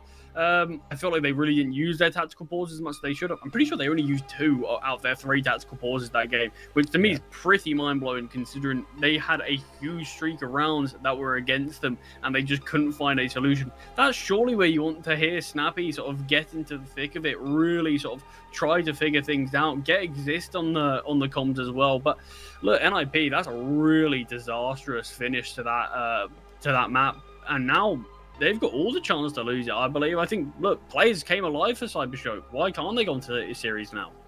Yeah, no, it's good for CyberShoke. We already saw it on Nuke, right? They weren't playing badly. Frag-wise, they were doing well. It's just strategically they were being outplayed by NIP, which has happened for pretty much every team that's played against CyberShoke on Nuke. But going on to Anubis, it looked like more of the same at the beginning. But like you said, those players all activating together, working as a unit to overcome NIP, which is absolutely required for them to find a win against a team like this. Just NIP looked completely lost at some points on their CT side. And once a double op came out, it looked good. And that's why I was concerned moving away from, like, look, it doesn't really matter if the SMGs are out there. Just stick with the double op. It's what's worked for you. And then Snappy can hit a shot with the rifle. So, I mean, anyway, look, it is what it is for NIP. They're going to have to put that one in the rearview mirror. And then we go on to a third map of Ancient, where NIP have looked good, admittedly. They've got a 3-game win streak on that map. And over on the other side for CyberShoke, they won 2 of the last 3. So, honestly, it feels like almost an even 50-50 as we go to map 3. We're going to have to wait a little while before we get to that map, guys. We're going to hit the break. When we come back,